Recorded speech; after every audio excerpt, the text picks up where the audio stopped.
he shall be surely punished. Notwithstanding, if he continue a day or two, he shall not be punished, for he is his money. If men strive and hurt a woman with child, so that her fruit depart from her, and yet no mischief follow, he shall be surely punished, according as the woman's husband will lay upon him, and he shall pay as the judges determine. And if any mischief follow, then thou shalt give life for life, eye for eye, tooth for tooth, hand for hand, foot for foot, burning for burning, wound for wound, stripe for stripe. And if a man smite the eye of his servant, or the eye of his maid, that it perish, he shall let him go free for his eye's sake. And if he smite out his manservant's tooth, or his maidservant's tooth, he shall let him go free for his tooth's sake. If an ox gore a man or a woman, that they die, then the ox shall be surely stoned, and his flesh shall not be eaten, but the owner of the ox shall be quit. But if the ox were wont to push with his horn in time past, and hath been testified to his owner, and he hath not kept him in, but that he hath killed a man or a woman, the ox shall be stoned, and his owner also shall be put to death. If there be laid on him a sum of money, then he shall give for the ransom of his life whatsoever is laid upon him. Whether he have gored a son, or have gored a daughter, according to this judgment shall it be done unto him.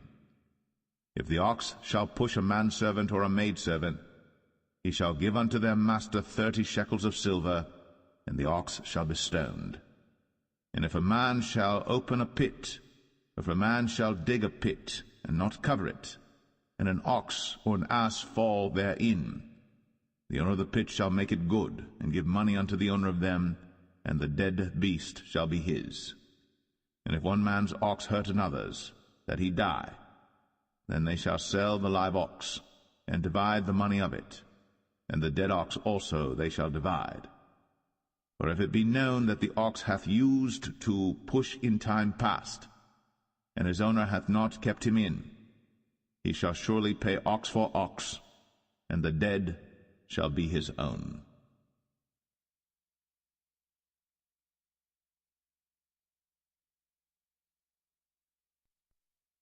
Exodus 22. If a man shall steal an ox or a sheep and kill it or sell it, he shall restore 5 oxen for an ox and 4 sheep for a sheep. If a thief be found breaking up, and be smitten that he die, there shall no blood be shed for him. If the sun be risen upon him, there shall be blood shed for him, for he should make full restitution. If he have nothing, then he shall be sold for his theft. If the theft be certainly found in his hand alive, whether it be ox or ass or sheep, he shall restore double. If a man shall cause a field or vineyard to be eaten, and shall put in his beast, and shall feed in another man's field, of the best of his own field and of the best of his own vineyard shall he make restitution. If fire break out and catch in thorns, so that stacks of corn or the standing corn of the field be consumed therewith, he that kindled the fire shall surely make restitution. If a man shall deliver unto his neighbor money or stuff to keep, and it be stolen out of the man's house, if the thief be found, let him pay double. If the thief be not found, then the master of the house shall be brought unto the judges to see whether he have put his hand unto his neighbor's goods. For all manner of trespass, whether it be for ox, for ass, for sheep, for raiment, or for any manner of lost thing, which another challengeth to be his, the cause of both parties shall come before the judges, and whom the judges shall condemn, he shall pay double unto his neighbor. If a man deliver unto his neighbor an ass, or an ox, or a sheep, or any beast to keep, and it die, or be hurt, or driven away, no man seeing it, then shall an oath of the Lord be between them both, that he hath not put his hand unto his neighbor's goods, and the owner of it shall accept thereof, and he shall not make it good. And if it be stolen from him, he shall make restitution unto the owner thereof. If it be torn in pieces, then let him bring it for witness. and he shall not make good that which was torn. And if a man borrow aught of his neighbor, and it be hurt or die, the owner thereof being not with it, he shall surely make it good. But if the owner thereof be with it, he shall not make it good. If it be an hired thing, it came for his hire. And if a man entice a maid that is not betrothed, and lie with her, he shall surely endow her to be his wife. If her father utterly refuse to give her unto him, he shall pay money according to the dowry of virgins. Thou shalt not suffer a witch to live. Whosoever lieth with a beast shall surely be put to death. He that sacrificeth unto any god, save unto the Lord only, he shall be utterly destroyed. Thou shalt neither vex a stranger nor oppress him, for ye were strangers in the land of Egypt. Ye shall not afflict any widow or fatherless child. If thou afflict them in any wise, and they cry at all unto me, I will surely hear their cry, and my wrath shall wax hot, and I will kill you with the sword, and your wives shall be widows, and your children fatherless. If thou lend money to any of my people that is poor by thee, thou shalt not be to him as an usurer, neither shalt thou lay upon him usury. If thou at all take thy neighbor's raiment to pledge, thou shalt deliver it unto him by that the sun goeth down, thine oxen, and with thy sheep. 7 days it shall be with his dam. On the 8th day thou shalt give it me. And ye shall be holy men unto me. Neither shall ye eat any flesh that is torn of beasts in the field. Ye shall cast it to the dogs.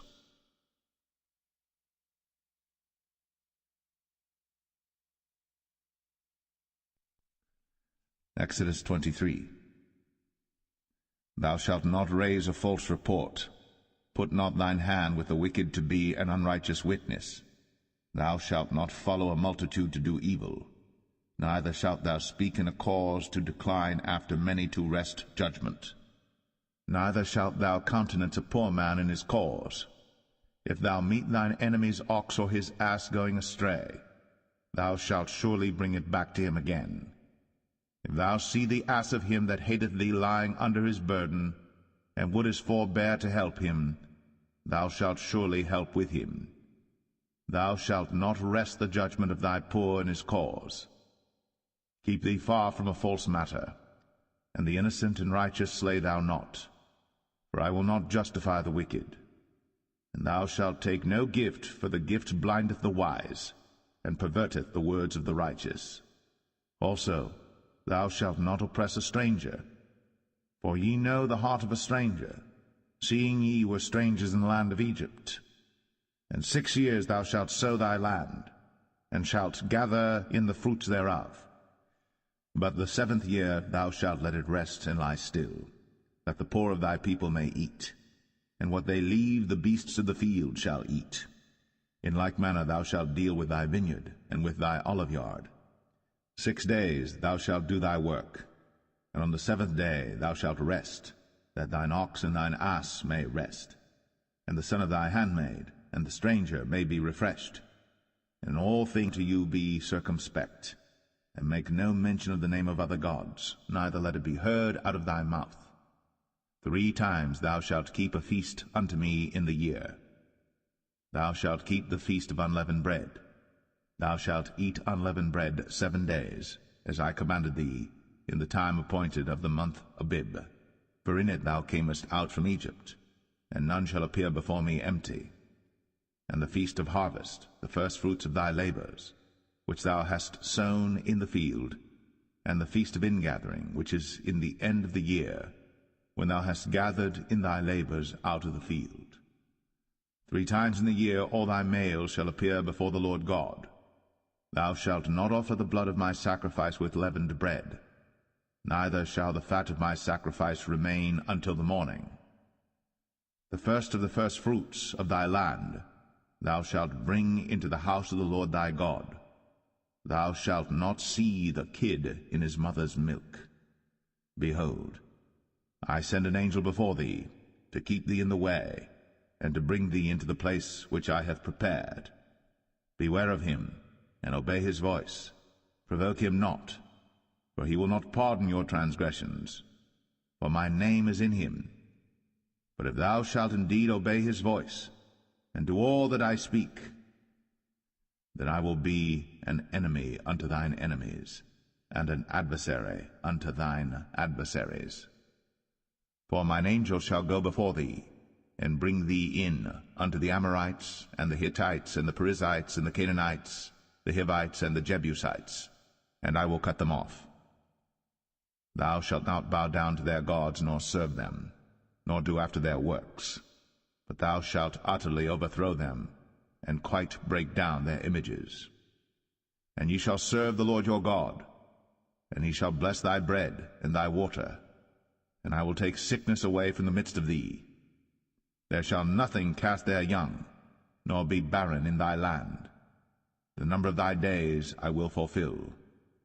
I will send my fear before thee, and will destroy all the people to whom thou shalt come, and I will make all thine enemies turn their backs unto thee, and I will send hornets before thee, which shall drive out the Hivite, the Canaanite, and the Hittite from before thee. I will not drive them out from before thee in 1 year, lest the land become desolate, and the beasts of the field multiply against thee. By little and little I will drive them out from before thee, until thou be increased and inherit the land. And I will set thy bounds from the Red Sea even unto the sea of the Philistines, and from the desert unto the river. For I will deliver the inhabitants of the land into your hand, and thou shalt drive them out before thee. Thou shalt make no covenant with them, nor with their gods. They shall not dwell in thy land, lest they make thee sin against me. For if thou serve their gods, it will surely be a snare unto thee.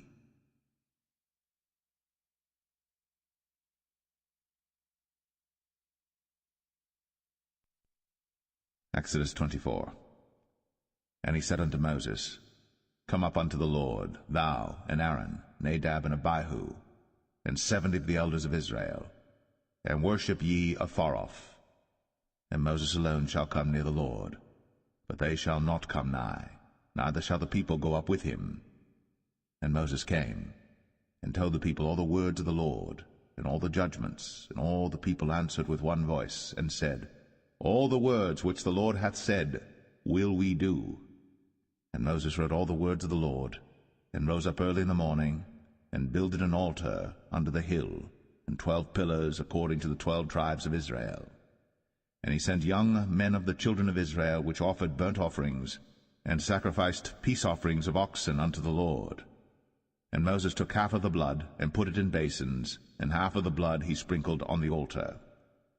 And he took the book of the covenant, and read in the audience of the people, and they said, All that the Lord hath said will we do, and be obedient. And Moses took the blood, and sprinkled it on the people, and said, Behold, the blood of the covenant which the Lord hath made with you concerning all these words. Then went up Moses, and Aaron, Nadab and Abihu, and 70 of the elders of Israel. And they saw the God of Israel. And there was under his feet, as it were, a paved work of a sapphire stone, and as it were the body of heaven in his clearness.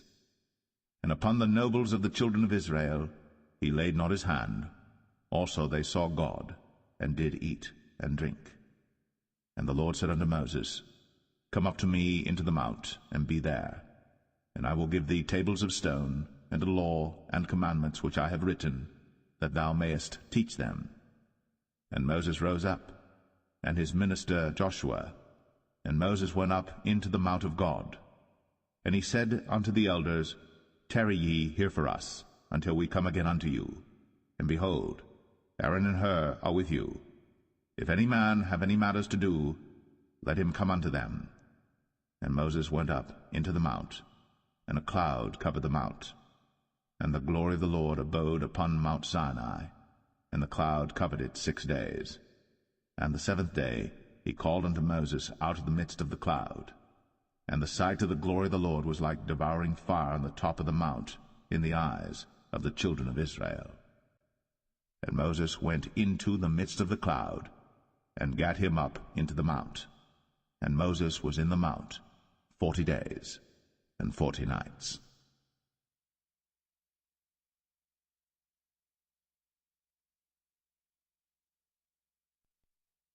Exodus 25. And the Lord spake unto Moses, saying, Speak unto the children of Israel, that they bring me an offering of every man that giveth it willingly with his heart. Ye shall take my offering.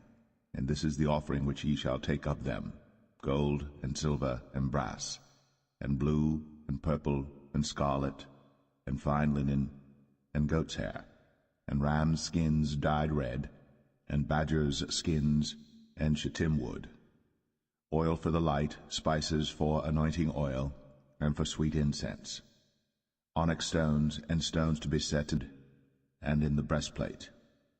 And let them make me a sanctuary, that I may dwell among them, according to all that And they shall make an ark of shittim wood. 2 cubits and a half shall be the length thereof, and 1 cubit and a half the breadth thereof, and 1 cubit and a half the height thereof. And thou shalt overlay it with pure gold, within and without shalt thou overlay it, and shalt make upon it a crown of gold round about. And thou shalt cast 4 rings of gold for it, and put them in the 4 corners thereof. And 2 rings shall be in the one side of it, and 2 rings in the other side of it. And thou shalt make staves of shittim wood, and overlay them with gold. And thou shalt put the staves into the rings by the sides of the ark, that the ark may be borne with them. The staves shall be the rings of the ark, they shall not be taken from it. And thou shalt put into the ark the testimony which I shall give thee. And thou shalt make a mercy seat of pure gold. 2 cubits and a half shall be the length thereof, and 1 cubit and a half the breadth thereof. And thou shalt make 2 cherubims of gold, of beaten work shalt thou make them, in the 2 ends of the mercy seat. And make 1 cherub on the one end, and the other cherub on the other end. Even of the mercy seat shall ye make the cherubims on the 2 ends thereof. And the cherubims shall stretch forth their wings on high, covering the mercy seat with their wings, and their faces shall look one to another. Toward the mercy seat shall the faces of the cherubims be. And thou shalt put the mercy seat above upon the ark, and in the ark thou shalt put the testimony that I shall give thee. And there I will meet with thee, and I will commune with thee from above the mercy seat, from between the 2 cherubims which are upon the ark of the testimony, of all things which I will give thee in commandment unto the children of Israel. Thou shalt also make a table of shittim wood. 2 cubits shall be the length thereof, and 1 cubit the breadth thereof, and 1 cubit and a half the height thereof. And thou shalt overlay it with pure gold, and make thereto a crown of gold round about. And thou shalt make unto it a border of an handbreadth round about, and thou shalt make a golden crown to the border thereof round about. And thou shalt make for it 4 rings of gold, and put the rings in the 4 corners that are on the 4 feet thereof. Over against the border shall the rings be for places of the staves to bear the table. And thou shalt make the staves of shittim wood, and overlay them with gold, that the table may be borne with them. And thou shalt make the dishes thereof, and spoons thereof, and covers thereof, and bowls thereof, to cover withal. Of pure gold shalt thou make them. And thou shalt set upon the table showbread before me always. And thou shalt make a candlestick of pure gold. Of beaten work shall the candlestick be made. His shaft, and his branches, his bowls, his knobs and his flowers shall be of the same. And 6 branches shall come out of the sides of it, 3 branches of the candlestick out of the one side, and 3 branches of the candlestick out of the other side. 3 bowls made like unto almonds, with a knob and a flower in one branch, and 3 bowls made like almonds in the other branch, with a knob and a flower. So in the 6 branches that come out of the candlestick. And in the candlestick shall be 4 bowls made like unto almonds, with their knobs and their flowers. And there shall be a knob under 2 branches of the same, and a knob under 2 branches of the same, and a knob under 2 branches of the same, according to the 6 branches that proceed out of the candlestick. Their knobs and their branches shall be of the same. All it shall be one beaten work of pure gold.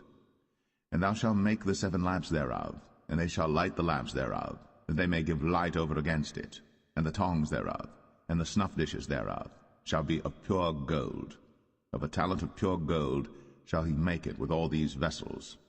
And look that thou make them after their pattern which was shown thee in the mount.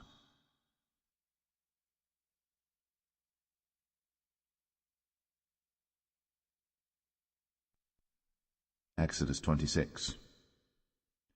Moreover, thou shalt make the tabernacle with 10 curtains of fine twined linen, and blue, and purple, and scarlet. With cherubims of cunning work shalt thou make them. The length of one curtain shall be 28 cubits, and the breadth of one curtain 4 cubits, and every one of the curtains shall have one measure. The 5 curtains shall be coupled together one curtain. From the cell 50 loops shalt thou make in the one curtain, and 50 loops shalt thou make in the edge of the curtain that is in the coupling of the second, that the loops may take hold one of another. And thou shalt make 50 taches of gold, and couple the curtains together with the taches, and it shall be one tabernacle. And thou shalt make curtains of goat's hair to be a covering upon the tabernacle. 11 curtains shalt thou make. The length of one curtain shall be 30 cubits, and the breadth of one curtain 4 cubits, and the 11 curtains shall be all of one measure. And thou shalt couple 5 curtains by themselves, and 6 curtains by themselves, and shalt double the 6 curtains in the forefront of the tabernacle. And thou shalt make 50 loops on the edge of the one curtain that is outmost in the coupling, and 50 loops in the edge of the curtain which coupleth the second. And thou shalt make 50 taches of brass, and put the taches into the loops, and couple the tent together, that it may be one. And the remnant that remaineth of the curtains of the tent, the half curtain that remaineth, shall hang over the backside of the tabernacle, and a cubit on the one side, and a cubit on the other side of that which remaineth in the length of the curtains of the tent. It shall hang over the sides of the tabernacle on this side, and on that side to cover it. And thou shalt make a covering for the tent of rams' skins dyed red, and a covering above of badgers' skins. And thou shalt make boards for the tabernacle of shittim wood standing up. 10 cubits shall be the length of a board, and a cubit and a half shall be the breadth of one board. 2 tenons shall there be in one board, set in order, one against another. Thus shalt thou make for all the boards of the tabernacle. And thou shalt make the boards for the tabernacle 20 boards on the south side southward. And thou shalt make 40 sockets of silver under the 20 boards, 2 sockets under one board for his 2 tenons, and 2 sockets under another board for his 2 tenons. And for the second side of the tabernacle on the north side there shall be 20 boards, and there 40 sockets of silver, 2 sockets under one board, and 2 sockets under another board. And for the sides of the tabernacle westward thou shalt make 6 boards, and 2 boards shalt thou make for the corners of the tabernacle in the 2 sides. And they shall be coupled together beneath, and they shall be coupled together above the head of it unto one ring. Thus shall it be for them both. They shall be for the 2 corners. And they shall be 8 boards, and their sockets of silver 16 sockets, 2 sockets under one board, and 2 sockets under another board. And thou shalt make bars of shittim wood, 5 for the boards of the one side of the tabernacle, and 5 bars for the boards of the other side of the tabernacle, and 5 bars for the boards of the side of the tabernacle for the 2 sides westward. And the middle bar in the midst of the boards shall reach from end to end. And thou shalt overlay the boards with gold, and make their rings of gold, for places for the bars. And thou shalt overlay the bars with gold. And thou shalt rear up the tabernacle according to the fashion thereof which was shown thee in the mount. And thou shalt make a veil of blue and purple and scarlet and fine twined linen of cunning work. With cherubims shall it be made. And thou shalt hang it upon 4 pillars of shittim wood overlaid with gold. Their hooks shall be of gold, upon the 4 sockets of silver. And thou shalt hang up the veil under the taches, that thou mayest bring in thither within the veil the ark of the testimony. And the veil shall divide unto you between the holy place and the most holy. And thou shalt put the mercy seat upon the ark of the testimony in the most holy place. And thou shalt set the table without the veil, and the candlestick over against the table on the side of the tabernacle toward the south. And thou shalt put the table on the north side. And thou shalt make an hanging for the door of the tent, of blue and purple and scarlet, and fine twined linen, wrought with needlework. And thou shalt make for the hanging 5 pillars of shittim wood, and overlay them with gold, and the hooks shall be of gold, and thou shalt cast 5 sockets of brass for them.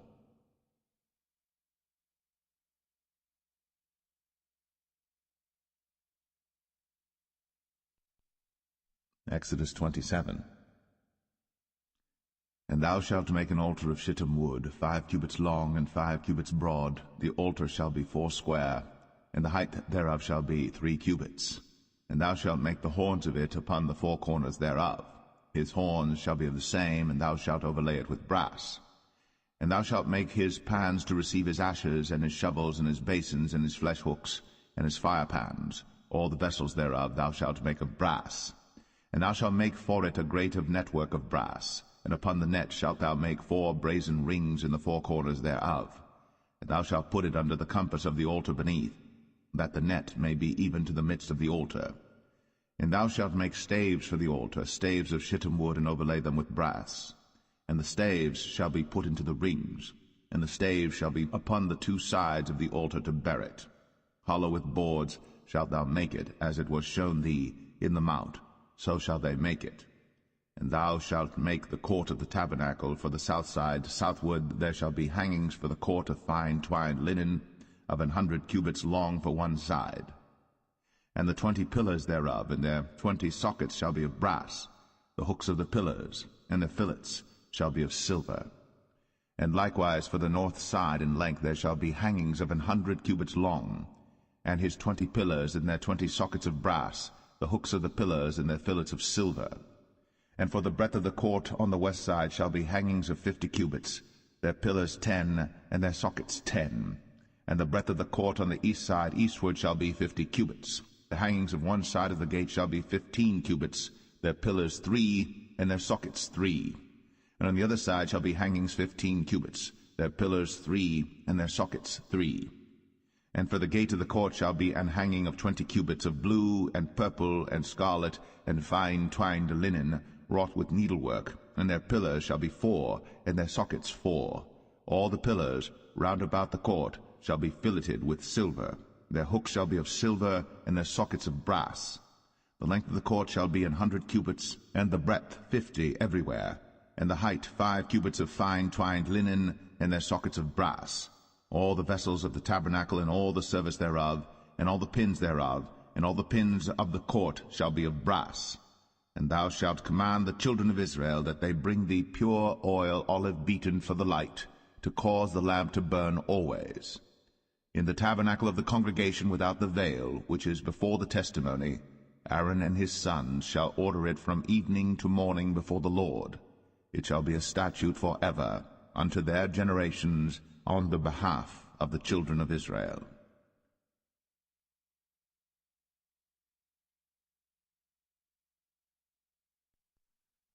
Exodus 28.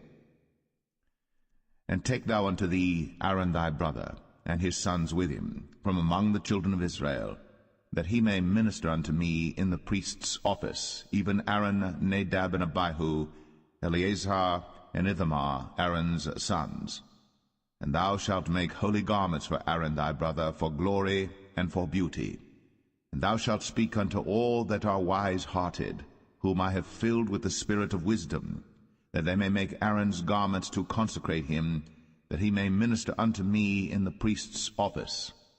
And these are the garments which they shall make: a breastplate, and an ephod, and a robe, and a broidered coat, a mitre, and a girdle. And they shall make holy garments for Aaron thy brother, and his sons, that he may minister unto me in the priest's office. And they shall take gold, and blue, and purple, and scarlet, and fine linen. And they shall make the ephod of gold, of blue, and of purple, of scarlet, and fine twined linen with cunning work. It shall have the 2 shoulder pieces thereof joined at the 2 edges thereof, and so it shall be joined together. And the curious girdle of the ephod which is upon it shall be of the same, according to the work thereof, even of gold, of blue, and purple, and scarlet, and fine twined linen. And thou shalt take 2 onyx stones, and grave on them the names of the children of Israel, 6 of their names on one stone, and the other 6 names of the rest on the other stone, according to their birth. With the work of an engraver in stone, like the engravings of a signet, shalt thou engrave the 2 stones with the names of the children of Israel. Thou shalt make them to be set in ouches of gold. And thou shalt put the 2 stones upon the shoulders of the ephod for stones of memorial unto the children of Israel. And Aaron shall bear their names before the Lord upon his 2 shoulders for a memorial. And thou shalt make ouches of gold. and 2 chains of pure gold at the ends. Of wreathen work shalt thou make them, and fasten the wreathen chains to the ouches. And thou shalt make the breastplate of judgment with cunning work. After the work of the ephod thou shalt make it, of gold, of blue, and of purple, and of scarlet, and of fine twined linen shalt thou make it.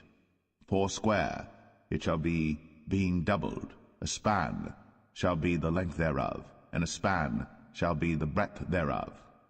And thou shalt set in it settings of stones, even 4 rows of stones. The first row shall be a sardius, a topaz, and a carbuncle.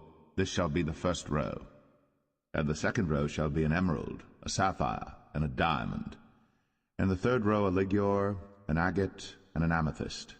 And the fourth row a beryl, and an onyx, and a jasper. They shall be set in gold in their enclosings.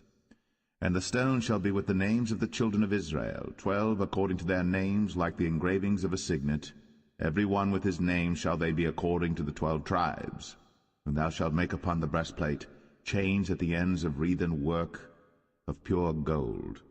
And thou shalt make upon the breastplate 2 rings of gold, and shalt put the 2 rings on the 2 ends of the breastplate.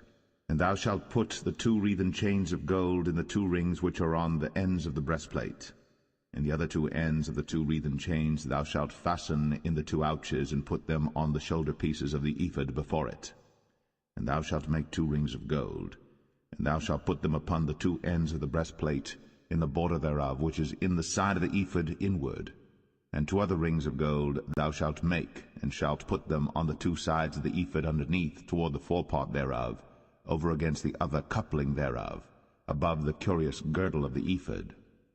And they shall bind the breastplate by the rings thereof unto the rings of the ephod with a lace of blue, that it may be above the curious girdle of the ephod, and that the breastplate be not loosed from the ephod.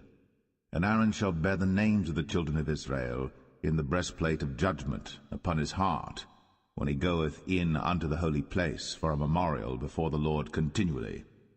And thou shalt put in the breastplate of judgment the Urim and the Thummim, and they shall be upon Aaron's heart, when he goeth in before the Lord.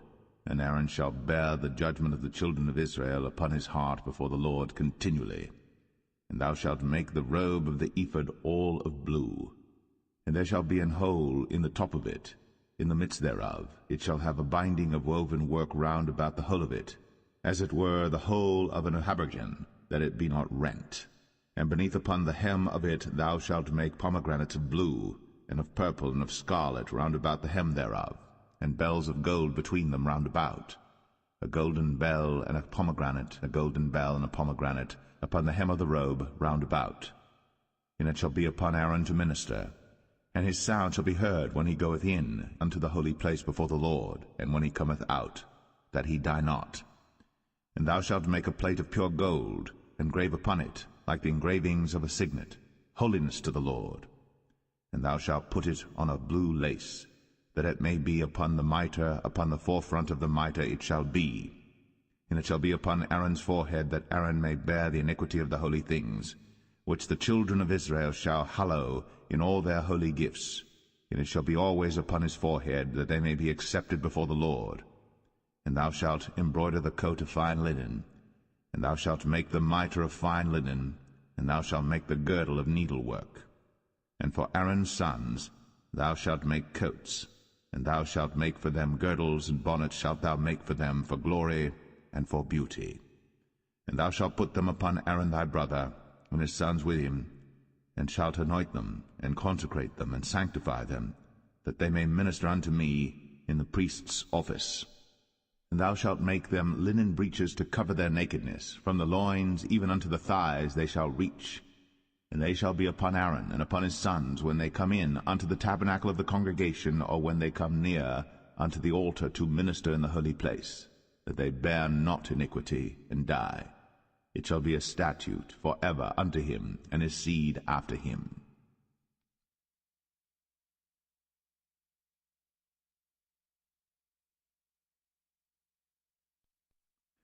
Exodus 29.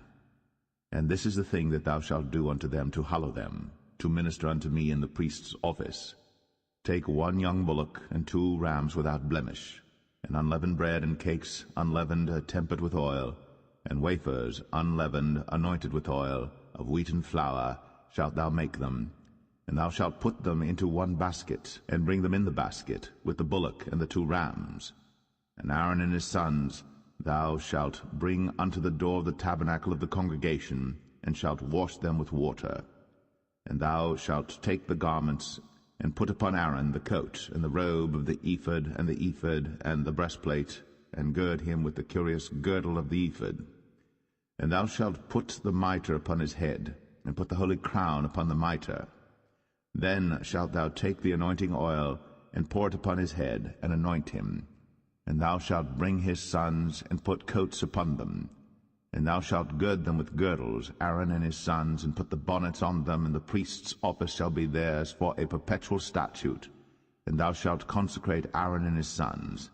And thou shalt cause a bullock to be brought before the tabernacle of the congregation, and Aaron and his sons shall put their hands upon the head of the bullock.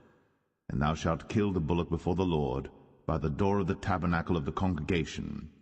And thou shalt take of the blood of the bullock, and put it upon the horns of the altar with thy finger, and pour all the blood beside the bottom of the altar. And thou shalt take all the fat that covereth the inwards, and the caul that is above the liver, and the 2 kidneys, and the fat that is upon them, and burn them upon the altar. But the flesh of the bullock, and his skin, and his dung, shalt thou burn with fire without the camp. It is a sin offering. Thou shalt also take 1 ram, and Aaron and his sons shall put their hands upon the head of the ram.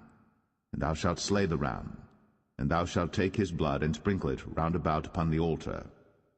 And thou shalt cut the ram in pieces, and wash the inwards of him and his legs, and put them unto his pieces and unto his head.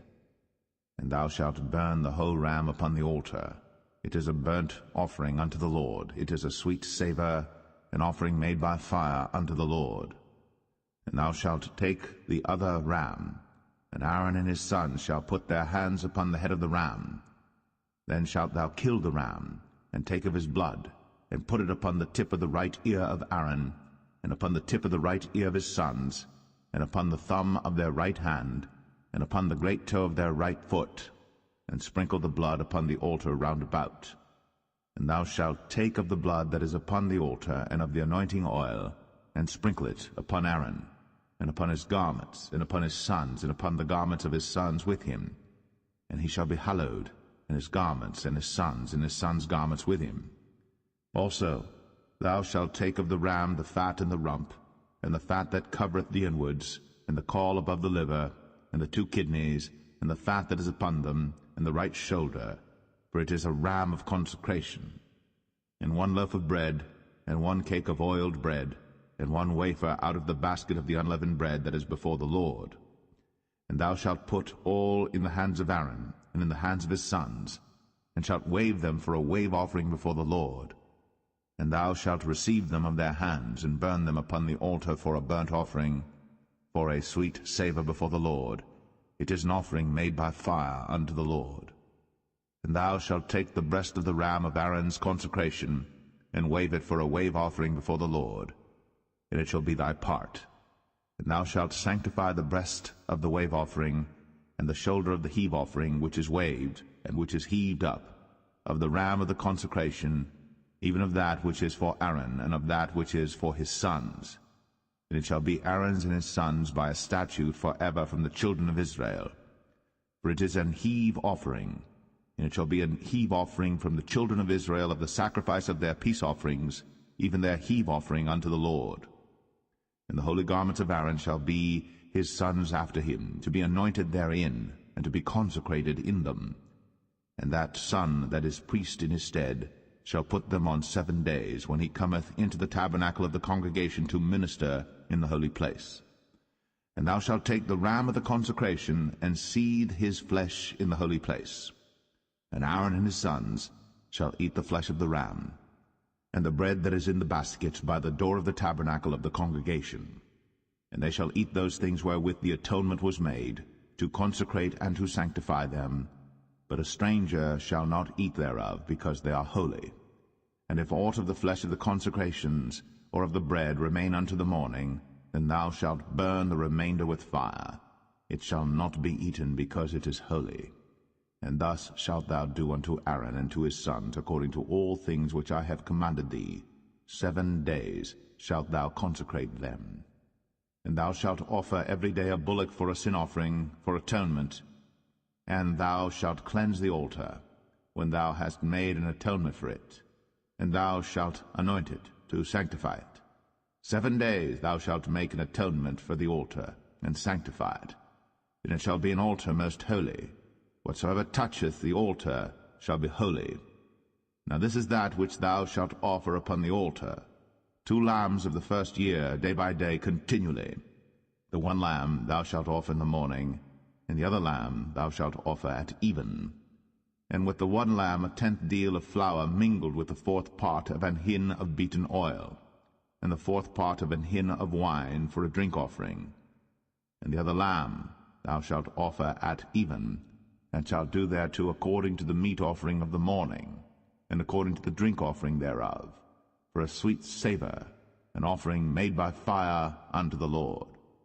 This shall be a continual burnt offering throughout your generations at the door of the tabernacle of the congregation before the Lord, where I will meet you, to speak there unto thee. And there I will meet with the children of Israel, and the tabernacle shall be sanctified by my glory. And I will sanctify the tabernacle of the congregation and the altar. I will sanctify also both Aaron and his sons to minister to me in the priest's office. And I will dwell among the children of Israel, and will be their God. And they shall know that I am the Lord their God, that brought them forth out of the land of Egypt, that I may dwell among them. I am the Lord their God.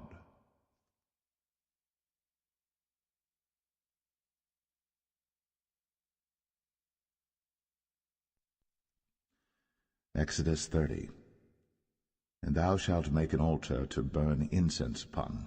Of shittim wood shalt thou make it. 1 cubit shall be the length thereof, and 1 cubit the breadth thereof. 4 square shall it be. And 2 cubits shall be the height thereof. The horns thereof shall be of the same. And thou shalt overlay it with pure gold, the top thereof and the sides thereof round about, and the horns thereof. And thou shalt make unto it a crown of gold round about. And 2 golden rings shalt thou make to it under the crown of it. By the 2 corners thereof upon the 2 sides of it shalt thou make it. And they shall be for places for the staves to bear it withal. And thou shalt make the staves of shittim wood, and overlay them with gold. And thou shalt put it before the veil that is by the ark of the testimony, before the mercy seat that is over the testimony, where I will meet with thee. And Aaron shall burn thereon sweet incense every morning. When he dresseth the lamps, he shall burn incense upon it. And when Aaron lighteth the lamps at even, he shall burn incense upon it, a perpetual incense before the Lord throughout your generations. Ye shall offer no strange incense thereon, nor burnt sacrifice, nor meat offering, neither shall ye pour drink offering thereon. And Aaron shall make an atonement upon the horns of it once in a year with the blood of the sin offering of atonements. Once in the year shall he make atonement upon it throughout your generations. It is most holy unto the Lord. And the Lord spake unto Moses, saying, When thou takest the sum of the children of Israel after their number, then shall they give every man a ransom for his soul unto the Lord, when thou numberest them, that there be no plague among them, when thou numberest them. This they shall give every one that passeth among them that are numbered, 1/2 shekel after the shekel of the sanctuary. A shekel is 20 gerahs, and 1/2 shekel shall be the offering of the Lord. Every one that passeth among them that are numbered, from 20 years old and above, shall give an offering unto the Lord. The rich shall not give more, and the poor shall not give less than 1/2 shekel, when they give an offering unto the Lord, to make an atonement for your souls. And thou shalt take the atonement money of the children of Israel, and shalt appoint it for the service of the tabernacle of the congregation, that it may be a memorial unto the children of Israel before the Lord, to make an atonement for your souls. And the Lord spake unto Moses, saying, Thou shalt also make a laver of brass, and his foot also of brass, to wash withal. And thou shalt put it between the tabernacle of the congregation and the altar, and thou shalt put water therein. For Aaron and his sons shall wash their hands and their feet thereat. When they go into the tabernacle of the congregation, they shall wash with water, that they die not, or when they come near to the altar to minister, to burn offering made by fire unto the Lord. So they shall wash their hands and their feet, that they die not. And it shall be a statute forever to them, even to him and to his seed throughout their generations. Moreover the Lord spake unto Moses, saying, Take thou also unto thee principal spices, of pure myrrh 500 shekels, and of sweet cinnamon half so much, even 250 shekels, and of sweet calamus 250 shekels, and of cassia 500 shekels after the shekel of the sanctuary, and of oil olive and hin. And thou shalt make it an oil of holy ointment, an ointment compound after the art of the apothecary. It shall be an holy anointing oil. And thou shalt anoint the tabernacle of the congregation therewith, and the ark of the testimony, and the table and all his vessels, and the candlestick and his vessels, and the altar of incense, and the altar of burnt offering with all his vessels, and the laver and his foot. And thou shalt sanctify them, that they may be most holy. Whatsoever toucheth them shall be holy. And thou shalt anoint Aaron and his sons, and consecrate them, that they may minister unto me in the priest's office. And thou shalt speak unto the children of Israel, saying, This shall be an holy anointing oil unto me throughout your generations. Upon man's flesh shall it not be poured, neither shall ye make any other like it, after the composition of it. It is holy, and it shall be holy unto you. Whosoever compoundeth any like it, or whosoever putteth any of it upon a stranger, shall even be cut off from his people.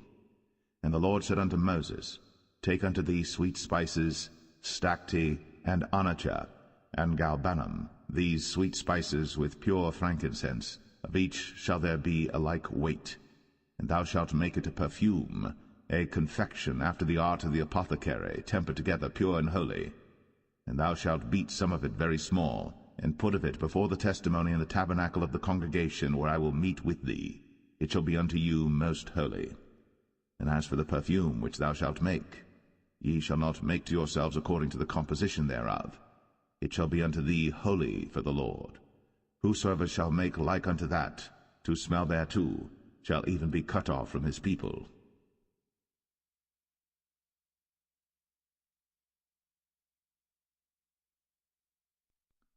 Exodus 31. And the Lord spake unto Moses, saying, See, I have called by name Bezalel the son of Uri, the son of Hur, of the tribe of Judah, and I have filled him with the Spirit of God, in wisdom, and in understanding, and in knowledge, and in all manner of workmanship, to devise cunning works, to work in gold, and in silver, and in brass, and in cutting of stones, to set them, and in carving of timber, to work in all manner of workmanship. And I, behold, I have given with him Aholiab, the son of Ahisamach, of the tribe of Dan. And in the hearts of all that are wise-hearted I have put wisdom, that they may make all that I have commanded thee: the tabernacle of the congregation, and the ark of the testimony, and the mercy seat that is thereupon, and all the furniture of the tabernacle, and the table and his furniture, and the pure candlestick with all his furniture, and the altar of incense, and the altar of burnt offering with all his furniture, and the laver and his foot, and the cloths of service, and the holy garments for Aaron the priest, and the garments of his sons to minister in the priest's office, and the anointing oil, and sweet incense for the holy place, according to all that I have commanded thee shall they do. And the Lord spake unto Moses, saying, Speak thou also unto the children of Israel, saying, Verily, my Sabbaths ye shall keep, for it is a sign between me and you throughout your generations, that ye may know that I am the Lord that doth sanctify you. Ye shall keep the Sabbath therefore, for it is holy unto you. Every one that defileth it shall surely be put to death. For whosoever doeth any work therein, that soul shall be cut off from among his people. 6 days may work be done, but in the 7th is the Sabbath of rest, holy to the Lord. Whosoever doeth any work in the Sabbath day, he shall surely be put to death. Wherefore the children of Israel shall keep the Sabbath, to observe the Sabbath throughout their generations, for a perpetual covenant. It is a sign between me and the children of Israel forever. For in 6 days the Lord made heaven and earth, and on the 7th day he rested and was refreshed. And he gave unto Moses, when he had made an end of communing with him upon Mount Sinai, 2 tables of testimony, tables of stone, written with the finger of God.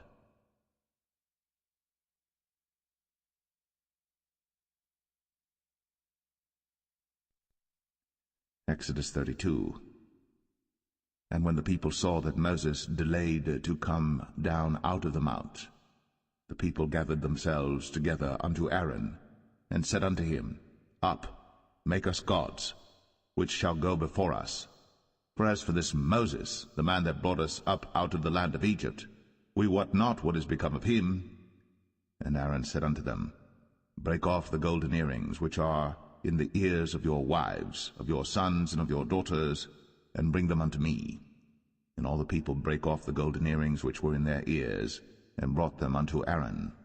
And he received them at their hand, and fashioned it with a graving tool, after he had made it a molten calf. And they said, These be thy gods, O Israel, which brought thee up out of the land of Egypt. And when Aaron saw it, he built an altar before it.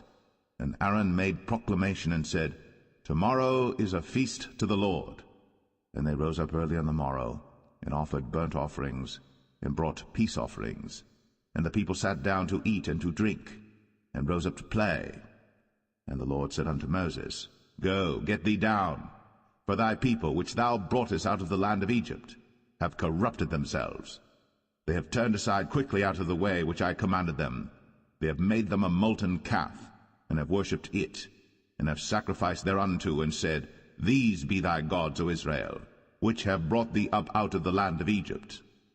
And the Lord said unto Moses, I have seen this people, and behold, it is a stiff-necked people. Now therefore let me alone, that my wrath may wax hot against them, and that I may consume them, and I will make of thee a great nation. And Moses besought the Lord his God, and said, Lord, why doth thy wrath wax hot against thy people, which thou hast brought forth out of the land of Egypt with great power, and with a mighty hand?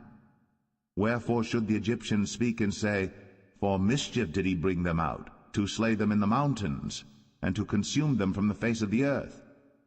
Turn from thy fierce wrath, and repent of this evil against thy people.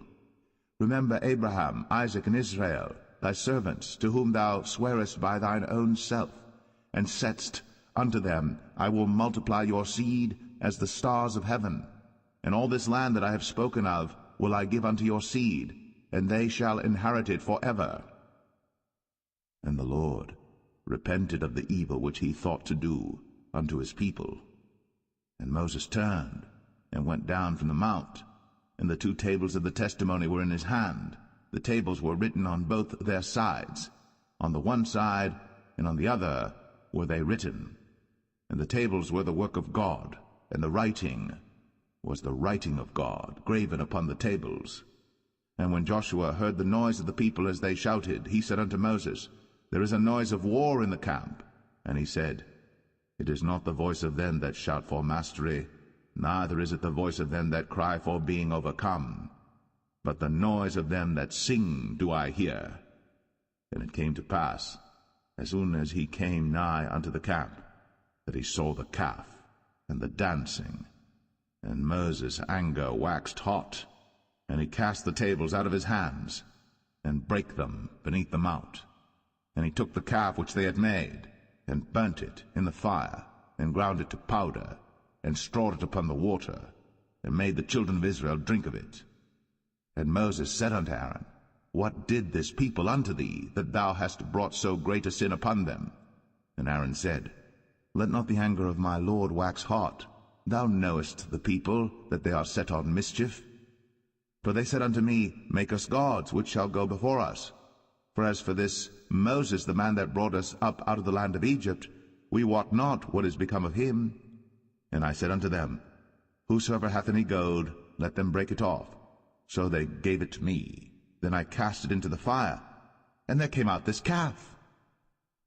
And when Moses saw that the people were naked, for Aaron had made them naked unto their shame among their enemies, then Moses stood in the gate of the camp, and said, Who is on the Lord's side? Let him come unto me.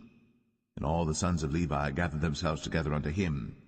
And he said unto them, Thus saith the Lord God of Israel, Put every man his sword by his side, and go in and out from gate to gate throughout the camp, and slay every man his brother, and every man his companion, and every man his neighbor. And the children of Levi did according to the word of Moses. And there fell of the people that day about 3,000 men. For Moses had said, Consecrate yourselves today to the Lord, even every man upon his son, and upon his brother, that he may bestow upon you a blessing this day. And it came to pass on the morrow, that Moses said unto the people, Ye have sinned a great sin, and now I will go up unto the Lord. Peradventure I shall make an atonement for your sin. And Moses returned unto the Lord, and said, O this people have sinned a great sin, and have made them gods of gold. Yet now, if thou wilt forgive their sin, and if not, blot me, I pray thee, out of thy book, which thou hast written. And the Lord said unto Moses, Whosoever hath sinned against me, him will I blot out of my book. Therefore now go, lead the people unto the place of which I have spoken unto thee. Behold, mine angel shall go before thee.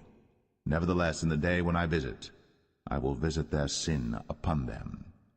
And the Lord plagued the people, because they made the calf which Aaron made.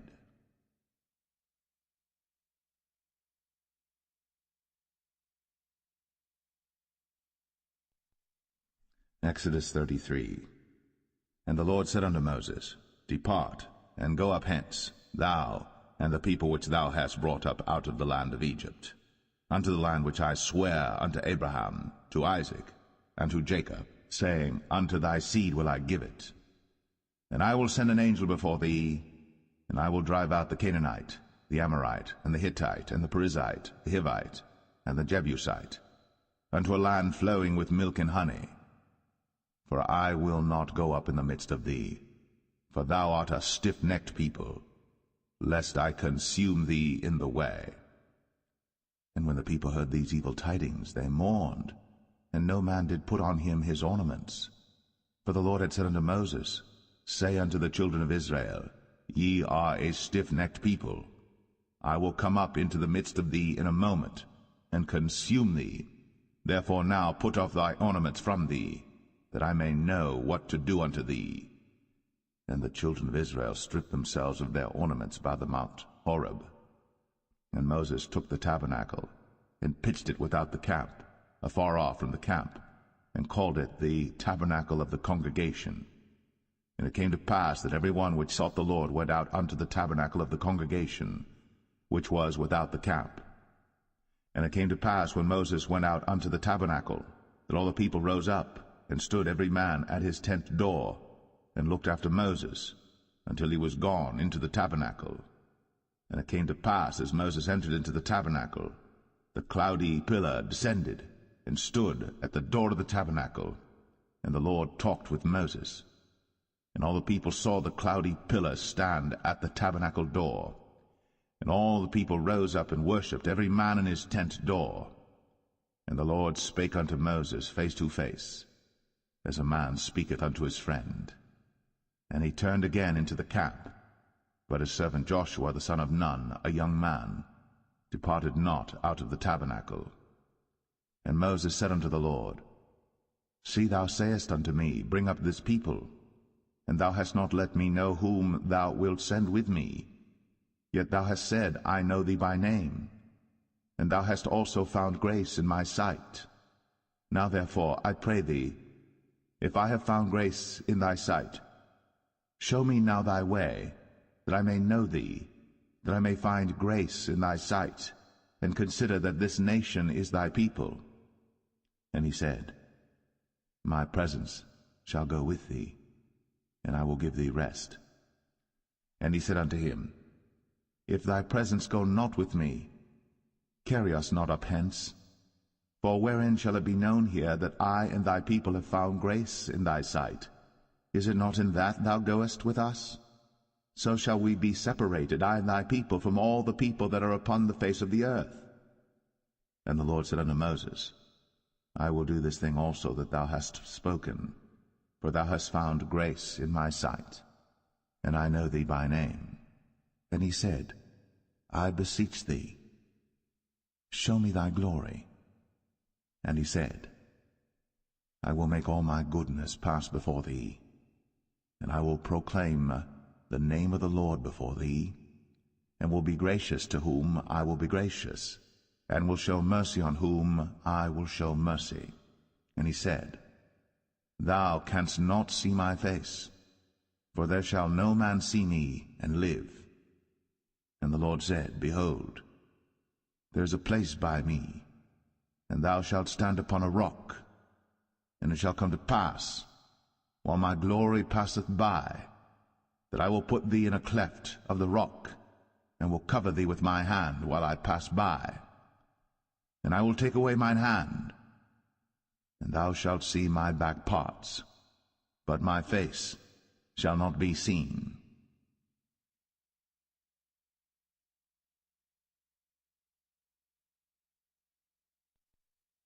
Exodus 34. And the Lord said unto Moses, Hew thee 2 tables of stone like unto the first. And I will write upon these tables the words that were in the first tables which thou breakest.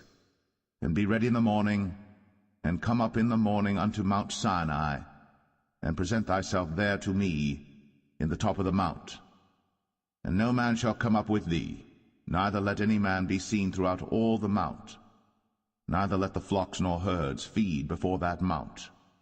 And he hewed 2 tables of stone like unto the first. And Moses rose up early in the morning, and went up unto Mount Sinai, as the Lord had commanded him, and took in his hand the 2 tables of stone. And the Lord descended in the cloud, and stood with him there, and proclaimed the name of the Lord. And the Lord passed by before him, and proclaimed, the Lord God, merciful and gracious, long-suffering, and abundant in goodness and truth, keeping mercy for thousands, forgiving iniquity, and transgression and sin, and that will by no means clear the guilty, visiting the iniquity of the fathers upon the children, and upon the children's children, unto the 3rd and to the 4th generation. And Moses made haste, and bowed his head toward the earth, and worshipped. And he said, If now I have found grace in thy sight, O Lord, let my Lord, I pray thee, go among us. For it is a stiff-necked people, and pardon our iniquity and our sin, and take us for thine inheritance. And he said, Behold, I make a covenant. Before all thy people I will do marvels, such as have not been done in all the earth, nor in any nation. And all the people among which thou art shall see the work of the Lord, for it is a terrible thing that I will do with thee. Observe thou that which I command thee this day. Behold, I drive out before thee the Amorite, and the Canaanite, and the Hittite, and the Perizzite, and the Hivite, and the Jebusite. Take heed to thyself, lest thou make inhabitants of the land whither thou movest. For thou shalt worship no other God, for the Lord whose name is a jealous God. Lest thou make a covenant with the inhabitants of the land, and they go a-whoring after their gods, and do sacrifice unto their gods, and one call thee, and thou eat of his sacrifice, and thou take of their daughters unto thy sons, and their daughters go a-whoring after their gods, and make thy sons go a-whoring after their gods. Thou shalt make thee no molten gods. The feast of unleavened bread shalt thou keep. 7 days thou shalt eat unleavened bread, as I commanded thee, in the time of the month Abib. For in the month Abib thou camest out from Egypt. All that openeth the matrix is mine, and every firstling among thy cattle, whether ox or sheep that is male. But the firstling of an ass thou shalt redeem with a lamb. And if thou redeem him not, then shalt thou break his neck. All the firstborn of thy sons thou shalt redeem, and none shall appear before me empty. 6 days thou shalt work, but on the 7th day thou shalt rest. In earing time and in harvest thou shalt rest.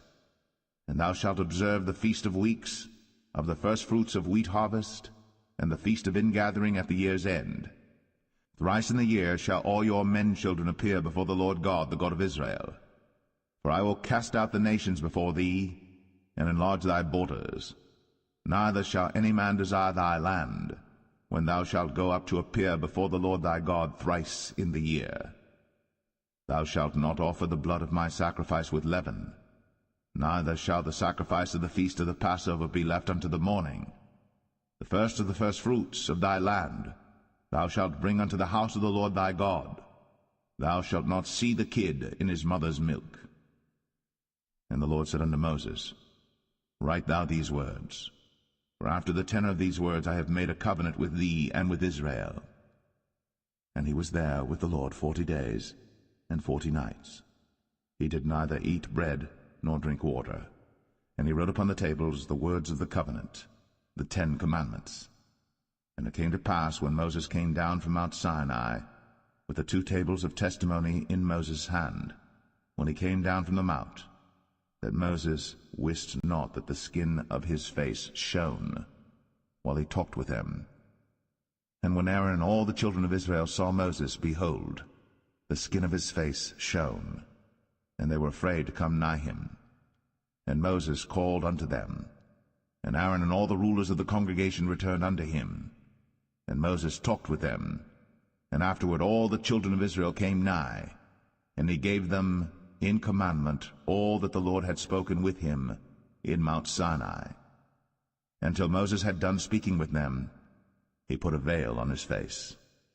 But when Moses went in before the Lord to speak with him, he took the veil off until he came out. And he came out, and spake unto the children of Israel that which he was commanded. And the children of Israel saw the face of Moses, that the skin of Moses' face shone. And Moses put the veil upon his face again, until he went in to speak with him.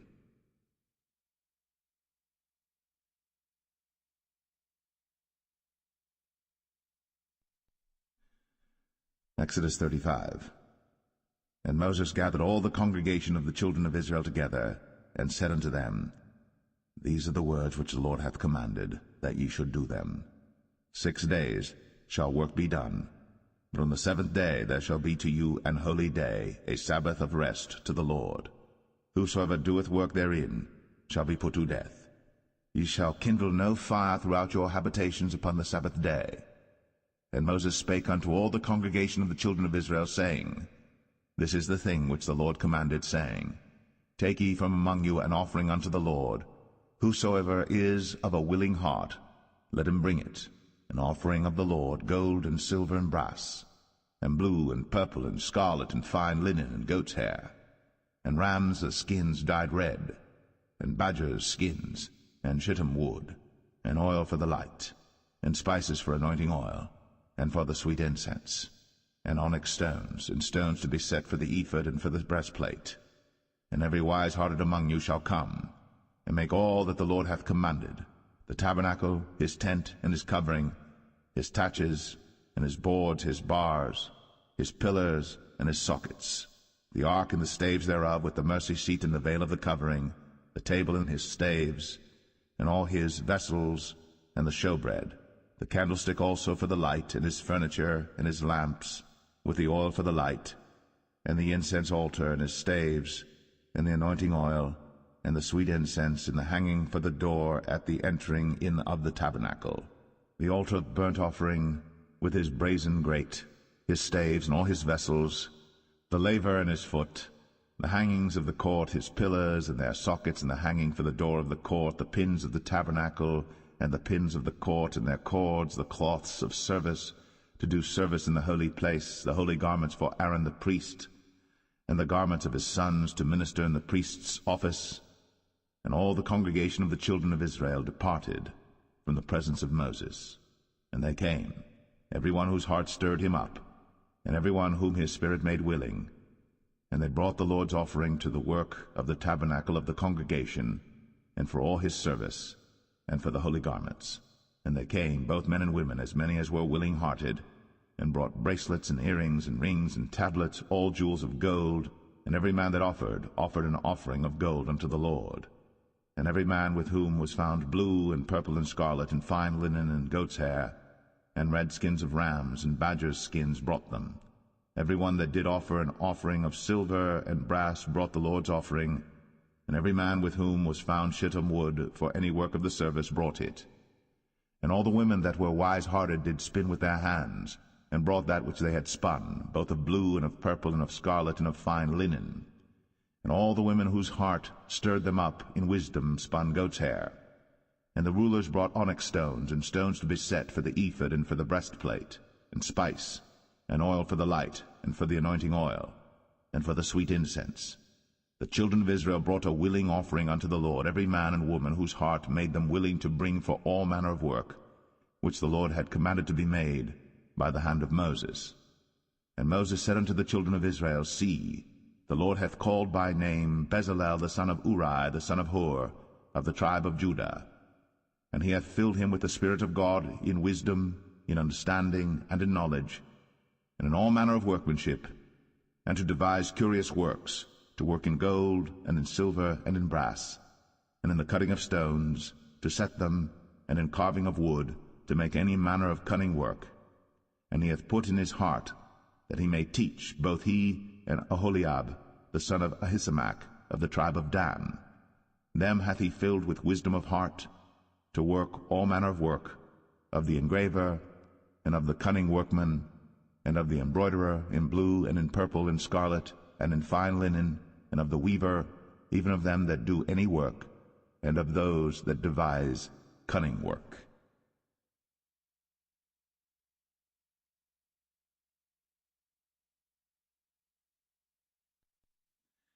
Exodus 36. Then wrought Bezalel and Aholiab, and every wise-hearted man, in whom the Lord put wisdom and understanding to know how to work all manner of work for the service of the sanctuary, according to all that the Lord had commanded. And Moses called Bezalel and Aholiab, and every wise-hearted man, in whose heart the Lord had put wisdom, even every one whose heart stirred him up to come unto the work to do it. And they received of Moses all the offering, which the children of Israel had brought for the work of the service of the sanctuary, to make it withal. And they brought yet unto him free offerings every morning. And all the wise men that wrought all the work of the sanctuary came every man from his work which they made. And they spake unto Moses, saying, The people bring much more than enough for the service of the work, which the Lord commanded to make. And Moses gave commandment, and they caused it to be proclaimed throughout the camp, saying, Let neither man nor woman make any more work for the offering of the sanctuary. So the people were restrained from bringing. For the stuff they had was sufficient for all the work to make it, and too much. And every wise-hearted man among them that wrought the work of the tabernacle made 10 curtains of fine twined linen, and blue, and purple, and scarlet. With cherubims of cunning work made he them. The length of one curtain was 28 cubits, and the breadth of one curtain 4 cubits. The curtains were all of one size. And he coupled the 5 curtains one unto another, and the other 5 curtains he coupled one unto another. And he made loops of blue on the edge of one curtain from the selvage in the coupling. Likewise he made in the uttermost side of another curtain in the coupling of the second. 50 loops made he in one curtain, and 50 loops made he in the edge of the curtain which was in the coupling of the second. The loops held one curtain to another. And he made 50 taches of gold, and coupled the curtains one unto another with the taches. So it became one tabernacle. And he made curtains of goat's hair for the tent over the tabernacle. 11 curtains he made them. The length of one curtain was 30 cubits, and 4 cubits was the breadth of one curtain. The 11 curtains were of one size. And he coupled 5 curtains by themselves, and 6 curtains by themselves. And he made 50 loops upon the uttermost edge of the curtain in the coupling, and 50 loops made he upon the edge of the curtain which coupleth the second. And he made 50 taches of brass to couple the tent together, that it might be one. And he made a covering for the tent of ram skins dyed red, and a covering of badger skins above that. And he made boards for the tabernacle of shittim wood standing up. The length of a board was 10 cubits, and the breadth of a board 1 cubit and a half. One board had 2 tenons, equally distant one from another. Thus did he make for all the boards of the tabernacle. And he made boards for the tabernacle, 20 boards for the south side southward. And 40 sockets of silver he made under the 20 boards. 2 sockets under one board for his 2 tenons, and 2 sockets under another board for his 2 tenons. And for the other side of the tabernacle, which is toward the north corner, he made 20 boards. And there 40 sockets of silver, 2 sockets under one board, and 2 sockets under another board. And for the sides of the tabernacle westward he made 6 boards, and 2 boards made he for for the corners of the tabernacle in the two sides, and they were coupled beneath and coupled together at the head thereof to one ring. Thus he did to both of them in both the corners. And there were 8 boards, and their sockets were 16 sockets of silver, under every board 2 sockets. And he made bars of shittim wood, 5 for the boards of the one side of the tabernacle, and 5 bars for the boards of the other side of the tabernacle, and 5 bars for the boards of the tabernacle for the sides westward. And he made the middle bar to shoot through the boards from the one end to the other. And he overlaid the boards with gold, and made their rings of gold to be places for the bars, and overlaid the bars with gold. And he made a veil of blue and purple and scarlet, and fine twined linen, with cherubims made he it of cunning work. And he made thereunto 4 pillars of shittim wood, and overlaid them with gold. Their hooks were of gold, and he cast for them 4 sockets of silver. And he made an hanging for the tabernacle door of blue and purple and scarlet and fine twined linen of needlework, and the 5 pillars of it with their hooks, and he overlaid their chapiters and their fillets with gold, but their 5 sockets were of brass.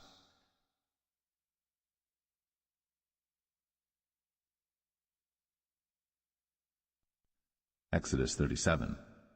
And Bezalel made the ark of shittim wood. 2 cubits and a half was the length of it, and a cubit and a half the breadth of it, and a cubit and a half the height of it. And he overlaid it with pure gold within and without, and made a crown of gold to it round about. And he cast for it 4 rings of gold, to be set by the 4 corners of it, even 2 rings upon the one side of it, and 2 rings upon the other side of it. And he made staves of shittim wood, and overlaid them with gold. And he put the staves into the rings by the sides of the ark to bear the ark. And he made the mercy seat of pure gold. 2 cubits and a half was the length thereof, and 1 cubit and a half the breadth thereof. And he made 2 cherubims of gold, beaten out of one piece made he them, on the 2 ends of the mercy seat, 1 cherub on the end on this side, and another cherub on the other end on that side. Out of the mercy seat made he the cherubims on the 2 ends thereof.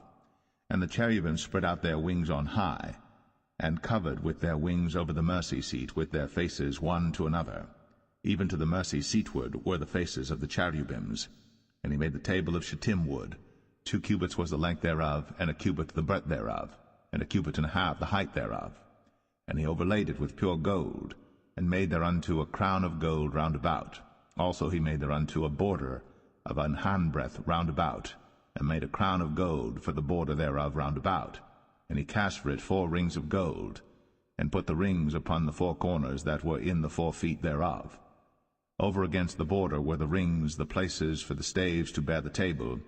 And he made the staves of shittim wood, and overlaid them with gold to bear the table. And he made the vessels which were upon the table, his dishes, and his spoons, and his bowls, and his covers, to cover withal of pure gold. And he made the candlestick of pure gold. Of beaten work made he the candlestick. His shaft and his branch, his bowls, his knobs, and his flowers were of the same. And 6 branches going out of the sides thereof, 3 branches of the candlestick out of the one side thereof, and 3 branches of the candlestick out of the other side thereof. 3 bowls made after the fashion of almonds in one branch, a knob and a flower, and 3 bowls made like almonds in another branch, a knob and a flower. So throughout the 6 branches, going out of the candlestick. And in the candlestick were 4 bowls made like almonds, his knobs and his flowers, and a knob under 2 branches of the same, and a knob under 2 branches of the same, and a knob under 2 branches of the same, according to the 6 branches going out of it. Their knobs and their branches were of the same. All of it was one beaten work of pure gold. And he made his 7 lamps, and his snuffers, and his snuff dishes of pure gold. Of a talent of pure gold made he it, and all the vessels thereof. And he made the incense altar of shittim wood. The length of it was a cubit, the breadth of it a cubit. It was 4 square, and 2 cubits was the height of it. The horns thereof were of the same. And he overlaid it with pure gold, both the top of it and the sides thereof round about. And the horns of it also he made unto it a crown of gold round about. And he made 2 rings of gold for it under the crown thereof, by the 2 corners of it upon the 2 sides thereof, to be places for the staves to bear it withal. And he made the staves of shittim wood, and overlaid them with gold. And he made the holy anointing oil, and the pure incense of sweet spices, according to the work of the apothecary.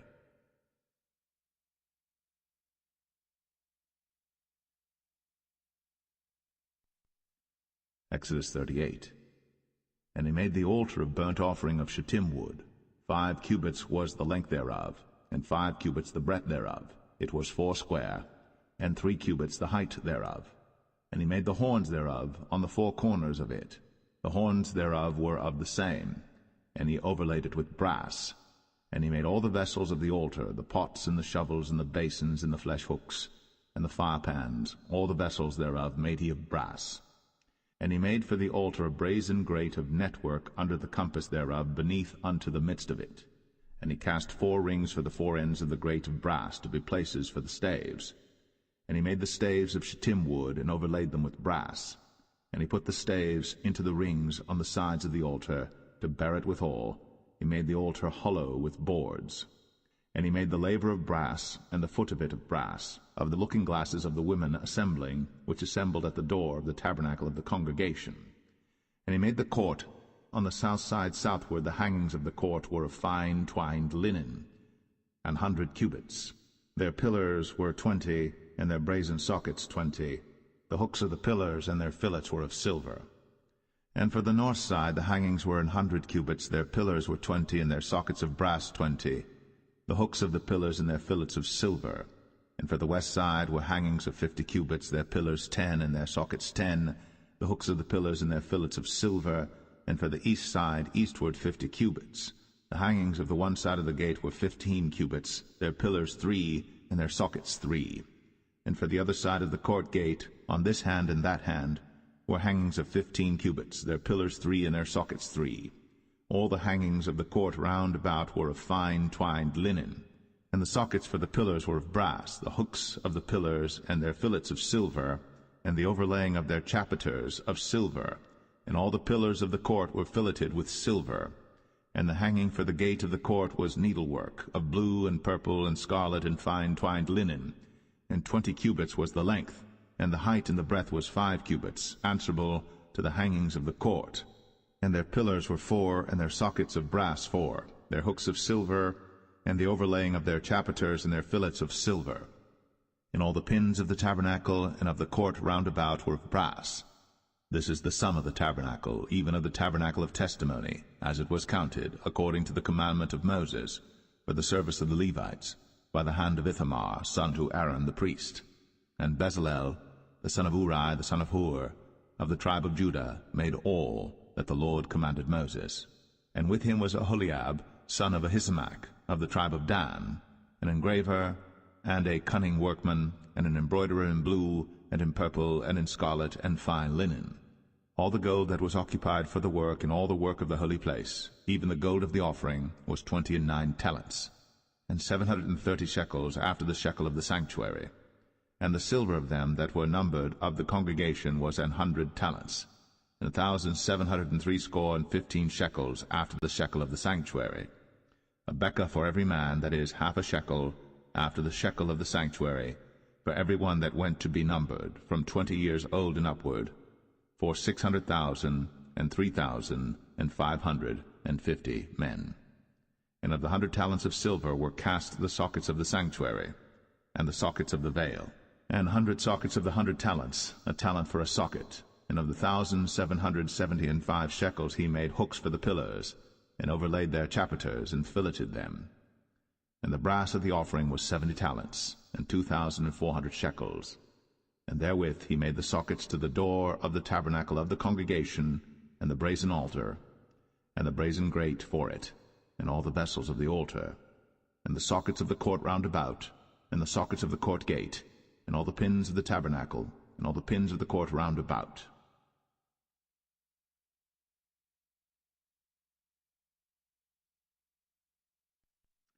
Exodus 39.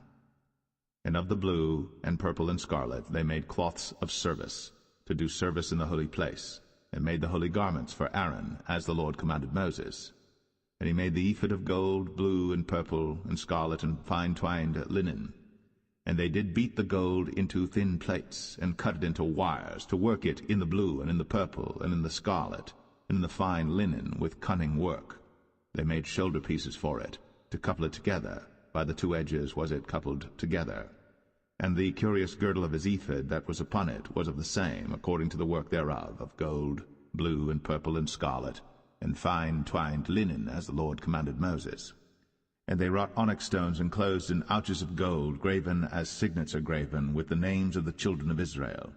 And he put them on the shoulders of the ephod, that they should be stones for a memorial to the children of Israel, as the Lord commanded Moses. And he made the breastplate of cunning work, like the work of the ephod, of gold, blue, and purple, and scarlet, and fine twined linen. It was foursquare. They made the breastplate double. A span was the length thereof, and a span the breadth thereof, being doubled. And they set in it 4 rows of stones. The first row was a sardius, a topaz, and a carbuncle. This was the first row. And the second row an emerald, a sapphire, and a diamond. And the third row a ligure, an agate, and an amethyst. And the fourth row a beryl, an onyx, and a jasper. They were enclosed in ouches of gold in their enclosings. And the stones were according to the names of the children of Israel, 12 according to their names, like the engravings of a signet, every one with his name, according to the 12 tribes. And they made upon the breastplate chains at the ends of wreathen work of pure gold.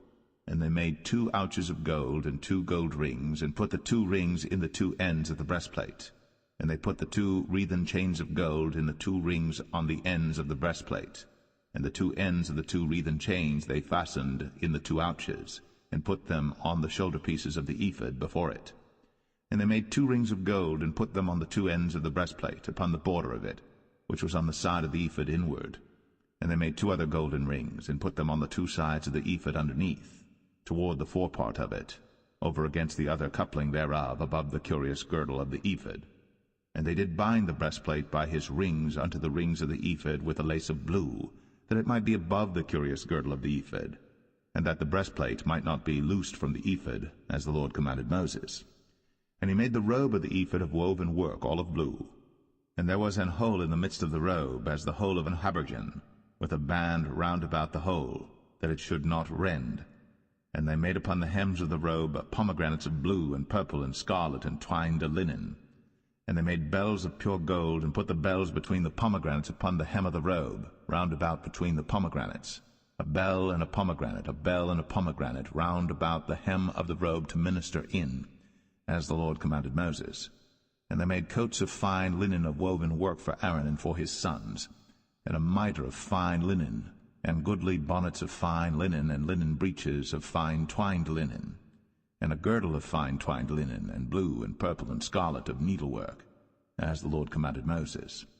And they made the plate of the holy crown of pure gold, and wrote upon it a writing like to the engravings of a signet, Holiness to the Lord. And they tied unto it a lace of blue, to fasten it on high upon the mitre, as the Lord commanded Moses. Thus was all the work of the tabernacle of the tent of the congregation finished. And the children of Israel did according to all that the Lord commanded Moses, so did they. And they brought the tabernacle unto Moses, the tent, and all his furniture, his taches, his boards, his bars, and his pillars, and his sockets, and the covering of ram skins dyed red, and the covering of badger skins, and the veil of the covering, the ark of the testimony, and the staves thereof, and the mercy seat, the table and all the vessels thereof, and the showbread, the pure candlestick, with the lamps thereof, even with the lamps to be set in order, and all the vessels thereof, and the oil for light, and the golden altar, and the anointing oil, and the sweet incense, and the hanging for the tabernacle door, the brazen altar, and his grate of brass, his staves and all his vessels, the laver and his foot, the hangings of the court, his pillars and his sockets, and the hanging for the court gate, his cords, and his pins, and all the vessels of the service of the tabernacle for the tent of the congregation, the cloths of service to do service in the holy place, and the holy garments for Aaron the priest, and his sons' garments, to minister in the priest's office.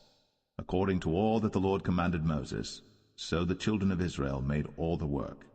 And Moses did look upon all the work, and behold, they had done it, as the Lord had commanded, even so had they done it.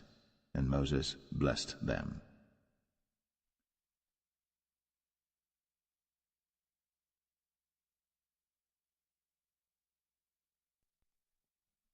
Exodus 40. And the Lord spake unto Moses, saying, On the first day of the first month shalt thou set up the tabernacle of the tent of the congregation, and thou shalt put therein the ark of the testimony, and cover the ark with the veil. And thou shalt bring in the table, and set in order the things that are to be set in order upon it. And thou shalt bring in the candlestick, and light the lamps thereof. And thou shalt set the altar of gold for the incense before the ark of the testimony, and put the hanging of the door to the tabernacle. And thou shalt set the altar of the burnt offering before the door of the tabernacle of the tent of the congregation. And thou shalt set the laver between the tent of the congregation and the altar, and shalt put water therein. And thou shalt set up the court round about, and hang up the hanging at the court gate. And thou shalt take the anointing oil, and anoint the tabernacle, and all that is therein, and shalt hallow it, and all the vessels thereof, and it shall be holy. And thou shalt anoint the altar of the burnt offering, and all his vessels, and sanctify the altar, and it shall be an altar most holy. And thou shalt anoint the laver and his foot, and sanctify it. And thou shalt bring Aaron and his sons unto the door of the tabernacle of the congregation, and wash them with water. And thou shalt put upon Aaron the holy garments, and anoint him, and sanctify him, that he may minister unto me in the priest's office. And thou shalt bring his sons, and clothe them with coats.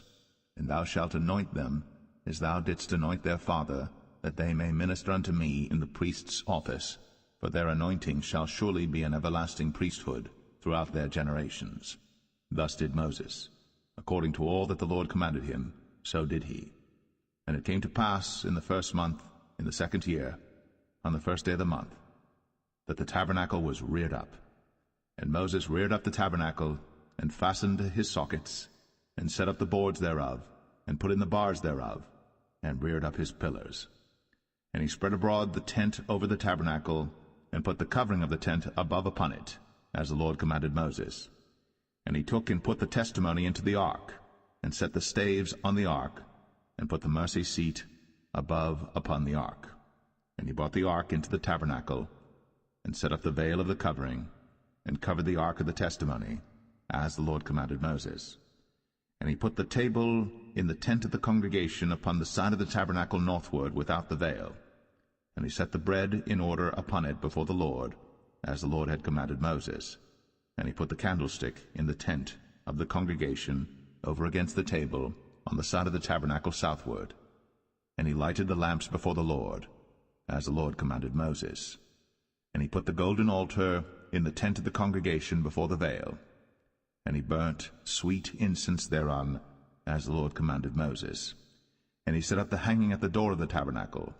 And he put the altar of burnt offering by the door of the tabernacle of the tent of the congregation, and offered upon it the burnt offering and the meat offering, as the Lord commanded Moses. And he set the laver between the tent of the congregation and the altar, and put water there to wash withal. And Moses and Aaron and his sons washed their hands, and their feet thereat, when they went into the tent of the congregation, and when they came near unto the altar, they washed, as the Lord commanded Moses. And he reared up the court round about the tabernacle and the altar, and set up the hanging of the court gate. So Moses finished the work. Then a cloud covered the tent of the congregation, and the glory of the Lord filled the tabernacle. And Moses was not able to enter into the tent of the congregation, because the cloud abode thereon, and the glory of the Lord filled the tabernacle. And when the cloud was taken up from over the tabernacle, the children of Israel went onward in all their journeys. But if the cloud were not taken up, then they journeyed not till the day that it was taken up. For the cloud of the Lord was upon the tabernacle by day, and fire was on it by night, in the sight of all the house of Israel, throughout all their journeys.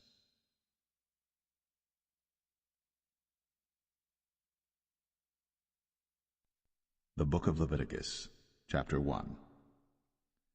And the Lord called unto Moses, and spake unto him out of the tabernacle of the congregation, saying, Speak unto the children of Israel, and say unto them, If any man of you bring an offering unto the Lord, ye shall bring your offering of the cattle, even of the herd, and of the flock. If his offering be a burnt sacrifice of the herd, let him offer a male without blemish. He shall offer it of his own voluntary will at the door of the tabernacle of the congregation before the Lord. And he shall put his hand upon the head of the burnt offering, and it shall be accepted for him to make atonement for him. And he shall kill the bullock before the Lord, and the priests, Aaron's sons, shall bring the blood, and sprinkle the blood round about upon the altar that is by the door of the tabernacle of the congregation. And he shall flay the burnt offering, and cut it into his pieces. And the sons of Aaron the priests shall put fire upon the altar, and lay the wood in order upon the fire. And the priests, Aaron's sons, shall lay the parts, the head, and the fat, in order upon the wood that is on the fire which is upon the altar. But his inwards and his legs shall he wash in water, and the priests shall burn all on the altar to be a burnt sacrifice, an offering made by fire, of a sweet savour unto the Lord. And if his offering be of the flocks, namely of the sheep or of the goats, for a burnt sacrifice, he shall bring it a male without blemish, and he shall kill it on the side of the altar northward before the Lord, and the priests, Aaron's sons, shall sprinkle his blood round about upon the altar. And he shall cut it into his pieces, with his head and his fat, and the priest shall lay them in order on the wood that is on the fire which is upon the altar. But he shall wash the inwards and the legs with water, and the priest shall bring it all, and burn it upon the altar. It is a burnt sacrifice, an offering made by fire, of a sweet savour unto the Lord. And if the burnt sacrifice for his offering to the Lord be of fowls, then he shall bring his offering of turtle doves or of young pigeons.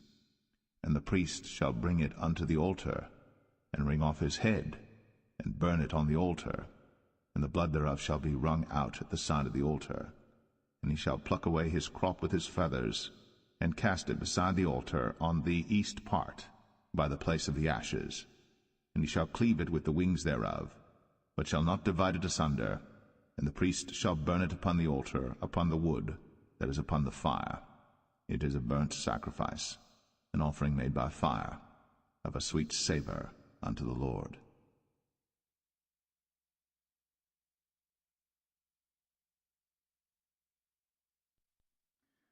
Leviticus 2. And when any will offer a meat offering unto the Lord, his offering shall be of fine flour, and he shall pour oil upon it, and put frankincense thereon, and he shall bring it to Aaron's sons the priests. And he shall take thereout his handful of the flour thereof, and of the oil thereof, with all the frankincense thereof. And the priests shall burn the memorial of it upon the altar, to be an offering made by fire, of a sweet savour unto the Lord. And the remnant of the meat offering shall be Aaron's and his sons. It is a thing most holy of the offerings of the Lord made by fire. And if thou bring an oblation of a meat offering baked in the oven, it shall be unleavened cakes of fine flour mingled with oil, or unleavened wafers anointed with oil. And if thy oblation be a meat offering baked in a pan, it shall be of fine flour, unleavened, mingled with oil. Thou shalt part it in pieces, and pour oil thereon. It is a meat offering. And if thy oblation be a meat offering baked in the frying pan, it shall be made of fine flour with oil. And thou shalt bring the meat offering that is made of these things unto the Lord, and when it is presented unto the priest, he shall bring it unto the altar. And the priest shall take from the meat offering a memorial thereof, and shall burn it upon the altar. It is an offering made by fire, of a sweet savour unto the Lord. And that which is left of the meat offering shall be Aaron's and his sons. It is a thing most holy of the offerings of the Lord made by fire. No meat offering which ye shall bring unto the Lord shall be made with leaven, for ye shall burn no leaven, nor any honey, in any offering of the Lord made by fire. As for the oblation of the firstfruits, ye shall offer them unto the Lord, but they shall not be burnt on the altar for a sweet savour. And every oblation of thy meat offering shalt thou season with salt, neither shalt thou suffer the salt of the covenant of thy God to be lacking from thy meat offering. With all thine offerings thou shalt offer salt. And if thou offer a meat offering of thy firstfruits unto the Lord, thou shalt offer for the meat offering of thy firstfruits green ears of corn dried by the fire, even corn beaten out of full ears. And thou shalt put oil upon it, and lay frankincense thereon. It is a meat offering. And the priest shall burn the memorial of it, part of the beaten corn thereof, and part of the oil thereof, with all the frankincense thereof. It is an offering made by fire unto the Lord.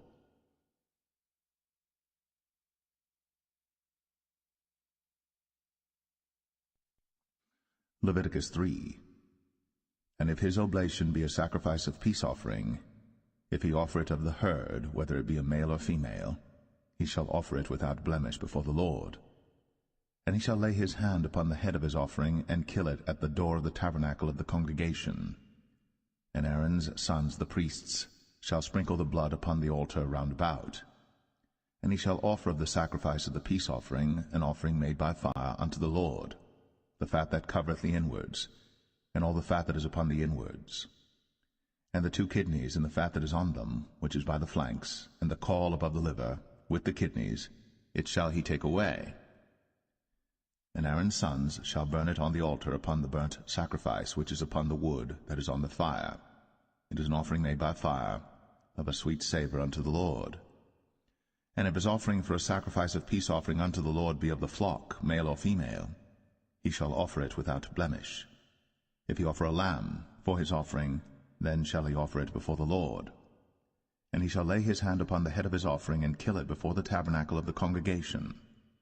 And Aaron's sons shall sprinkle the blood thereof round about upon the altar. And he shall offer of the sacrifice of the peace offering an offering made by fire unto the Lord, the fat thereof, and the whole rump, it shall he take off hard by the backbone, and the fat that covereth the inwards, and all the fat that is upon the inwards, and the 2 kidneys, and the fat that is upon them, which is by the flanks, and the caul above the liver, with the kidneys, it shall he take away. And the priest shall burn it upon the altar. It is the food of the offering made by fire unto the Lord. And if his offering be a goat, then he shall offer it before the Lord. And he shall lay his hand upon the head of it, and kill it before the tabernacle of the congregation. And the sons of Aaron shall sprinkle the blood thereof upon the altar round about. And he shall offer thereof his offering, even an offering made by fire unto the Lord, the fat that covereth the inwards, and all the fat that is upon the inwards, and the 2 kidneys, and the fat that is upon them, which is by the flanks, and the caul above the liver, with the kidneys, it shall he take away. And the priest shall burn them upon the altar. It is the food of the offering made by fire for a sweet savour. All the fat is the Lord's. It shall be a perpetual statute for your generations throughout all your dwellings, that ye eat neither fat nor blood.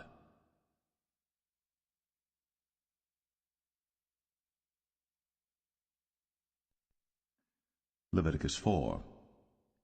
And the Lord spake unto Moses, saying, Speak unto the children of Israel, saying, If a soul shall sin through ignorance against any of the commandments of the Lord, concerning things which ought not to be done, and shall do against any of them, if the priest that is anointed do sin according to the sin of the people, then let him bring for his sin which he hath sinned a young bullock without blemish unto the Lord for a sin offering. And he shall bring the bullock unto the door of the tabernacle of the congregation before the Lord, and shall lay his hand upon the bullock's head, and kill the bullock before the Lord. And the priest that is anointed shall take of the bullock's blood, and bring it to the tabernacle of the congregation. And the priest shall dip his finger in the blood, and sprinkle of the blood 7 times before the Lord, before the veil of the sanctuary.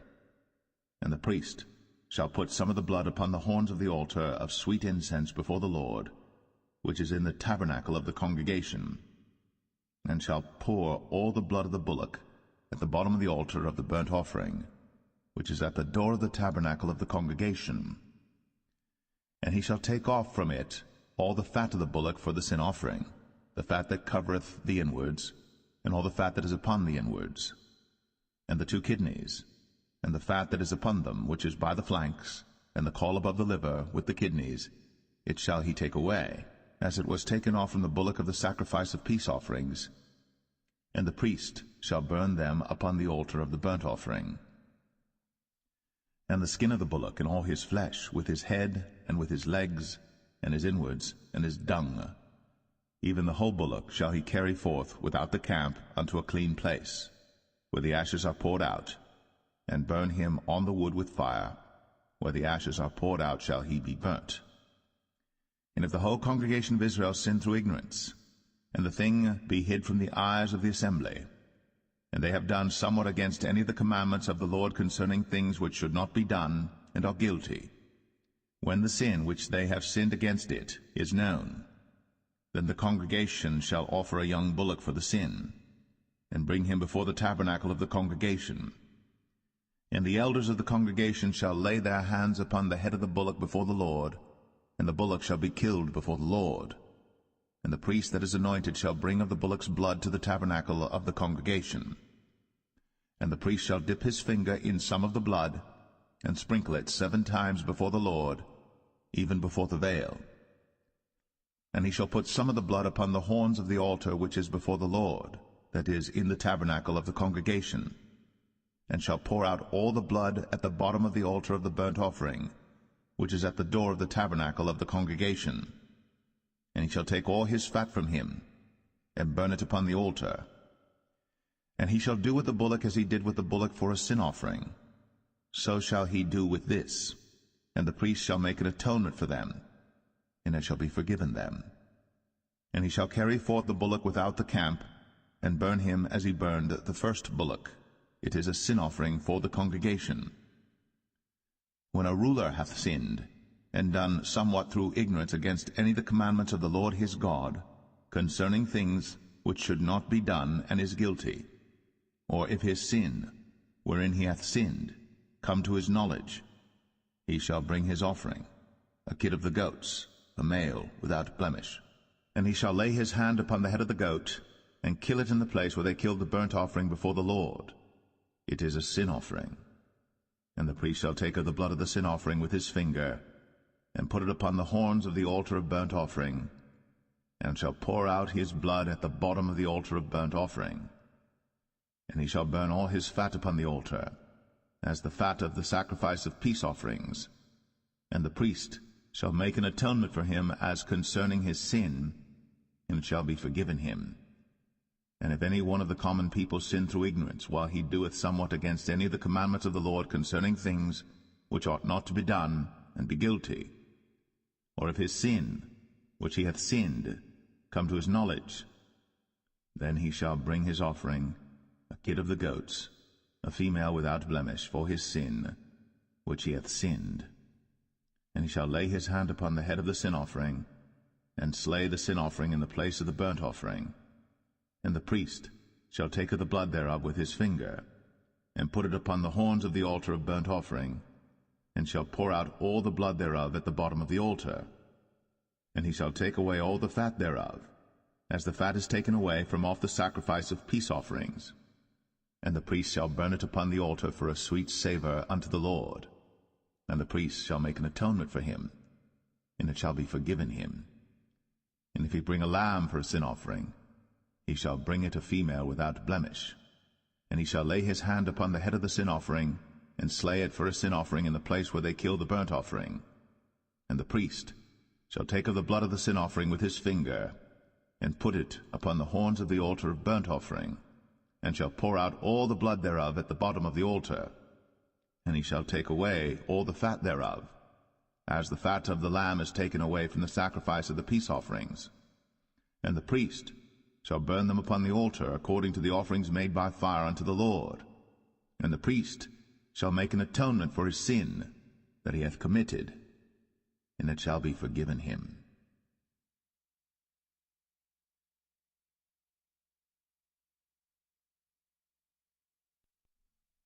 Leviticus 5.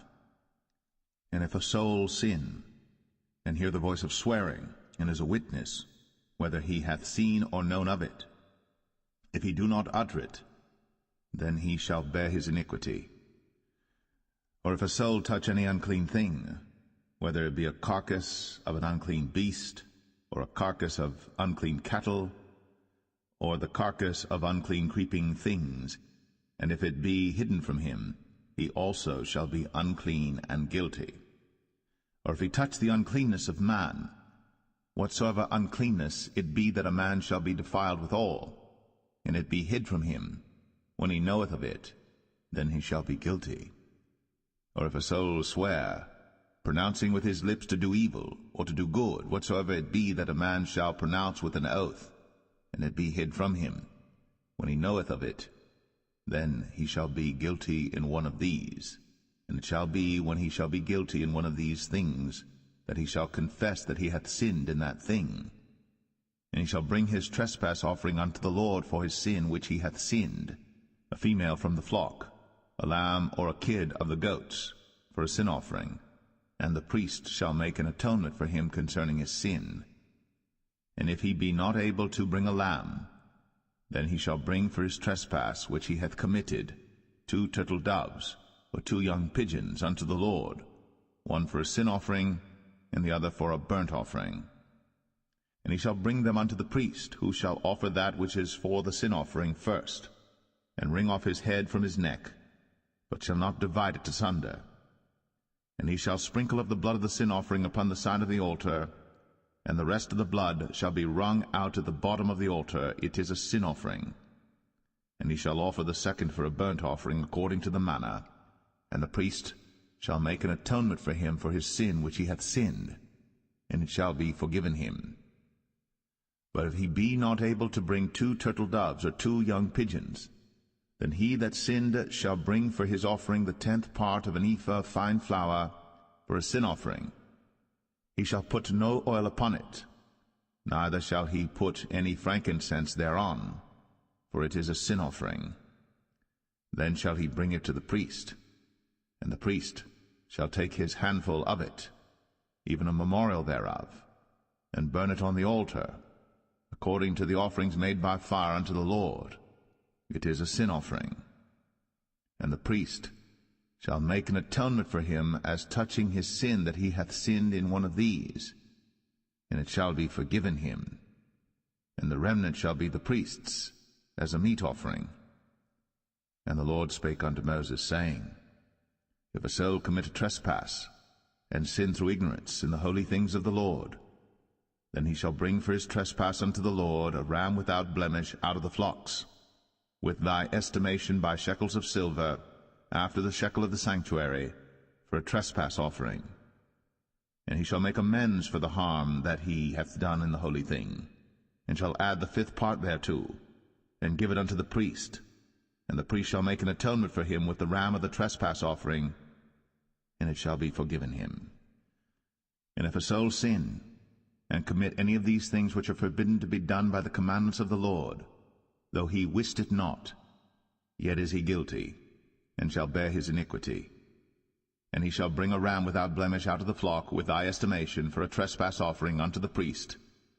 And the priest shall make an atonement for him concerning his ignorance, wherein he erred and wist it not, and it shall be forgiven him. It is a trespass offering. He hath certainly trespassed against the Lord.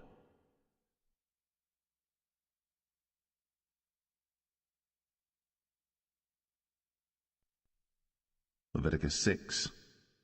And the Lord spake unto Moses, saying, If a soul sin, and commit a trespass against the Lord, and lie unto his neighbor in that which was delivered him to keep, for in fellowship, or in a thing taken away by violence, or hath deceived his neighbor, or have found that which was lost, and lieth concerning it, and sweareth falsely, in any of all these that a man doeth, sinning therein, then it shall be, because he hath sinned, and is guilty, that he shall restore that which he took violently away, or the thing which he hath deceitfully gotten, or that which was delivered him to keep, or the lost thing which he found, or all that about which he hath sworn falsely. He shall even restore it in the principal, and shall add the 5th part more thereto, and give it unto him to whom it appertaineth in the day of his trespass offering. And he shall bring his trespass offering unto the Lord, a ram without blemish out of the flock, with thy estimation, for a trespass offering unto the priest. And the priest shall make an atonement for him before the Lord, and it shall be forgiven him for anything of all that he hath done in trespassing therein. And the Lord spake unto Moses, saying, Command Aaron and his sons, saying, This is the law of the burnt offering. It is the burnt offering because of the burning upon the altar all night unto the morning, and the fire of the altar shall be burning in it. And the priest shall put on his linen garment, and his linen breeches shall he put upon his flesh, and take up the ashes which the fire hath consumed with the burnt offering on the altar, and he shall put them beside the altar. And he shall put off his garments, and put on other garments, and carry forth the ashes without the camp unto a clean place. And the fire upon the altar shall be burning in it. It shall not be put out. And the priest shall burn wood on it every morning, and lay the burnt offering in order upon it. And he shall burn thereon the fat of the peace offerings. The fire shall ever be burning upon the altar. It shall never go out. And this is the law of the meat offering. The sons of Aaron shall offer it before the Lord, before the altar. And he shall take of it his handful of the flour of the meat offering, and of the oil thereof, and all the frankincense which is upon the meat offering, and shall burn it upon the altar for a sweet savour, even the memorial of it, unto the Lord. And the remainder thereof shall Aaron and his sons eat. With unleavened bread shall it be eaten in the holy place. In the court of the tabernacle of the congregation they shall eat it. It shall not be baked with leaven. I have given it unto them for their portion of my offerings made by fire. It is most holy, as is the sin offering, and as the trespass offering. All the males among the children of Aaron shall eat of it. It shall be a statute for ever in your generations concerning the offerings of the Lord made by fire. Every one that toucheth them shall be holy. And the Lord spake unto Moses, saying, This is the offering of Aaron and of his sons, which they shall offer unto the Lord in the day when he is anointed. The 10th part of an ephah of fine flour for a meat offering perpetual, half of it in the morning, and half thereof at night. In a pan it shall be made with oil, and when it is baked, thou shalt bring it in. And the baked pieces of the meat offering shalt thou offer for a sweet savour unto the Lord. And the priest of his sons that is anointed in his stead shall offer it. It is a statute for ever unto the Lord. It shall be wholly burnt. For every meat offering for the priest shall be wholly burnt. It shall not be eaten. And the Lord spake unto Moses, saying, Speak unto Aaron and to his sons, saying, This is the law of the sin offering. In the place where the burnt offering is killed shall the sin offering be killed before the Lord. It is most holy. The priest that offereth it for sin shall eat it. In the holy place shall it be eaten, in the court of the tabernacle of the congregation. Whatsoever shall touch the flesh thereof shall be holy. And when there is sprinkled of the blood thereof upon any garment, thou shalt wash that whereon it was sprinkled in the holy place. But the earthen vessel wherein it is sodden shall be broken, and if it be sodden in a brazen pot, it shall be both scoured and rinsed in water. All the males among the priests shall eat thereof. It is most holy. And no sin offering whereof any of the blood is brought into the tabernacle of the congregation to reconcile with all in the holy place shall be eaten. It shall be burnt in the fire.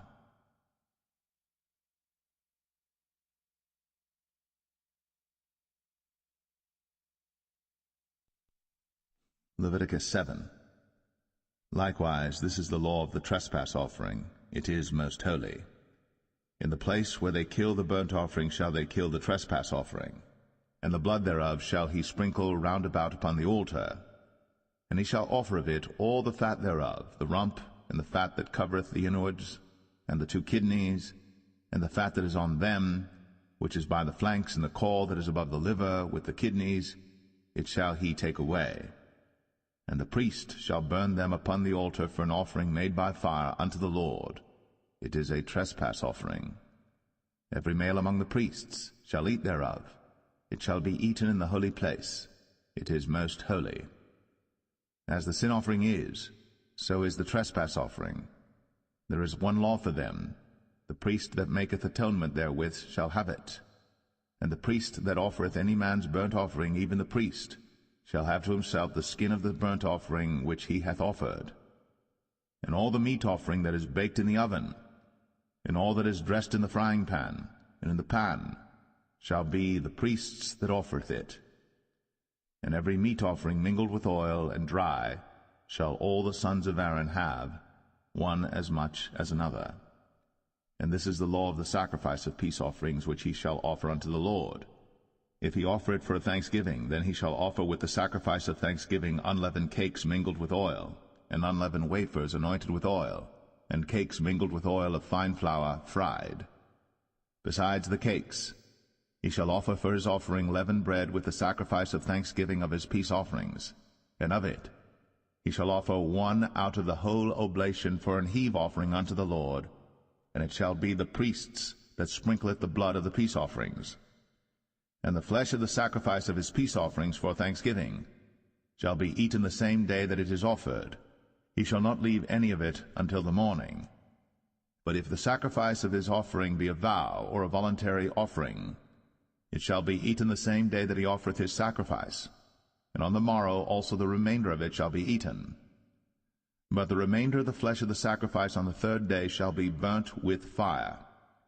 And if any of the flesh of the sacrifice of his peace offerings be eaten at all on the third day, it shall not be accepted, neither shall it be imputed unto him that offereth it. It shall be an abomination, and the soul that eateth of it shall bear his iniquity. And the flesh that toucheth any unclean thing shall not be eaten, it shall be burnt with fire.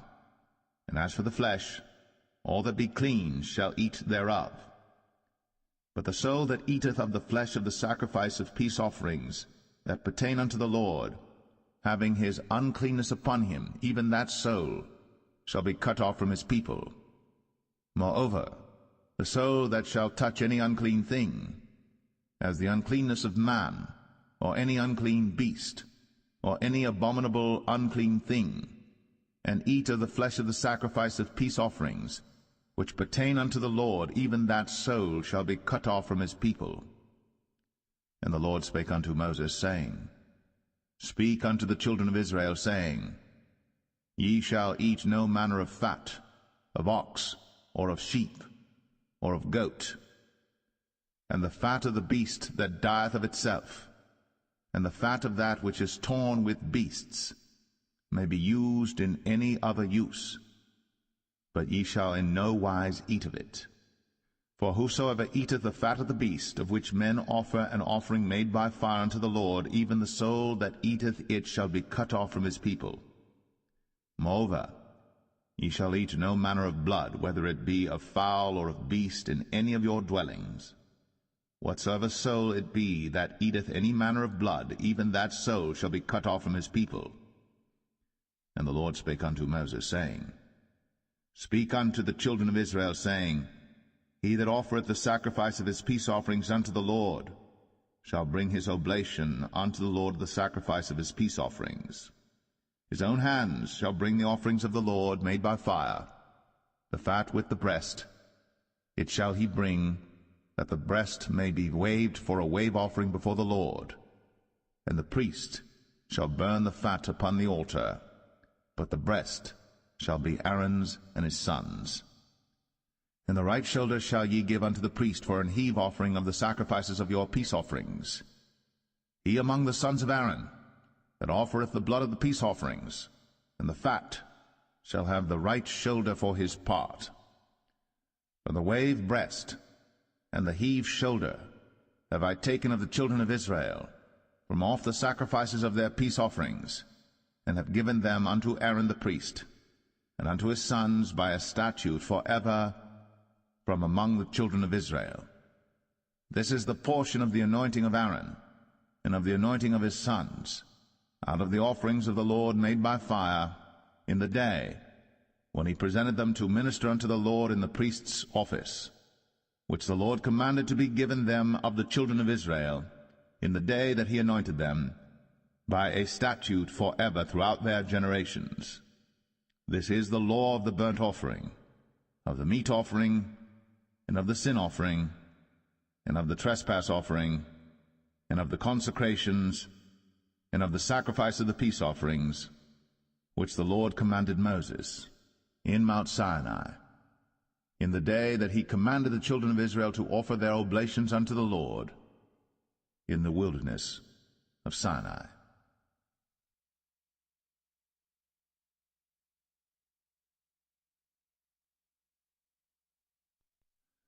Leviticus 8. And the Lord spake unto Moses, saying, Take Aaron and his sons with him, and the garments and the anointing oil, and a bullock for the sin offering, and 2 rams, and a basket of unleavened bread. And gather thou all the congregation together unto the door of the tabernacle of the congregation. And Moses did as the Lord commanded him. And the assembly was gathered together unto the door of the tabernacle of the congregation.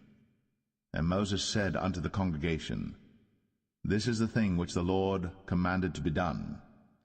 And Moses brought Aaron and his sons, and washed them with water. And he put upon him the coat, and girded him with the girdle, and clothed him with the robe, and put the ephod upon him.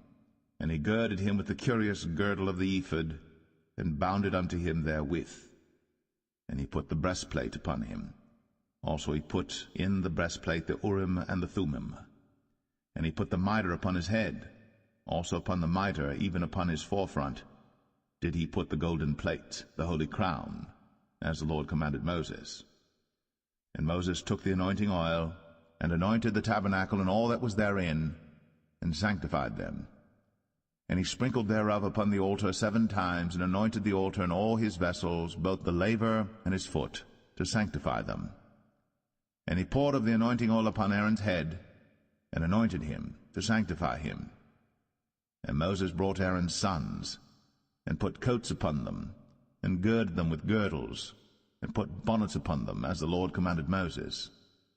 And he brought the bullock for the sin offering, and Aaron and his sons laid their hands upon the head of the bullock for the sin offering, and he slew it. And Moses took the blood, and put it upon the horns of the altar round about with his finger, and purified the altar, and poured the blood at the bottom of the altar, and sanctified it, to make reconciliation upon it. And he took all the fat that was upon the inwards, and the caul above the liver, and the 2 kidneys, and their fat, and Moses burned it upon the altar. But the bullock and his hide, his flesh and his dung, he burnt with fire without the camp, as the Lord commanded Moses. And he brought the ram for the burnt offering, and Aaron and his sons laid their hands upon the head of the ram, and he killed it. And Moses sprinkled the blood upon the altar round about, and he cut the ram into pieces. And Moses burnt the head, and the pieces, and the fat, and he washed the inwards and the legs in water. And Moses burnt the whole ram upon the altar. It was a burnt sacrifice for a sweet savour, and an offering made by fire unto the Lord, as the Lord commanded Moses. And he brought the other ram, the ram of consecration. And Aaron and his sons laid their hands upon the head of the ram, and he slew it. And Moses took of the blood of it, and put it upon the tip of Aaron's right ear, and upon the thumb of his right hand, and upon the great toe of his right foot. And he brought Aaron's sons, and Moses put of the blood upon the tip of their right ear, and upon the thumbs of their right hands, and upon the great toes of their right feet. And Moses sprinkled the blood upon the altar round about. And he took the fat, and the rump, and all the fat that was upon the inwards, and the caul above the liver, and the 2 kidneys and their fat, and the right shoulder. And out of the basket of unleavened bread that was before the Lord, he took 1 unleavened cake, and a cake of oiled bread, and 1 wafer, and put them on the fat, and upon the right shoulder. And he put all upon Aaron's hands, and upon his sons' hands, and waved them for a wave offering before the Lord. And Moses took them from off their hands, and burnt them on the altar upon the burnt offering. They were consecrations for a sweet savour. It is an offering made by fire unto the Lord. And Moses took the breast, and waved it for a wave offering before the Lord. For of the ram of consecration it was Moses' part, as the Lord commanded Moses. And Moses took of the anointing oil, and of the blood which was upon the altar, and sprinkled it upon Aaron, and upon his garments, and upon his sons, and upon his sons' garments with him, and sanctified Aaron, and his garments, and his sons' garments with him.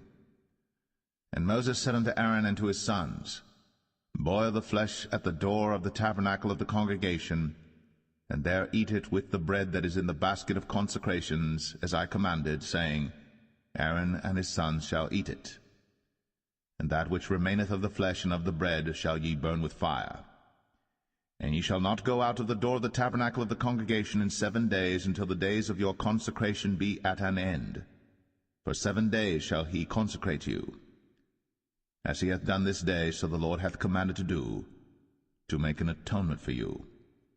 Therefore shall ye abide at the door of the tabernacle of the congregation day and night 7 days, and keep the charge of the Lord, that ye die not, for so I am commanded. So Aaron and his sons did all things which the Lord commanded by the hand of Moses.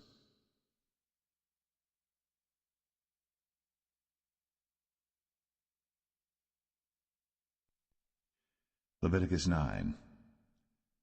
And it came to pass on the 8th day that Moses called Aaron and his sons and the elders of Israel. And he said unto Aaron, Take thee a young calf for a sin offering, and a ram for a burnt offering without blemish, and offer them before the Lord. And unto the children of Israel thou shalt speak, saying, Take ye a kid of the goats for a sin offering, and a calf and a lamb, both of the first year, without blemish, for a burnt offering. Also a bullock and a ram for peace offerings to sacrifice before the Lord, and a meat offering mingled with oil. For today the Lord will appear unto you. And they brought that which Moses commanded before the tabernacle of the congregation, and all the congregation drew near, and stood before the Lord. And Moses said, This is the thing which the Lord commanded that ye should do, and the glory of the Lord shall appear unto you. And Moses said unto Aaron, Go unto the altar, and offer thy sin offering, and thy burnt offering, and make an atonement for thyself, and for the people. And offer the offering of the people, and make an atonement for them, as the Lord commanded. Aaron therefore went unto the altar, and slew the calf of the sin offering, which was for himself. And the sons of Aaron brought the blood unto him, and he dipped his finger in the blood, and put it upon the horns of the altar, and poured out the blood at the bottom of the altar. But the fat and the kidneys and the caul above the liver of the sin offering he burnt upon the altar, as the Lord commanded Moses. And the flesh and the hide he burnt with fire without the camp, and he slew the burnt offering. And Aaron's sons presented unto him the blood, which he sprinkled round about upon the altar. And they presented the burnt offering unto him, with the pieces thereof, and the head, and he burnt them upon the altar. And he did wash the inwards and the legs, and burnt them upon the burnt offering on the altar. And he brought the people's offering, and took the goat which was the sin offering for the people, and slew it, and offered it for sin as the first. And he brought the burnt offering, and offered it according to the manner. And he brought the meat offering, and took an handful thereof, and burnt it upon the altar, beside the burnt sacrifice of the morning. He slew also the bullock and the ram for a sacrifice of peace offerings, which was for the people. And Aaron's sons presented unto him the blood which he sprinkled upon the altar round about. And the fat of the bullock and of the ram, the rump, and that which covereth the inwards, and the kidneys, and the caul above the liver. And they put the fat upon the breasts, and he burnt the fat upon the altar. And the breasts and the right shoulder Aaron waved for a wave offering before the Lord, as Moses commanded. And Aaron lifted up his hand toward the people, and blessed them, and came down from offering of the sin offering, and the burnt offering, and peace offerings. And Moses and Aaron went into the tabernacle of the congregation, and came out, and blessed the people. And the glory of the Lord appeared unto all the people. And there came a fire out from before the Lord, and consumed upon the altar the burnt offering and the fat, which when all the people saw, they shouted, and fell on their faces.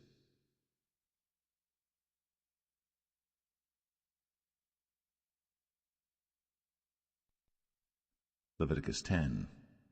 And Nadab and Abihu, the sons of Aaron, took either of them his censer, and put fire therein, and put incense thereon, and offered strange fire before the Lord, which he commanded them not. And there went out fire from the Lord, and devoured them, and they died before the Lord. Then Moses said unto Aaron, This is it that the Lord spake, saying, I will be sanctified in them that come nigh me, and before all the people I will be glorified. And Aaron held his peace. And Moses called Mishael and Elzaphan, the sons of Uzziel, the uncle of Aaron, and said unto them, Come near, carry your brethren from before the sanctuary out of the camp. So they went near, and carried them in their coats out of the camp, as Moses had said. And Moses said unto Aaron, and unto Eleazar, and unto Ithamar his sons, Uncover not your heads, neither rend your clothes, lest ye die, and lest wrath come upon all the people. But let your brethren, the whole house of Israel, bewail the burning which the Lord hath kindled. And ye shall not go out from the door of the tabernacle of the congregation, lest ye die, for the anointing oil of the Lord is upon you. And they did according to the word of Moses. And the Lord spake unto Aaron, saying, Do not drink wine nor strong drink, thou nor thy sons with thee, when ye go into the tabernacle of the congregation, lest ye die. It shall be a statute for ever throughout your generations, and that ye may put difference between holy and unholy, and between unclean and clean, and that ye may teach the children of Israel all the statutes which the Lord hath spoken unto them by the hand of Moses. And Moses spake unto Aaron, and unto Eleazar, and unto Ithamar, his sons that were left, Take the meat offering that remaineth of the offerings of the Lord made by fire, and eat it without leaven beside the altar, for it is most holy.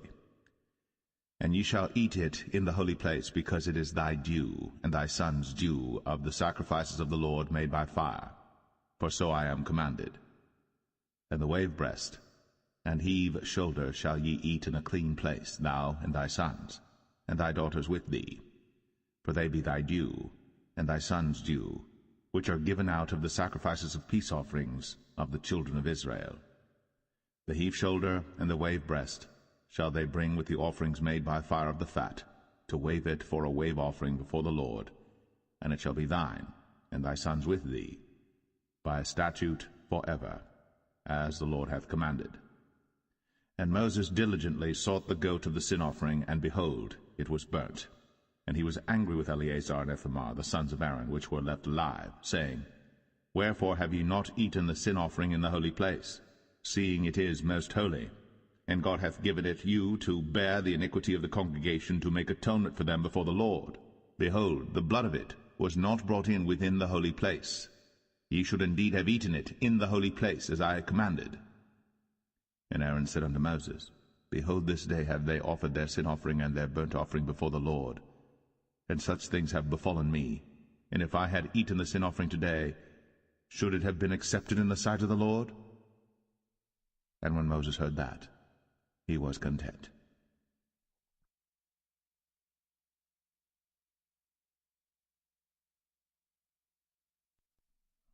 Leviticus 11. And the Lord spake unto Moses and to Aaron, saying unto them, Speak unto the children of Israel, saying, These are the beasts which ye shall eat among all the beasts that are on the earth. Whatsoever parteth the hoof, and is cloven-footed, and cheweth the cud, among the beasts, that shall ye eat. Nevertheless, these shall ye not eat of them that chew the cud, or of them that divide the hoof, as the camel, because he cheweth the cud, but divideth not the hoof, he is unclean unto you. And the coney, because he cheweth the cud, but divideth not the hoof, he is unclean unto you. And the hare, because he cheweth the cud, but divideth not the hoof, he is unclean unto you. And the swine, though he divide the hoof, and be cloven-footed, yet he cheweth not the cud, he is unclean to you. Of their flesh shall ye not eat, and their carcass shall ye not touch, they are unclean to you. These shall ye eat of all that are in the waters. Whatsoever hath fins and scales in the waters, in the seas, and in the rivers, them shall ye eat. And all that have not fins and scales in the seas, and in the rivers, of all that move in the waters, and of any living thing which is in the waters, they shall be an abomination unto you. They shall be even an abomination unto you.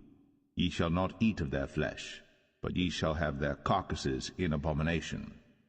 Whatsoever hath no fins nor scales in the waters, that shall be an abomination unto you. And these are they which ye shall have in abomination among the fowls. They shall not be eaten. They are an abomination, the eagle, and the ossifrage, and the osprey, and the vulture, and the kite after his kind, every raven after his kind, and the owl, and the nighthawk, and the cuckoo, and the hawk after his kind, and the little owl, and the cormorant, and the great owl, and the swan, and the pelican, and the gyre eagle, and the stork, the heron after her kind, and the lapwing, and the bat. All fowls that creep, going upon all four, shall be an abomination unto you. Yet these may ye eat of every flying creeping thing that goeth upon all four, which have legs above their feet, to leap withal upon the earth. Even these of them ye may eat, the locust after his kind, and the bald locust after his kind, and the beetle after his kind, and the grasshopper after his kind. But all other flying creeping things which have 4 feet shall be an abomination unto you, and for these ye shall be unclean. Whosoever toucheth the carcass of them shall be unclean until the even. And whosoever beareth aught of the carcass of them shall wash his clothes, and be unclean until the even.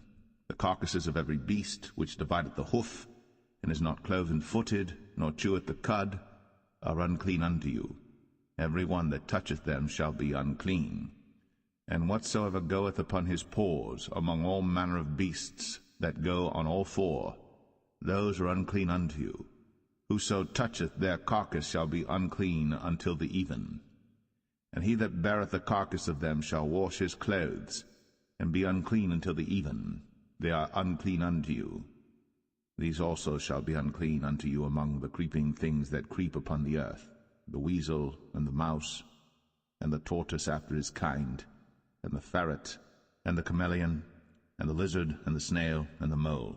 These are unclean to you among all that creep. Whosoever doth touch them, when they be dead, shall be unclean until the even. And upon whatsoever any of them, when they are dead, doth fall, it shall be unclean, whether it be any vessel of wood, or raiment, or skin, or sack, whatsoever vessel it be, wherein any work is done, it must be put into water, and it shall be unclean until the even. So it shall be cleansed. And every earthen vessel, whereinto any of them falleth, whatsoever is in it shall be unclean, and ye shall break it. Of all meat which may be eaten, that on which such water cometh shall be unclean, and all drink that may be drunk in every such vessel shall be unclean. And everything whereupon any part of their carcass falleth shall be unclean, whether it be oven, or ranges, or pots, they shall be broken down, for they are unclean, and shall be unclean unto you. Nevertheless a fountain or pit wherein there is plenty of water shall be clean, but that which toucheth their carcass shall be unclean. And if any part of their carcass fall upon any sowing seed which is to be sown, it shall be clean. But if any water be put upon the seed, and any part of their carcass fall thereon, it shall be unclean unto you. And if any beast of which ye may eat die, he that toucheth the carcass thereof shall be unclean until the even. And he that eateth of the carcass of it shall wash his clothes, and be unclean until the even. He also that beareth the carcass of it shall wash his clothes, and be unclean until the even. And every creeping thing that creepeth upon the earth shall be an abomination, it shall not be eaten. Whatsoever goeth upon the belly, and whatsoever goeth upon all four, or whatsoever hath more feet among all creeping things that creep upon the earth, them ye shall not eat, for they are an abomination. Ye shall not make yourselves abominable with any creeping thing that creepeth, neither shall ye make yourselves unclean with them, that ye should be defiled thereby. For I am the Lord your God. Ye shall therefore sanctify yourselves, and ye shall be holy, for I am holy. Neither shall ye defile yourselves with any manner of creeping thing that creepeth upon the earth. For I am the Lord that bringeth you up out of the land of Egypt, to be your God. Ye shall therefore be holy, for I am holy. This is the law of the beasts, and of the fowl, and of every living creature that moveth in the waters, and of every creature that creepeth upon the earth, to make a difference between the unclean and the clean, and between the beast that may be eaten and the beast that may not be eaten.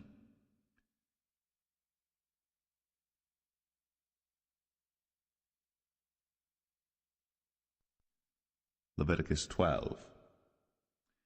And the Lord spake unto Moses, saying, Speak unto the children of Israel, saying, If a woman have conceived seed, and born a man-child, then she shall be unclean 7 days, according to the days of the separation for her infirmity shall she be unclean. And in the 8th day the flesh of his foreskin shall be circumcised, and she shall then continue in the blood of her purifying 33 days.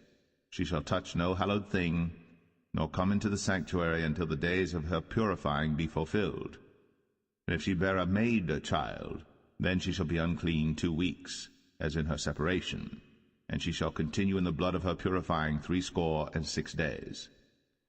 And when the days of her purifying are fulfilled, for a son or for a daughter, she shall bring a lamb of the first year for a burnt offering, and a young pigeon, or a turtle dove, for a sin offering, unto the door of the tabernacle of the congregation, unto the priest, who shall offer it before the Lord, and make an atonement for her, and she shall be cleansed from the issue of her blood.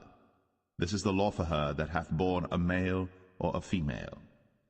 And if she be not able to bring a lamb, then she shall bring 2 turtles or 2 young pigeons, the one for the burnt offering and the other for a sin offering, and the priest shall make an atonement for her, and she shall be clean.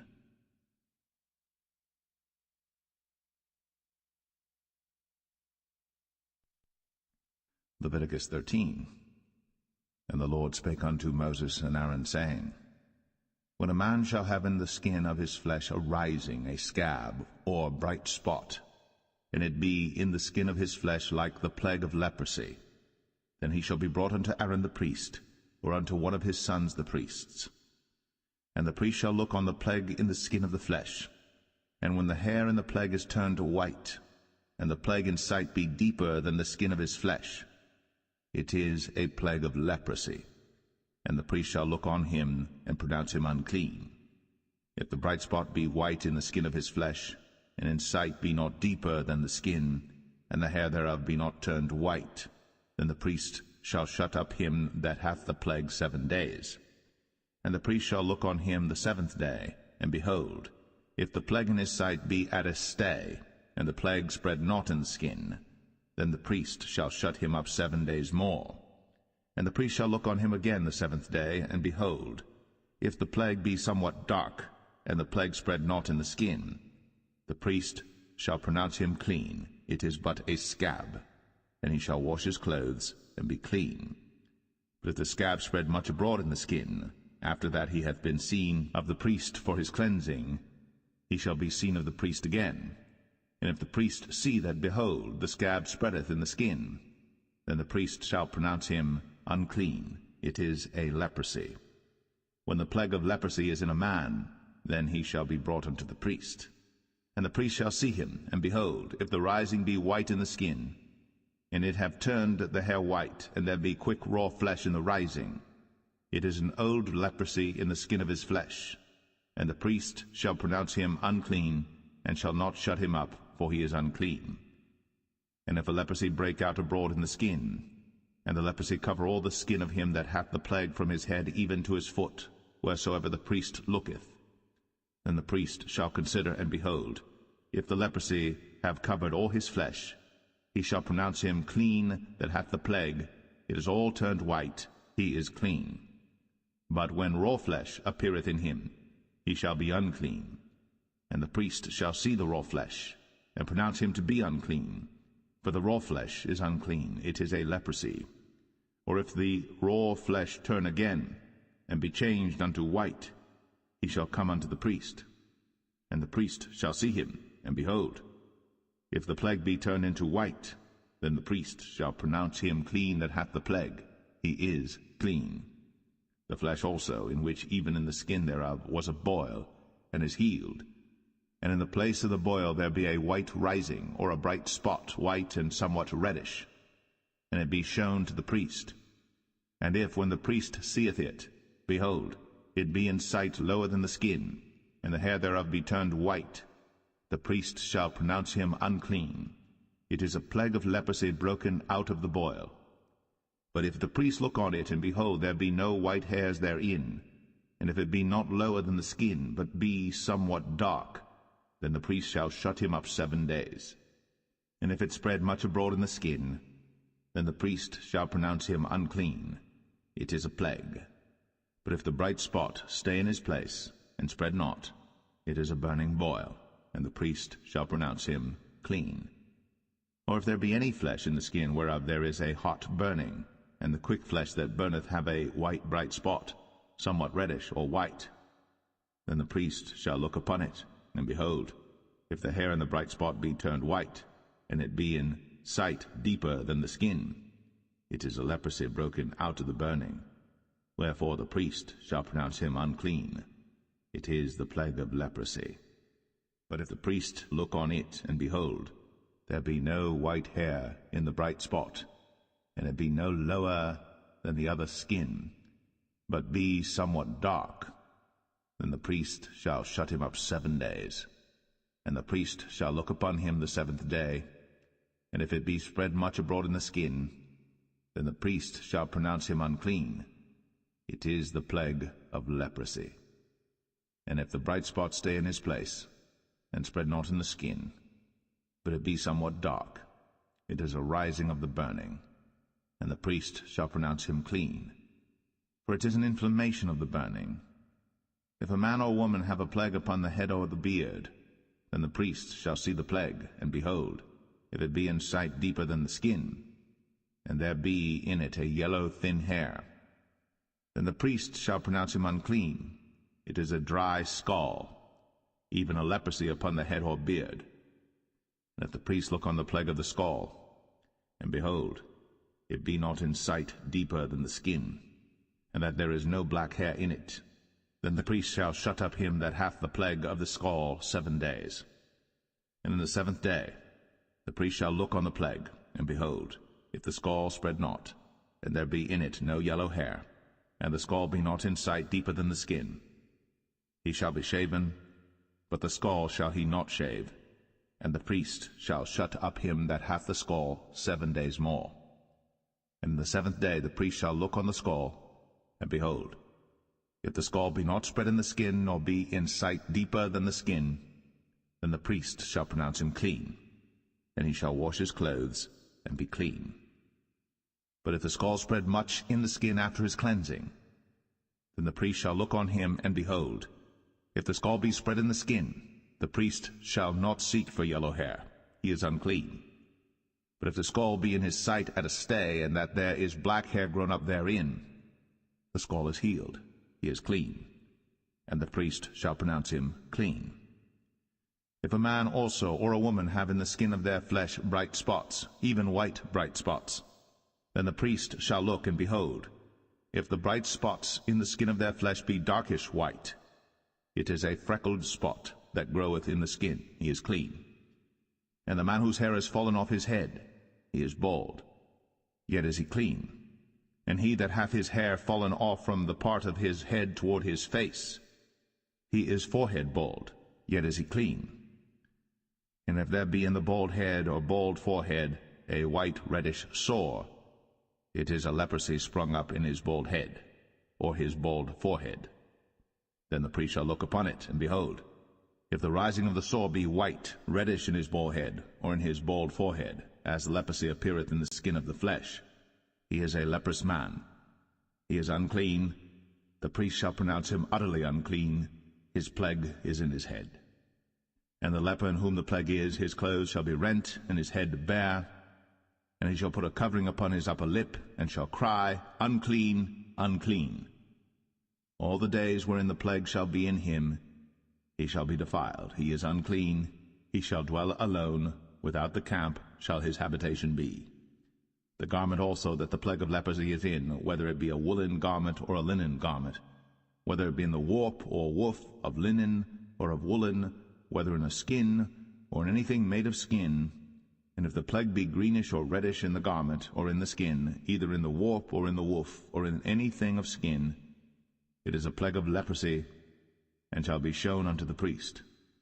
And the priest shall look upon the plague, and shut up it that hath the plague 7 days. And he shall look on the plague on the 7th day, if the plague be spread in the garment, either in the warp, or in the woof, or in a skin, or in any work that is made of skin, the plague is a fretting leprosy, it is unclean. He shall therefore burn the garment, whether warp or woof, in woolen or in linen, or anything of skin, wherein the plague is, for it is a fretting leprosy, it shall be burnt in the fire. And if the priest shall look, and behold, the plague be not spread in the garment, either in the warp or in the woof, or in anything of skin, then the priest shall command that they wash the thing wherein the plague is, and he shall shut it up 7 days more. And the priest shall look on the plague after that it is washed, and behold, if the plague have not changed his color, and the plague be not spread, it is unclean. Thou shalt burn it in the fire. It is fret inward, whether it be bare within or without. And if the priest look, and behold, the plague be somewhat dark after the washing of it, then he shall rend it out of the garment, or out of the skin, or out of the warp, or out of the woof.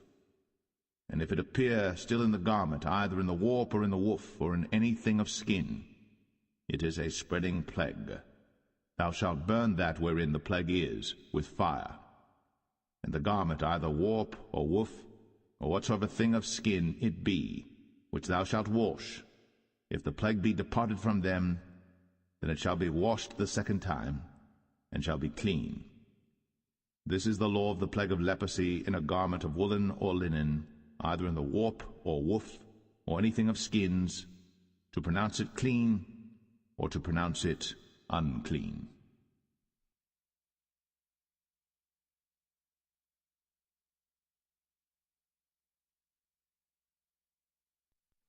Leviticus 14. And the Lord spake unto Moses, saying, This shall be the law of the leper in the day of his cleansing. He shall be brought unto the priest. And the priest shall go forth out of the camp, and the priest shall look, and behold, if the plague of leprosy be healed in the leper, then shall the priest command to take for him that is to be cleansed 2 birds alive and clean, and cedar wood, and scarlet and hyssop. And the priest shall command that one of the birds be killed in an earthen vessel over running water. As for the living bird, he shall take it, and the cedar wood, and the scarlet, and the hyssop, and shall dip them and the living bird in the blood of the bird that was killed over the running water. And he shall sprinkle upon him that is to be cleansed from the leprosy 7 times, and shall pronounce him clean, and shall let the living bird loose into the open field. And he that is to be cleansed shall wash his clothes, and shave off all his hair, and wash himself in water, that he may be clean. And after that he shall come into the camp, and shall tarry abroad out of his tent 7 days. But it shall be on the 7th day that he shall shave all his hair off his head, and his beard, and his eyebrows, even all his hair he shall shave off. And he shall wash his clothes. Also he shall wash his flesh in water, and he shall be clean. And on the 8th day he shall take 2 he-lambs without blemish, and 1 ewe lamb of the first year without blemish, and 3/10 deals of fine flour for a meat offering, mingled with oil, and 1 log of oil. And the priest that maketh him clean shall present the man that is to be made clean, and those things before the Lord, at the door of the tabernacle of the congregation. And the priest shall take 1 he-lamb, and offer him for a trespass offering, and the log of oil, and wave them for a wave offering before the Lord. And he shall slay the lamb in the place where he shall kill the sin offering and the burnt offering in the holy place. For as the sin offering is the priest's, so is the trespass offering. It is most holy. And the priest shall take some of the blood of the trespass offering, and the priest shall put it upon the tip of the right ear of him that is to be cleansed, and upon the thumb of his right hand, and upon the great toe of his right foot. And the priest shall take some of the log of oil, and pour it into the palm of his own left hand. And the priest shall dip his right finger in the oil that is in his left hand, and shall sprinkle of the oil with his finger 7 times before the Lord. And of the rest of the oil that is in his hand shall the priest put upon the tip of the right ear of him that is to be cleansed, and upon the thumb of his right hand, and upon the great toe of his right foot, upon the blood of the trespass offering. And the remnant of the oil that is in the priest's hand he shall pour upon the head of him that is to be cleansed, and the priest shall make an atonement for him before the Lord. And the priest shall offer the sin offering, and make an atonement for him that is to be cleansed from his uncleanness. And afterward he shall kill the burnt offering. And the priest shall offer the burnt offering and the meat offering upon the altar. And the priest shall make an atonement for him, and he shall be clean. And if he be poor, and cannot get so much, then he shall take 1 lamb for a trespass offering to be waved, to make an atonement for him, and 1/10 deal of fine flour mingled with oil for a meat offering, and a log of oil, and 2 turtle doves, or 2 young pigeons, such as he is able to get, and the one shall be a sin offering, and the other a burnt offering. And he shall bring them on the 8th day for his cleansing unto the priest, unto the door of the tabernacle of the congregation before the Lord. And the priest shall take the lamb of the trespass offering, and the log of oil, and the priest shall wave them for a wave offering before the Lord. And he shall kill the lamb of the trespass offering, and the priest shall take some of the blood of the trespass offering, and put it upon the tip of the right ear of him that is to be cleansed, and upon the thumb of his right hand, and upon the great toe of his right foot. And the priest shall pour of the oil into the palm of his own left hand, And the priest shall sprinkle with his right finger some of the oil that is in his left hand 7 times before the Lord. And the priest shall put of the oil that is in his hand upon the tip of the right ear of him that is to be cleansed, and upon the thumb of his right hand, and upon the great toe of his right foot, upon the place of the blood of the trespass offering. And the rest of the oil that is in the priest's hand he shall put upon the head of him that is to be cleansed, to make an atonement for him before the Lord. And he shall offer the one of the turtle doves, or of the young pigeons, such as he can get, even such as he is able to get, the one for a sin offering, and the other for a burnt offering with the meat offering. And the priest shall make an atonement for him that is to be cleansed before the Lord. This is the law of him in whom is the plague of leprosy, whose hand is not able to get that which pertaineth to his cleansing. And the Lord spake unto Moses and unto Aaron, saying, When ye be come into the land of Canaan, which I give to you for a possession, and I put the plague of leprosy in a house of the land of your possession, and he that owneth the house shall come and tell the priest, saying, It seemeth to me there is as it were a plague in the house. Then the priest shall command that they empty the house before the priest go into it to see the plague, that all that is in the house be not made unclean. And afterward the priest shall go in to see the house. And he shall look on the plague, and behold, if the plague be in the walls of the house with hollow strakes, greenish or reddish, which in sight are lower than the wall, then the priest shall go out of the house to the door of the house, and shut up the house 7 days. And the priest shall come again the 7th day, and shall look, and behold, if the plague be spread in the walls of the house, then the priest shall command that they take away the stones in which the plague is, and they shall cast them into an unclean place without the city. And he shall cause the house to be scraped within round about, and they shall pour out the dust that they scrape off without the city into an unclean place. And they shall take other stones, and put them in the place of those stones. And he shall take other mortar, and shall plaster the house. And if the plague come again, and break out in the house, after that he hath taken away the stones, and after he hath scraped the house, and after it is plastered, then the priest shall come and look, and behold, if the plague be spread in the house, it is a fretting leprosy in the house, it is unclean. And he shall break down the house, the stones of it, and the timber thereof, and all the mortar of the house, and he shall carry them forth out of the city into an unclean place. Moreover, he that goeth into the house all the while that it is shut up shall be unclean until the even. And he that lieth in the house shall wash his clothes, and he that eateth in the house shall wash his clothes.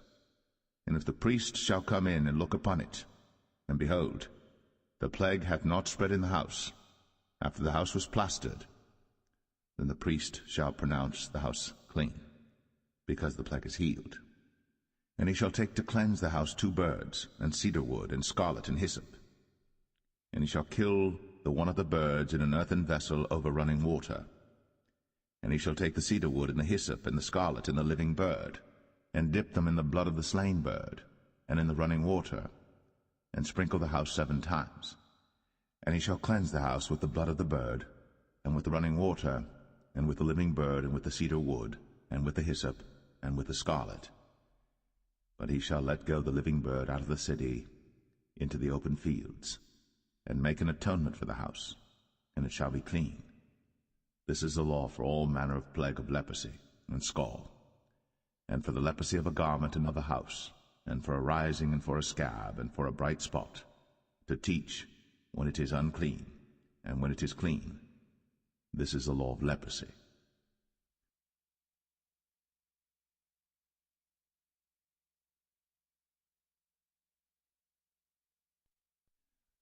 Leviticus 15. And the Lord spake unto Moses and to Aaron, saying, Speak unto the children of Israel, and say unto them, When any man hath a running issue out of his flesh, because of his issue he is unclean. And this shall be his uncleanness in his issue, whether his flesh run with his issue, or his flesh be stopped from his issue, it is his uncleanness. Every bed whereon he lieth that hath the issue is unclean. and everything whereon he sitteth shall be unclean. And whosoever toucheth his bed shall wash his clothes, and bathe himself in water, and be unclean until the even. And he that sitteth on anything whereon he sat that hath the issue shall wash his clothes, and bathe himself in water, and be unclean until the even. And he that toucheth the flesh of him that hath the issue shall wash his clothes, and bathe himself in water, and be unclean until the even. And if he that hath the issue spit upon him that is clean, then he shall wash his clothes, and bathe himself in water, and be unclean until the even. And what saddle soever he rideth upon that hath the issue shall be unclean. And whosoever toucheth anything that was under him shall be unclean until the even. And he that beareth any of those things shall wash his clothes, and bathe himself in water, and be unclean until the even.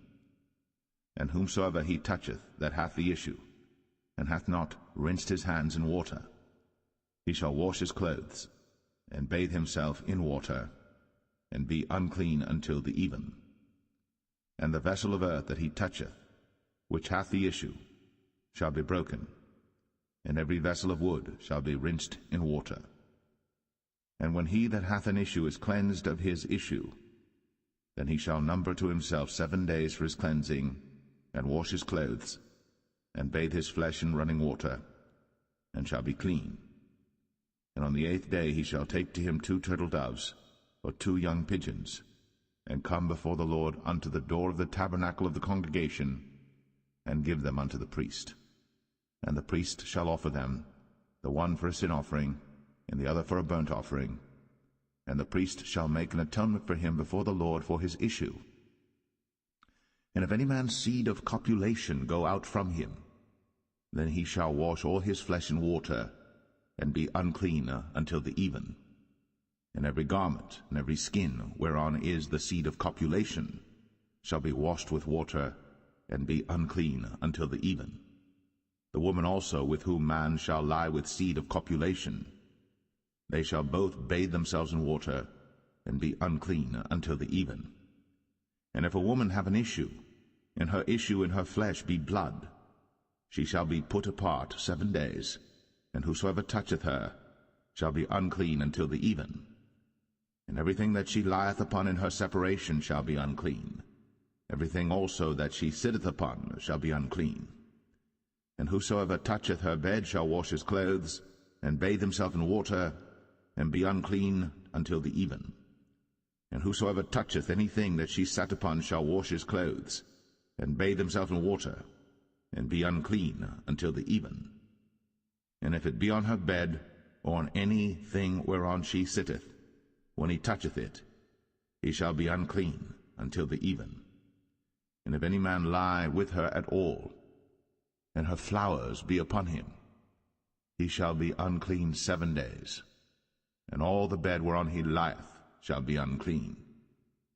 And if a woman have an issue of her blood many days out of the time of her separation, or if it run beyond the time of her separation, all the days of the issue of her uncleanness shall be as the days of her separation.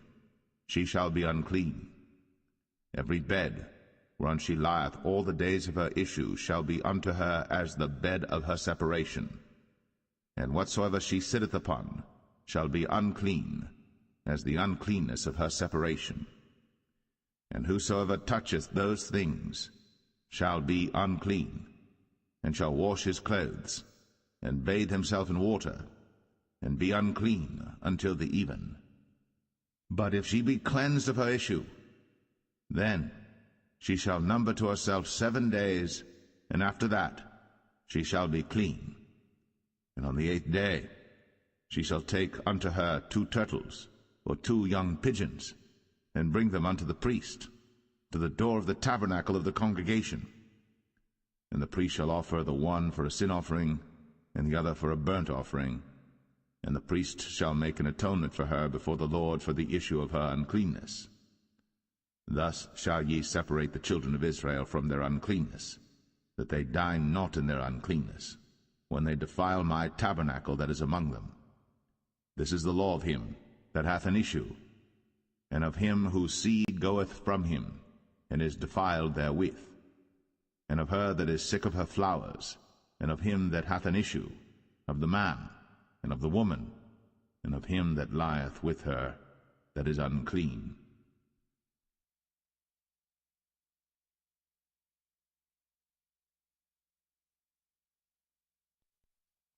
Leviticus 16. And the Lord spake unto Moses after the death of the 2 sons of Aaron, when they offered before the Lord and died. And the Lord said unto Moses, Speak unto Aaron thy brother, that he come not at all times into the holy place within the veil before the mercy seat, which is upon the ark, that he die not. For I will appear in the cloud upon the mercy seat. Thus shall Aaron come into the holy place with a young bullock for a sin offering, and a ram for a burnt offering. He shall put on the holy linen coat, and he shall have the linen breeches upon his flesh, and shall be girded with a linen girdle, and with the linen mitre shall he be attired. These are holy garments. Therefore shall he wash his flesh in water, and so put them on. And he shall take of the congregation of the children of Israel 2 kids of the goats for a sin offering, and 1 ram for a burnt offering. And Aaron shall offer his bullock of the sin offering which is for himself, and make an atonement for himself and for his house. And he shall take the 2 goats and present them before the Lord at the door of the tabernacle of the congregation. And Aaron shall cast lots upon the 2 goats, 1 lot for the Lord, and the other lot for the scapegoat. And Aaron shall bring the goat upon which the Lord's lot fell, and offer him for a sin offering. But the goat on which the lot fell to be the scapegoat shall be presented alive before the Lord, to make an atonement with him, and to let him go for a scapegoat into the wilderness. And Aaron shall bring the bullock of the sin offering which is for himself, and shall make an atonement for himself and for his house, and shall kill the bullock of the sin offering which is for himself. And he shall take a censer full of burning coals of fire from off the altar before the Lord, and his hands full of sweet incense beaten small, and bring it within the veil. And he shall put the incense upon the fire before the Lord, that the cloud of the incense may cover the mercy seat that is upon the testimony, that he die not. And he shall take of the blood of the bullock, and sprinkle it with his finger upon the mercy seat eastward, and before the mercy seat shall he sprinkle of the blood with his finger 7 times. Then shall he kill the goat of the sin offering that is for the people, and bring his blood within the veil, and do with that blood as he did with the blood of the bullock, and sprinkle it upon the mercy seat, and before the mercy seat. And he shall make an atonement for the holy place, because of the uncleanness of the children of Israel, and because of their transgressions and all their sins. And so shall he do for the tabernacle of the congregation that remaineth among them in the midst of their uncleanness. And there shall be no man in the tabernacle of the congregation when he goeth in to make an atonement in the holy place, until he come out, and have made an atonement for himself, and for his household, and for all the congregation of Israel. And he shall go out unto the altar that is before the Lord, and make an atonement for it, and shall take of the blood of the bullock, and of the blood of the goat, and put it upon the horns of the altar round about. And he shall sprinkle of the blood upon it with his finger 7 times, and cleanse it, and hallow it from the uncleanness of the children of Israel. And when he hath made an end of reconciling the holy place, and the tabernacle of the congregation, and the altar, he shall bring the live goat. And Aaron shall lay both his hands upon the head of the live goat, and confess over him all the iniquities of the children of Israel, and all their transgressions and all their sins, putting them upon the head of the goat, and shall send him away by the hand of a fit man into the wilderness. And the goat shall bear upon him all their iniquities unto a land not inhabited. And he shall let go the goat in the wilderness. And Aaron shall come into the tabernacle of the congregation, and shall put off the linen garments, which he put on when he went into the holy place, and shall leave them there. And he shall wash his flesh with water in the holy place, and put on his garments, and come forth, and offer his burnt offering, and the burnt offering of the people, and make an atonement for himself and for the people. And the fat of the sin offering shall he burn upon the altar. And he that let go the goat for the scapegoat shall wash his clothes, and bathe his flesh in water, and afterward come into the camp. And the bullock for the sin offering, and the goat for the sin offering, whose blood was brought in to make atonement in the holy place, shall one carry forth without the camp, and they shall burn in the fire their skins, and their flesh, and their dung. And he that burneth them shall wash his clothes, and bathe his flesh in water, and afterward he shall come into the camp. And this shall be a statute for ever unto you, that in the 7th month, on the 10th day of the month, ye shall afflict your souls, and do no work at all, whether it be one of your own country or a stranger that sojourneth among you. For on that day shall the priest make an atonement for you, to cleanse you, that ye may be clean from all your sins before the Lord. It shall be a Sabbath of rest unto you, and ye shall afflict your souls, by a statute for ever. And the priest, whom he shall anoint, and whom he shall consecrate to minister in the priest's office in his father's stead, shall make the atonement, and shall put on the linen clothes, even the holy garments. And he shall make an atonement for the holy sanctuary, and he shall make an atonement for the tabernacle of the congregation, and for the altar, and he shall make an atonement for the priests, and for all the people of the congregation. And this shall be an everlasting statute unto you, to make an atonement for the children of Israel, for all their sins once a year. And he did, as the Lord commanded Moses.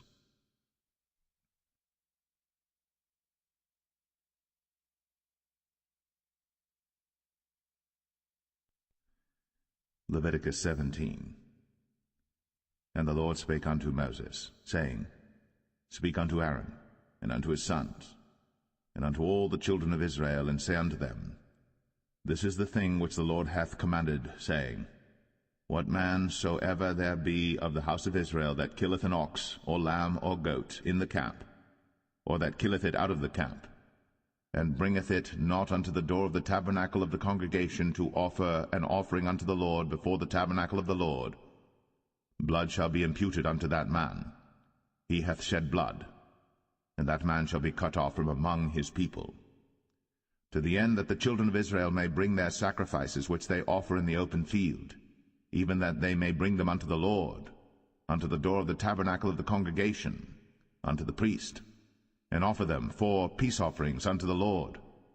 And the priest shall sprinkle the blood upon the altar of the Lord at the door of the tabernacle of the congregation, and burn the fat for a sweet savour unto the Lord.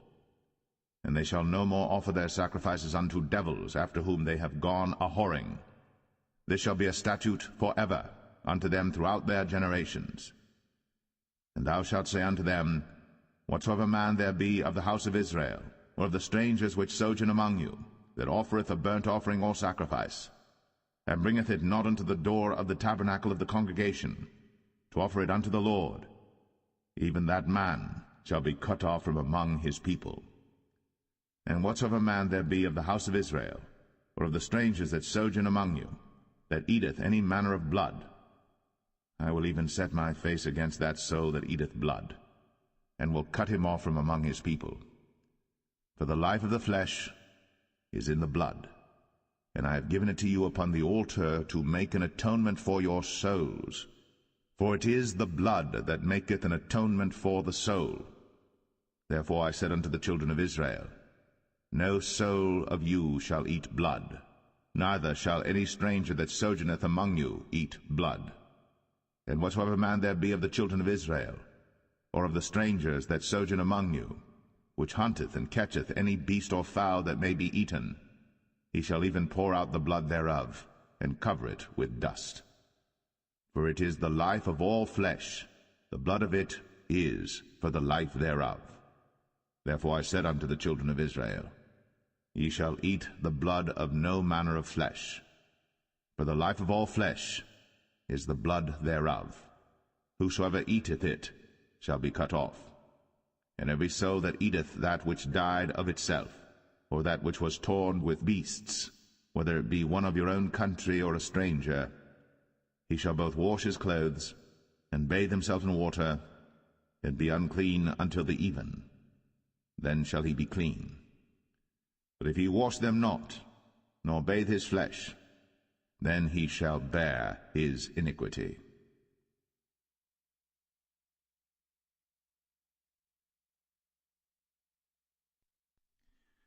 Leviticus 18. And the Lord spake unto Moses, saying, Speak unto the children of Israel, and say unto them, I am the Lord your God.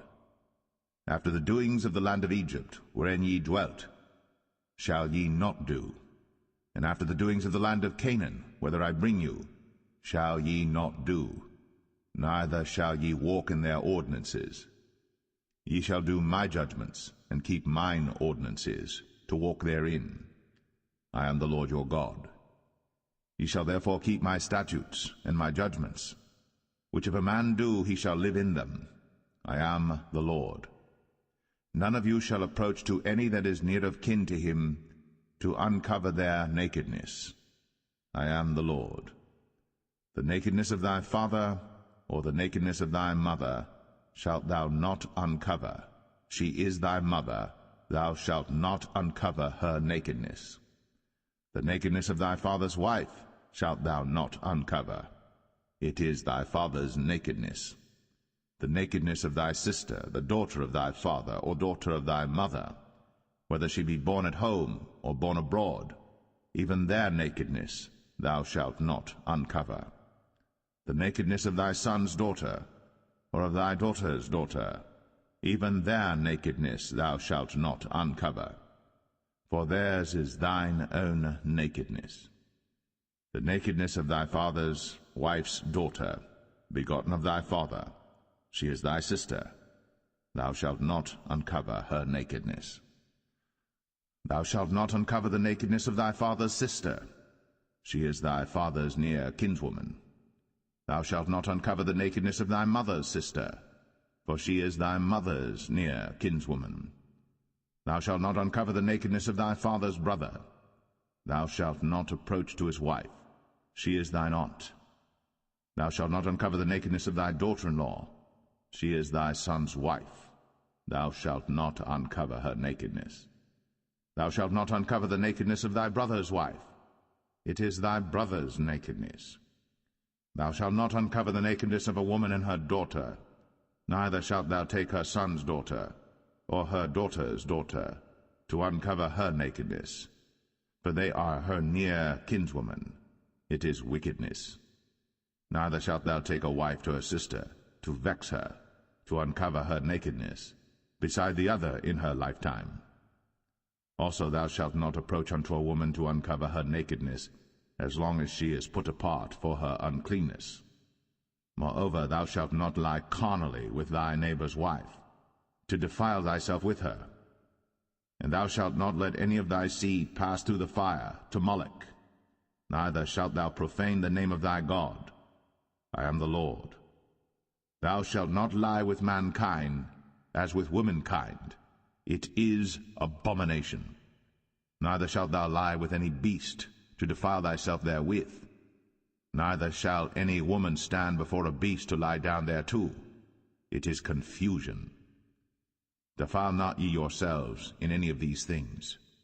For in all these the nations are defiled which I cast out before you, and the land is defiled.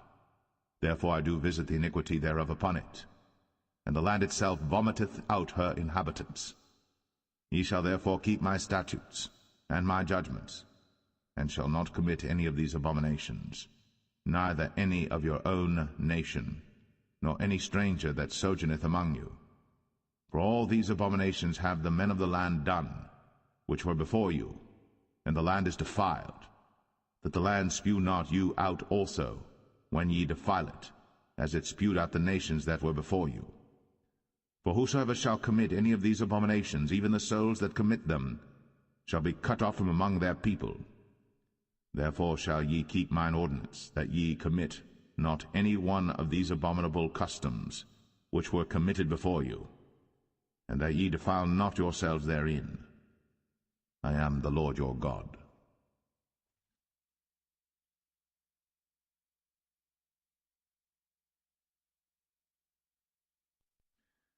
Leviticus 19. And the Lord spake unto Moses, saying, Speak unto all the congregation of the children of Israel, and say unto them, Ye shall be holy, for I, the Lord your God, am holy. Ye shall fear every man his mother, and his father, and keep my Sabbaths. I am the Lord your God. Turn ye not unto idols, nor make to yourselves molten gods. I am the Lord your God. And if ye offer a sacrifice of peace offerings unto the Lord, ye shall offer it at your own will. It shall be eaten the same day ye offer it, and on the morrow. And if aught remain until the third day, it shall be burnt in the fire. And if it be eaten at all on the third day, it is abominable, it shall not be accepted. Therefore every one that eateth it shall bear his iniquity, because he hath profaned the hallowed thing of the Lord, and that so shall be cut off from among his people. And when ye reap the harvest of your land, thou shalt not wholly reap the corners of thy field, neither shalt thou gather the gleanings of thy harvest. And thou shalt not glean thy vineyard, neither shalt thou gather every grape of thy vineyard. Thou shalt leave them for the poor and stranger. I am the Lord your God. Ye shall not steal, neither deal falsely, neither lie one to another. And ye shall not swear by my name falsely, neither shalt thou profane the name of thy God. I am the Lord. Thou shalt not defraud thy neighbor, neither rob him. The wages of him that is hired shall not abide with thee all night until the morning. Thou shalt not curse the deaf, nor put a stumbling block before the blind, but shall fear thy God. I am the Lord. Ye shall do no unrighteousness in judgment. Thou shalt not respect the person of the poor, nor honor the person of the mighty, but in righteousness shalt thou judge thy neighbor. Thou shalt not go up and down as a talebearer among thy people, neither shalt thou stand against the blood of thy neighbor. I am the Lord. Thou shalt not hate thy brother in thine heart. Thou shalt in any wise rebuke thy neighbor, and not suffer sin upon him. Thou shalt not avenge, nor bear any grudge against the children of thy people, but thou shalt love thy neighbor as thyself. I am the Lord. Ye shall keep my statutes. Thou shalt not let thy cattle gender with a diverse kind. Thou shalt not sow thy field with mingled seed, neither shall a garment mingled of linen and woolen come upon thee. And whosoever lieth carnally with a woman that is a bondmaid, betrothed to an husband, and not at all redeemed, nor freedom given her, she shall be scourged. They shall not be put to death, because she was not free. And he shall bring his trespass offering unto the Lord, unto the door of the tabernacle of the congregation, even a ram for a trespass offering. And the priest shall make an atonement for him with the ram of the trespass offering before the Lord for his sin which he hath done, and the sin which he hath done shall be forgiven him. And when ye shall come into the land, and shall have planted all manner of trees for food, then ye shall count the fruit thereof as uncircumcised. 3 years shall it be as uncircumcised unto you. It shall not be eaten of. But in the 4th year all the fruit thereof shall be holy, to praise the Lord withal. And in the 5th year shall ye eat of the fruit thereof, that it may yield unto you the increase thereof. I am the Lord your God.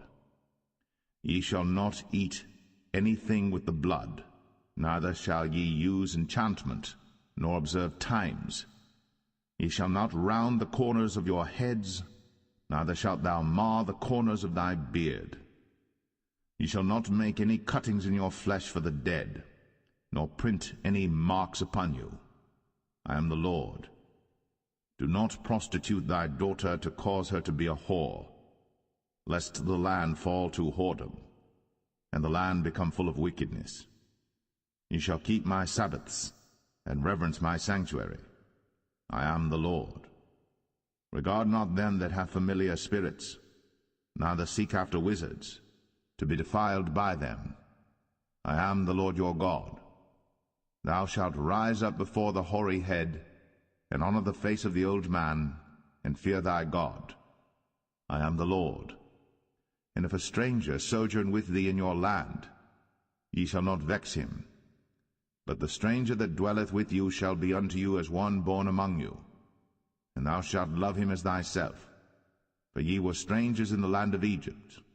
I am the Lord your God. Ye shall do no unrighteousness in judgment, and meat yard in weight or in measure. Just balances, just weights, a just ephah, and a just hin shall ye have. I am the Lord your God, which brought you out of the land of Egypt. Therefore shall ye observe all my statutes and all my judgments, and do them. I am the Lord.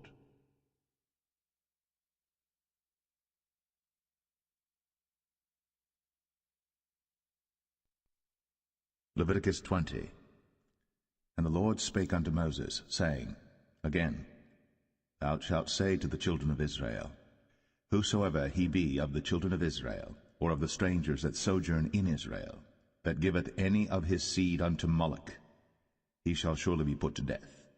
The people of the land shall stone him with stones. And I will set my face against that man, and will cut him off from among his people, because he hath given of his seed unto Moloch, to defile my sanctuary, and to profane my holy name. And if the people of the land do any ways hide their eyes from the man, when he giveth of his seed unto Moloch, and kill him not, then I will set my face against that man, and against his family, and will cut him off, and all that go a-whoring after him, to commit whoredom with Moloch from among their people. And the soul that turneth after such as have familiar spirits, and after wizards, to go a-whoring after them, I will even set my face against that soul, and will cut him off from among his people. Sanctify yourselves, therefore, and be ye holy, for I am the Lord your God. And ye shall keep my statutes, and do them. I am the Lord which sanctify you. For every one that curseth his father or his mother shall be surely put to death. He hath cursed his father or his mother, his blood shall be upon him. And the man that committeth adultery with another man's wife, even he that committeth adultery with his neighbor's wife, the adulterer and the adulteress, shall surely be put to death. And the man that lieth with his father's wife hath uncovered his father's nakedness. Both of them shall surely be put to death. Their blood shall be upon them. And if a man lie with his daughter-in-law, both of them shall surely be put to death.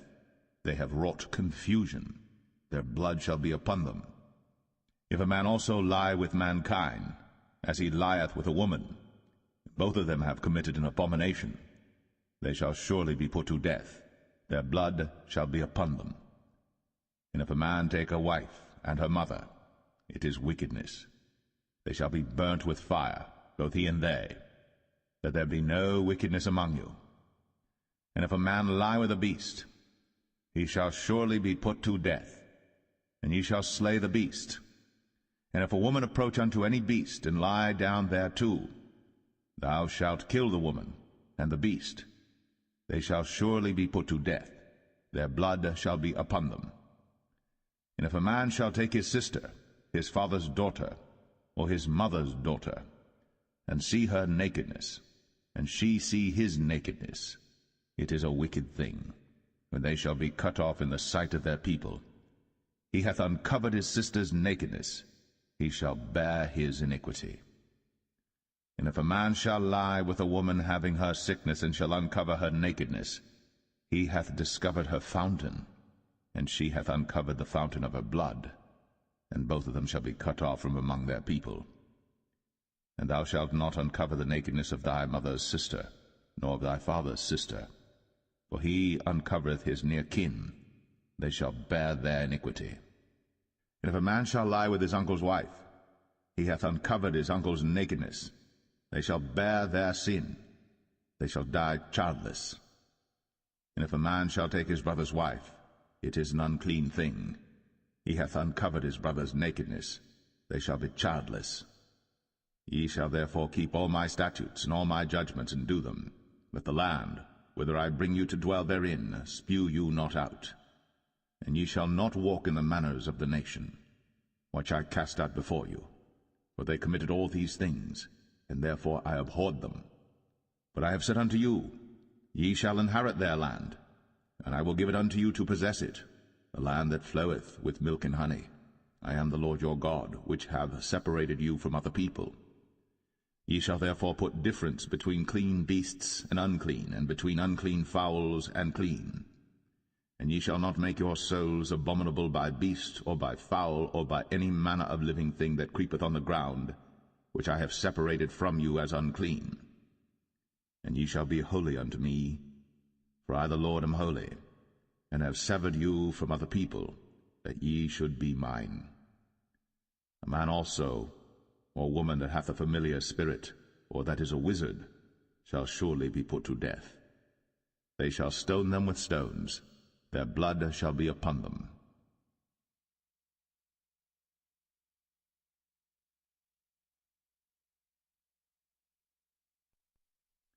Leviticus 21.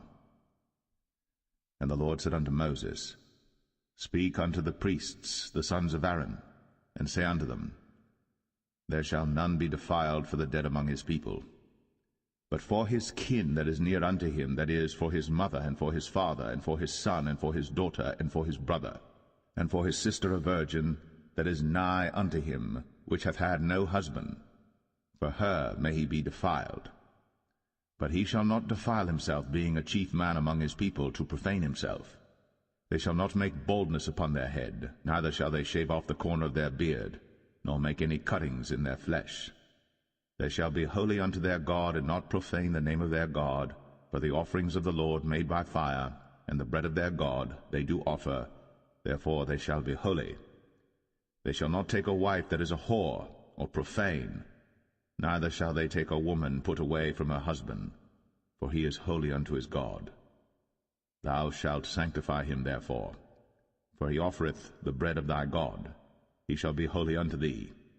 For I, the Lord, which sanctify you, am holy. And the daughter of any priest, if she profane herself by playing the whore, she profaneth her father. She shall be burnt with fire. And he that is the high priest among his brethren, upon whose head the anointing oil was poured, and that is consecrated to put on the garments, shall not uncover his head nor rend his clothes. Neither shall he go into any dead body, nor defile himself for his father, or for his mother. Neither shall he go out of the sanctuary, nor profane the sanctuary of his God. For the crown of the anointing oil of his God is upon him.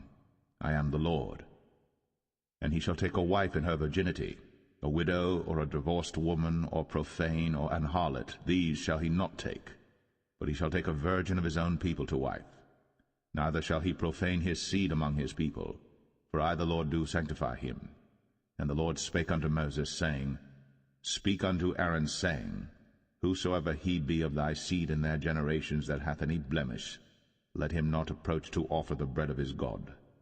For whatsoever man he be that hath a blemish, he shall not approach, a blind man, or a lame, or he that hath a flat nose, or anything superfluous, or a man that is broken-footed, or broken-handed, or crooked-backed, or a dwarf, or that hath a blemish in his eye, or be scurvy, or scabbed, or hath his stones broken. No man that hath a blemish of the seed of Aaron the priest shall come nigh to offer the offerings of the Lord made by fire. He hath a blemish. He shall not come nigh to offer the bread of his God. He shall eat the bread of his God, both of the most holy and of the holy. Only he shall not go in unto the veil, nor come nigh unto the altar, because he hath a blemish, that he profane not my sanctuaries. For I the Lord do sanctify them. And Moses told it unto Aaron and to his sons, and unto all the children of Israel.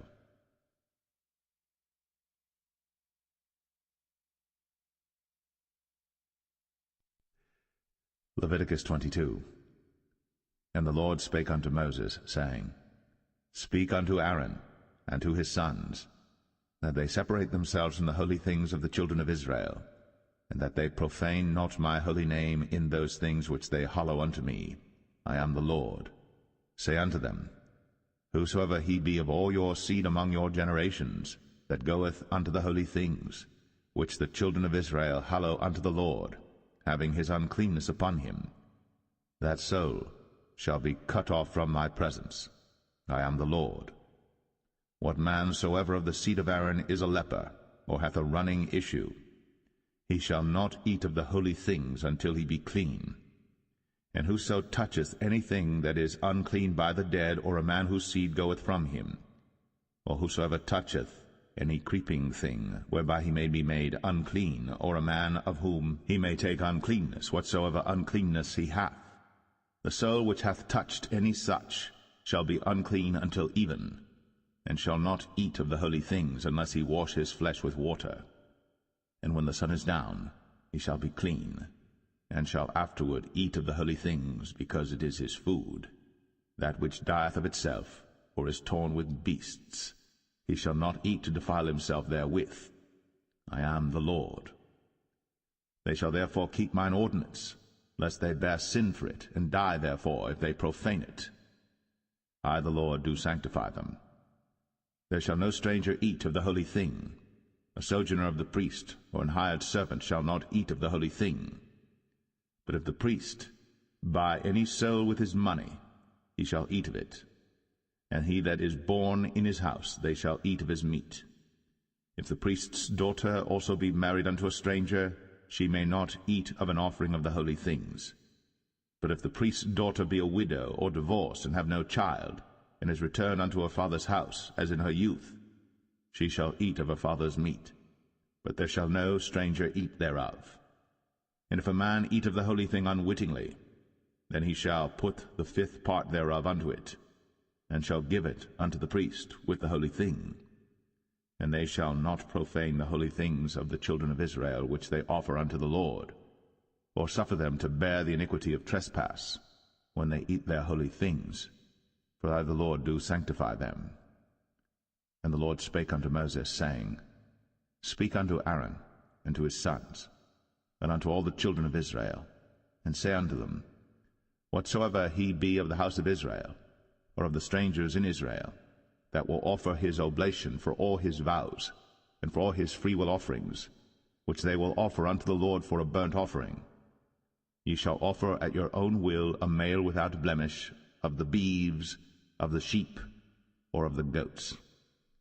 But whatsoever hath a blemish, that shall ye not offer, for it shall not be acceptable for you. And whosoever offereth a sacrifice of peace offerings unto the Lord to accomplish his vow, or a freewill offering in beeves or sheep, it shall be perfect to be accepted. There shall be no blemish therein. Blind, or broken, or maimed, or having a wen, or scurvy, or scabbed, ye shall not offer these unto the Lord, nor make an offering by fire of them upon the altar unto the Lord, either a bullock, or a lamb that hath anything superfluous or lacking in his parts, that mayest thou offer for a freewill offering, but for a vow it shall not be accepted. Ye shall not offer unto the Lord that which is bruised, or crushed, or broken, or cut. Neither shall ye make any offering thereof in your land. Neither from a stranger's hand shall ye offer the bread of your God of any of these, because their corruption is in them, and blemishes be in them. They shall not be accepted for you. And the Lord spake unto Moses, saying, When a bullock or a sheep or a goat is brought forth, then it shall be 7 days under the dam, and from the 8th day and thenceforth it shall be accepted for an offering made by fire unto the Lord. And whether it be cow or ewe, ye shall not kill it and her young both in 1 day. And when ye will offer a sacrifice of thanksgiving unto the Lord, offer it at your own will. On the same day it shall be eaten up. Ye shall leave none of it until the morrow. I am the Lord. Therefore shall ye keep my commandments, and do them. I am the Lord. Neither shall ye profane my holy name, but I will be hallowed among the children of Israel. I am the Lord which hallow you, that brought you out of the land of Egypt, to be your God. I am the Lord.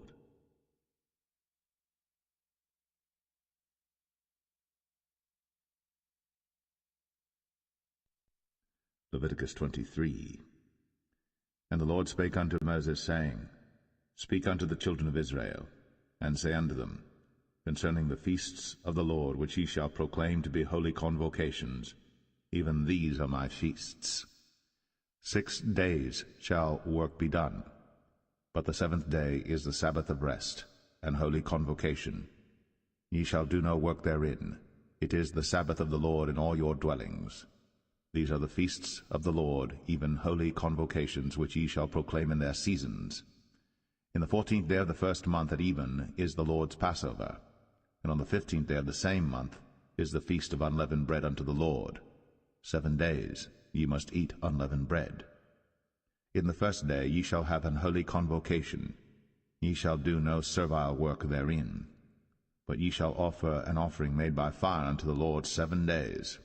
In the 7th day is an holy convocation. Ye shall do no servile work therein.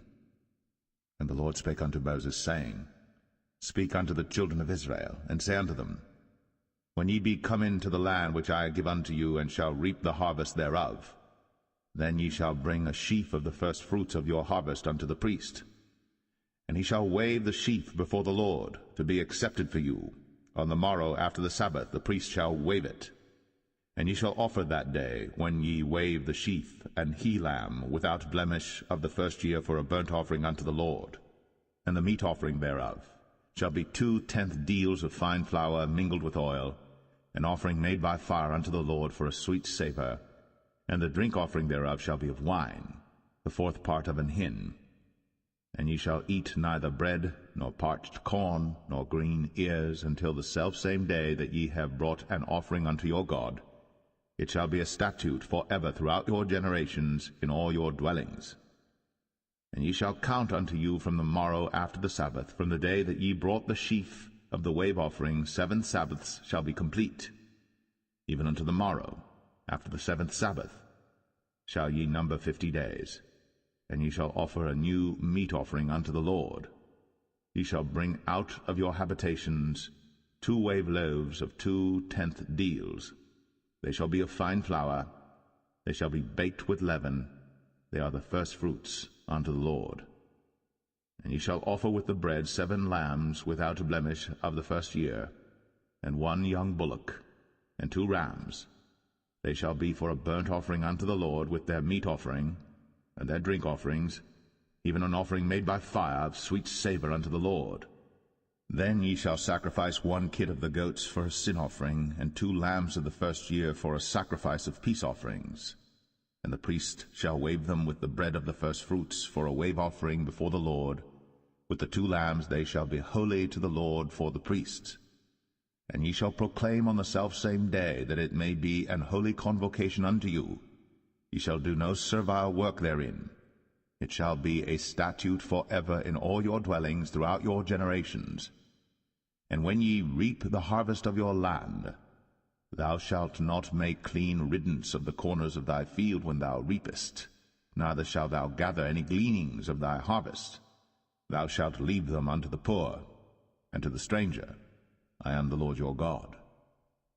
And the Lord spake unto Moses, saying, Speak unto the children of Israel, saying, In the 7th month, in the 1st day of the month, shall ye have a Sabbath, a memorial of blowing of trumpets, and holy convocation.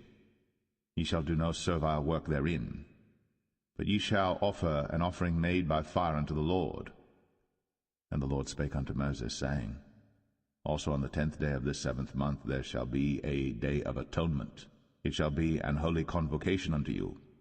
And ye shall afflict your souls, and offer an offering made by fire unto the Lord. And ye shall do no work in that same day. For it is a day of atonement, to make an atonement for you before the Lord your God. For whatsoever soul it be that shall not be afflicted in that same day, he shall be cut off from among his people. And whatsoever soul it be that doeth any work in that same day, the same soul will I destroy from among his people. He shall do no manner of work. It shall be a statute for ever throughout your generations in all your dwellings. It shall be unto you a Sabbath of rest, and ye shall afflict your souls. In the 9th day of the month at even, from even unto even shall ye celebrate your Sabbath. And the Lord spake unto Moses, saying, Speak unto the children of Israel, saying, The 15th day of this 7th month shall be the feast of tabernacles for 7 days unto the Lord. On the first day shall be an holy convocation. Ye shall do no servile work therein. 7 days ye shall offer an offering made by fire unto the Lord. On the 8th day shall be an holy convocation unto you. And ye shall offer an offering made by fire unto the Lord. It is a solemn assembly, and ye shall do no servile work therein. These are the feasts of the Lord, which ye shall proclaim to be holy convocations, to offer an offering made by fire unto the Lord, a burnt offering, and a meat offering, a sacrifice, and drink offerings, everything upon his day. Beside the Sabbaths of the Lord, and beside your gifts, and beside all your vows, and beside all your free will offerings which ye give unto the Lord, also in the 15th day of the 7th month, when ye have gathered in the fruit of the land, ye shall keep a feast unto the Lord 7 days. On the first day shall be a Sabbath, and on the 8th day shall be a Sabbath. And ye shall take you on the first day the boughs of goodly trees, branches of palm trees, and the boughs of thick trees, and willows of the brook. And ye shall rejoice before the Lord your God 7 days. And ye shall keep it a feast unto the Lord 7 days in the year. It shall be a statute for ever in your generations. Ye shall celebrate it in the 7th month. Ye shall dwell in booths 7 days. All that are Israelites born shall dwell in booths. That your generations may know that I made the children of Israel to dwell in booths, when I brought them out of the land of Egypt. I am the Lord your God. And Moses declared unto the children of Israel the feasts of the Lord.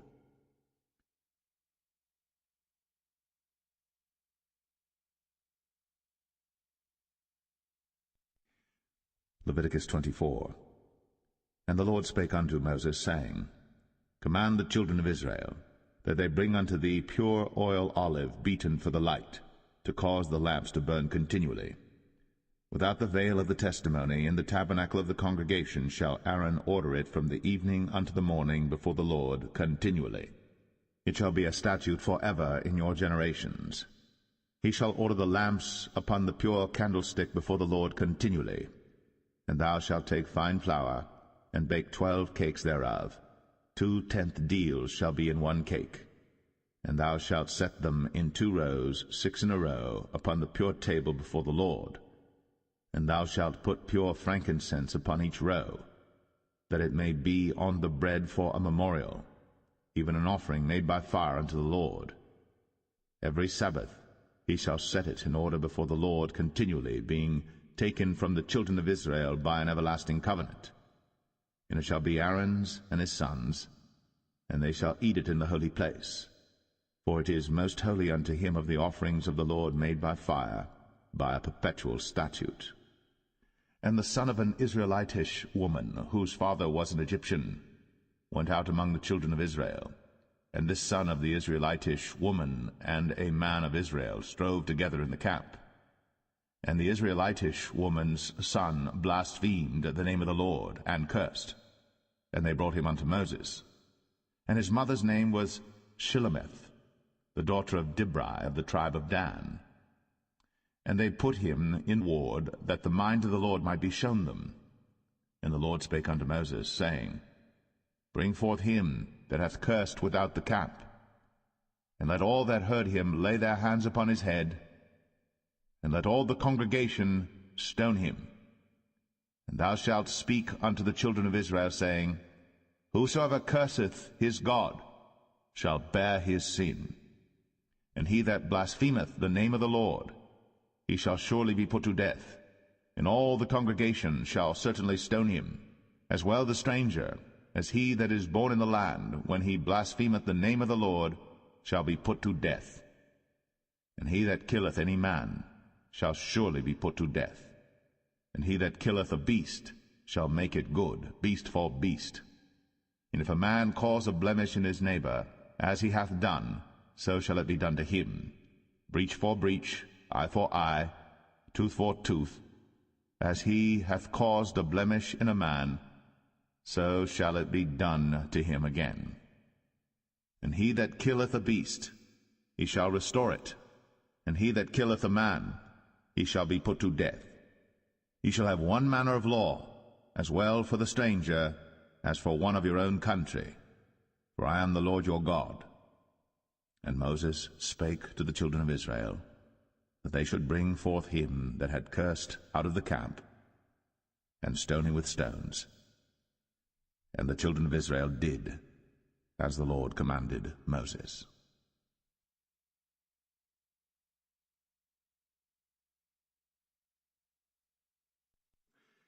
Leviticus 25. And the Lord spake unto Moses in Mount Sinai, saying, Speak unto the children of Israel, and say unto them, When ye come into the land which I give you, then shall the land keep a Sabbath unto the Lord. 6 years thou shalt sow thy field, and 6 years thou shalt prune thy vineyard, and gather in the fruit thereof. But in the 7th year shall be a Sabbath of rest unto the land, a Sabbath for the Lord. Thou shalt neither sow thy field, nor prune thy vineyard. That which groweth of its own accord of thy harvest thou shalt not reap, neither gather the grapes of thy vine undressed. For it is a year of rest unto the land, and the Sabbath of the land shall be meat for you, for thee and for thy servant, and for thy maid, and for thy hired servant, and for thy stranger that sojourneth with thee, and for thy cattle, and for the beast that are in thy land shall all the increase thereof be meat. And thou shalt number 7 Sabbaths of years unto thee, 7 times 7 years, and the space of the 7 Sabbaths of years shall be unto thee 49 years. Then shalt thou cause the trumpet of the Jubilee to sound on the 10th day of the 7th month. In the day of atonement shall ye make the trumpet sound throughout all your land. And ye shall hallow the 50th year, and proclaim liberty throughout all the land unto all the inhabitants thereof. It shall be a jubilee unto you. And ye shall return every man unto his possession, and ye shall return every man unto his family. A jubilee shall that 50th year be unto you. Ye shall not sow, neither reap that which groweth of itself in it, nor gather the grapes in it of thy vine undressed. For it is the jubilee. It shall be holy unto you. Ye shall eat the increase thereof out of the field. In the year of this jubilee ye shall return every man unto his possession.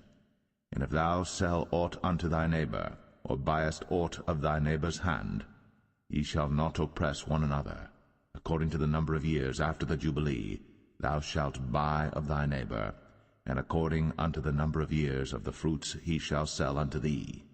According to the multitude of years thou shalt increase the price thereof, and according to the fewness of years thou shalt diminish the price of it, for according to the number of the years of the fruits doth he sell unto thee. Ye shall not therefore oppress one another, but thou shalt fear thy God, for I am the Lord your God. Wherefore ye shall do my statutes, and keep my judgments, and do them. And ye shall dwell in the land in safety, and the land shall yield her fruit, and ye shall eat your fill, and dwell therein in safety. And if ye shall say, What shall we eat the 7th year? Behold, we shall not sow, nor gather in our increase. Then I will command my blessing upon you in the 6th year, and it shall bring forth fruit for 3 years. And ye shall sow the 8th year, and eat yet of old fruit until the 9th year. Until her fruits come in, ye shall eat of the old store. The land shall not be sold forever, for the land is mine, for ye are strangers and sojourners with me. And in all the land of your possession ye shall grant a redemption for the land. If thy brother be waxen poor, and hath sold away some of his possession, and if any of his kin come to redeem it, then shall he redeem that which his brother sold. And if the man have none to redeem it, and himself be able to redeem it, then let him count the years of the sale thereof, and restore the overplus unto the man to whom he sold it, that he may return unto his possession. But if he be not able to restore it to him, then that which is sold shall remain in the hand of him that hath bought it until the year of Jubilee, and in the Jubilee it shall go out, and he shall return unto his possession. And if a man sell a dwelling house in a walled city, then he may redeem it within a whole year after it is sold. Within a full year may he redeem it. And if it be not redeemed within the space of a full year, then the house that is in the walled city shall be established for ever to him that bought it throughout his generations. It shall not go out in the Jubilee. But the houses of the villages which have no wall round about them shall be counted as the fields of the country. They may be redeemed, and they shall go out in the Jubilee. Notwithstanding the cities of the Levites, and the houses of the cities of their possession, may the Levites redeem at any time. And if a man purchase of the Levites, then the house that was sold, and the city of his possession, shall go out in the year of Jubilee, for the houses of the cities of the Levites are their possession among the children of Israel. But the field of the suburbs of their cities may not be sold, for it is their perpetual possession. And if thy brother be waxen poor, and fallen in decay with thee, then thou shalt relieve him, yea, though he be a stranger or a sojourner, that he may live with thee. Take thou no usury of him or increase, but fear thy God, that thy brother may live with thee. Thou shalt not give him thy money upon usury, nor lend him thy victuals for increase.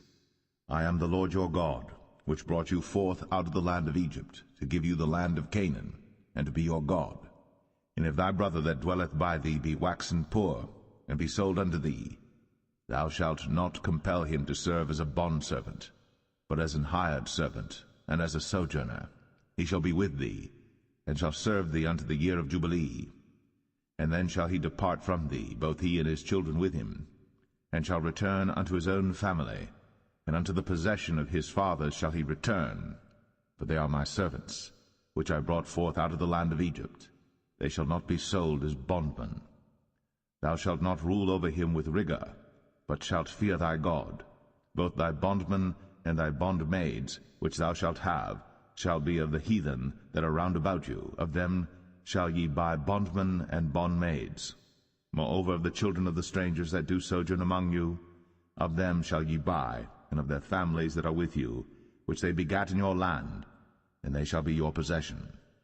And ye shall take them as an inheritance for your children after you, to inherit them for a possession. They shall be your bondmen forever. But over your brethren, the children of Israel, ye shall not rule one over another with rigor. And if a sojourner or stranger wax rich by thee, and thy brother that dwelleth by him wax poor, and sell himself unto the stranger or sojourner by thee, or to the stock of the stranger's family, after that he is sold, he may be redeemed again. One of his brethren may redeem him. Either his uncle or his uncle's son may redeem him, or any that is nigh of kin unto him of his family may redeem him, or if he be able, he may redeem himself. And he shall reckon with him that bought him from the year that he was sold to him unto the year of Jubilee, and the price of his sale shall be according unto the number of years. According to the time of an hired servant shall it be with him. If there be yet many years behind, according unto them, he shall give again the price of his redemption out of the money that he was bought for. And if there remain but few years unto the year of Jubilee, then he shall count with him, and according unto his years shall he give him again the price of his redemption. And as a yearly hired servant shall he be with him, and the other shall not rule with rigor over him in thy sight. And if he be not redeemed in these years, then he shall go out in the year of Jubilee, both he and his children with him. For unto me the children of Israel are servants. They are my servants whom I brought forth out of the land of Egypt. I am the Lord your God.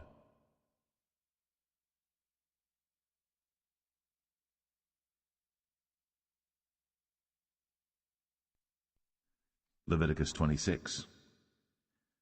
Ye shall make you no idols nor graven image, neither rear you up a standing image, neither shall ye set up any image of stone in your land, to bow down unto it, for I am the Lord your God.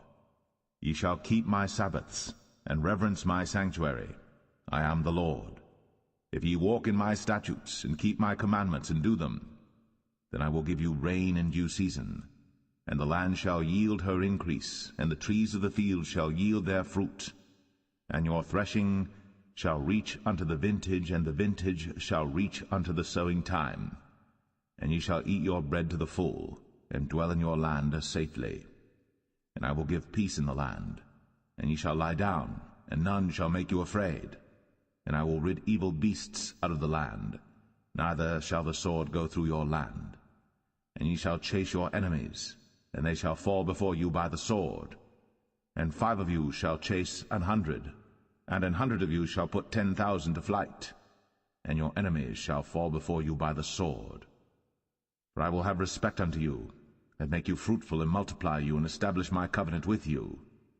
And ye shall eat old store, and bring forth the old because of the new. And I will set my tabernacle among you, and my soul shall not abhor you. And I will walk among you, and will be your God, and ye shall be my people. I am the Lord your God, which brought you forth out of the land of Egypt, that ye should not be their bondmen. And I have broken the bands of your yoke, and made you go upright.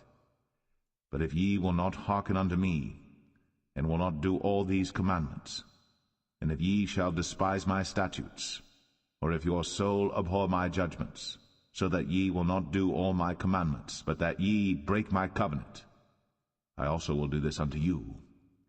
I will even appoint over you terror, consumption, and the burning ague, that shall consume the eyes, and cause sorrow of heart. And ye shall sow your seed in vain, for your enemies shall eat it.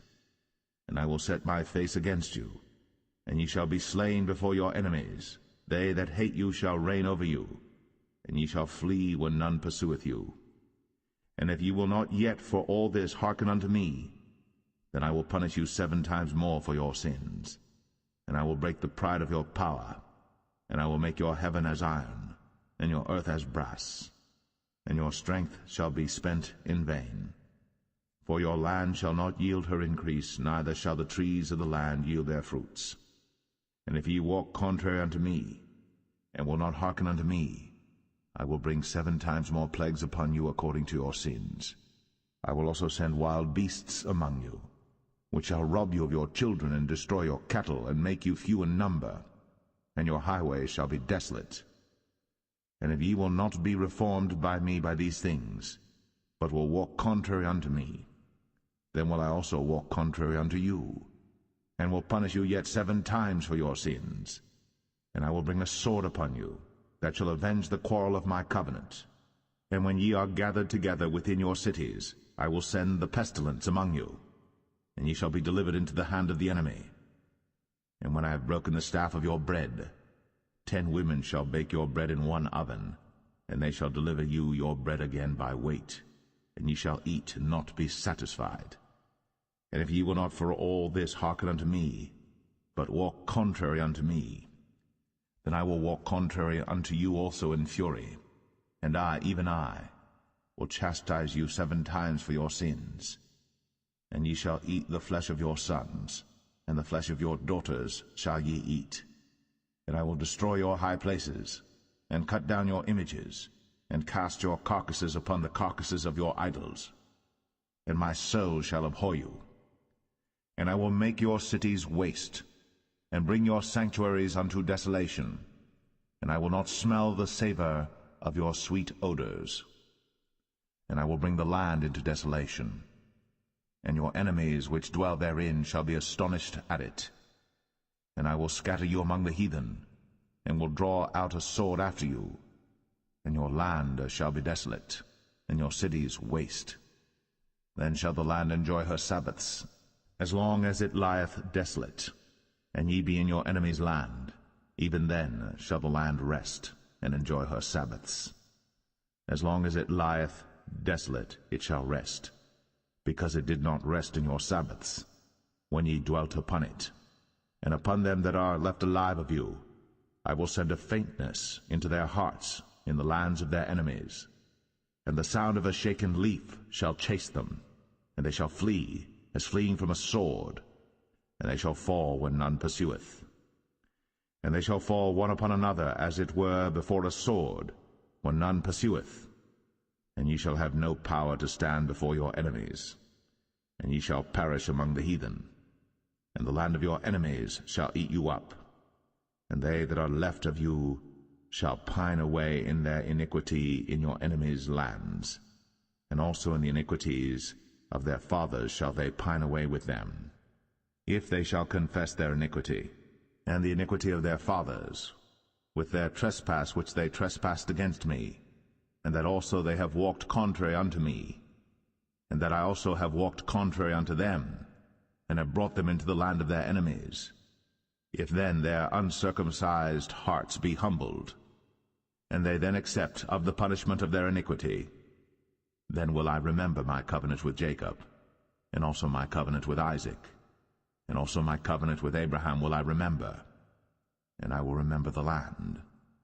The land also shall be left of them, and shall enjoy her Sabbaths, while she lieth desolate without them.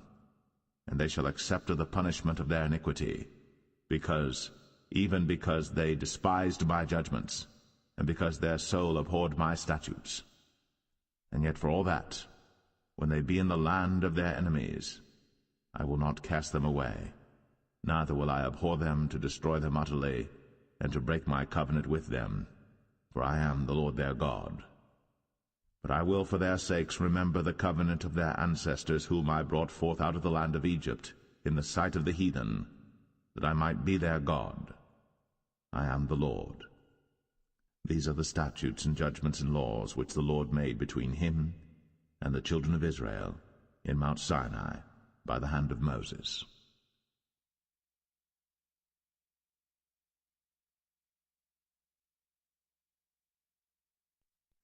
Leviticus 27. And the Lord spake unto Moses, saying, Speak unto the children of Israel, and say unto them, When a man shall make a singular vow, the person shall be for the Lord by thy estimation. And thy estimation shall be of the male from 20 years old even unto 60 years old. Even thy estimation shall be 50 shekels of silver after the shekel of the sanctuary. And if it be a female, then thy estimation shall be 30 shekels. And if it be from 5 years old even unto 20 years old, then thy estimation shall be of the male 20 shekels, and for the female 10 shekels. And if it be from a month old even unto 5 years old, then thy estimation shall be of the male 5 shekels of silver, and for the female thy estimation shall be 3 shekels of silver. And if it be from 60 years old and above, if it be a male, then thy estimation shall be 15 shekels, and for the female 10 shekels. But if he be poorer than thy estimation, then he shall present himself before the priest, and the priest shall value him, according to his ability that vowed shall the priest value him. And if it be a beast, whereof men bring an offering unto the Lord, all that any man giveth of such unto the Lord shall be holy. He shall not alter it, nor change it, a good for a bad, or a bad for a good. And if he shall at all change beast for beast, then it and the exchange thereof shall be holy. And if it be any unclean beast, of which they do not offer a sacrifice unto the Lord, then he shall present the beast before the priest. And the priest shall value it, whether it be good or bad, as thou valuest it, who art the priest, so shall it be. But if he will at all redeem it, then he shall add 1/5 part thereof unto thy estimation. And when a man shall sanctify his house to be holy unto the Lord, then the priest shall estimate it, whether it be good or bad, as the priest shall estimate it, so shall it stand. And if he that sanctified it will redeem his house, then he shall add 1/5 part of the money of thy estimation unto it, and it shall be his. And if a man shall sanctify unto the Lord some part of a field of his possession, then thy estimation shall be according to the seed thereof, and homer of barley seed shall be valued at 50 shekels of silver. If he sanctify his field from the year of Jubilee according to thy estimation, it shall stand.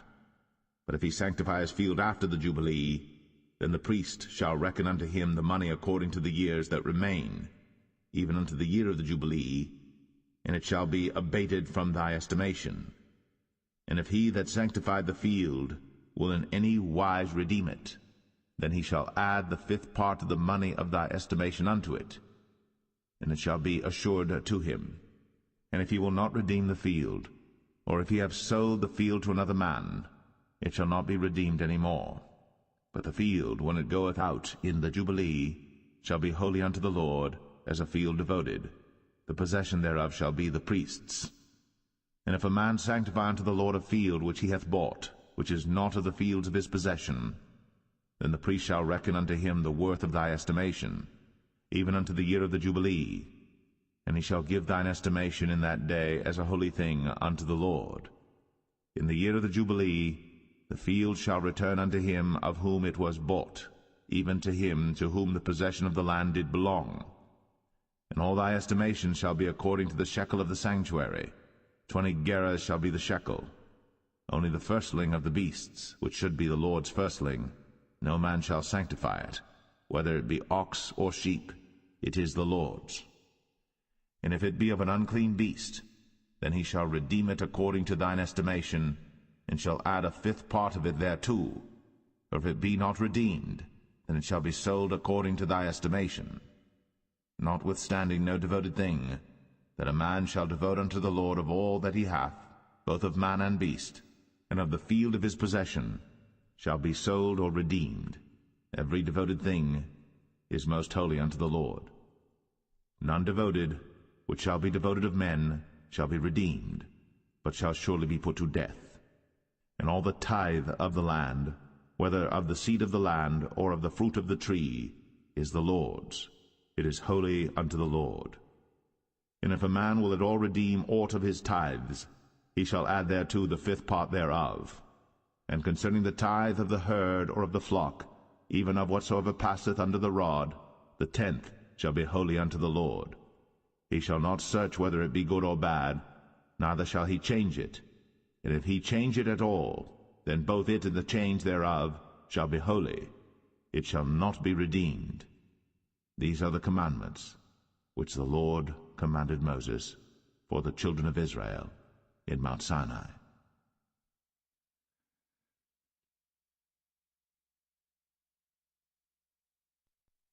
The Book of Numbers, chapter 1. And the Lord spake unto Moses in the wilderness of Sinai, in the tabernacle of the congregation, on the 1st day of the 2nd month, in the 2nd year after they were come out of the land of Egypt, saying, Take ye the sum of all the congregation of the children of Israel, after their families, by the house of their fathers, with the number of their names, every male by their polls. From 20 years old and upward, all that are able to go forth to war in Israel, thou and Aaron shall number them by their armies. And with you there shall be a man of every tribe, every one head of the house of his fathers. And these are the names of the men that shall stand with you.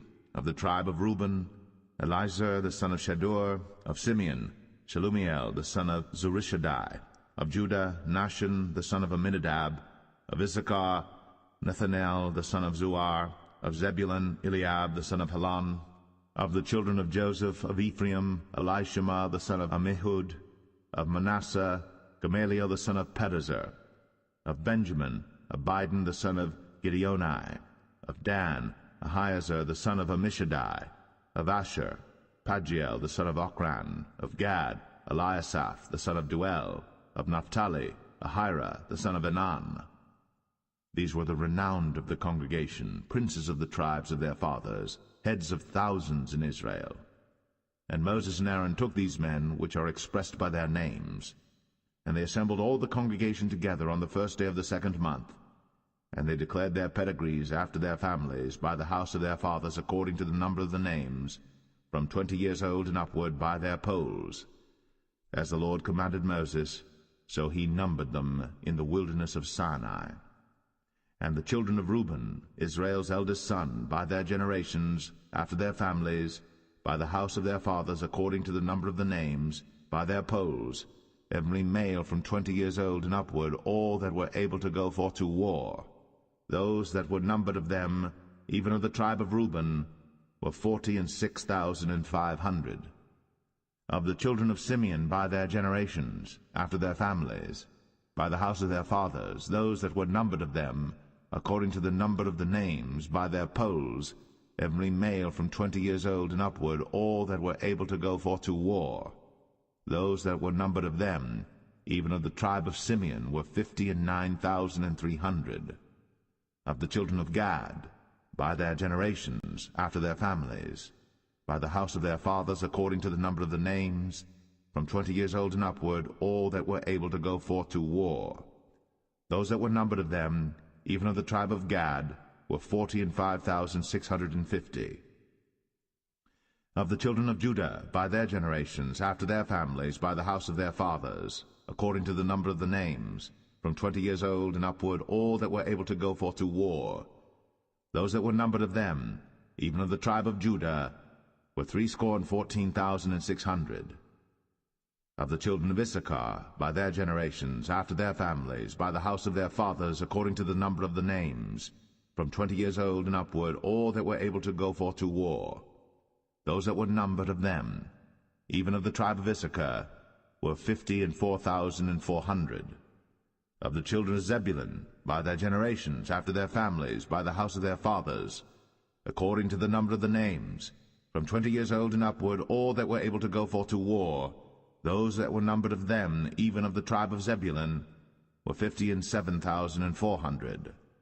Of the children of Joseph, namely of the children of Ephraim, by their generations, after their families, by the house of their fathers, according to the number of the names, from 20 years old and upward, all that were able to go forth to war, those that were numbered of them, even of the tribe of Ephraim, were 40,500. Of the children of Manasseh, by their generations, after their families, by the house of their fathers, according to the number of the names, from 20 years old and upward, all that were able to go forth to war, those that were numbered of them, even of the tribe of Manasseh, were 32,200. Of the children of Benjamin, by their generations, after their families, by the house of their fathers, according to the number of the names, from 20 years old and upward, all that were able to go forth to war, those that were numbered of them, even of the tribe of Benjamin, were 35,400. Of the children of Dan, by their generations, after their families, by the house of their fathers, according to the number of the names, from 20 years old and upward, all that were able to go forth to war, those that were numbered of them, even of the tribe of Dan, were 62,700. Of the children of Asher, by their generations, after their families, by the house of their fathers, according to the number of the names, from 20 years old and upward, all that were able to go forth to war, those that were numbered of them, even of the tribe of Asher, were 41,500. Of the children of Naphtali, throughout their generations, after their families, by the house of their fathers, according to the number of the names, from 20 years old and upward, all that were able to go forth to war, those that were numbered of them, even of the tribe of Naphtali, were 53,400. These are those that were numbered, which Moses and Aaron numbered. And the princes of Israel, being 12 men, each one was for the house of his fathers. So were all those that were numbered of the children of Israel, by the house of their fathers, from 20 years old and upward, all that were able to go forth to war in Israel. Even all they that were numbered were 600,000 and 3,550. But the Levites after the tribe of their fathers were not numbered among them. For the Lord had spoken unto Moses, saying, Only thou shalt not number the tribe of Levi, neither take the sum of them among the children of Israel. But thou shalt appoint the Levites over the tabernacle of testimony, and over all the vessels thereof, and over all things that belong to it. They shall bear the tabernacle, and all the vessels thereof, and they shall minister unto it, and shall encamp round about the tabernacle. And when the tabernacle setteth forward, the Levites shall take it down. And when the tabernacle is to be pitched, the Levites shall set it up, and the stranger that cometh nigh shall be put to death. And the children of Israel shall pitch their tents, every man by his own camp, and every man by his own standard throughout their hosts. But the Levites shall pitch round about the tabernacle of testimony, that there be no wrath upon the congregation of the children of Israel. And the Levites shall keep the charge of the tabernacle of testimony. And the children of Israel did, according to all that the Lord commanded Moses. So did they.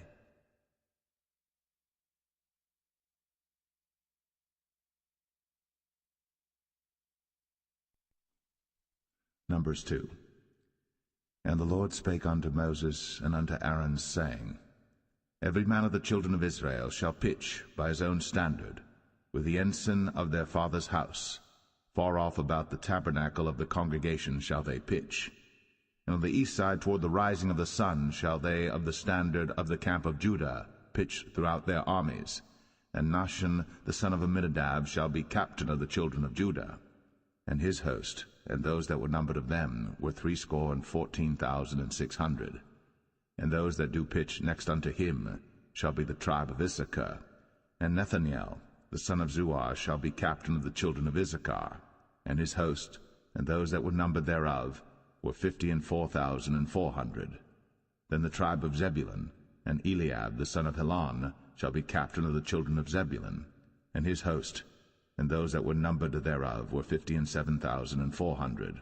All that were numbered in the camp of Judah were 100,000 and fourscore thousand and 6,400 throughout their armies. These shall first set forth. On the south side shall be the standard of the camp of Reuben, according to their armies, and the captain of the children of Reuben shall be Elizur, the son of Shadur, and his host, and those that were numbered thereof, were 46,500. And those which pitched by him shall be the tribe of Simeon, and the captain of the children of Simeon shall be Shelumiel, the son of Zerushadai, and his host, and those that were numbered of them, were 59,300. Then the tribe of Gad, and the captain of the sons of Gad shall be Eliasaph, the son of Ruel, and his host, and those that were numbered of them, were 45,650.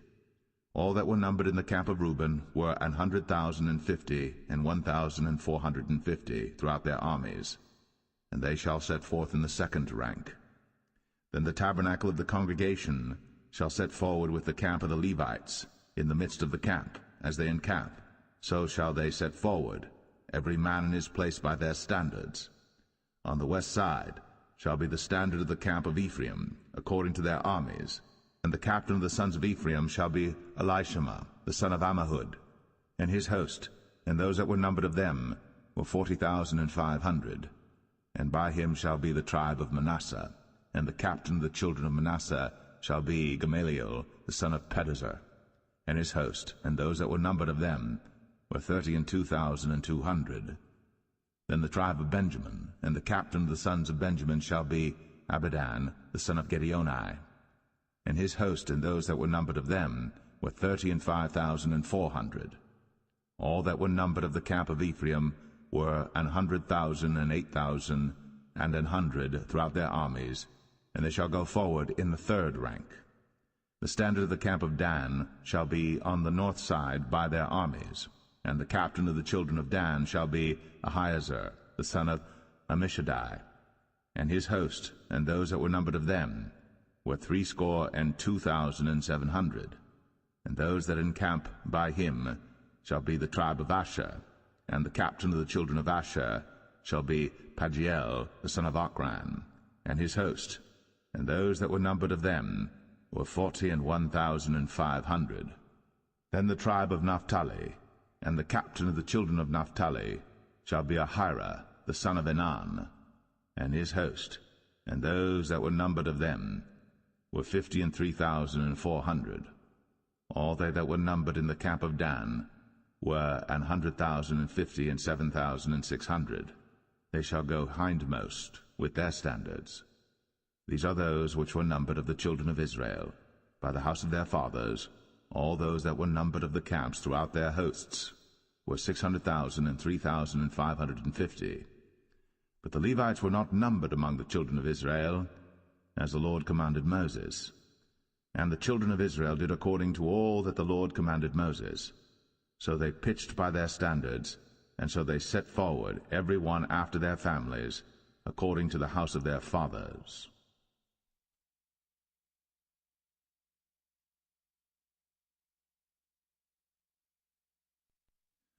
Numbers 3. These also are the generations of Aaron and Moses in the day that the Lord spake with Moses in Mount Sinai. And these are the names of the sons of Aaron: Nadab the firstborn, and Abihu, Eleazar, and Ithamar. These are the names of the sons of Aaron, the priests which were anointed, whom he consecrated to minister in the priest's office. And Nadab and Abihu died before the Lord, when they offered strange fire before the Lord in the wilderness of Sinai, and they had no children. And Eleazar and Ithamar ministered in the priest's office in the sight of Aaron their father. And the Lord spake unto Moses, saying, Bring the tribe of Levi near, and present them before Aaron the priest, that they may minister unto him. And they shall keep his charge, and the charge of the whole congregation before the tabernacle of the congregation to do the service of the tabernacle. And they shall keep all the instruments of the tabernacle of the congregation, and the charge of the children of Israel to do the service of the tabernacle. And thou shalt give the Levites unto Aaron and to his sons. They are wholly given unto him out of the children of Israel. And thou shalt appoint Aaron and his sons, and they shall wait on their priest's office, and the stranger that cometh nigh shall be put to death. And the Lord spake unto Moses, saying, And I, behold, I have taken the Levites from among the children of Israel, instead of all the firstborn that openeth the matrix among the children of Israel. Therefore the Levites shall be mine. Because all the firstborn are mine, for on the day that I smote all the firstborn in the land of Egypt, I hallowed unto me all the firstborn in Israel, both man and beast. Mine shall they be. I am the Lord. And the Lord spake unto Moses in the wilderness of Sinai, saying, Number the children of Levi after the house of their fathers by their families. Every male from a month old and upward shalt thou number them. And Moses numbered them according to the word of the Lord, as he was commanded. And these were the sons of Levi by their names, Gershon and Kohath and Merari. And these are the names of the sons of Gershon by their families, Libni and Shimei. And the sons of Kohath by their families, Amram, and Izahar, Hebron, and Uzziel. And the sons of Merari by their families, Mahli and Mushai. These are the families of the Levites according to the house of their fathers. Of Gershon was the family of the Libnites, and the family of the Shimites. These are the families of the Gershonites. Those that were numbered of them, according to the number of all the males, from a month old and upward, even those that were numbered of them, were 7,500. The families of the Gershonites shall pitch behind the tabernacle westward. And the chief of the house of the father of the Gershonites shall be Eliasaph the son of Lael. And the charge of the sons of Gershon in the tabernacle of the congregation shall be the tabernacle, and the tent, the covering thereof, and the hanging for the door of the tabernacle of the congregation, and the hangings of the court, and the curtain for the door of the court which is by the tabernacle, and by the altar round about, and the cords of it for all the service thereof. And of Kohath was the family of the Amramites, and the family of the Isharites, and the family of the Hebronites, and the family of the Uzzielites. These are the families of the Kohathites. In the number of all the males from a month old and upward were 8,600, keeping the charge of the sanctuary. The families of the sons of Kohath shall pitch on the side of the tabernacle southward. And the chief of the house of the father of the families of the Kohathites shall be Elizaphan the son of Uzziel. And their charge shall be the ark, and the table, and the candlestick, and the altars, and the vessels of the sanctuary wherewith they minister, and the hanging, and all the service thereof. And Eleazar the son of Aaron the priest shall be chief over the chief of the Levites, and have the oversight of them that keep the charge of the sanctuary. Of Merari was the family of the Mahlites, and the family of the Mushites. These are the families of Merari. And those that were numbered of them, according to the number of all the males, from a month old and upward, were 6,200. And the chief of the house of the father of the families of Merari was Zuriel, the son of Abihail. These shall pitch on the side of the tabernacle northward. And under the custody and charge of the sons of Merari shall be the boards of the tabernacle, and the bars thereof, and the pillars thereof, and the sockets thereof, and all the vessels thereof, and all that serveth thereto, and the pillars of the court round about, and their sockets, and their pins, and their cords. But those that encamp before the tabernacle toward the east, even before the tabernacle of the congregation eastward, shall be Moses and Aaron and his sons, keeping the charge of the sanctuary for the charge of the children of Israel, and the stranger that cometh nigh shall be put to death. All that were numbered of the Levites, which Moses and Aaron numbered at the commandment of the Lord, throughout their families, all the males from a month old and upward, were 22,000. And the Lord said unto Moses, Number all the firstborn of the males of the children of Israel from a month old and upward, and take the number of their names. And thou shalt take the Levites for me, I am the Lord, instead of all the firstborn among the children of Israel, and the cattle of the Levites instead of all the firstlings among the cattle of the children of Israel. And Moses numbered, as the Lord commanded him, all the firstborn among the children of Israel, and all the firstborn males by the number of names, from a month old and upward, of those that were numbered of them, were 22,213. And the Lord spake unto Moses, saying, Take the Levites instead of all the firstborn among the children of Israel, and the cattle of the Levites instead of their cattle, and the Levites shall be mine. I am the Lord. And for those that are to be redeemed of the 213 of the firstborn of the children of Israel, which are more than the Levites, thou shalt even take 5 shekels apiece by the poll. After the shekel of the sanctuary shalt thou take them. The shekel is 20 gerahs. And thou shalt give the money wherewith the odd number of them is to be redeemed unto Aaron and to his sons. And Moses took the redemption money of them that were over and above them that were redeemed by the Levites. Of the firstborn of the children of Israel took he the money, 1,365 shekels, after the shekel of the sanctuary. And Moses gave the money of them that were redeemed unto Aaron and to his sons, according to the word of the Lord, as the Lord commanded Moses.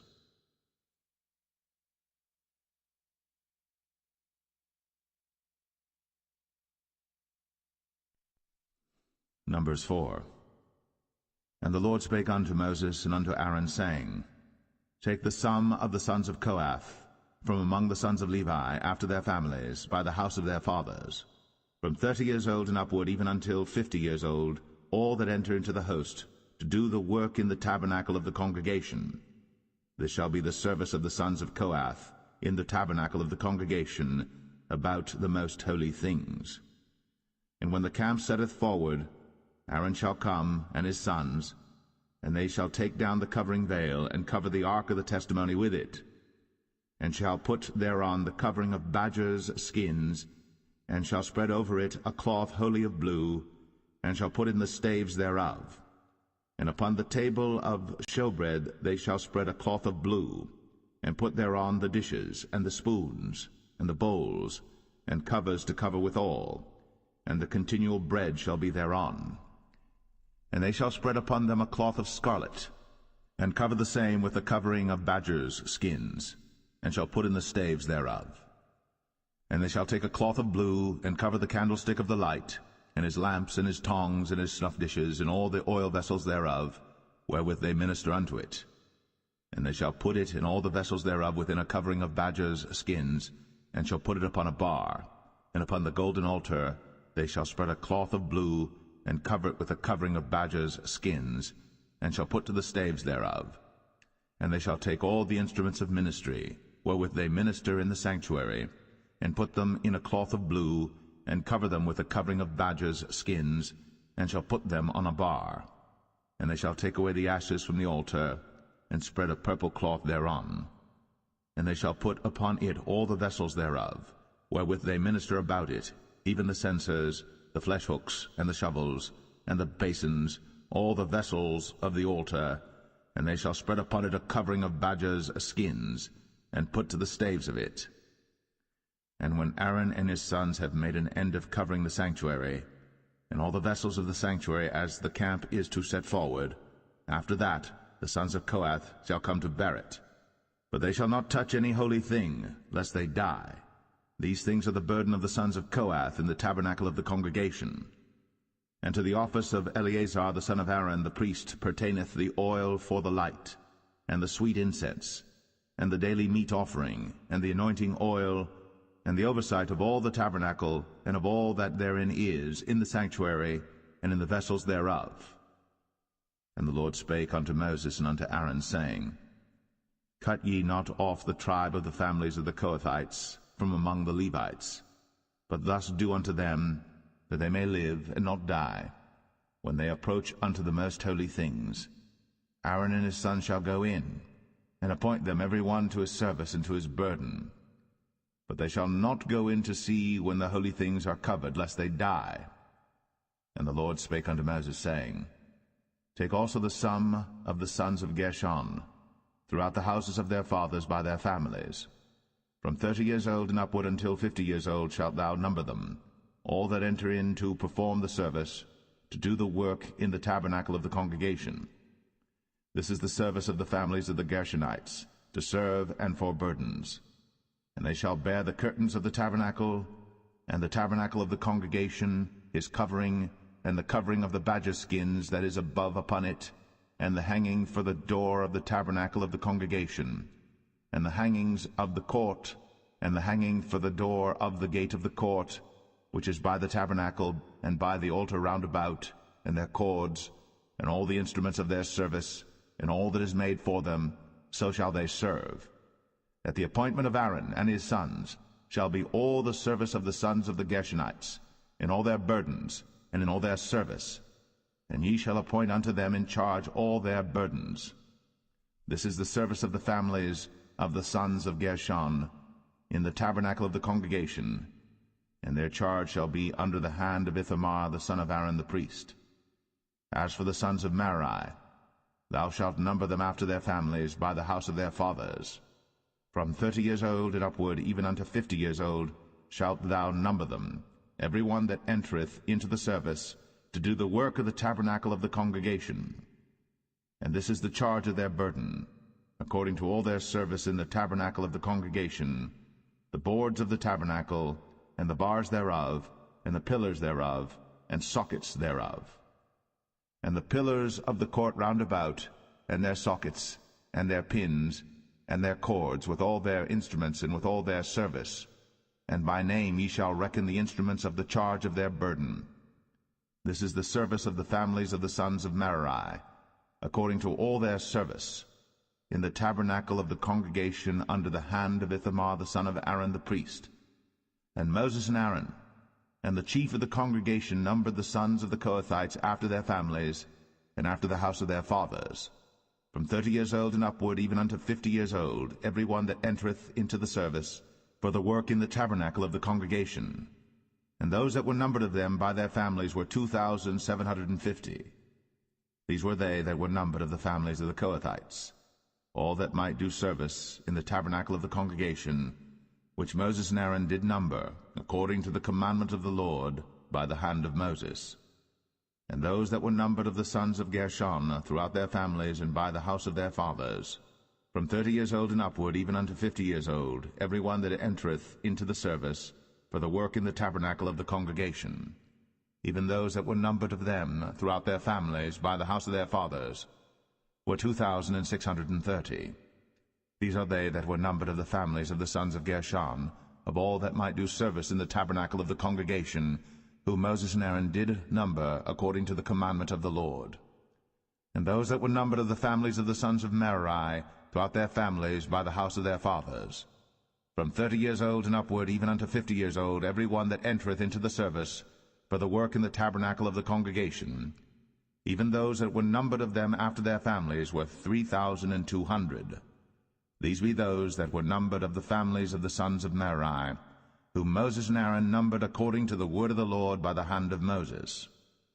All those that were numbered of the Levites, whom Moses and Aaron and the chief of Israel numbered, after their families, and after the house of their fathers, from 30 years old and upward, even unto 50 years old, every one that came to do the service of the ministry, and the service of the burden in the tabernacle of the congregation. Even those that were numbered of them were 8,580. According to the commandment of the Lord they were numbered by the hand of Moses, every one according to his service, and according to his burden.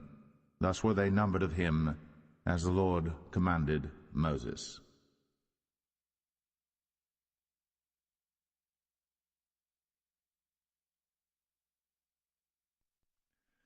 Numbers 5. And the Lord spake unto Moses, saying, Command the children of Israel, that they put out of the camp every leper, and every one that hath an issue, and whosoever is defiled by the dead.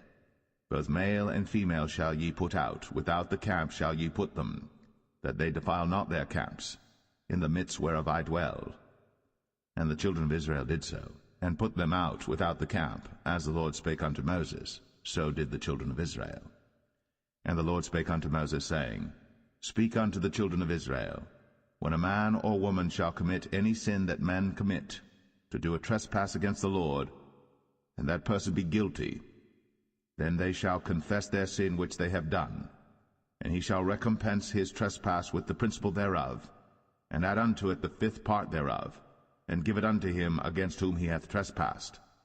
But if the man have no kinsman to recompense the trespass unto, let the trespass be recompensed unto the Lord, even to the priest, beside the ram of the atonement, whereby an atonement shall be made for him. And every offering of all the holy things of the children of Israel, which they bring unto the priest, shall be his. And every man's hallowed things shall be his. Whatsoever any man giveth the priest, it shall be his. And the Lord spake unto Moses, saying, Speak unto the children of Israel, and say unto them, If any man's wife go aside, and commit a trespass against him, and a man lie with her carnally, and it be hid from the eyes of her husband, and be kept close, and she be defiled, and there be no witness against her, neither she be taken with the manner, and the spirit of jealousy come upon him, and he be jealous of his wife, and she be defiled, or if the spirit of jealousy come upon him, and he be jealous of his wife, and she be not defiled, then shall the man bring his wife unto the priest, and he shall bring her offering for her, the 10th part of an ephah of barley meal.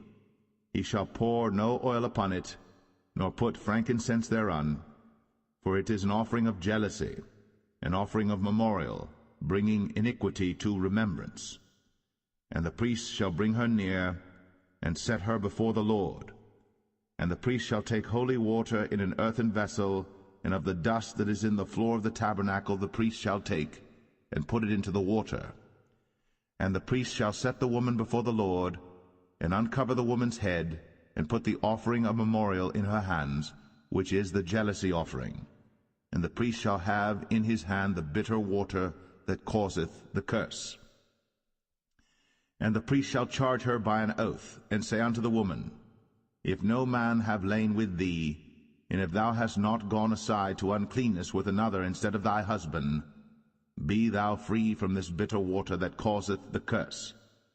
But if thou hast gone aside to another instead of thy husband, and if thou be defiled, and some man have lain with thee beside thine husband, then the priest shall charge the woman with an oath of cursing, and the priest shall say unto the woman, The Lord make thee a curse, and an oath among thy people, when the Lord doth make thy thigh to rot, and thy belly to swell. And this water that causeth the curse shall go into thy bowels, to make thy belly to swell, and thy thigh to rot. And the woman shall say, Amen, Amen. And the priest shall write these curses in a book, and he shall blot them out with the bitter water. And he shall cause the woman to drink the bitter water that causeth the curse, and the water that causeth the curse shall enter into her, and become bitter. Then the priest shall take the jealousy offering out of the woman's hand, and shall wave the offering before the Lord, and offer it upon the altar. And the priest shall take an handful of the offering, even the memorial thereof, and burn it upon the altar, and afterward shall cause the woman to drink the water. And when he hath made her to drink the water, then it shall come to pass that if she be defiled, and have done trespass against her husband, that the water that causeth the curse shall enter into her, and become bitter, and her belly shall swell, and her thigh shall rot, and the woman shall be a curse among her people. And if the woman be not defiled, but be clean, then she shall be free, and shall conceive seed. This is the law of jealousy, when a wife goeth aside to another instead of her husband, and is defiled. Or when the spirit of jealousy cometh upon him, and he be jealous over his wife, and shall set the woman before the Lord, and the priest shall execute upon her all this law. Then shall the man be guiltless from iniquity, and this woman shall bear her iniquity.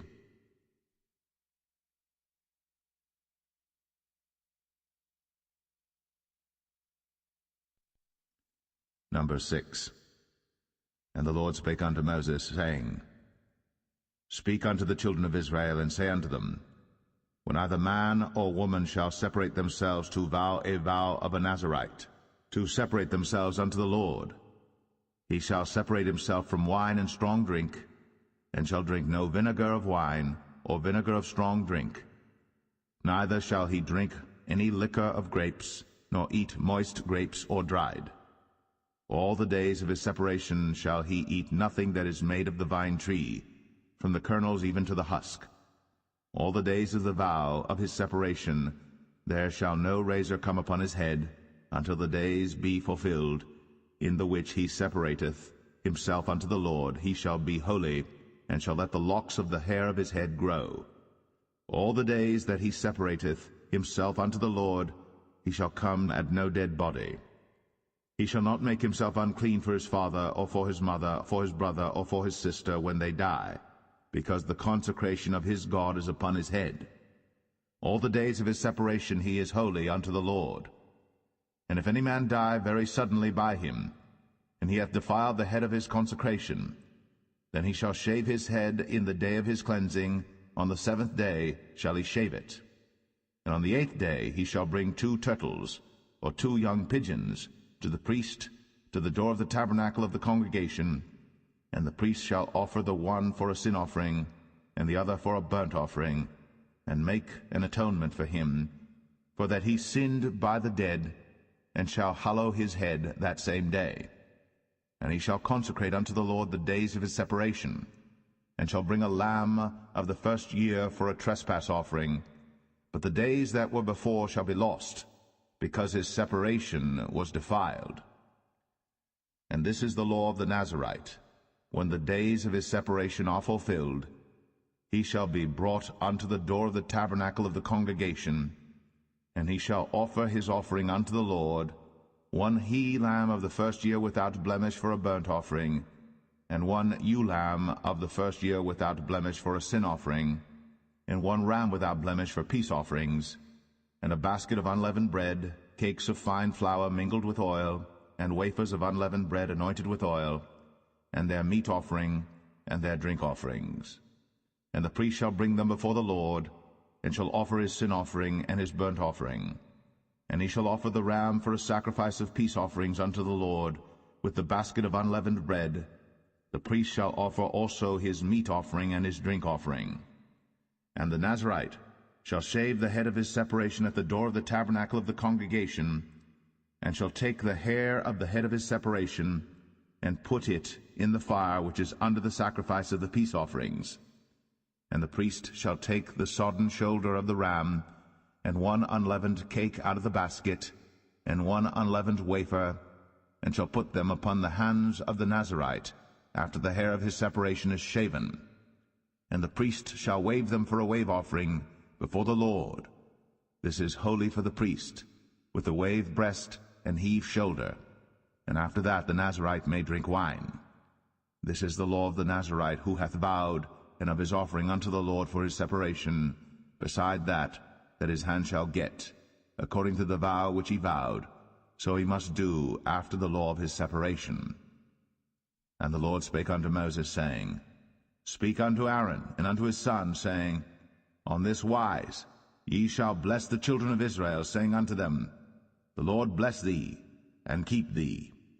The Lord make his face shine upon thee, and be gracious unto thee. The Lord lift up his countenance upon thee, and give thee peace. And they shall put my name upon the children of Israel, and I will bless them.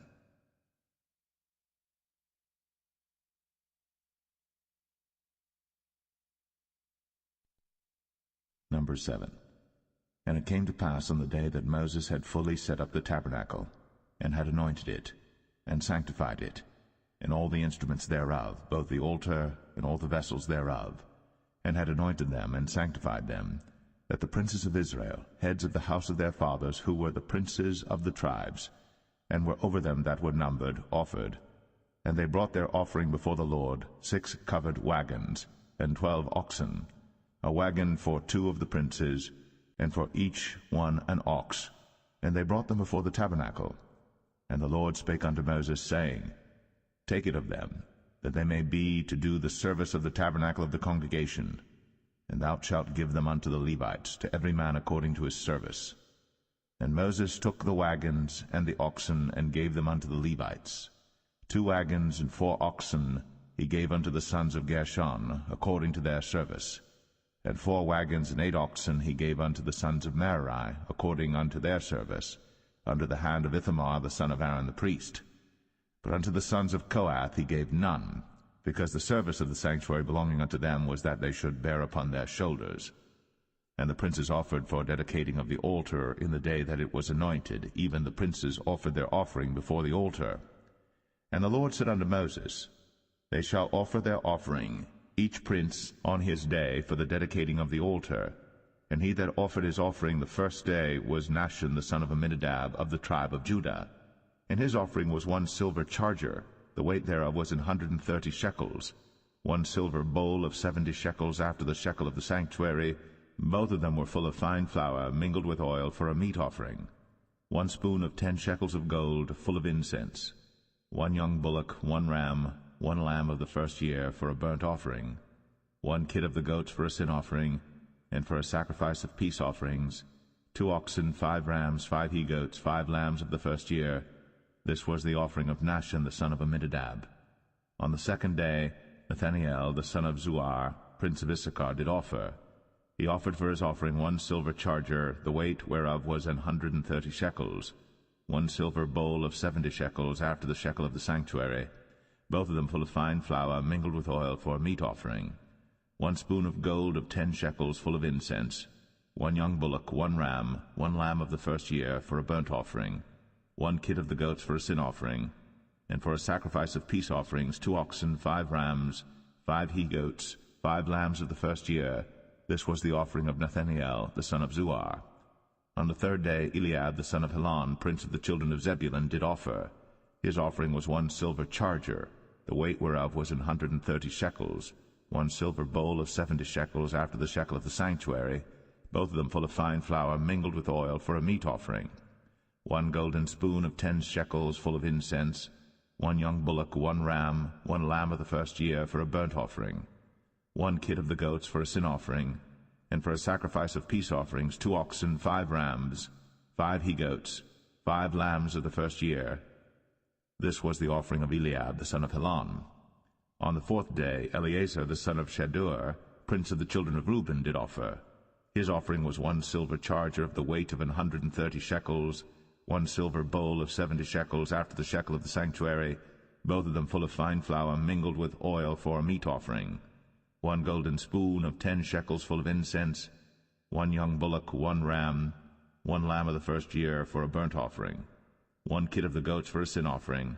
And for a sacrifice of peace offerings, 2 oxen, 5 rams, 5 he-goats, 5 lambs of the first year.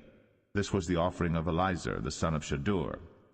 On the fifth day Shelumiel the son of Zerushadai, prince of the children of Simeon, did offer. His offering was 1 silver charger, the weight whereof was 130 shekels, 1 silver bowl of 70 shekels after the shekel of the sanctuary, both of them full of fine flour, mingled with oil, for a meat offering. 1 golden spoon of 10 shekels, full of incense. 1 young bullock, 1 ram, 1 lamb of the first year, for a burnt offering. 1 kid of the goats for a sin offering.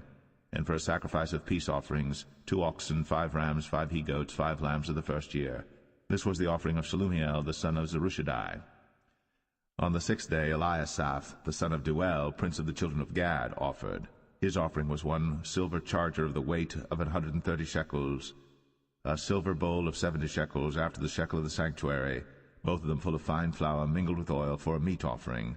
1 golden spoon of 10 shekels, full of incense. 1 young bullock, 1 ram, 1 lamb of the first year, for a burnt offering. 1 kid of the goats for a sin offering. And for a sacrifice of peace offerings, 2 oxen, 5 rams, 5 he-goats, 5 lambs of the first year. This was the offering of Eliasaph the son of Deuel. On the seventh day Elishama the son of Ammihud, prince of the children of Ephraim, offered. His offering was 1 silver charger, the weight whereof was 130 shekels, 1 silver bowl of 70 shekels after the shekel of the sanctuary, both of them full of fine flour, mingled with oil, for a meat offering. 1 golden spoon of 10 shekels, full of incense.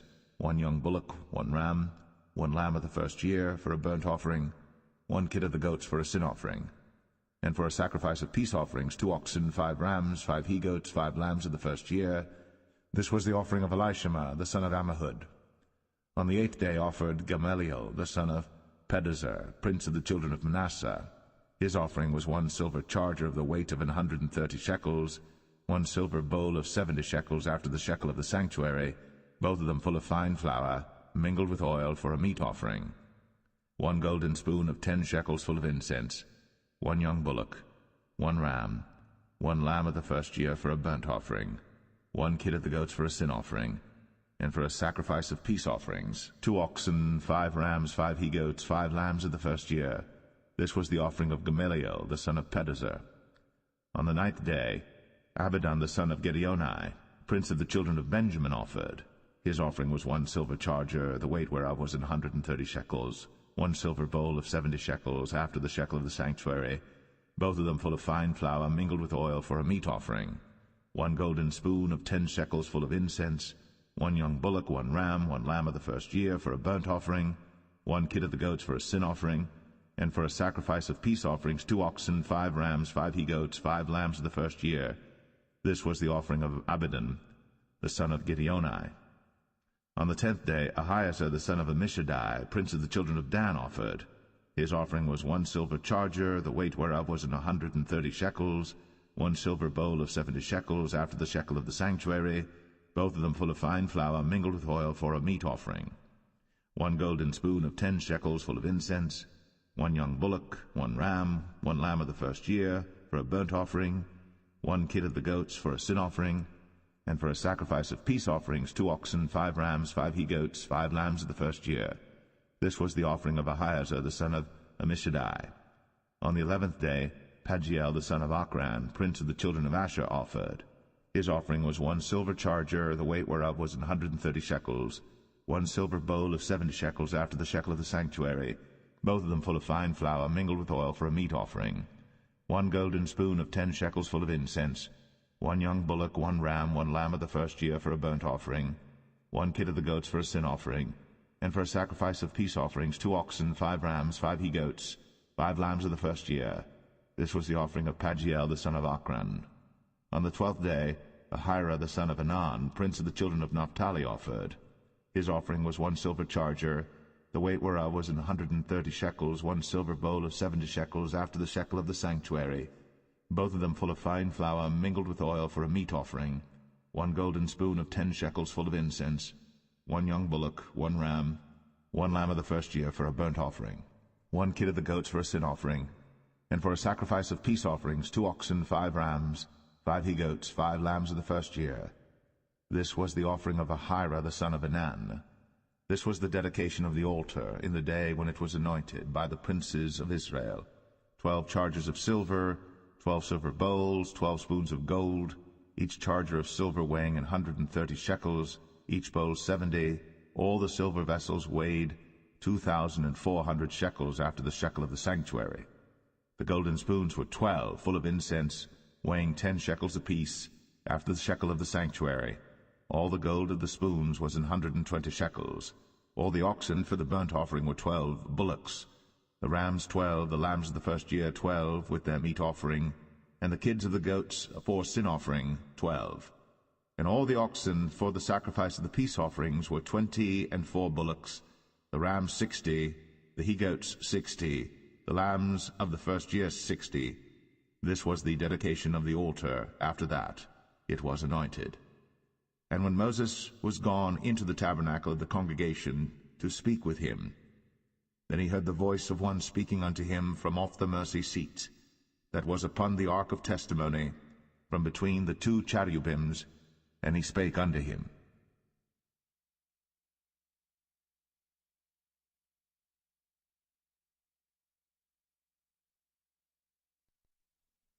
Numbers 8.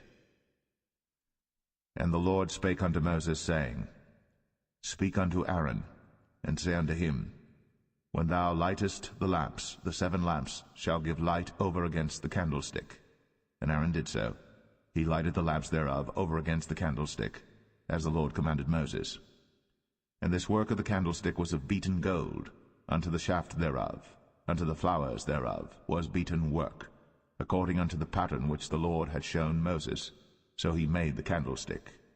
And the Lord spake unto Moses, saying, Take the Levites from among the children of Israel, and cleanse them. And thus shalt thou do unto them to cleanse them. Sprinkle water of purifying upon them, and let them shave all their flesh, and let them wash their clothes, and so make themselves clean.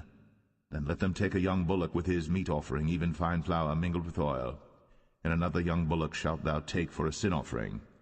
And thou shalt bring the Levites before the tabernacle of the congregation, And thou shalt gather the whole assembly of the children of Israel together, and thou shalt bring the Levites before the Lord, and the children of Israel shall put their hands upon the Levites.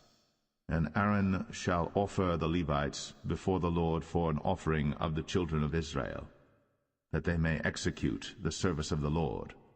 And the Levites shall lay their hands upon the heads of the bullocks. And thou shalt offer the one for a sin offering, and the other for a burnt offering unto the Lord, to make an atonement for the Levites. And thou shalt set the Levites before Aaron, and before his sons, and offer them for an offering unto the Lord. Thus shalt thou separate the Levites from among the children of Israel, and the Levites shall be mine. And after that shall the Levites go in to do the service of the tabernacle of the congregation, and thou shalt cleanse them and offer them for an offering. For they are wholly given unto me from among the children of Israel, instead of such as open every womb, even instead of the firstborn of all the children of Israel, have I taken them unto me. For all the firstborn of the children of Israel are mine, both man and beast. On the day that I smote every firstborn in the land of Egypt, I sanctified them for myself. And I have taken the Levites for all the firstborn of the children of Israel, and I have given the Levites as a gift to Aaron and to his sons from among the children of Israel, to do the service of the children of Israel in the tabernacle of the congregation, and to make an atonement for the children of Israel, that there be no plague among the children of Israel, when the children of Israel come nigh unto the sanctuary. And Moses and Aaron and all the congregation of the children of Israel did to the Levites according unto all that the Lord commanded Moses concerning the Levites. So did the children of Israel unto them. And the Levites were purified, and they washed their clothes, and Aaron offered them as an offering before the Lord. And Aaron made an atonement for them to cleanse them. And after that went the Levites in to do their service in the tabernacle of the congregation before Aaron and before his sons, as the Lord had commanded Moses concerning the Levites, so did they unto them. And the Lord spake unto Moses, saying, This is it that belongeth unto the Levites. From 25 years old and upward they shall go in to wait upon the service of the tabernacle of the congregation. And from the age of 50 years they shall cease waiting upon the service thereof, and shall serve no more, but shall minister with their brethren in the tabernacle of the congregation, to keep the charge, and shall do no service. Thus shalt thou do unto the Levites touching their charge.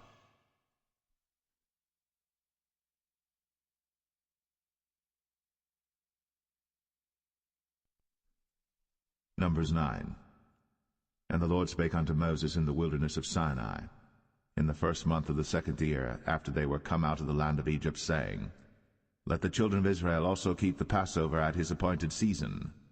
In the 14th day of this month, at even, ye shall keep it in his appointed season, according to all the rites of it, and according to all the ceremonies thereof shall ye keep it. And Moses spake unto the children of Israel, that they should keep the Passover. And they kept the Passover on the 14th day of the first month at even in the wilderness of Sinai, according to all that the Lord commanded Moses, so did the children of Israel. And there were certain men who were defiled by the dead body of a man, that they could not keep the Passover on that day. And they came before Moses and before Aaron on that day. And those men said unto him, We are defiled by the dead body of a man. Wherefore are we kept back, that we may not offer an offering of the Lord in his appointed season among the children of Israel? And Moses said unto them, Stand still, and I will hear what the Lord will command concerning you. And the Lord spake unto Moses, saying, Speak unto the children of Israel, saying, If any man of you or of your posterity shall be unclean by reason of a dead body, or be in a journey afar off, yet he shall keep the Passover unto the Lord. The 14th day of the 2nd month at even they shall keep it, and eat it with unleavened bread and bitter herbs. They shall leave none of it unto the morning, nor break any bone of it. According to all the ordinances of the Passover they shall keep it. But the man that is clean, and is not in a journey, and forbeareth to keep the Passover, even the same soul shall be cut off from among his people, because he brought not the offering of the Lord in his appointed season. That man shall bear his sin. And if a stranger shall sojourn among you, and will keep the Passover unto the Lord, according to the ordinance of the Passover, and according to the manner thereof, so shall he do. Ye shall have one ordinance, both for the stranger and for him that was born in the land. And on the day that the tabernacle was reared up, the cloud covered the tabernacle, namely the tent of the testimony. And at even there was upon the tabernacle as it were the appearance of fire until the morning. So it was always. The cloud covered it by day, and the appearance of fire by night. And when the cloud was taken up from the tabernacle, then after that the children of Israel journeyed. In the place where the cloud abode, there the children of Israel pitched their tents. At the commandment of the Lord the children of Israel journeyed, and at the commandment of the Lord they pitched. As long as the cloud abode upon the tabernacle, they rested in their tents.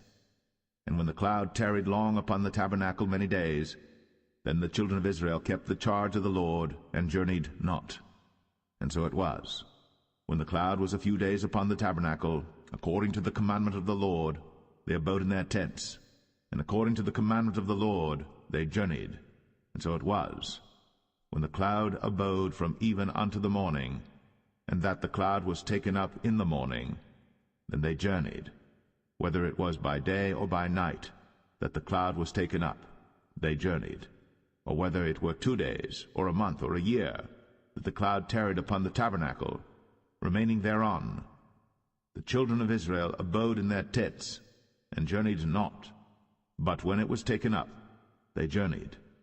At the commandment of the Lord they rested in the tents, and at the commandment of the Lord they journeyed.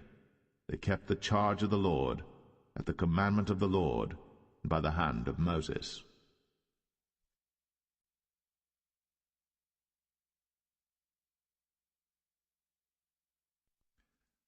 Numbers 10. And the Lord spake unto Moses, saying, Make thee 2 trumpets of silver, of a whole piece shalt thou make them, that thou mayest use them for the calling of the assembly, and for the journeying of the camps. And when they shall blow with them, all the assembly shall assemble themselves to thee at the door of the tabernacle of the congregation.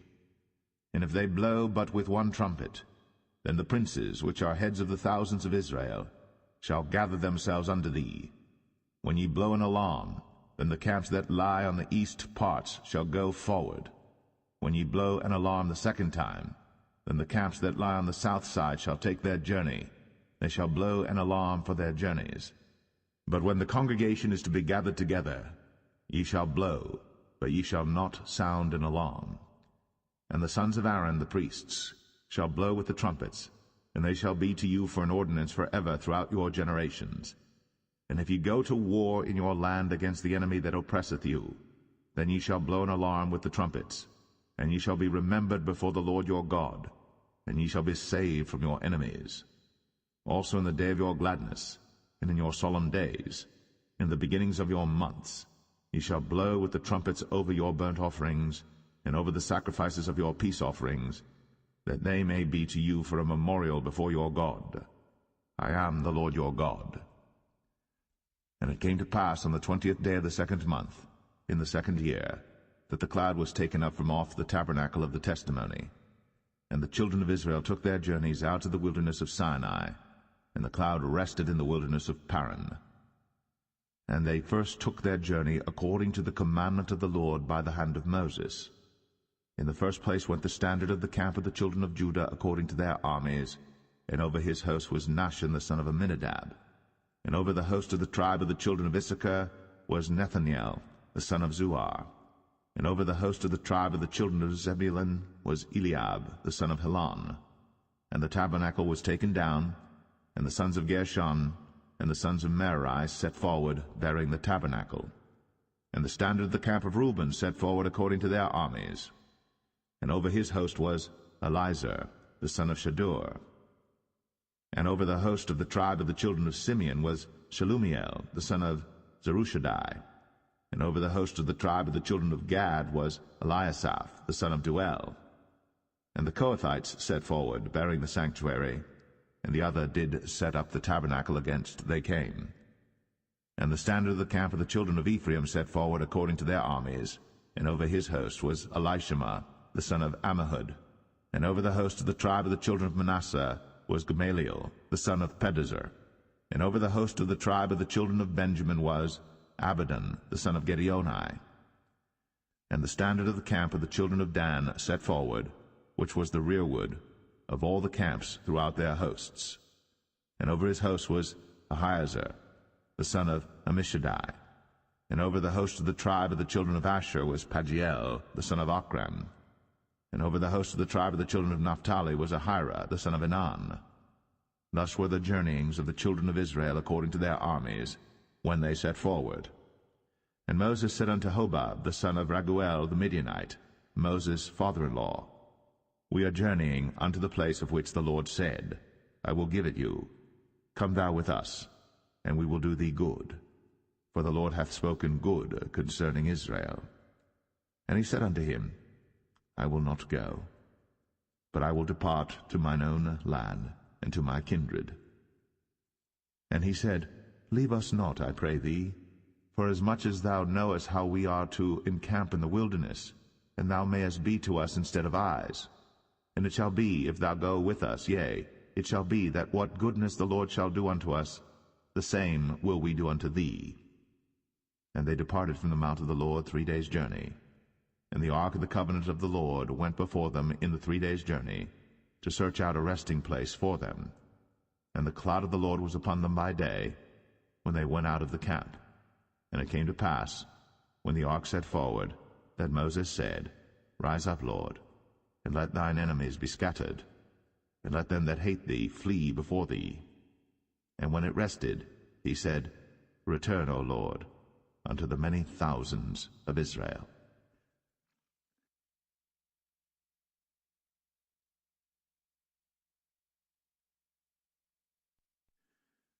Numbers 11. And when the people complained, it displeased the Lord. And the Lord heard it, and his anger was kindled. And the fire of the Lord burnt among them, and consumed them that were in the uttermost parts of the camp. And the people cried unto Moses. And when Moses prayed unto the Lord, the fire was quenched. And he called the name of the place Taberah, because the fire of the Lord burnt among them. And the mixed multitude that was among them fell a-lusting. And the children of Israel also wept again, and said, Who shall give us flesh to eat? We remember the fish which we did eat in Egypt freely, the cucumbers, and the melons, and the leeks, and the onions, and the garlic. But now our soul is dried away. There is nothing at all beside this manna before our eyes. And the manna was as coriander seed, and the color thereof as the color of bdellium. And the people went about, and gathered it, and ground it in mills, or beat it in a mortar, and baked it in pans, and made cakes of it. And the taste of it was as the taste of fresh oil. And when the dew fell upon the camp in the night, the manna fell upon it. Then Moses heard the people weep throughout their families, every man in the door of his tent. And the anger of the Lord was kindled greatly. Moses also was displeased. And Moses said unto the Lord, Wherefore hast thou afflicted thy servant? And wherefore have I not found favor in thy sight, that thou layest the burden of all this people upon me? Have I conceived all this people? Have I begotten them, that thou shouldst say unto me, Carry them in thy bosom, as a nursing father beareth the sucking child, unto the land which thou swarest unto their fathers? Whence should I have flesh to give unto all this people? For they weep unto me, saying, Give us flesh, that we may eat. I am not able to bear all this people alone, because it is too heavy for me. And if thou deal thus with me, kill me, I pray thee, out of hand, if I have found favor in thy sight, and let me not see my wretchedness. And the Lord said unto Moses, Gather unto me 70 men of the elders of Israel, whom thou knowest to be the elders of the people, and officers over them, and bring them unto the tabernacle of the congregation, that they may stand there with thee. And I will come down and talk with thee there. And I will take of the Spirit which is upon thee, and will put it upon them. And they shall bear the burden of the people with thee, that thou bear it not thyself alone.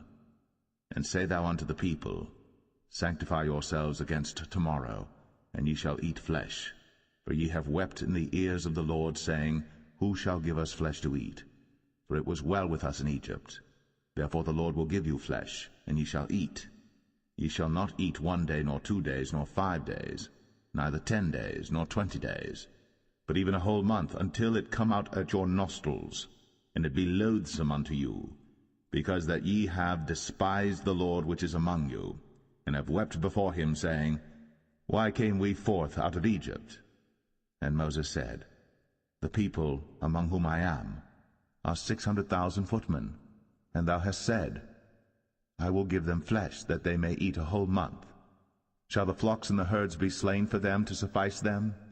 Or shall all the fish of the sea be gathered together for them to suffice them? And the Lord said unto Moses, Is the Lord's hand waxed short? Thou shalt see now whether my word shall come to pass unto thee or not. And Moses went out, and told the people the words of the Lord, and gathered the 70 men of the elders of the people, and set them round about the tabernacle. And the Lord came down in a cloud, and spake unto him, and took of the Spirit that was upon him, and gave it unto the 70 elders. And it came to pass that, when the Spirit rested upon them, they prophesied, and did not cease. But there remained 2 of the men in the camp.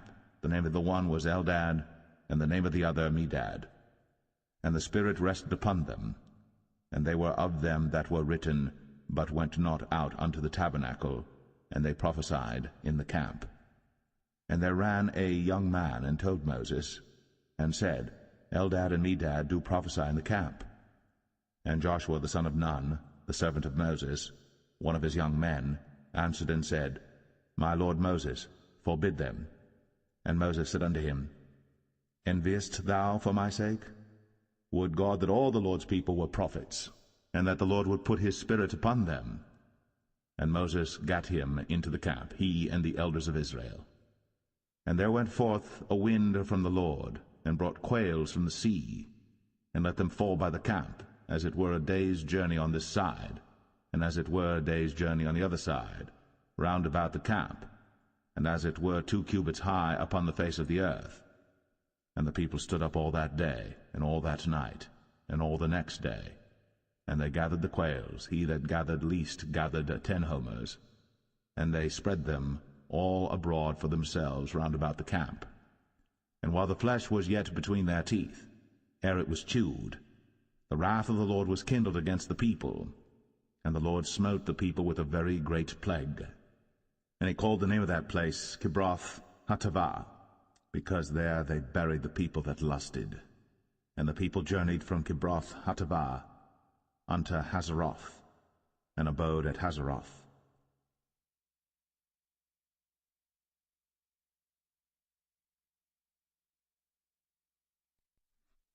Numbers 12.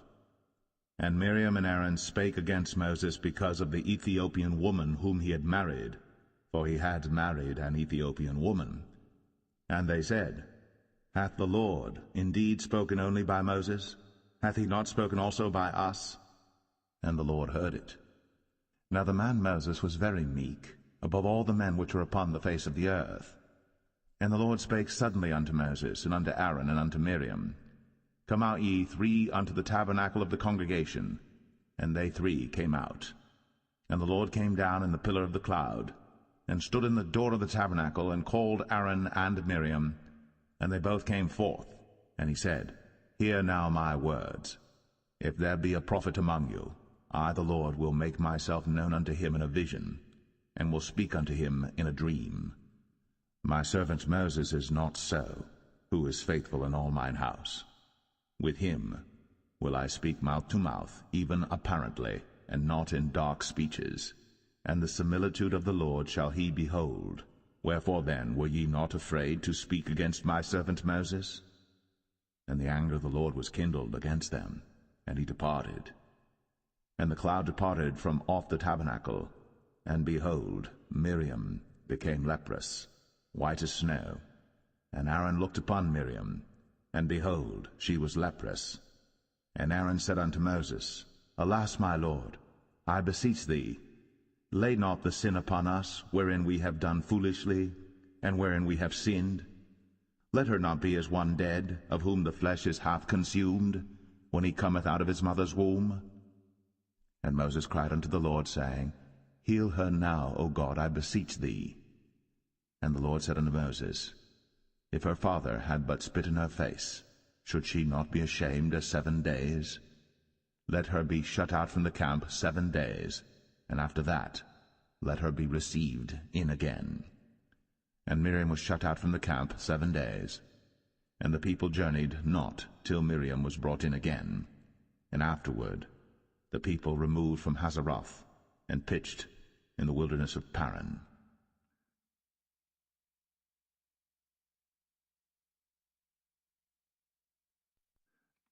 Numbers 13.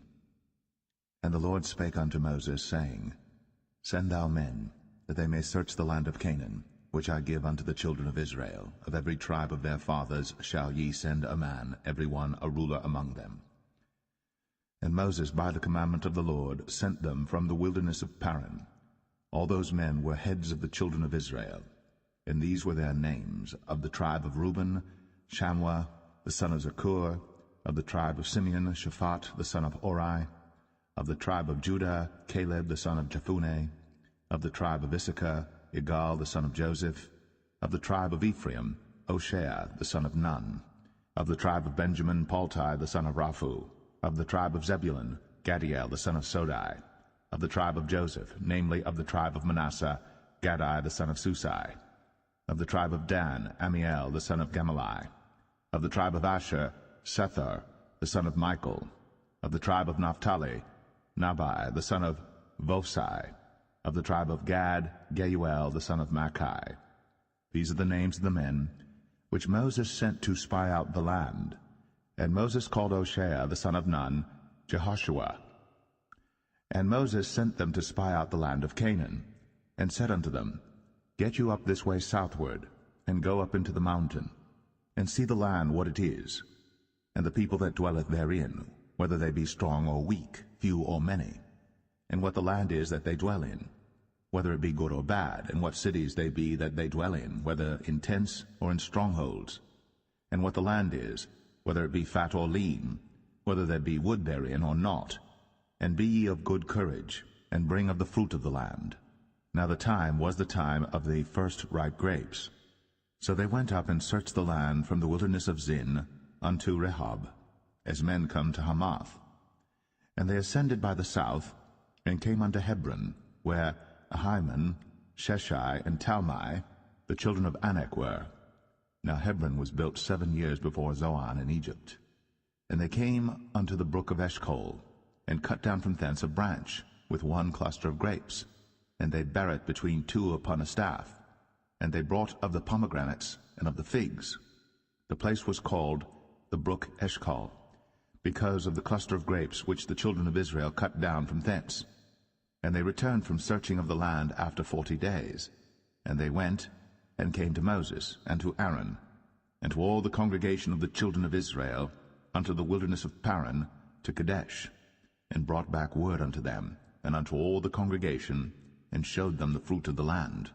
And they told him, and said, We came unto the land whither thou sentest us, and surely it floweth with milk and honey, and this is the fruit of it. Nevertheless the people be strong that dwell in the land, and the cities are walled and very great. And moreover, we saw the children of Anak there. The Amalekites dwell in the land of the south, and the Hittites, and the Jebusites, and the Amorites dwell in the mountains, and the Canaanites dwell by the sea, and by the coast of Jordan. And Caleb stilled the people before Moses, and said, Let us go up at once, and possess it, for we are well able to overcome it. But the men that went up with him said, We be not able to go up against the people, for they are stronger than we. And they brought up an evil report of the land, which they had searched unto the children of Israel, saying, The land, through which we have gone to search it, is a land that eateth up the inhabitants thereof, and all the people that we saw in it are men of a great stature. And there we saw the giants, the sons of Anak, which come of the giants. And we were in our own sight as grasshoppers, and so we were in their sight.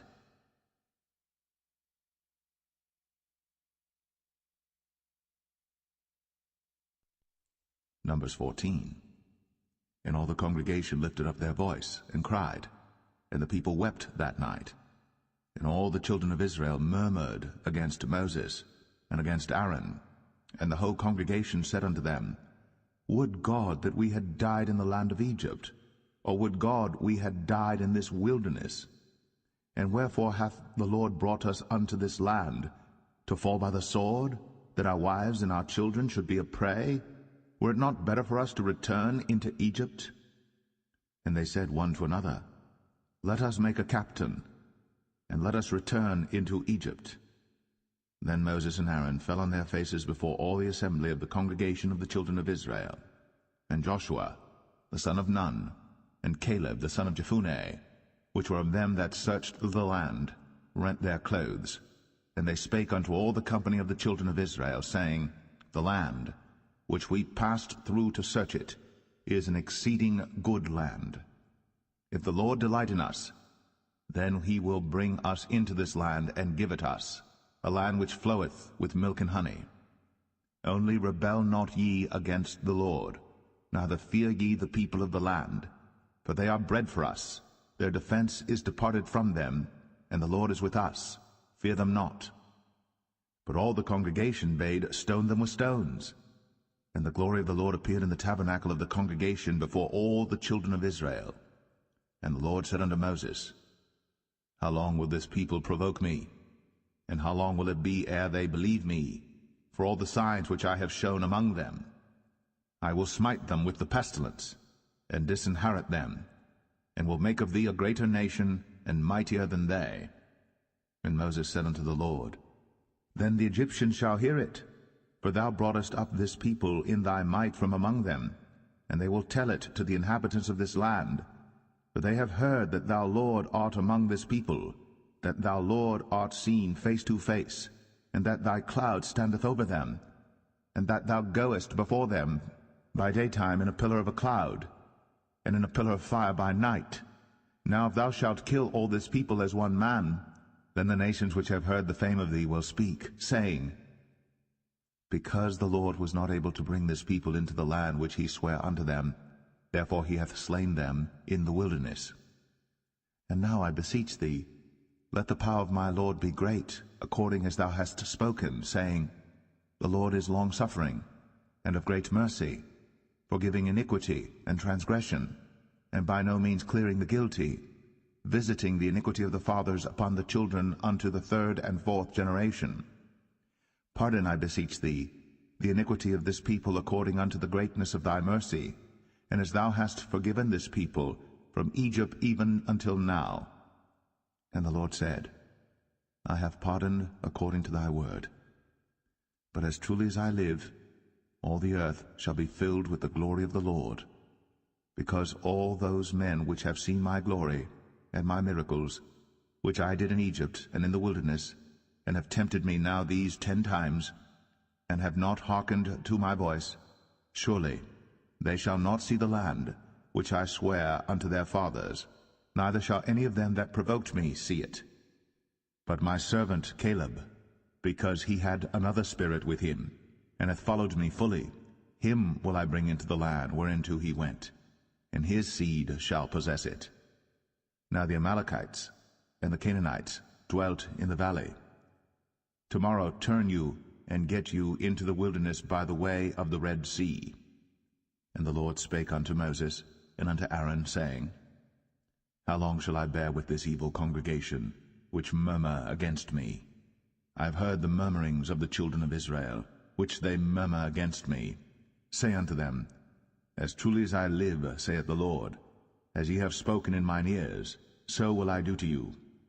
Your carcasses shall fall in this wilderness, and all that were numbered of you according to your whole number, from 20 years old and upward, which have murmured against me.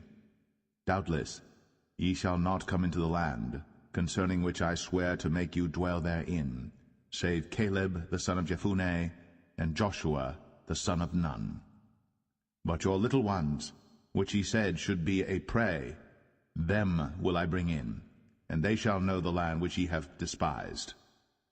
But as for you, your carcasses, they shall fall in this wilderness, and your children shall wander in the wilderness 40 years, and bear your whoredoms until your carcasses be wasted in the wilderness. After the number of the days in which ye searched the land, even 40 days, each day for a year, shall ye bear your iniquities, even 40 years, and ye shall know my breach of promise. I the Lord have said, I will surely do it unto all this evil congregation that are gathered together against me in this wilderness. They shall be consumed, and there they shall die. And the men which Moses sent to search the land, who returned, and made all the congregation to murmur against him by bringing up a slander upon the land, even those men that did bring up the evil report upon the land, died by the plague before the Lord. But Joshua, the son of Nun, and Caleb, the son of Jephunneh, which were of the men that went to search the land, lived still. And Moses told these sayings unto all the children of Israel, and the people mourned greatly. And they rose up early in the morning, and gat them up into the top of the mountain, saying, Lo, we be here, and will go up unto the place which the Lord hath promised, for we have sinned.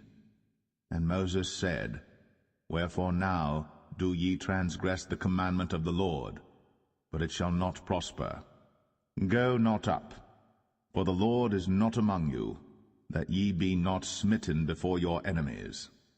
For the Amalekites and the Canaanites are there before you, and ye shall fall by the sword, because ye are turned away from the Lord. Therefore the Lord will not be with you. But they presumed to go up unto the hilltop. Nevertheless the ark of the covenant of the Lord and Moses departed not out of the camp.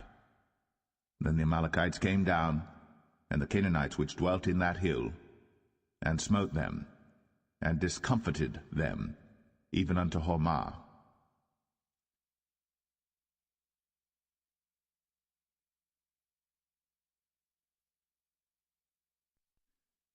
Numbers 15. And the Lord spake unto Moses, saying, Speak unto the children of Israel, and say unto them, When ye be come into the land of your habitations, which I give unto you, and will make an offering by fire unto the Lord, a burnt offering, or a sacrifice in performing a vow, or in a freewill offering, or in your solemn feasts, to make a sweet savour unto the Lord, of the herd or of the flock, then shall he that offereth his offering unto the Lord bring a meat offering of 1/10 deal of flour mingled with the 4th part of an hin of oil, and the 4th part of an hin of wine for a drink offering shalt thou prepare with the burnt offering or sacrifice for 1 lamb. Or for a ram thou shalt prepare for a meat offering 2/10 deals of flour mingled with the 3rd part of an hin of oil, and for a drink offering thou shalt offer the 3rd part of an hin of wine for a sweet savour unto the Lord. And when thou preparest a bullock for a burnt offering, or for a sacrifice in performing a vow, or peace offerings unto the Lord, then shall he bring with a bullock a meat offering of 3/10 deals of flour mingled with 1/2 an hin of oil. And thou shalt bring for a drink offering 1/2 an hin of wine, for an offering made by fire, of a sweet savour unto the Lord. Thus shall it be done for 1 bullock, or for 1 ram, or for a lamb, or a kid, according to the number that ye shall prepare. So shall ye do to every one according to their number. All that are born of the country shall do these things after this manner, in offering an offering made by fire, of a sweet savour unto the Lord. And if a stranger sojourn with you, or whosoever be among you in your generations, and will offer an offering made by fire, of a sweet savour unto the Lord, as ye do, so he shall do. 1 ordinance shall be both for you of the congregation, and also for the stranger that sojourneth with you, an ordinance for ever in your generations, as ye are, so shall the stranger be before the Lord. 1 law and 1 manner shall be for you, and for the stranger that sojourneth with you. And the Lord spake unto Moses, saying, Speak unto the children of Israel, and say unto them, When ye come into the land whither I bring you, then it shall be that when ye eat of the bread of the land, ye shall offer up an heave offering unto the Lord. Ye shall offer up a cake of the first of your dough for an heave offering. As ye do the heave offering of the threshing floor, so shall ye heave it. Of the first of your dough ye shall give unto the Lord an heave offering in your generations. And if ye have erred, and not observed all these commandments which the Lord hath spoken unto Moses, even all that the Lord hath commanded you by the hand of Moses, from the day that the Lord commanded Moses, and henceforward among your generations, then it shall be, if aught be committed by ignorance without the knowledge of the congregation, that all the congregation shall offer one young bullock for a burnt offering, for a sweet savour unto the Lord, with his meat offering and his drink offering, according to the manner, and one kid of the goats for a sin offering. And the priest shall make an atonement for all the congregation of the children of Israel, and shall be forgiven them, for it is ignorance. And they shall bring their offering, a sacrifice made by fire unto the Lord, and their sin offering before the Lord, for their ignorance. And it shall be forgiven all the congregation of the children of Israel, and the stranger that sojourneth among them, seeing all the people were in ignorance. And if any soul sin through ignorance, then he shall bring a she-goat of the first year for sin offering, and the priest shall make an atonement for the soul that sinneth ignorantly, when he sinneth by ignorance before the Lord, to make an atonement for him, and it shall be forgiven him. You shall have one law for him that sinneth through ignorance, both for him that is born among the children of Israel, and for the stranger that sojourneth among them. But the soul that doeth aught presumptuously, whether he be born in the land or a stranger, the same reproacheth the Lord, and that soul shall be cut off from among his people, because he hath despised the word of the Lord, and hath broken his commandment. That soul shall utterly be cut off. His iniquity shall be upon him. And while the children of Israel were in the wilderness, they found a man that gathered sticks upon the Sabbath day. And they that found him gathering sticks brought him unto Moses and Aaron, and unto all the congregation. And they put him in ward, because it was not declared what should be done to him. And the Lord said unto Moses, The man shall be surely put to death. All the congregation shall stone him with stones without the camp. And all the congregation brought him without the camp, and stoned him with stones, and he died, as the Lord commanded Moses. And the Lord spake unto Moses, saying, Speak unto the children of Israel, and bid them that they make them fringes in the borders of their garments throughout their generations, and that they put upon the fringe of the borders a ribbon of blue. And it shall be unto you for a fringe, that ye may look upon it, and remember all the commandments of the Lord, and do them, and that ye seek not after your own heart and your own eyes, after which ye used to go a-whoring, that ye may remember and do all my commandments, and be holy unto your God. I am the Lord your God, which brought you out of the land of Egypt, to be your God. I am the Lord your God.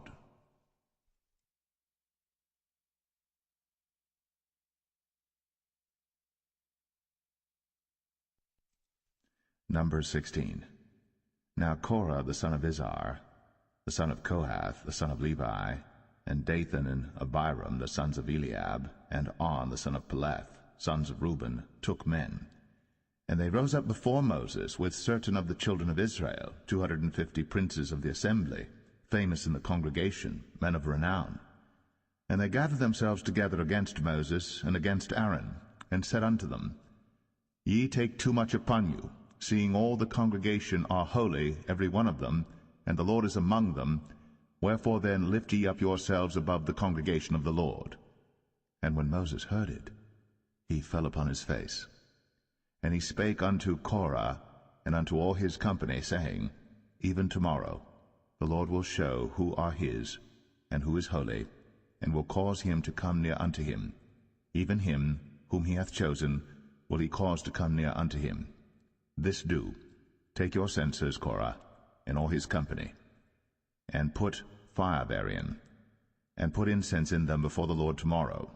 And it shall be, that the man whom the Lord doth choose, he shall be holy. Ye take too much upon you, ye sons of Levi. And Moses said unto Korah, Hear, I pray you, ye sons of Levi. Seemeth it but a small thing unto you, that the God of Israel hath separated you from the congregation of Israel? to bring you near to himself, to do the service of the tabernacle of the Lord, and to stand before the congregation to minister unto them? And he hath brought thee near to him, and all thy brethren, the sons of Levi, with thee. And seek ye the priesthood also? For which cause both thou and all thy company are gathered together against the Lord? And what is Aaron, that ye murmur against him? And Moses sent to call Dathan and Abiram, the sons of Eliab, which said, We will not come up.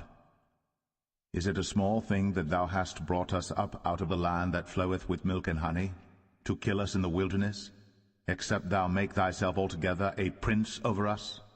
Moreover, thou hast not brought us into a land that floweth with milk and honey, or given us inheritance of fields and vineyards.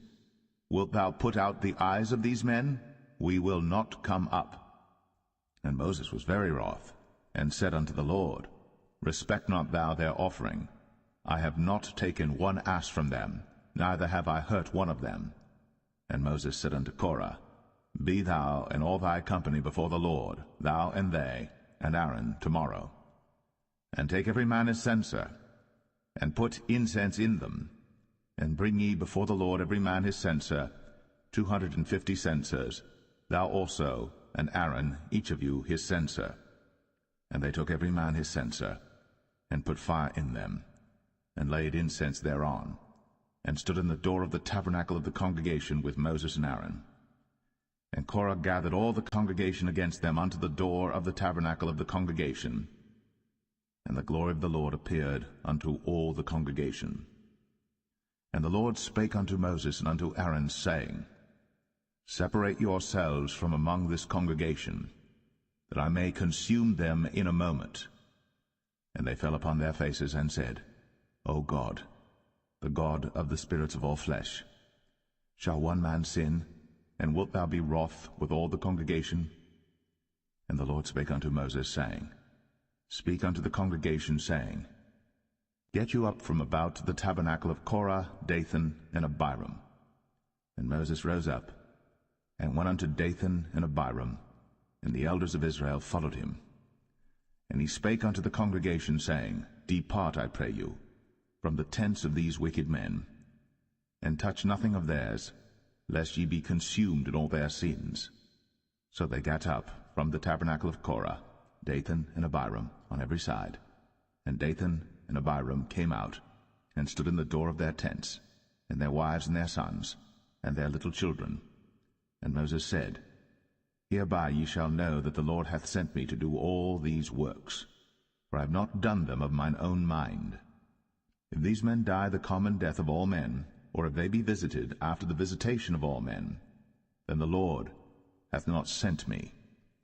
But if the Lord make a new thing, and the earth open her mouth, and swallow them up with all that appertain unto them, and they go down quick into the pit, then ye shall understand that these men have provoked the Lord. And it came to pass, as he had made an end of speaking all these words, that the ground clave asunder that was under them, and the earth opened her mouth, and swallowed them up, and their houses, and all the men that appertained unto Korah, and all their goods. They and all that appertained to them went down alive into the pit, and the earth closed upon them, and they perished from among the congregation. And all Israel that were round about them fled at the cry of them, for they said, Lest the earth swallow us up also. And there came out a fire from the Lord, and consumed the 250 men that offered incense. And the Lord spake unto Moses, saying, Speak unto Eleazar, the son of Aaron the priest, that he take up the censers out of the burning, and scatter thou the fire yonder, for they are hallowed. The censers of these sinners against their own souls, let them make them broad plates for a covering of the altar, for they offered them before the Lord. Therefore they are hallowed, and they shall be a sign unto the children of Israel. And Eleazar the priest took the brazen censers wherewith they that were burnt had offered, and they were made broad plates for a covering of the altar, to be a memorial unto the children of Israel, that no stranger which is not of the seed of Aaron come near to offer incense before the Lord, that he be not as Korah, and as his company, as the Lord said to him by the hand of Moses. But on the morrow all the congregation of the children of Israel murmured against Moses and against Aaron, saying, Ye have killed the people of the Lord. And it came to pass, when the congregation was gathered against Moses and against Aaron, that they looked toward the tabernacle of the congregation, and behold, the cloud covered it, and the glory of the Lord appeared. And Moses and Aaron came before the tabernacle of the congregation. And the Lord spake unto Moses, saying, Get you up from among this congregation, that I may consume them as in a moment. And they fell upon their faces. And Moses said unto Aaron, Take a censer, and put fire therein from off the altar, and put on incense, and go quickly unto the congregation, and make an atonement for them. For there is wrath gone out from the Lord, the plague is begun. And Aaron took as Moses commanded, and ran into the midst of the congregation, and behold, the plague was begun among the people. And he put on incense, and made an atonement for the people. And he stood between the dead and the living, and the plague was stayed. Now they that died in the plague were 14,700, beside them that died about the matter of Korah. And Aaron returned unto Moses unto the door of the tabernacle of the congregation, and the plague was stayed.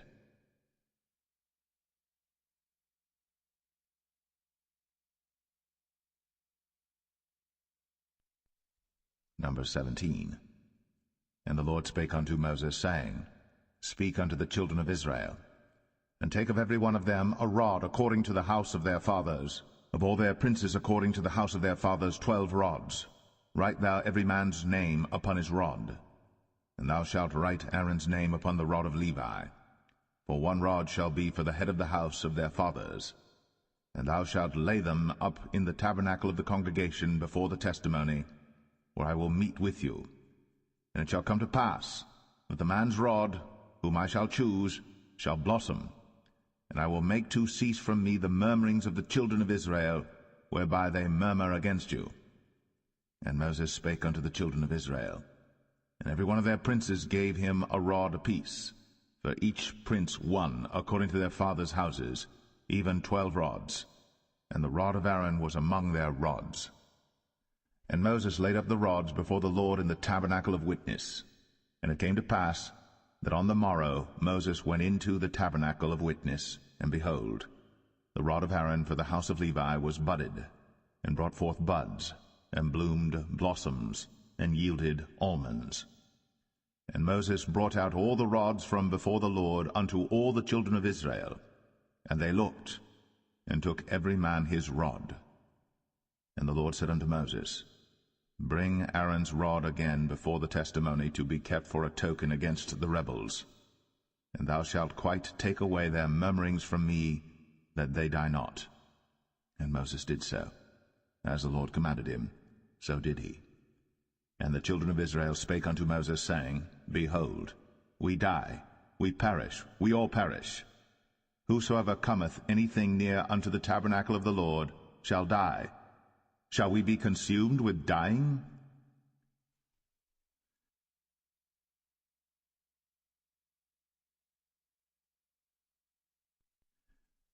Numbers 18. And the Lord said unto Aaron, Thou and thy sons, and thy father's house with thee shall bear the iniquity of the sanctuary, and thou and thy sons with thee shall bear the iniquity of your priesthood. And thy brethren also of the tribe of Levi, the tribe of thy father, bring thou with thee, that they may be joined unto thee, and minister unto thee. But thou and thy sons with thee shall minister before the tabernacle of witness. And they shall keep thy charge, and the charge of all the tabernacle. Only they shall not come nigh the vessels of the sanctuary and the altar, that neither they nor ye also die. And they shall be joined unto thee, and keep the charge of the tabernacle of the congregation, for all the service of the tabernacle. And a stranger shall not come nigh unto you. And ye shall keep the charge of the sanctuary, and the charge of the altar, that there be no wrath any more upon the children of Israel. And I, behold, I have taken your brethren the Levites from among the children of Israel. To you they are given as a gift for the Lord, to do the service of the tabernacle of the congregation. Therefore thou and thy sons with thee shall keep your priest's office for everything of the altar, and within the veil, and ye shall serve. I have given your priest's office unto you as a service of gift, and the stranger that cometh nigh shall be put to death. And the Lord spake unto Aaron, Behold, I also have given thee the charge of mine heave offerings of all the hallowed things of the children of Israel. Unto thee have I given them by reason of the anointing, and to thy sons by an ordinance for ever.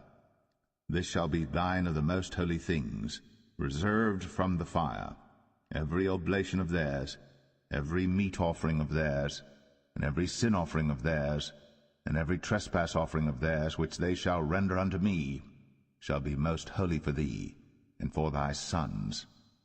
In the most holy place shalt thou eat it, every male shall eat it. It shall be holy unto thee. And this is thine, the heave offering of their gift, with all the wave offerings of the children of Israel. I have given them unto thee, and to thy sons and to thy daughters with thee, by a statute for ever. Every one that is clean in thy house shall eat of it.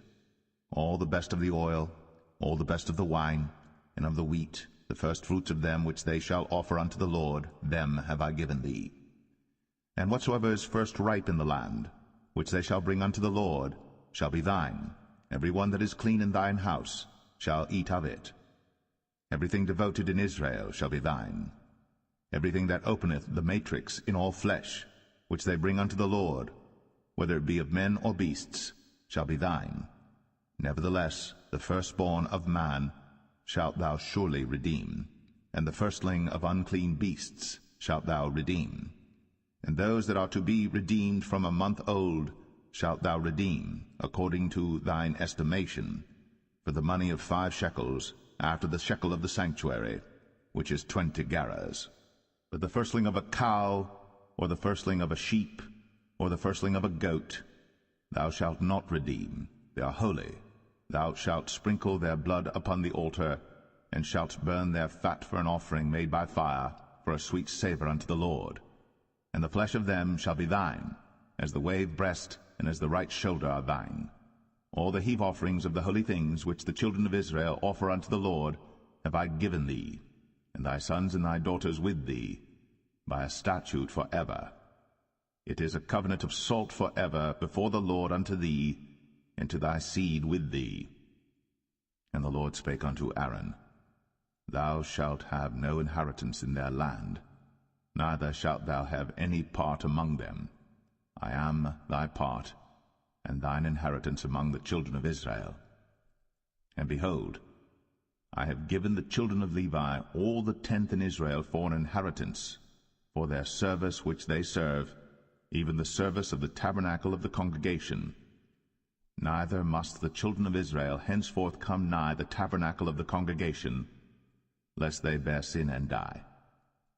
But the Levites shall do the service of the tabernacle of the congregation, and they shall bear their iniquity. It shall be a statute for ever throughout your generations, that among the children of Israel they have no inheritance.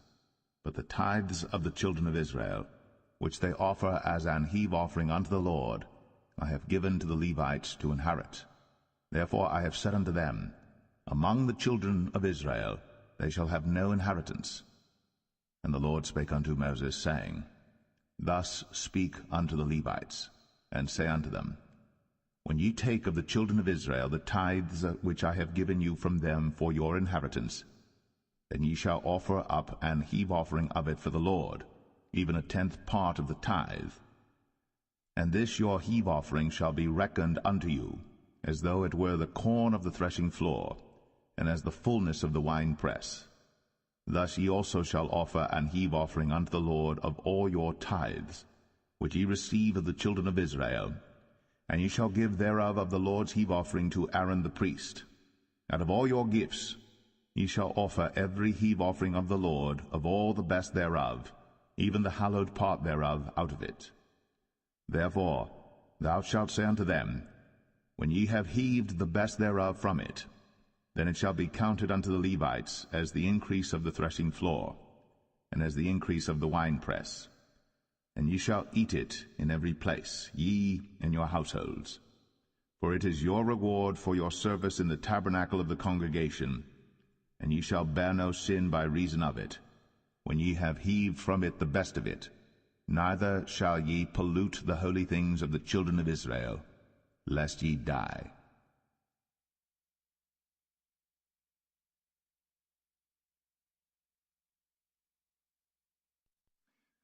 Numbers 19.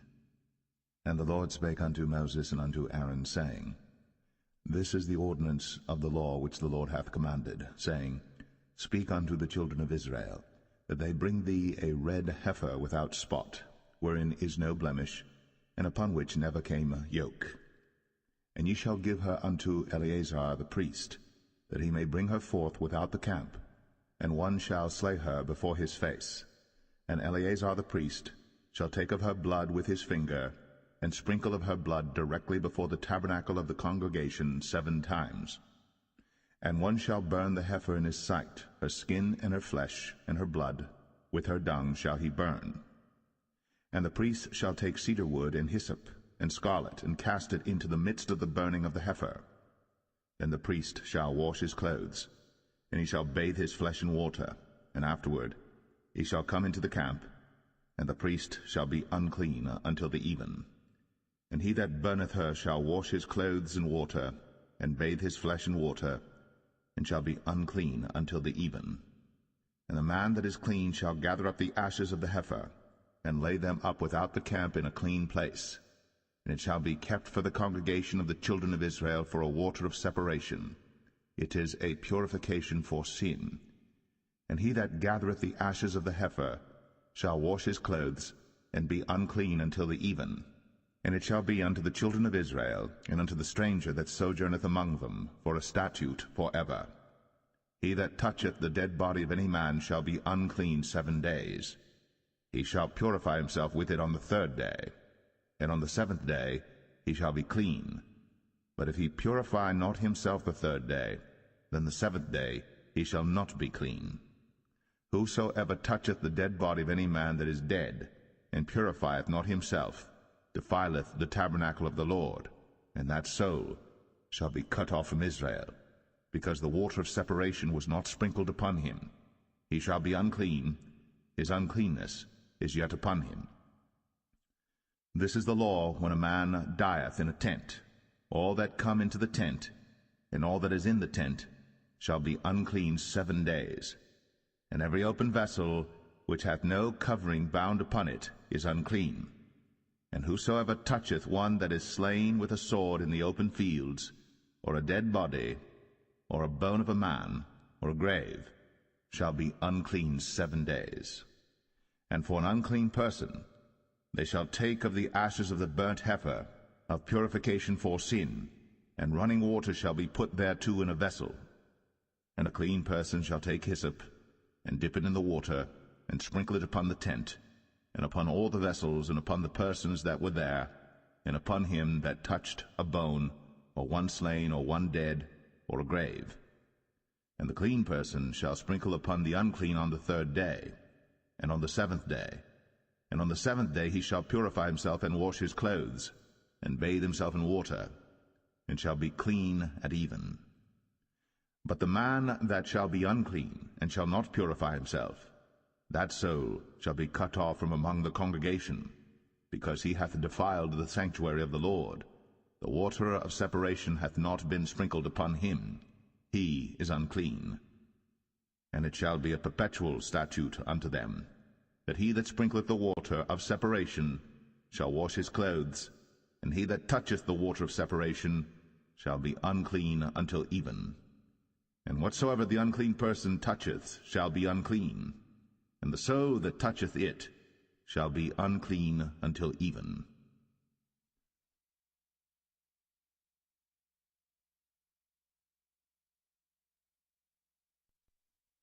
Numbers 20. Then came the children of Israel, even the whole congregation, into the desert of Zin, in the 1st month, and the people abode in Kadesh. And Miriam died there, and was buried there. And there was no water for the congregation, and they gathered themselves together against Moses and against Aaron. And the people chode with Moses, and spake, saying, Would God that we had died when our brethren died before the Lord! And why have ye brought up the congregation of the Lord into this wilderness, that we and our cattle should die there? And wherefore have ye made us to come up out of Egypt, to bring us in unto this evil place? It is no place of seed, or of figs, or of vines, or of pomegranates, neither is there any water to drink.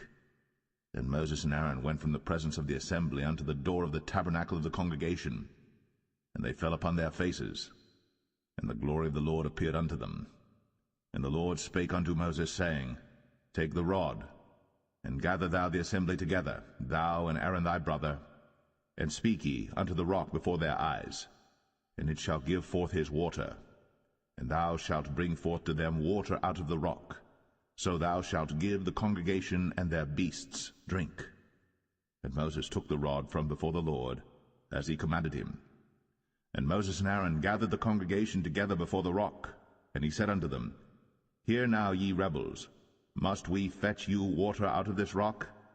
And Moses lifted up his hand, and with his rod he smote the rock twice. And the water came out abundantly, and the congregation drank, and their beasts also. And the Lord spake unto Moses and Aaron, Because ye believed me not, to sanctify me in the eyes of the children of Israel, therefore ye shall not bring this congregation into the land which I have given them.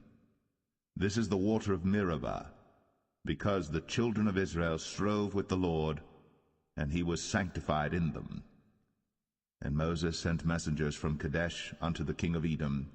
Thus saith thy brother Israel, Thou knowest all the travail that hath befallen us, how our fathers went down into Egypt, and we have dwelt in Egypt a long time, and the Egyptians vexed us and our fathers.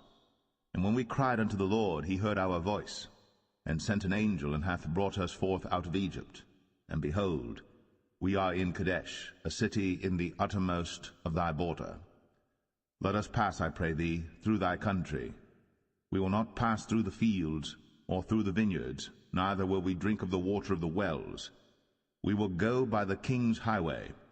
We will not turn to the right hand, nor to the left, until we have passed thy borders. And Edom said unto him, Thou shalt not pass by me, lest I come out against thee with the sword. And the children of Israel said unto him, We will go by the highway, and if I and my cattle drink of thy water, then I will pay for it. I will only, without doing anything else, go through on my feet. And he said, Thou shalt not go through. And Edom came out against him with much people, and with a strong hand. Thus Edom refused to give Israel passage through his border, wherefore Israel turned away from him. And the children of Israel, even the whole congregation, journeyed from Kadesh, and came unto Mount Or. And the Lord spake unto Moses and Aaron in Mount Or, by the coast of the land of Edom, saying, Aaron shall be gathered unto his people, for he shall not enter into the land which I have given unto the children of Israel, because ye rebelled against my word at the water of Meribah. Take Aaron and Eleazar his son, and bring them up unto Mount Or, and strip Aaron of his garments, and put them upon Eleazar his son, and Aaron shall be gathered unto his people, and shall die there. And Moses did as the Lord commanded, and they went up into Mount Or in the sight of all the congregation. And Moses stripped Aaron of his garments, and put them upon Eleazar his son, and Aaron died there in the top of the mount.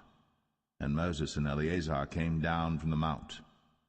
And when all the congregation saw that Aaron was dead, they mourned for Aaron 30 days, even all the house of Israel.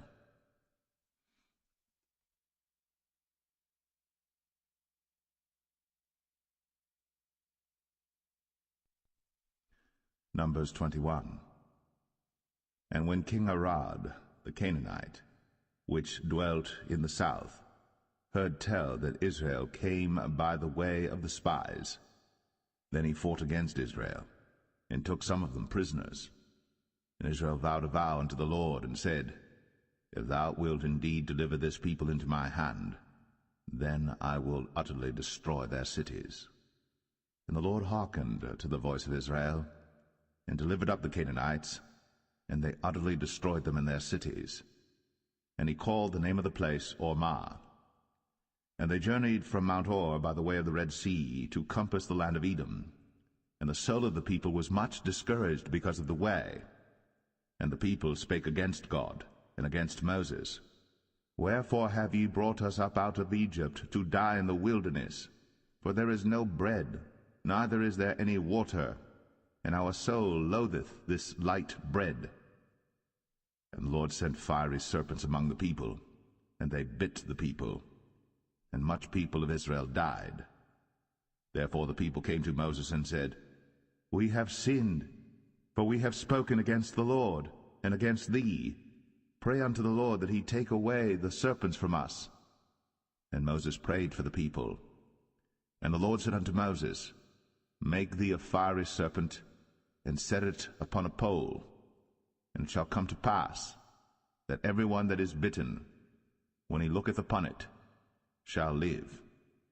And Moses made a serpent of brass, and put it upon a pole. And it came to pass, that if a serpent had bitten any man, when he beheld the serpent of brass, he lived.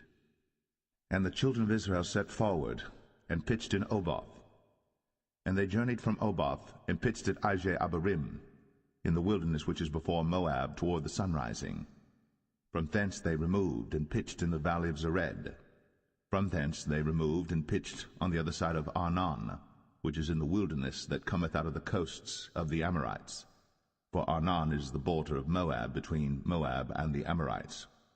Wherefore it is said in the book of the wars of the Lord, what he did in the Red Sea, and in the brooks of Arnon, and at the stream of the brooks that goeth down to the dwelling of Ar, and lieth upon the border of Moab. And from thence they went to Beer, that is the well whereof the Lord spake unto Moses, Gather the people together, and I will give them water. Then Israel sang this song, Spring up, O well, sing ye unto it. The princes digged the well, the nobles of the people digged it, by the direction of the lawgiver, with their staves.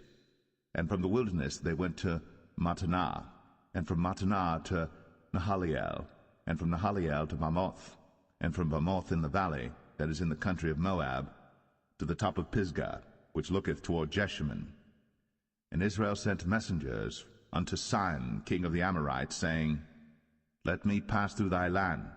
We will not turn into the fields or into the vineyards. We will not drink of the waters of the well, but we will go along by the king's highway until we be past thy borders. And Sihon would not suffer Israel to pass through his border. But Sihon gathered all his people together, and went out against Israel into the wilderness. And he came to Jahaz, and fought against Israel. And Israel smote him with the edge of the sword, and possessed his land from Arnon unto Jabbok, even unto the children of Ammon. For the border of the children of Ammon was strong. And Israel took all these cities, and Israel dwelt in all the cities of the Amorites, in Heshbon, in all the villages thereof. For Heshbon was the city of Sihon the king of the Amorites, who had fought against the former king of Moab, and taken all his land out of his hand, even unto Arnon. Wherefore they that speak in Proverbs say, Come into Heshbon, let the city of Sihon be built and prepared. For there is a fire gone out of Heshbon, a flame from the city of Sihon. It hath consumed Ar of Moab, and the lords of the high places of Arnon. Woe to thee, Moab! Thou art undone, O people of Chemosh! He hath given his sons that escaped, and his daughters, into captivity unto Sihon, king of the Amorites. We have shot at them. Heshbon is perished, even unto Dibon. And we have laid them waste, even unto Nephah, which reacheth unto Medeba. Thus Israel dwelt in the land of the Amorites. And Moses sent to spy out Jazer, and they took the villages thereof, and drove out the Amorites that were there. And they turned, and went up by the way of Bashan, and Og the king of Bashan went out against them, he and all his people, to the battle at Edrei. And the Lord said unto Moses, Fear him not, for I have delivered him into thy hand, and all his people and his land. And thou shalt do to him as thou didst unto Sihon king of the Amorites, which dwelt at Heshbon. So they smote him, and his sons, and all his people, until there was none left him alive. and they possessed his land.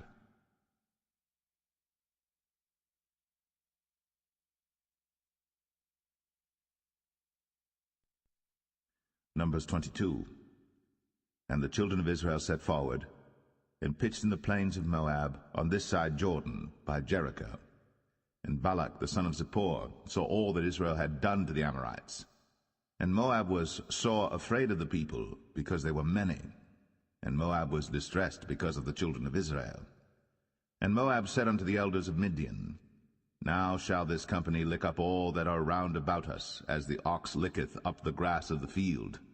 And Balak the son of Zippor was king of the Moabites at that time. He sent messengers, therefore, unto Balaam the son of Beor to Pethor, which is by the river of the land of the children of his people, to call him, saying, Behold, there is a people come out from Egypt. Behold, they cover the face of the earth, and they abide over against me. Come now, therefore, I pray thee, curse me this people, for they are too mighty for me. Peradventure I shall prevail, that we may smite them, and that I may drive them out of the land. For I wot that he whom thou blessest is blessed, and he whom thou cursest is cursed. And the elders of Moab and the elders of Midian departed with the rewards of divination in their hand. And they came unto Balaam, and spake unto him the words of Balak. And he said unto them, Lodge here this night, and I will bring you word again, as the Lord shall speak unto me. And the princes of Moab abode with Balaam. And God came unto Balaam, and said, What men are these with thee? And Balaam said unto God, Balak the son of Zippor, king of Moab, hath sent unto me, saying, Behold, there is a people come out of Egypt, which covereth the face of the earth. Come now, curse me them. Peradventure I shall be able to overcome them, and drive them out. And God said unto Balaam, Thou shalt not go with them. Thou shalt not curse the people, for they are blessed. And Balaam rose up in the morning, and said unto the princes of Balak, Get you into your land, for the Lord refuseth to give me leave to go with you. And the princes of Moab rose up, and they went unto Balak, and said, Balaam refuseth to come with us. And Balak sent yet again princes, more and more honorable than they.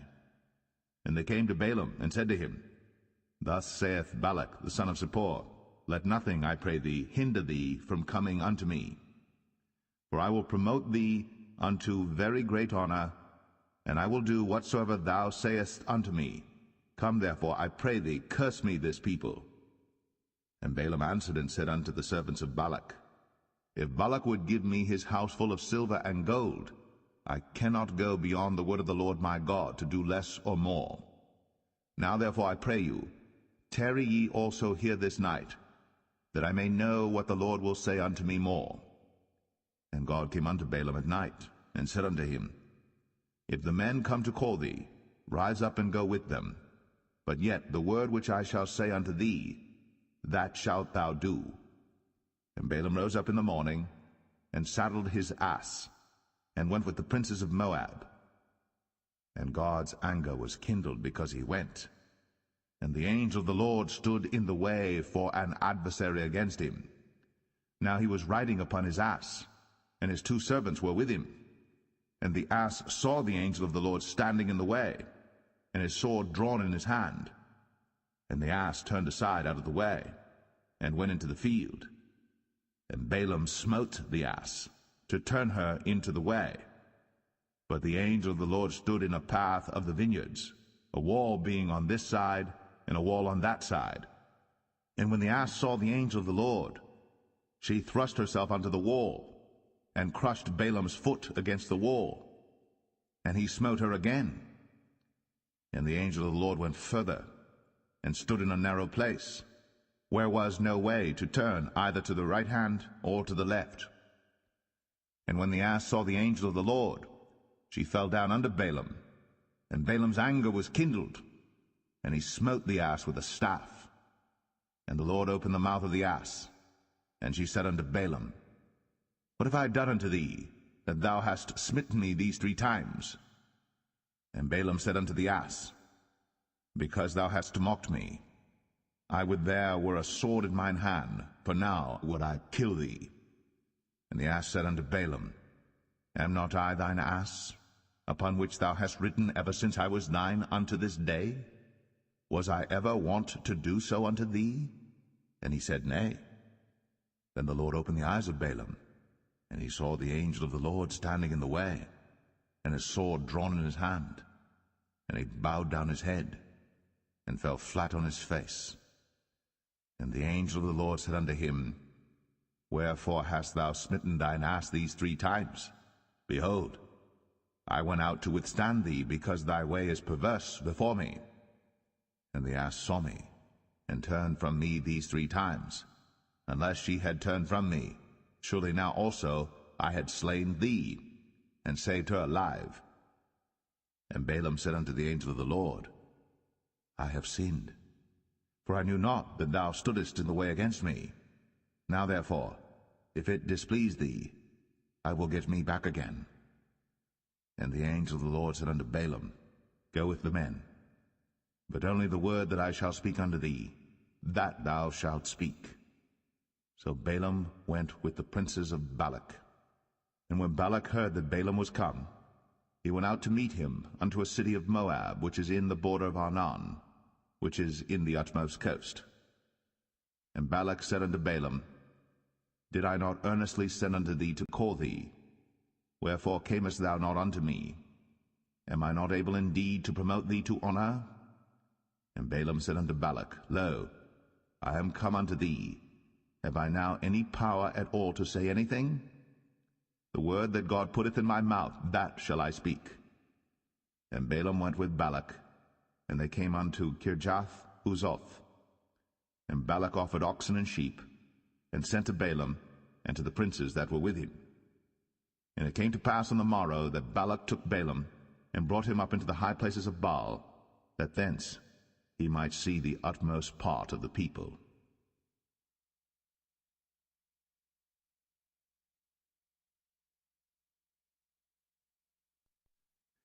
Numbers 23. And Balaam said unto Balak, Build me here 7 altars, and prepare me here 7 oxen and 7 rams. And Balak did as Balaam had spoken. And Balak and Balaam offered on every altar a bullock and a ram. And Balaam said unto Balak, Stand by thy burnt offering, and I will go. Peradventure the Lord will come to meet me, and whatsoever he showeth me, I will tell thee. And he went to an high place. And God met Balaam, and he said unto him, I have prepared 7 altars, and I have offered upon every altar a bullock and a ram. And the Lord put a word in Balaam's mouth, and said, Return unto Balak, and thus thou shalt speak. And he returned unto him, and lo, he stood by his burnt sacrifice, he and all the princes of Moab. And he took up his parable, and said, Balak the king of Moab hath brought me from Aram out of the mountains of the east, saying, Come, curse me, Jacob, and come, defy Israel. How shall I curse whom God hath not cursed? Or how shall I defy whom the Lord hath not defied? For from the top of the rocks I see him, and from the hills I behold him. Lo, the people shall dwell alone, and shall not be reckoned among the nations. Who can count the dust of Jacob, and the number of the 4th part of Israel? Let me die the death of the righteous, and let my last end be like his. And Balak said unto Balaam, What hast thou done unto me? I took thee to curse mine enemies, and behold, thou hast blessed them altogether. And he answered and said, Must I not take heed to speak that which the Lord hath put in my mouth? And Balak said unto him, Come, I pray thee, with me unto another place, from whence thou mayest see them. Thou shalt see but the utmost part of them, and shalt not see them all. And curse me them from thence. And he brought him into the field of Zophim, to the top of Pisgah, and built 7 altars, and offered a bullock and a ram on every altar. And he said unto Balak, Stand here by thy burnt offering, while I meet the Lord yonder. And the Lord met Balaam, and put a word in his mouth, and said, Go again unto Balak, and say thus. And when he came to him, behold, he stood by his burnt offering, and the princes of Moab with him. And Balak said unto him, What hath the Lord spoken? And he took up his parable, and said, Rise up, Balak, and hear. Hearken unto me, thou son of Zippor. God is not a man, that he should lie, neither the Son of Man, that he should repent. Hath he said, and shall he not do it? Or hath he spoken, and shall he not make it good? Behold, I have received commandment to bless, and he hath blessed, and I cannot reverse it. He hath not beheld iniquity in Jacob, neither hath he seen perverseness in Israel. The Lord his God is with him, and the shout of a king is among them. God brought them out of Egypt. He hath, as it were, the strength of an unicorn. Surely there is no enchantment against Jacob, neither is there any divination against Israel. According to this time it shall be said of Jacob and of Israel, What hath God wrought? Behold, the people shall rise up as a great lion, and lift up himself as a young lion. He shall not lie down until he eat of the prey, and drink the blood of the slain. And Balak said unto Balaam, Neither curse them at all, nor bless them at all. But Balaam answered, and said unto Balak, Told not I thee, saying, All that the Lord speaketh, that I must do? And Balak said unto Balaam, Come, I pray thee, I will bring thee unto another place. Peradventure it will please God that thou mayest curse me them from thence. And Balak brought Balaam unto the top of Peor, that looketh toward Jeshimon. Then Balaam said unto Balak, Build me here 7 altars, and prepare me here 7 bullocks and 7 rams. And Balak did as Balaam had said, and offered a bullock and a ram on every altar.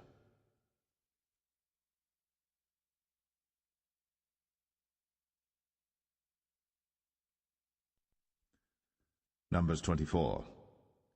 And when Balaam saw that it pleased the Lord to bless Israel, he went not, as at other times, to seek for enchantments, but he set his face toward the wilderness.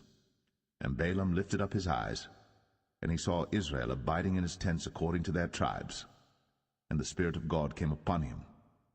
And he took up his parable, and said, Balaam the son of Beor hath said, and the man whose eyes are open hath said, He hath said, which heard the words of God, which saw the vision of the Almighty, falling into a trance, but having his eyes open, How goodly are thy tents, O Jacob, and thy tabernacles, O Israel!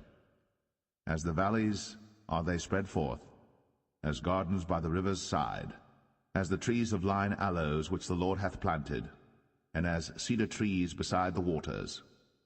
He shall pour the water out of his buckets, and his seed shall be in many waters, and his king shall be higher than Agag, and his kingdom shall be exalted.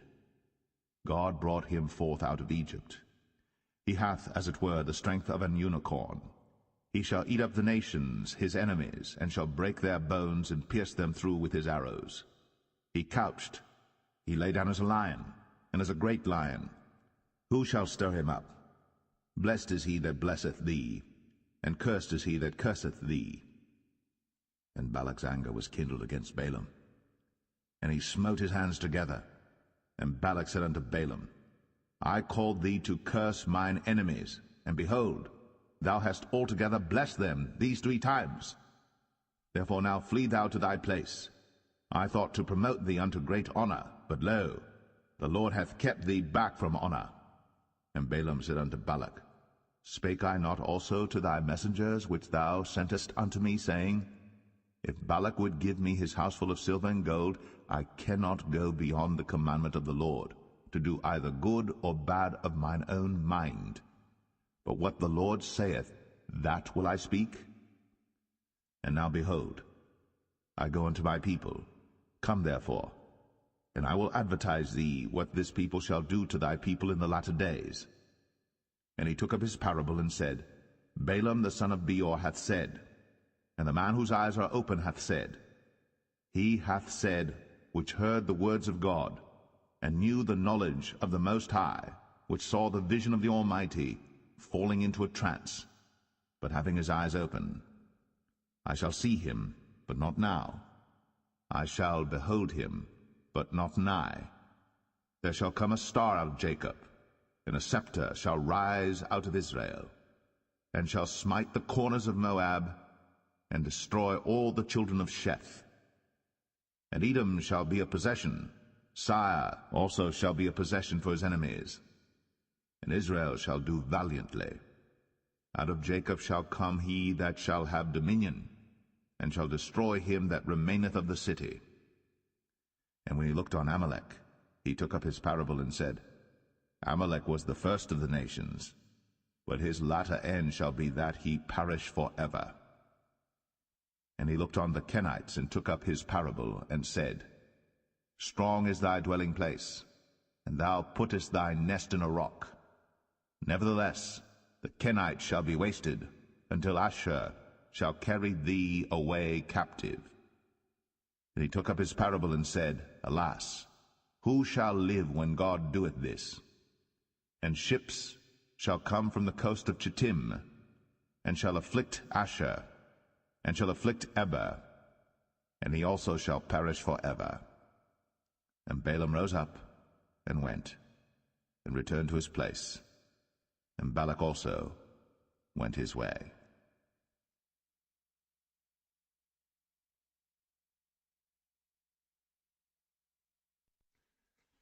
Numbers 25. And Israel abode in Shittim, and the people began to commit whoredom with the daughters of Moab. And they called the people unto the sacrifices of their gods, and the people did eat, and bowed down to their gods. And Israel joined himself unto Baal Peor, and the anger of the Lord was kindled against Israel. And the Lord said unto Moses, Take all the heads of the people, and hang them up before the Lord against the sun, that the fierce anger of the Lord may be turned away from Israel. And Moses said unto the judges of Israel, Slay ye every one his men that were joined unto Baal Peor. And behold, one of the children of Israel came and brought unto his brethren a Midianitish woman in the sight of Moses, and in the sight of all the congregation of the children of Israel, who were weeping before the door of the tabernacle of the congregation. And when Phinehas the son of Eleazar the son of Aaron the priest saw it, he rose up from among the congregation, and took a javelin in his hand, and he went after the man of Israel into the tent, and thrust both of them through, the man of Israel and the woman through her belly. So the plague was stayed from the children of Israel. And those that died in the plague were 24,000. And the Lord spake unto Moses, saying, Phinehas the son of Eleazar, the son of Aaron the priest, hath turned my wrath away from the children of Israel, while he was zealous for my sake among them, that I consumed not the children of Israel in my jealousy. Wherefore say, Behold, I give unto him my covenant of peace, and he shall have it, and his seed after him, even the covenant of an everlasting priesthood, because he was zealous for his God, and made an atonement for the children of Israel. Now the name of the Israelite that was slain, even that was slain with the Midianitish woman, was Zimri, the son of Salu, a prince of a chief house among the Simeonites. And the name of the Midianitish woman that was slain was Cosbi, the daughter of Zur. He was head over a people, and of a chief house in Midian. And the Lord spake unto Moses, saying, Vex the Midianites, and smite them, for they vex you with their wiles, wherewith they have beguiled you in the matter of Peor, and in the matter of Cosbi, the daughter of a prince of Midian, their sister, which was slain in the day of the plague, for Peor's sake.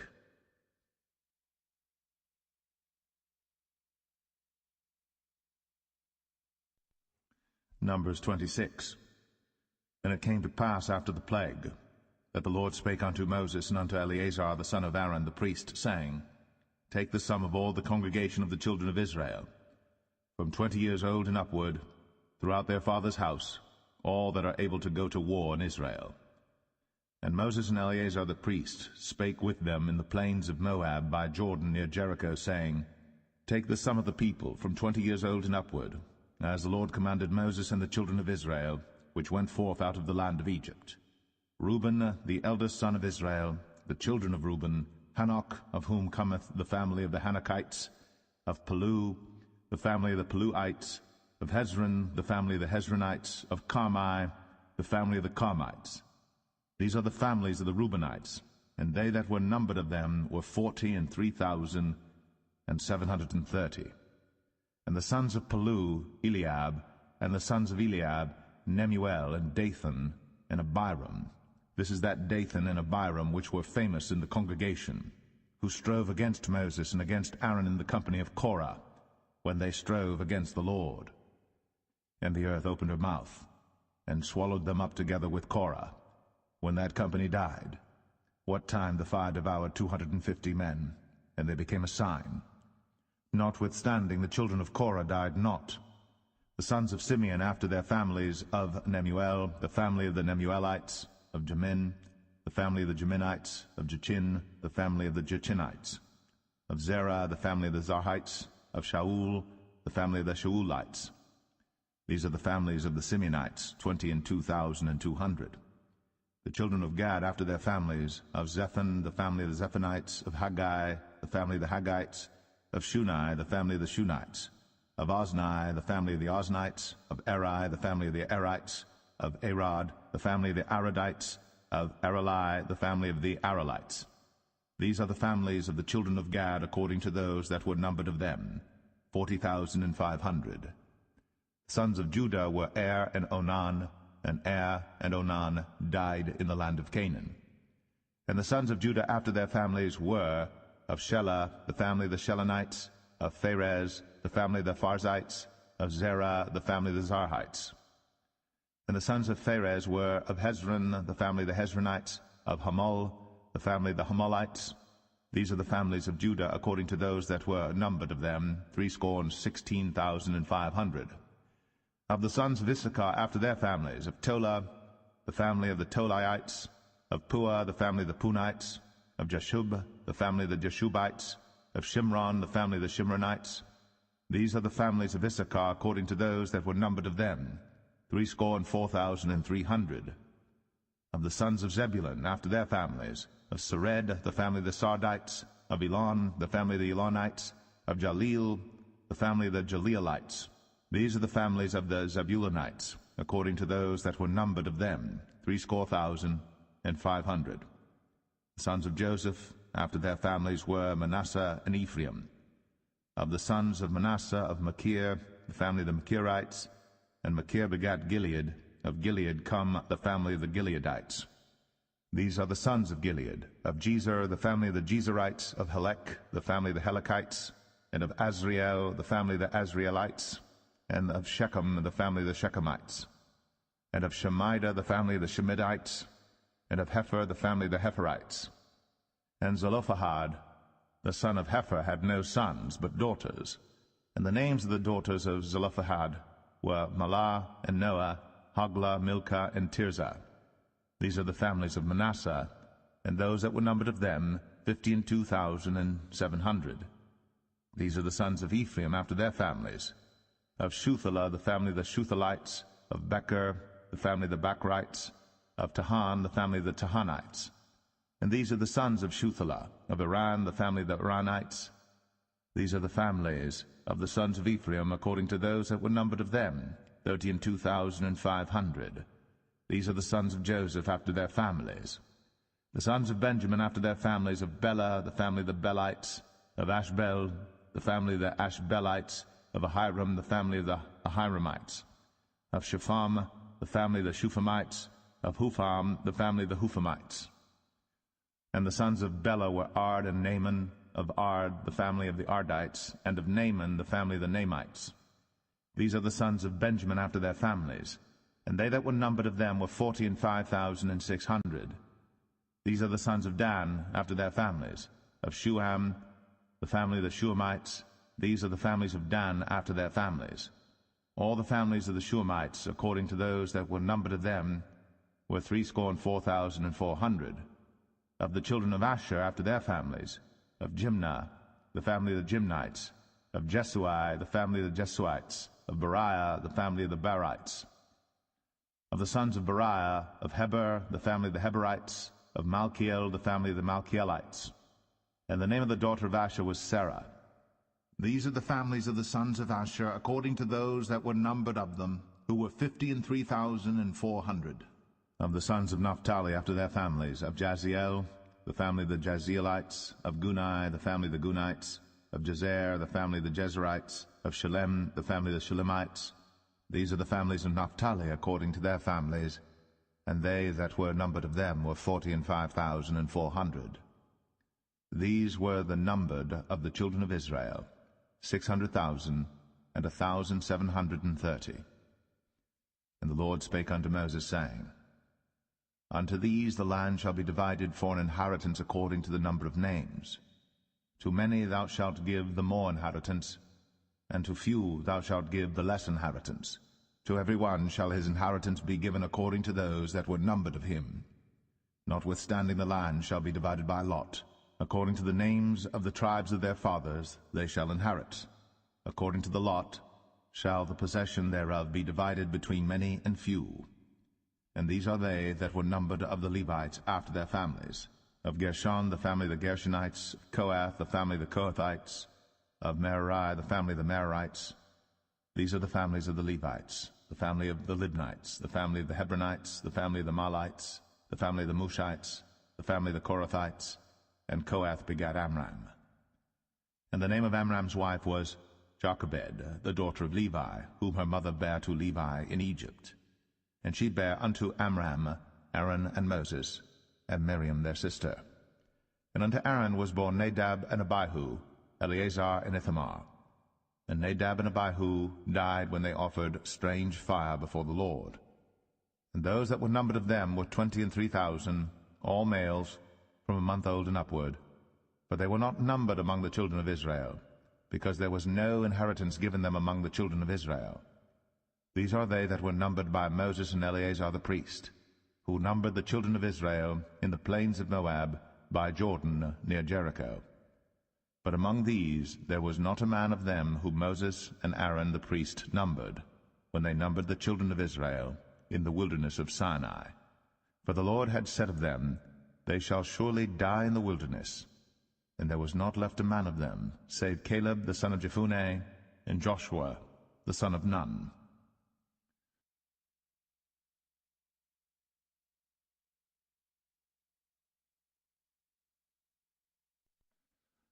Numbers 27.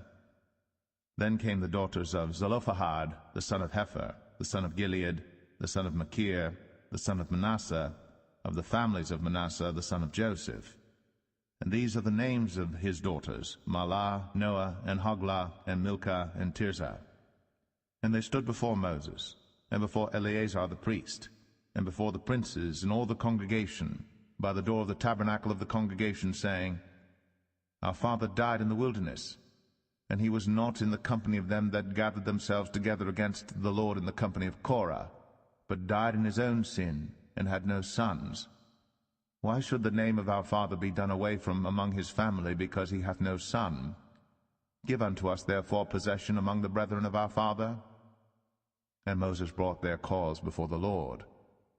And the Lord spake unto Moses, saying, The daughters of Zelophehad speak right. Thou shalt surely give them a possession of an inheritance among their father's brethren, and thou shalt cause the inheritance of their father to pass unto them. And thou shalt speak unto the children of Israel, saying, If a man die, and have no son, then ye shall cause his inheritance to pass unto his daughter. And if he have no daughter, then ye shall give his inheritance unto his brethren. And if he have no brethren, then ye shall give his inheritance unto his father's brethren. And if his father have no brethren, then ye shall give his inheritance unto his kinsman that is next to him of his family, and he shall possess it. And it shall be unto the children of Israel a statute of judgment, as the Lord commanded Moses. And the Lord said unto Moses, Get thee up into this Mount Abarim, and see the land which I have given unto the children of Israel. And when thou hast seen it, thou also shalt be gathered unto thy people, as Aaron thy brother was gathered. For ye rebelled against my commandment in the desert of Zin, in the strife of the congregation, to sanctify me at the water before their eyes, that is, the water of Meribah and Kadesh, in the wilderness of Zin. And Moses spake unto the Lord, saying, Let the Lord, the God of the spirits of all flesh, set a man over the congregation, which may go out before them, and which may go in before them, and which may lead them out, and which may bring them in, that the congregation of the Lord be not as sheep which have no shepherd. And the Lord said unto Moses, Take thee Joshua the son of Nun, a man in whom is the Spirit, and lay thine hand upon him, and set him before Eleazar the priest, and before all the congregation, and give him a charge in their sight. And thou shalt put some of thine honor upon him, that all the congregation of the children of Israel may be obedient. And he shall stand before Eleazar the priest, who shall ask counsel for him after the judgment of Urim before the Lord. At his word shall they go out, and at his word they shall come in, both he and all the children of Israel with him, even all the congregation. And Moses did as the Lord commanded him. And he took Joshua, and set him before Eleazar the priest, and before all the congregation. And he laid his hands upon him, and gave him a charge, as the Lord commanded by the hand of Moses.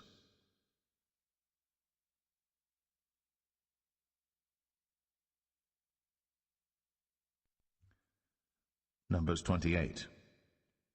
And the Lord spake unto Moses, saying, Command the children of Israel, and say unto them, My offering, and my bread for my sacrifices made by fire for a sweet savour unto me, shall ye observe to offer unto me in their due season. And thou shalt say unto them, This is the offering made by fire, which ye shall offer unto the Lord, 2 lambs of the first year without spot day by day, for a continual burnt offering.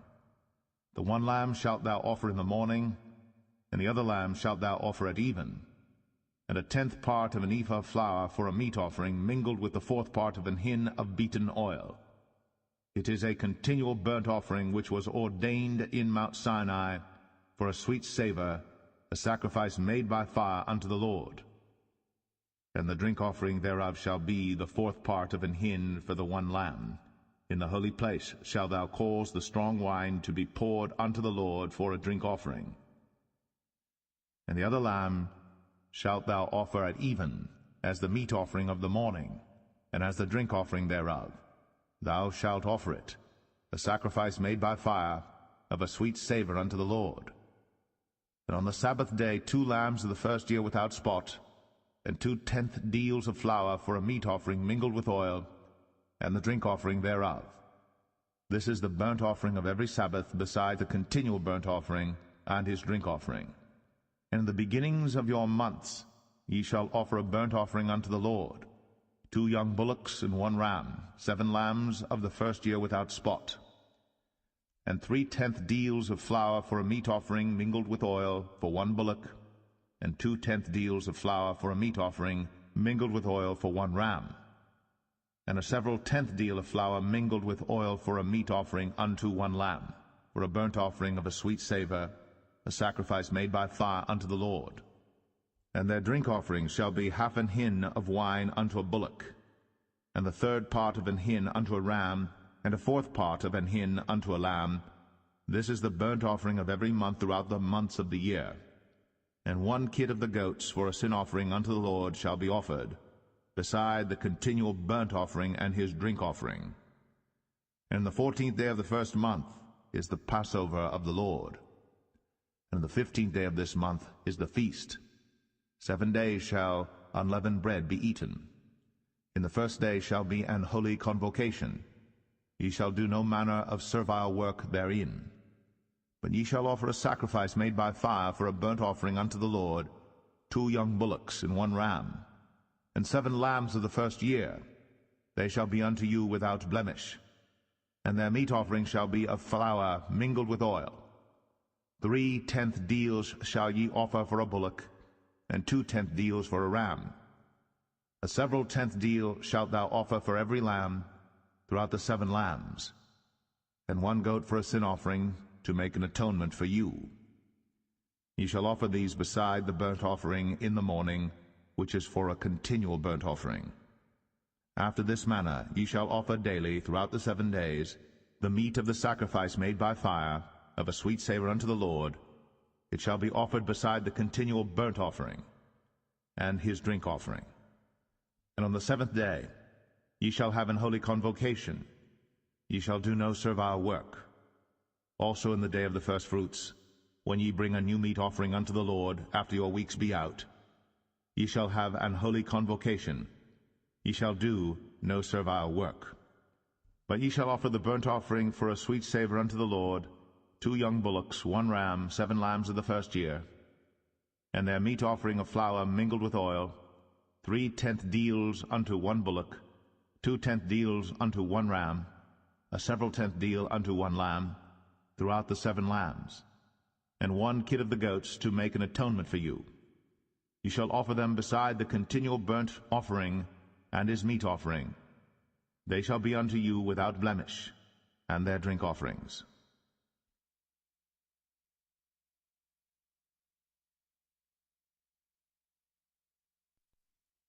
Numbers 29.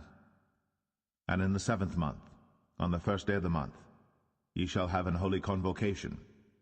Ye shall do no servile work. It is a day of blowing the trumpets unto you.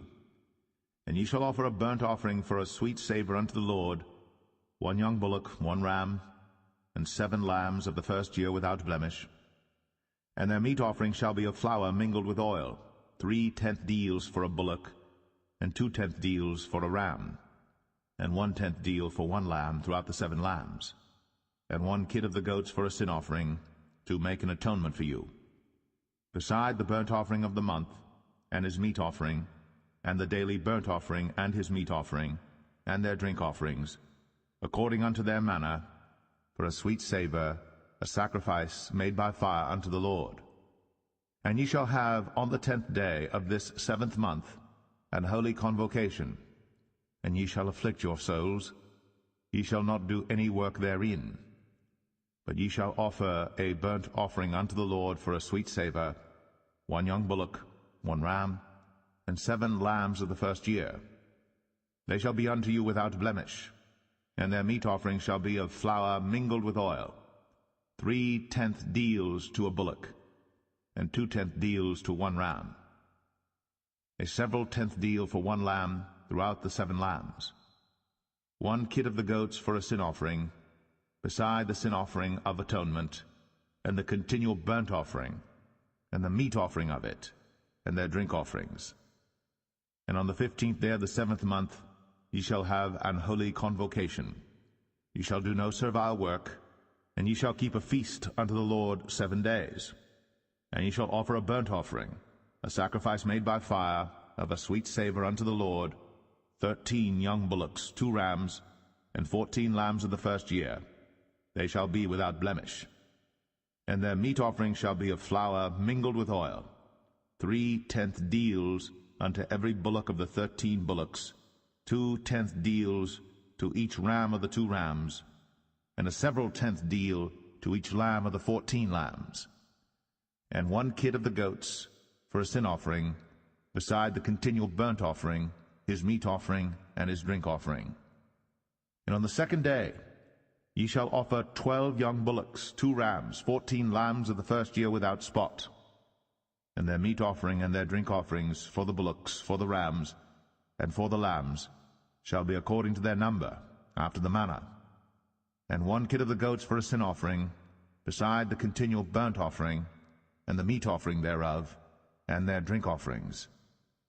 And on the 3rd day 11 bullocks, 2 rams, 14 lambs of the first year without blemish, and their meat offering and their drink offerings for the bullocks, for the rams, and for the lambs shall be according to their number, after the manner, and 1 goat for a sin offering, beside the continual burnt offering, and his meat offering, and his drink offering.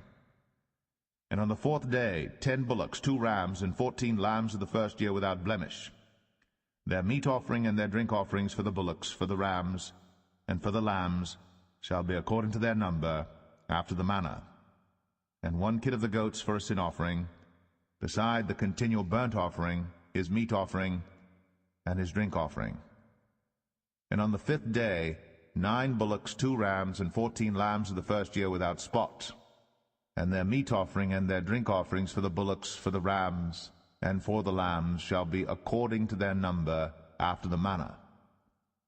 And 1 goat for a sin offering, beside the continual burnt offering, and his meat offering, and his drink offering. And on the 6th day 8 bullocks, 2 rams, and 14 lambs of the first year without blemish. And their meat offering and their drink offerings for the bullocks, for the rams, and for the lambs shall be according to their number, after the manner. And 1 goat for a sin offering, beside the continual burnt offering, his meat offering and his drink offering.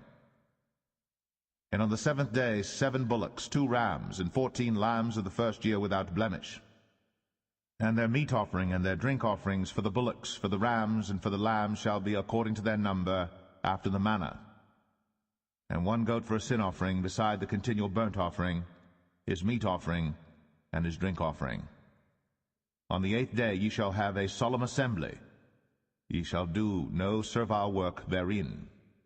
But ye shall offer a burnt offering, a sacrifice made by fire, of a sweet savour unto the Lord, 1 bullock, 1 ram, 7 lambs of the first year without blemish. Their meat offering and their drink offerings for the bullock, for the ram, and for the lambs shall be according to their number, after the manner. And 1 goat for a sin offering, beside the continual burnt offering, and his meat offering, and his drink offering. These things ye shall do unto the Lord in your set feasts, beside your vows, and your freewill offerings, for your burnt offerings, and for your meat offerings, and for your drink offerings, and for your peace offerings. And Moses told the children of Israel according to all that the Lord commanded Moses.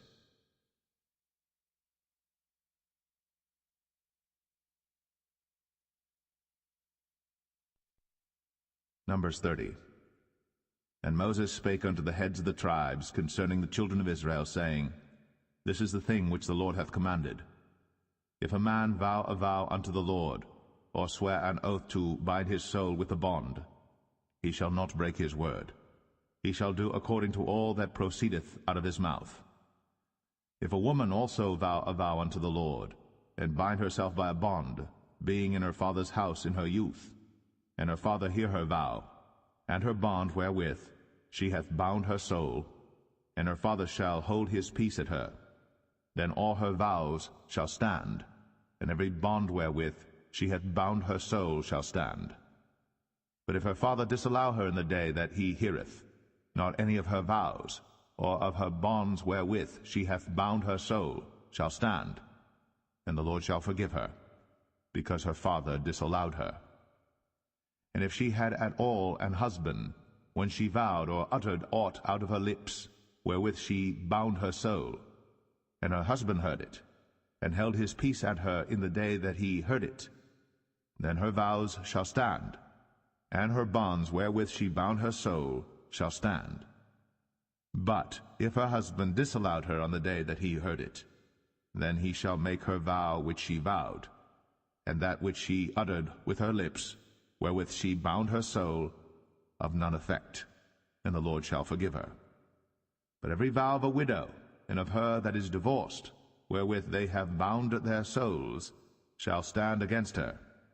And if she vowed in her husband's house, or bound her soul by a bond with an oath, and her husband heard it, and held his peace at her, and disallowed her not, then all her vows shall stand, and every bond wherewith she bound her soul shall stand. But if her husband hath utterly made them void on the day he heard them, then whatsoever proceeded out of her lips concerning her vows, or concerning the bond of her soul, shall not stand. Her husband hath made them void, and the Lord shall forgive her. Every vow, and every binding oath to afflict the soul, her husband may establish it, or her husband may make it void. But if her husband altogether hold his peace at her from day to day, then he establisheth all her vows, or all her bonds which are upon her. He confirmeth them, because he held his peace at her in the day that he heard them. But if he shall any ways make them void after that he hath heard them, then he shall bear her iniquity. These are the statutes which the Lord commanded Moses, between a man and his wife, between the father and his daughter, being yet in her youth, in her father's house.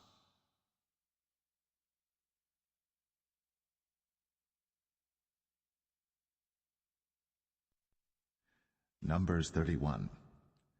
And the Lord spake unto Moses, saying, Avenge the children of Israel of the Midianites.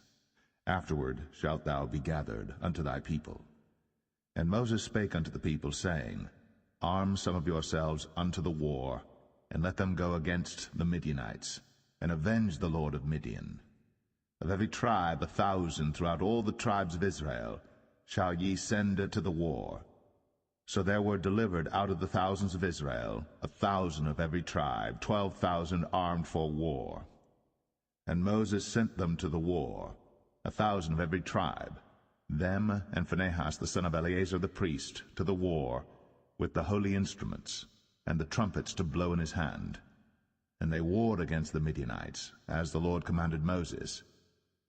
And they slew all the males, and they slew the kings of Midian, beside the rest of them that were slain, namely Evi, and Rechem, and Zur, and Hur, and Reba, 5 kings of Midian.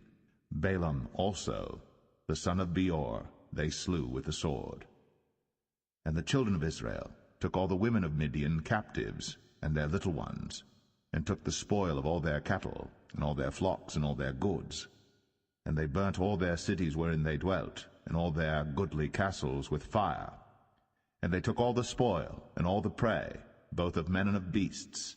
And they brought the captives, and the prey, and the spoil unto Moses, and Eleazar the priest, and unto the congregation of the children of Israel, unto the camp at the plains of Moab, which are by Jordan near Jericho. And Moses and Eleazar the priest, and all the princes of the congregation went forth to meet them without the camp. And Moses was wroth with the officers of the host, with the captains over thousands, and captains over hundreds, which came from the battle. And Moses said unto them, Have ye saved all the women alive? Behold, these caused the children of Israel, through the counsel of Balaam, to commit trespass against the Lord in the matter of Peor, and there was a plague among the congregation of the Lord. Now therefore kill every male among the little ones, and kill every woman that hath known man by lying with him. But all the women children that have not known a man by lying with him, keep alive for yourselves. And do ye abide without the camp 7 days, whosoever hath killed any person, and whosoever hath touched any slain, purify both yourselves and your captives on the 3rd day, and on the 7th day. And purify all your raiment, and all that is made of skins, and all work of goat's hair, and all things made of wood. And Eleazar the priest said unto the men of war, which went to the battle, This is the ordinance of the law which the Lord commanded Moses. Only the gold, and the silver, the brass, the iron, the tin, and the lead, everything that may abide the fire, ye shall make it go through the fire, and it shall be clean. Nevertheless it shall be purified with the water of separation. And all that abideth not the fire ye shall make go through the water. And ye shall wash your clothes on the 7th day, and ye shall be clean, and afterward ye shall come into the camp. And the Lord spake unto Moses, saying, Take the sum of the prey that was taken, both of man and of beast, thou, and Eleazar the priest, and the chief fathers of the congregation, and divide the prey into 2 parts, between them that took the war upon them, who went out to battle, and between all the congregation. And levy a tribute unto the Lord of the men of war which went out to battle, 1 soul of 500, both of the persons, and of the beeves, and of the asses, and of the sheep. Take it of their half, and give it unto Eleazar the priest, for an heave offering of the Lord. And of the children of Israel's half thou shalt take 1 portion of 50 of the persons, of the beeves, of the asses, and of the flocks, of all manner of beasts, and give them unto the Levites, which keep the charge of the tabernacle of the Lord. And Moses and Eleazar the priest did as the Lord commanded Moses. And the booty, being the rest of the prey which the men of war had caught, was 600,000, and 70,000, and 5,000 sheep, and 12,000 beeves, and 1,000 asses, and 32,000 persons in all, of women that had not known man by lying with him. And the half which was the portion of them that went out to war was in number 300,000, and 37,000, and 500 sheep. And the Lord's tribute of the sheep was 615, and the beeves were 36,000, of which the Lord's tribute was 312. And the asses were 30,500, of which the Lord's tribute was 61, and the persons were 16,000, of which the Lord's tribute was 32 persons. And Moses gave the tribute which was the Lord's heave offering unto Eleazar the priest, as the Lord commanded Moses. And of the children of Israel's half, which Moses divided from the men that warred, now the half that pertained unto the congregation was 300,000, and 30,000, and 7,500 sheep, and 30 and 6,000 beeves, and 30,000 asses, and 500, and 16,000 persons. Even of the children of Israel's half, Moses took one portion of 50, both of man and of beast, and gave them unto the Levites, which kept the charge of the tabernacle of the Lord, as the Lord commanded Moses. And the officers which were over thousands of the host, the captains of thousands and captains of hundreds, came near unto Moses. And they said unto Moses, Thy servants have taken the sum of the men of war which are under our charge, and there lacketh not one man of us. We have therefore brought an oblation for the Lord, what every man hath gotten, of jewels of gold, chains and bracelets, rings, earrings, and tablets, to make an atonement for our souls before the Lord. And Moses and Eleazar the priest took the gold of them, even all wrought jewels, and all the gold of the offering that they offered up to the Lord, of the captains of thousands, and of the captains of hundreds, was 16,750 shekels. For the men of war had taken spoil, every man for himself. And Moses and Eleazar the priest took the gold of the captains of thousands and of hundreds, and brought it into the tabernacle of the congregation, for a memorial for the children of Israel before the Lord.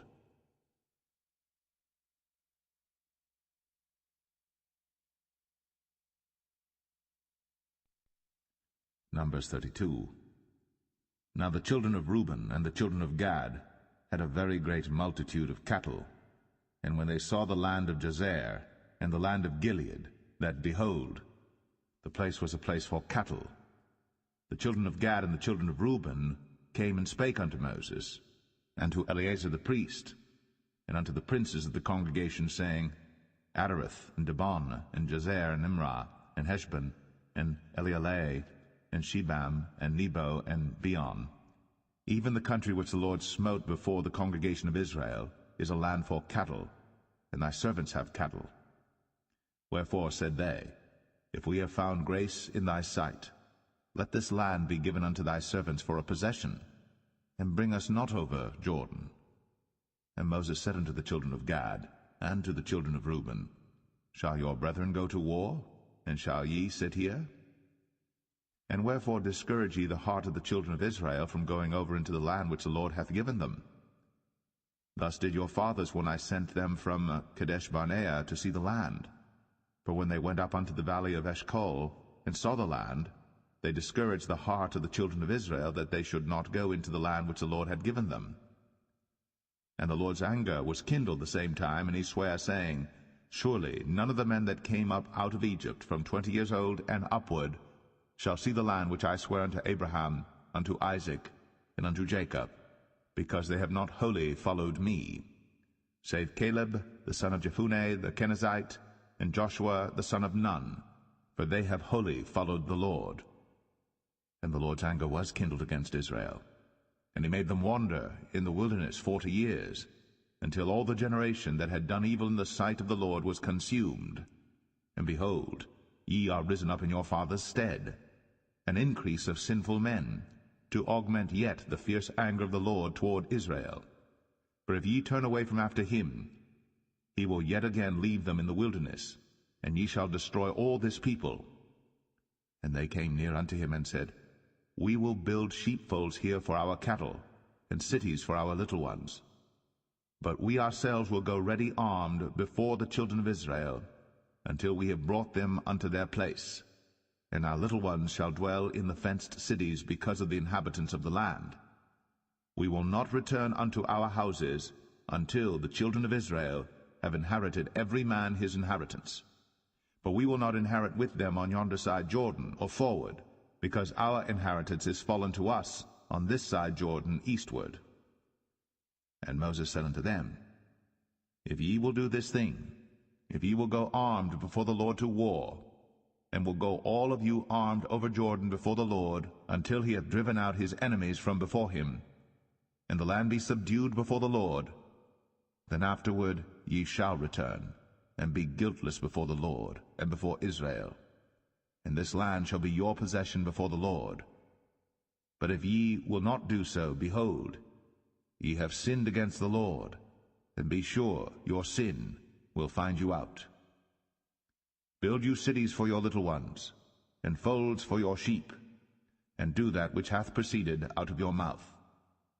And the children of Gad and the children of Reuben spake unto Moses, saying, Thy servants will do as my Lord commandeth. Our little ones, our wives, our flocks, and all our cattle shall be there in the cities of Gilead. But thy servants will pass over, every man armed for war, before the Lord to battle, as my Lord saith. So concerning them Moses commanded Eleazar the priest, and Joshua the son of Nun, and the chief fathers of the tribes of the children of Israel. And Moses said unto them, If the children of Gad and the children of Reuben will pass with you over Jordan, every man armed to battle before the Lord, and the land shall be subdued before you, then ye shall give them the land of Gilead for a possession. But if they will not pass over with you armed, they shall have possessions among you in the land of Canaan. And the children of Gad and the children of Reuben answered, saying, As the Lord hath said unto thy servants, so will we do. We will pass over armed before the Lord into the land of Canaan, that the possession of our inheritance on this side Jordan may be ours. And Moses gave unto them, even to the children of Gad, and to the children of Reuben, and unto half the tribe of Manasseh the son of Joseph, the kingdom of Sihon, king of the Amorites, and the kingdom of Og, king of Bashan, the land with the cities thereof in the coasts, even the cities of the country round about. And the children of Gad built Dibon, and Adaroth, and Aroer, and Atroth, Shophan, and Jazer, and Jogbehah, and Beth Nimrah, and Beth Haran, fenced cities, and folds for sheep. And the children of Reuben built Heshbon, and Elealeh, and Kirjathaim, and Nebo, and Baal-meon, their names being changed, and Shibmah, and gave other names unto the cities which they builded. And the children of Machir the son of Manasseh went to Gilead, and took it, and dispossessed the Amorite which was in it. And Moses gave Gilead unto Machir the son of Manasseh, and he dwelt therein. And Jair the son of Manasseh went and took the small towns thereof, and called them Havoth-Jair. And Nobah went and took Kenath, and the villages thereof, and called it Nobah, after his own name.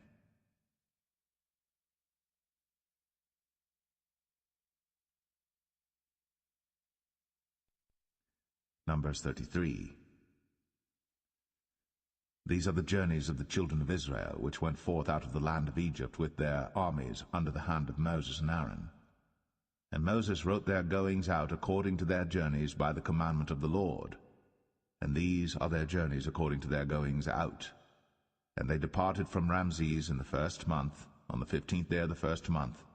On the morrow after the Passover the children of Israel went out with an high hand in the sight of all the Egyptians. For the Egyptians buried all their firstborn, which the Lord had smitten among them. Upon their gods also the Lord executed judgments. And the children of Israel removed from Ramses, and pitched in Succoth. And they departed from Succoth, and pitched in Etham, which is in the edge of the wilderness. And they removed from Etham, and turned again unto Pi-Hahiroth, which is before Baal-Zevon. And they pitched before Migdol. And they departed from before Pi-Hahiroth, and passed through the midst of the sea into the wilderness, and went 3 days' journey in the wilderness of Etham, and pitched in Marah. And they removed from Marah, and came unto Elim, and in Elim were 12 fountains of water, and 70 palm trees, and they pitched there. And they removed from Elim, and encamped by the Red Sea. And they removed from the Red Sea, and encamped in the wilderness of Sin. And they took their journey out of the wilderness of Sin, and encamped in Dophkah. And they departed from Dophkah, and encamped in Alush. And they removed from Alush, and encamped at Rephidim, where was no water for the people to drink. And they departed from Rephidim, and pitched in the wilderness of Sinai. And they removed from the desert of Sinai, and pitched at Kibroth-Hattaavah.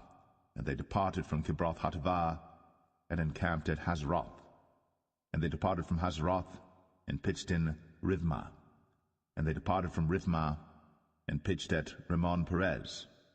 And they departed from Rimmon-Perez, and pitched in Libnah. And they removed from Libnah, and pitched at Rissah. And they journeyed from Rissah, and pitched in Kehelatha. And they went from Kehelatha, and pitched in Mount Shepher. And they removed from Mount Shepher, and encamped in Hadadah. And they removed from Hadadah, and pitched in Makheloth. And they removed from Makheloth, and encamped at Tahath. And they departed from Tahath, and pitched at Tara. And they removed from Tara, and pitched in Mithkah. And they went from Mithkah, and pitched in Hashmonah. And they departed from Hashmonah, and encamped at Moseroth.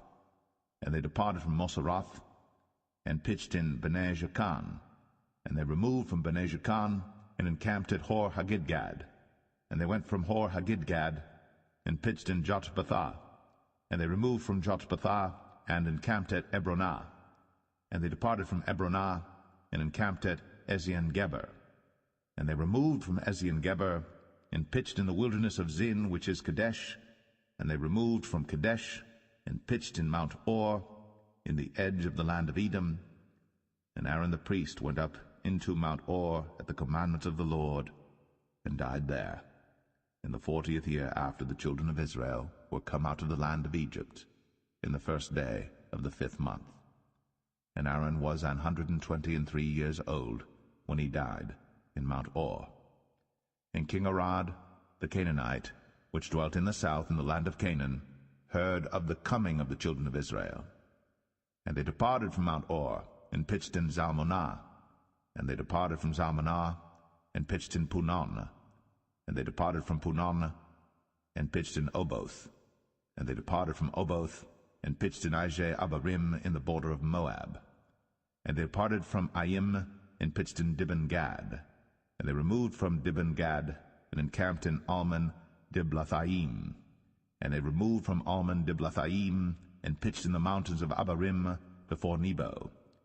And they departed from the mountains of Abarim, and pitched in the plains of Moab by Jordan near Jericho. And they pitched by Jordan from Beth-Jeshimoth even unto Abel-Shittim in the plains of Moab. And the Lord spake unto Moses in the plains of Moab by Jordan near Jericho, saying, Speak unto the children of Israel, and say unto them, When you are passed over Jordan into the land of Canaan, then ye shall drive out all the inhabitants of the land from before you, and destroy all their pictures, and destroy all their molten images, and quite pluck down all their high places. And ye shall dispossess the inhabitants of the land, and dwell therein, for I have given you the land to possess it. And ye shall divide the land by lot for an inheritance among your families, and to the more ye shall give the more inheritance, and to the fewer ye shall give the less inheritance. Every man's inheritance shall be in the place where his lot falleth. According to the tribes of your fathers ye shall inherit. But if ye will not drive out the inhabitants of the land from before you, then it shall come to pass that those which ye let remain of them shall be pricks in your eyes, and thorns in your sides, and shall vex you in the land wherein ye dwell. Moreover, it shall come to pass that I shall do unto you as I thought to do unto them.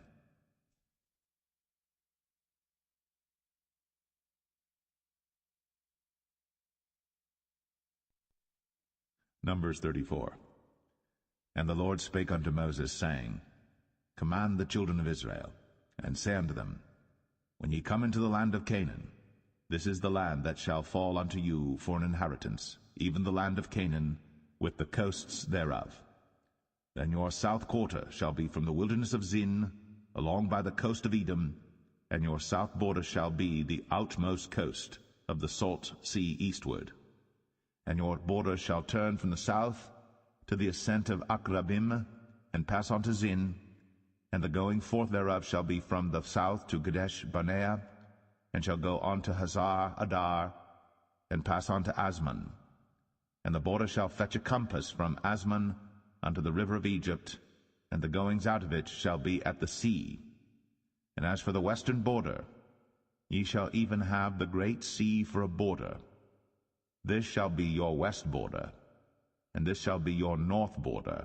From the great sea ye shall point out for you Mount Or. From Mount Or ye shall point out your border unto the entrance of Hamath, and the goings forth of the border shall be to Zedad, and the border shall go on to Ziphron, and the goings out of it shall be at Hazar Enan. This shall be your north border. And ye shall point out your east border from Hazar Enan to Shepham, and the coast shall go down from Shepham to Riblah on the east side of Ain, and the border shall descend, and shall reach unto the side of the sea of Chinnereth eastward. And the border shall go down to Jordan, and the goings out of it shall be at the salt sea. This shall be your land with the coasts thereof round about. And Moses commanded the children of Israel, saying, This is the land which ye shall inherit by lot, which the Lord commanded to give unto the 9 tribes, and to the half-tribe.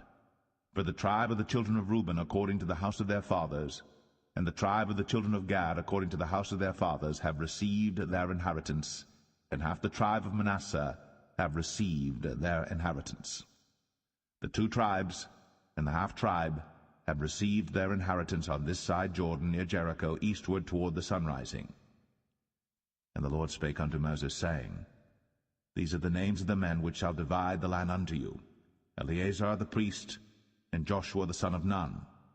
And ye shall take 1 prince of every tribe to divide the land by inheritance. And the names of the men are these: of the tribe of Judah, Caleb the son of Jephunneh; and of the tribe of the children of Simeon, Shemuel the son of Ammihud; of the tribe of Benjamin, Elidad the son of Chislon; and the prince of the tribe of the children of Dan, Bukai the son of Joglai; the prince of the children of Joseph, for the tribe of the children of Manasseh, Haniel the son of Ephod; and the prince of the tribe of the children of Ephraim, Kemuel the son of Shiptan; and the prince of the tribe of the children of Zebulun, Elizaphan the son of Parnach; and the prince of the tribe of the children of Issachar, Paltiel the son of Azan; and the prince of the tribe of the children of Asher, Ahihud the son of Shelemai; and the prince of the tribe of the children of Naphtali, Pedahel the son of Ammihud.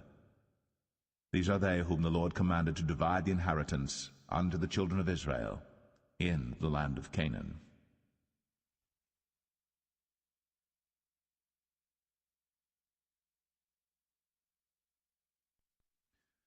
Numbers 35. And the Lord spake unto Moses in the plains of Moab by Jordan near Jericho, saying, Command the children of Israel, that they give unto the Levites of the inheritance of their possession cities to dwell in. And ye shall give also unto the Levites suburbs for the cities round about them. And the cities shall they have to dwell in, and the suburbs of them shall be for their cattle, and for their goods, and for all their beasts.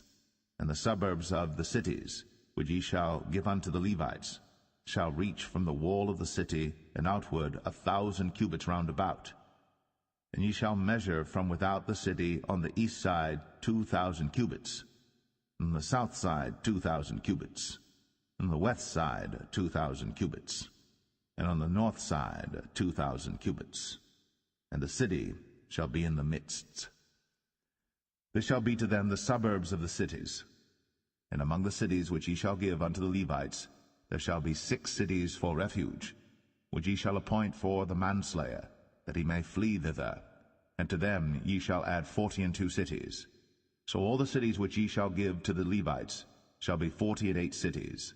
Them shall ye give with their suburbs. And the cities which ye shall give shall be of the possession of the children of Israel. From them that have many ye shall give many, but from them that have few ye shall give few. Every one shall give of his cities unto the Levites according to his inheritance, which he inheriteth. And the Lord spake unto Moses, saying, Speak unto the children of Israel, and say unto them, When ye be come over Jordan into the land of Canaan, then ye shall appoint you cities to be cities of refuge for you, that the slayer may flee thither, which killeth any person at unawares. And they shall be unto you cities for refuge from the avenger, that the manslayer die not. until he stand before the congregation in judgment. And of these cities which ye shall give 6 cities shall ye have for refuge. Ye shall give 3 cities on this side Jordan, and 3 cities shall ye give in the land of Canaan, which shall be cities of refuge. These 6 cities shall be a refuge, both for the children of Israel, and for the stranger, and for the sojourner among them, that every one that killeth any person unawares may flee thither. And if he smite him with an instrument of iron, so that he die, he is a murderer. The murderer shall surely be put to death. And if he smite him with throwing a stone, wherewith he may die, and he die, he is a murderer. The murderer shall surely be put to death. Or if he smite him with an hand weapon of wood, wherewith he may die, and he die, he is a murderer. The murderer shall surely be put to death. The revenger of blood himself shall slay the murderer. When he meeteth him, he shall slay him. But if he thrust him of hatred, or hurl at him by laying of weight, that he die, or in enmity smite him with his hand, that he die, he that smote him shall surely be put to death. For he is a murderer. The revenger of blood shall slay the murderer, when he meeteth him. But if he thrust him suddenly without enmity, or have cast upon him anything without laying of weight, or with any stone wherewith a man may die, seeing him not, and cast it upon him that he die, and was not his enemy, neither sought his harm, then the congregation shall judge between the slayer and the revenger of blood according to these judgments. And the congregation shall deliver the slayer out of the hand of the revenger of blood, and the congregation shall restore him to the city of his refuge, whither he was fled, and he shall abide in it unto the death of the high priest, which was anointed with the holy oil. But if the slayer shall at any time come without the border of the city of his refuge, whither he was fled, and the revenger of blood find him without the borders of the city of his refuge, and the revenger of blood kill the slayer, he shall not be guilty of blood, because he should have remained in the city of his refuge until the death of the high priest. But after the death of the high priest, the slayer shall return into the land of his possession. So these things shall be for a statute of judgment unto you throughout your generations in all your dwellings. Whoso killeth any person, the murderer, shall be put to death by the mouth of witnesses. But one witness shall not testify against any person to cause him to die. Moreover, ye shall take no satisfaction for the life of a murderer, which is guilty of death, but he shall be surely put to death. And ye shall take no satisfaction for him that is fled to the city of his refuge, that he should come again to dwell in the land, until the death of the priest. So ye shall not pollute the land wherein ye are, for blood it defileth the land, and the land cannot be cleansed of the blood that is shed therein, but by the blood of him that shed it. Defile not therefore the land which ye shall inhabit, wherein I dwell. For I the Lord dwell among the children of Israel.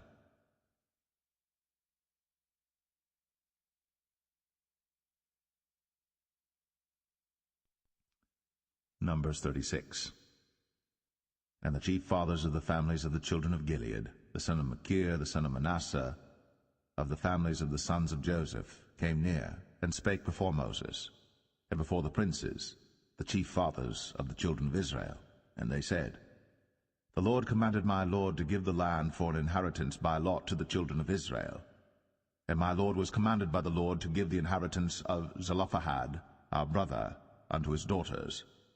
And if they be married to any of the sons of the other tribes of the children of Israel, then shall their inheritance be taken from the inheritance of our fathers, and shall be put to the inheritance of the tribe whereunto they are received. So shall it be taken from the lot of our inheritance. And when the jubilee of the children of Israel shall be, then shall their inheritance be put unto the inheritance of the tribe whereunto they are received. So shall their inheritance be taken away from the inheritance of the tribe of our fathers. And Moses commanded the children of Israel according to the word of the Lord, saying, The tribe of the sons of Joseph hath said well. This is the thing which the Lord doth command concerning the daughters of Zelophehad, saying, Let them marry to whom they think best, only to the family of the tribe of their father shall they marry. So shall not the inheritance of the children of Israel remove from tribe to tribe, For every one of the children of Israel shall keep himself to the inheritance of the tribe of his fathers. And every daughter that possesseth an inheritance in any tribe of the children of Israel shall be wife unto one of the family of the tribe of her father, that the children of Israel may enjoy every man the inheritance of his fathers. Neither shall the inheritance remove from one tribe to another tribe, but every one of the tribes of the children of Israel shall keep himself to his own inheritance. Even as the Lord commanded Moses, so did the daughters of Zelophehad. For Mahlah, Tirzah, and Hoglah, and Milcah, and Noah, the daughters of Zelophehad, were married unto their father's brothers' sons. And they were married into the families of the sons of Manasseh, the son of Joseph, and their inheritance remained in the tribe of the family of their father. These are the commandments and the judgments which the Lord commanded by the hand of Moses unto the children of Israel in the plains of Moab by Jordan, near Jericho.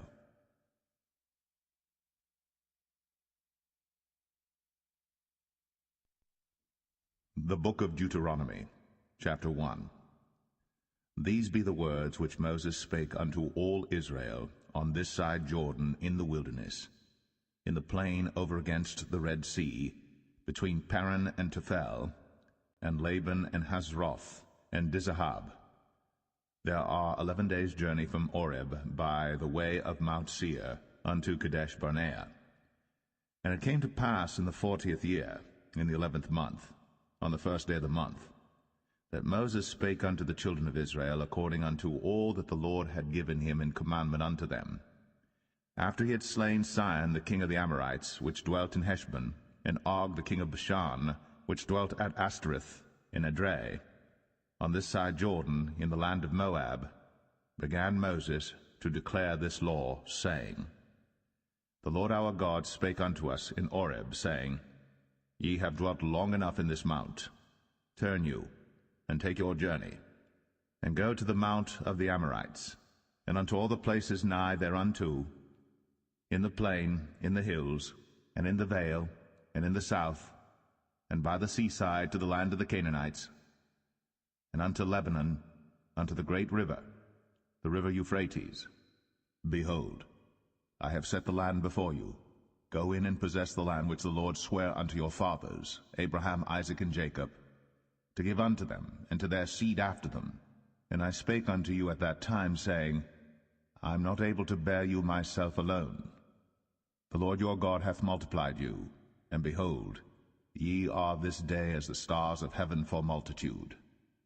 The Lord God of your fathers make you 1,000 times so many more as ye are, and bless you, as he hath promised you. How can I myself alone bear your cumbrance, and your burden, and your strife? Take you wise men and understanding, and known among your tribes, and I will make them rulers over you. And ye answered me and said, The thing which thou hast spoken is good for us to do. So I took the chief of your tribes, wise men and known, and made them heads over you, captains over thousands, and captains over hundreds, and captains over 50s, and captains over 10s, and officers among your tribes. And I charged your judges at that time, saying, Hear the causes between your brethren, and judge righteously between every man and his brother, and the stranger that is with him. Ye shall not respect persons in judgment, but ye shall hear the small as well as the great. Ye shall not be afraid of the face of man, for the judgment is God's. And the cause that is too hard for you, bring it unto me, and I will hear it. And I commanded you at that time all the things which ye should do. And when we departed from Oreb, we went through all that great and terrible wilderness, which ye saw by the way of the mountain of the Amorites, as the Lord our God commanded us. And we came to Kadesh Barnea. And I said unto you, Ye are come unto the mountain of the Amorites, which the Lord our God doth give unto us. Behold, the Lord thy God hath set the land before thee. Go up and possess it, as the Lord God of thy fathers hath said unto thee. Fear not, neither be discouraged. And ye came near unto me, every one of you, and said, We will send men before us, and they shall search us out the land, and bring us word again by what way we must go up, and into what cities we shall come. And the saying pleased me well. And I took 12 men of you, one of a tribe. And they turned and went up into the mountain, and came unto the valley of Eshcol, and searched it out. And they took of the fruit of the land in their hands, and brought it down unto us, and brought us word again, and said, It is a good land which the Lord our God doth give us. Notwithstanding ye would not go up, but rebelled against the commandment of the Lord your God. And ye murmured in your tents, and said, Because the Lord hated us, he hath brought us forth out of the land of Egypt, to deliver us into the hand of the Amorites, to destroy us. Whither shall we go up? Our brethren have discouraged our heart, saying, The people is greater and taller than we. The cities are great, and walled up to heaven. And moreover, we have seen the sons of the Anakims there. Then I said unto you, Dread not, neither be afraid of them. The Lord your God, which goeth before you, he shall fight for you, according to all that he did for you in Egypt before your eyes. And in the wilderness, where thou hast seen how that the Lord thy God bare thee, as a man doth bear his son, in all the way that ye went, until ye came into this place. Yet in this thing ye did not believe the Lord your God, who went in the way before you, to search you out a place to pitch your tents in fire by night, to show you by what way ye should go, and in a cloud by day. And the Lord heard the voice of your words, and was wroth, and sware, saying, Surely there shall not one of these men of this evil generation see that good land, which I swear to give unto your fathers. Save Caleb the son of Jephunneh, he shall see it. And to him will I give the land that he hath trodden upon, and to his children, because he hath wholly followed the Lord. Also the Lord was angry with me for your sakes, saying, Thou also shalt not go in thither. But Joshua the son of Nun, which standeth before thee, he shall go in thither. Encourage him, for he shall cause Israel to inherit it. Moreover, your little ones, which he said should be a prey, and your children, which in that day had no knowledge between good and evil, they shall go in thither, and unto them will I give it, and they shall possess it. But as for you, turn you, and take your journey into the wilderness by the way of the Red Sea. Then ye answered and said unto me, We have sinned against the Lord. We will go up and fight, according to all that the Lord our God commanded us. And when ye had girded on every man his weapons of war, ye were ready to go up into the hill. And the Lord said unto me, Say unto them, Go not up, neither fight, for I am not among you, lest ye be smitten before your enemies. So I spake unto you, and ye would not hear, but rebelled against the commandment of the Lord, and went presumptuously up into the hill. And the Amorites which dwelt in that mountain came out against you, and chased you as bees do, and destroyed you in Seir, even unto Hormah. And ye returned and wept before the Lord. But the Lord would not hearken to your voice, nor give ear unto you. So ye abode in Kadesh many days, according unto the days that ye abode there.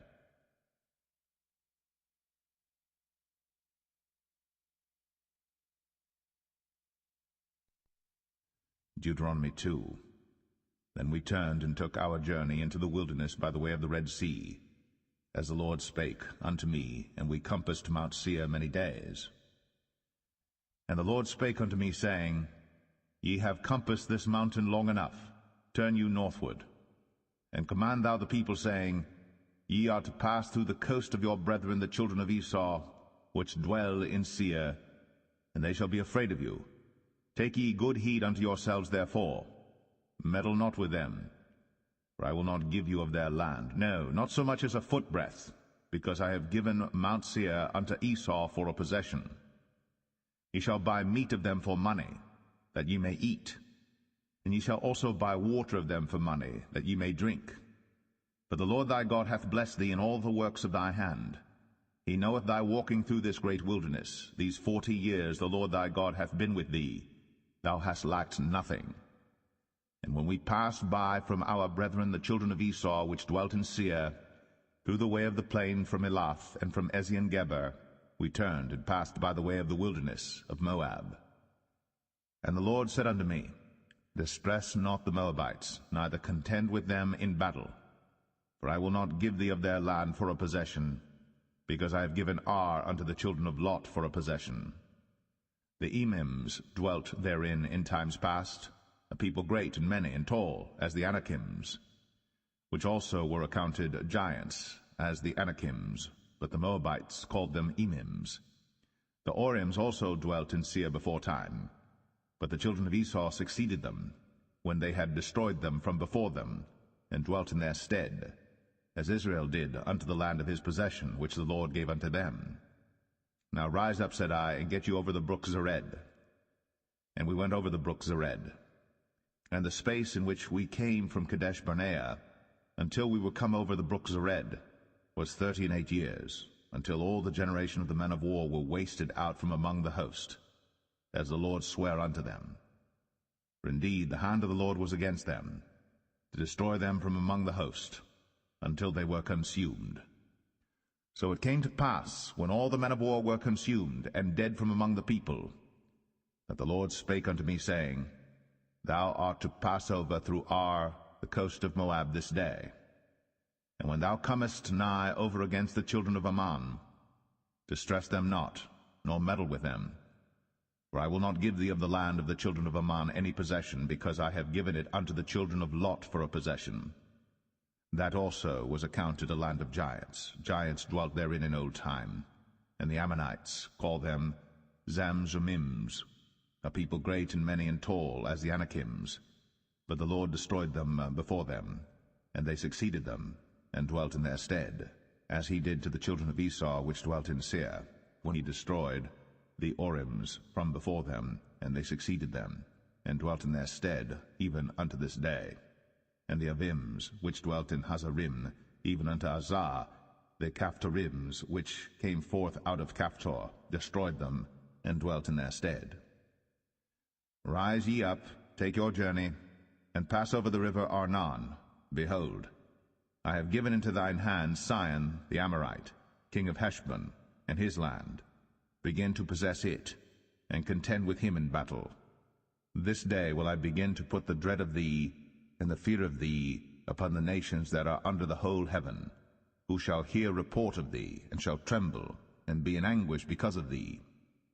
And I sent messengers out of the wilderness of Kedemoth unto Sihon king of Heshbon with words of peace, saying, Let me pass through thy land. I will go along by the highway. I will neither turn unto the right hand nor to the left. Thou shalt sell me meat for money, that I may eat, and give me water for money, that I may drink. Only I will pass through on my feet. As the children of Esau which dwelt in Seir, and the Moabites which dwell in Ar, did unto me, until I shall pass over Jordan into the land which the Lord our God giveth us. But Sihon king of Heshbon would not let us pass by him, for the Lord thy God hardened his spirit, and made his heart obstinate, that he might deliver him into thy hand, as appeareth this day. And the Lord said unto me, Behold, I have begun to give Sihon and his land before thee. Begin to possess, that thou mayest inherit his land. Then Sihon came out against us, he and all his people, to fight at Jahaz. And the Lord our God delivered him before us, and we smote him, and his sons, and all his people. And we took all his cities at that time, and utterly destroyed the men, and the women, and the little ones of every city. We left none to remain. Only the cattle we took for a prey unto ourselves, and the spoil of the cities which we took, from Aroer, which is by the brink of the river of Arnon, and from the city that is by the river, even unto Gilead. There was not one city too strong for us. The Lord our God delivered all unto us. Only unto the land of the children of Ammon thou camest not, nor unto any place of the river Jabbok, nor unto the cities in the mountains, nor unto whatsoever the Lord our God forbade us.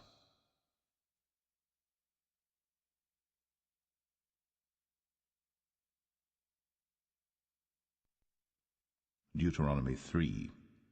Then we turned, and went up the way to Bashan, and Og the king of Bashan came out against us, he and all his people, to battle at Edrei. And the Lord said unto me, Fear him not, for I will deliver him, and all his people, and his land, into thy hand. And thou shalt do unto him as thou didst unto Sihon king of the Amorites, which dwelt at Heshbon. So the Lord our God delivered into our hands Og also, the king of Bashan, and all his people, and we smote him. until none was left to him remaining. And we took all his cities at that time.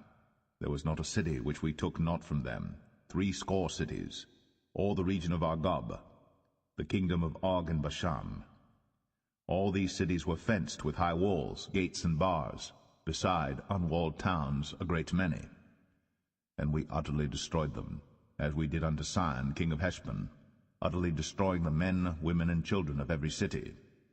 But all the cattle and the spoil of the cities we took for a prey to ourselves.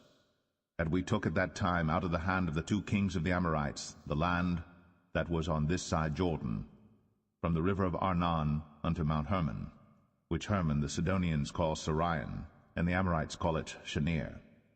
All the cities of the plain, and all Gilead, and all Bashan, unto Salcha and Edrei, cities of the kingdom of Og and Bashan. For only Og king of Bashan remained of the remnant of giants. Behold, his bedstead was a bedstead of iron. Is it not in Rabbath of the children of Ammon? 9 cubits was the length thereof, and 4 cubits the breadth of it, after the cubit of a man. And this land which we possessed at that time, from Aroer, which is by the river Arnon, and half Mount Gilead, and the cities thereof, gave I unto the Reubenites and to the Gadites. And the rest of Gilead and all Bashan, being the kingdom of Og, gave I unto the half-tribe of Manasseh.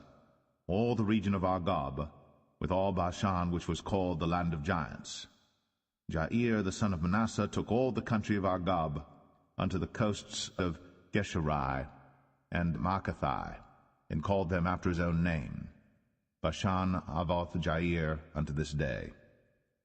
And I gave Gilead unto Machir, and unto the Reubenites and unto the Gadites I gave from Gilead even unto the river Arnon half the valley, and the border even unto the river Jabbok, which is the border of the children of Ammon. The plain also, and Jordan, and the coast thereof, from Chinnereth even unto the sea of the plain, even the salt sea, under Ashdoth-Pisgah eastward. And I commanded you at that time, saying, The Lord your God hath given you this land to possess it. Ye shall pass over armed before your brethren the children of Israel, all that are meet for the war.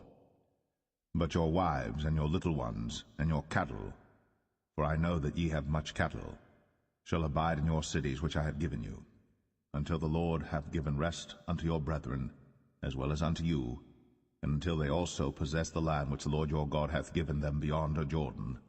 And then shall ye return every man unto his possession, which I have given you.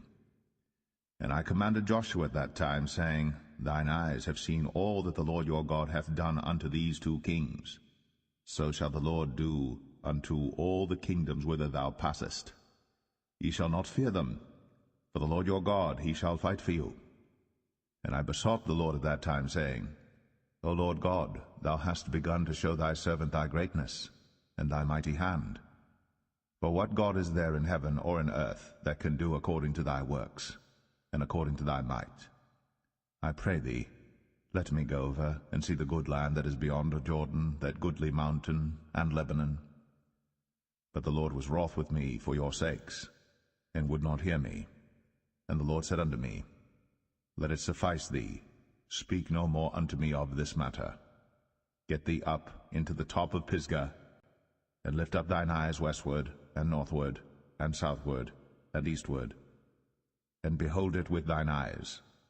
For thou shalt not go over this Jordan, but charge Joshua, and encourage him, and strengthen him, for he shall go over before this people, and he shall cause them to inherit the land, which thou shalt see. So we abode in the valley over against Beth Peor.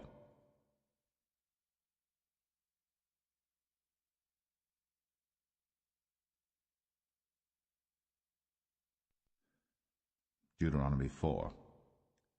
Now therefore hearken, O Israel, unto the statutes, and unto the judgments which I teach you, for to do them, that ye may live, and go in and possess the land which the Lord God of your fathers giveth you.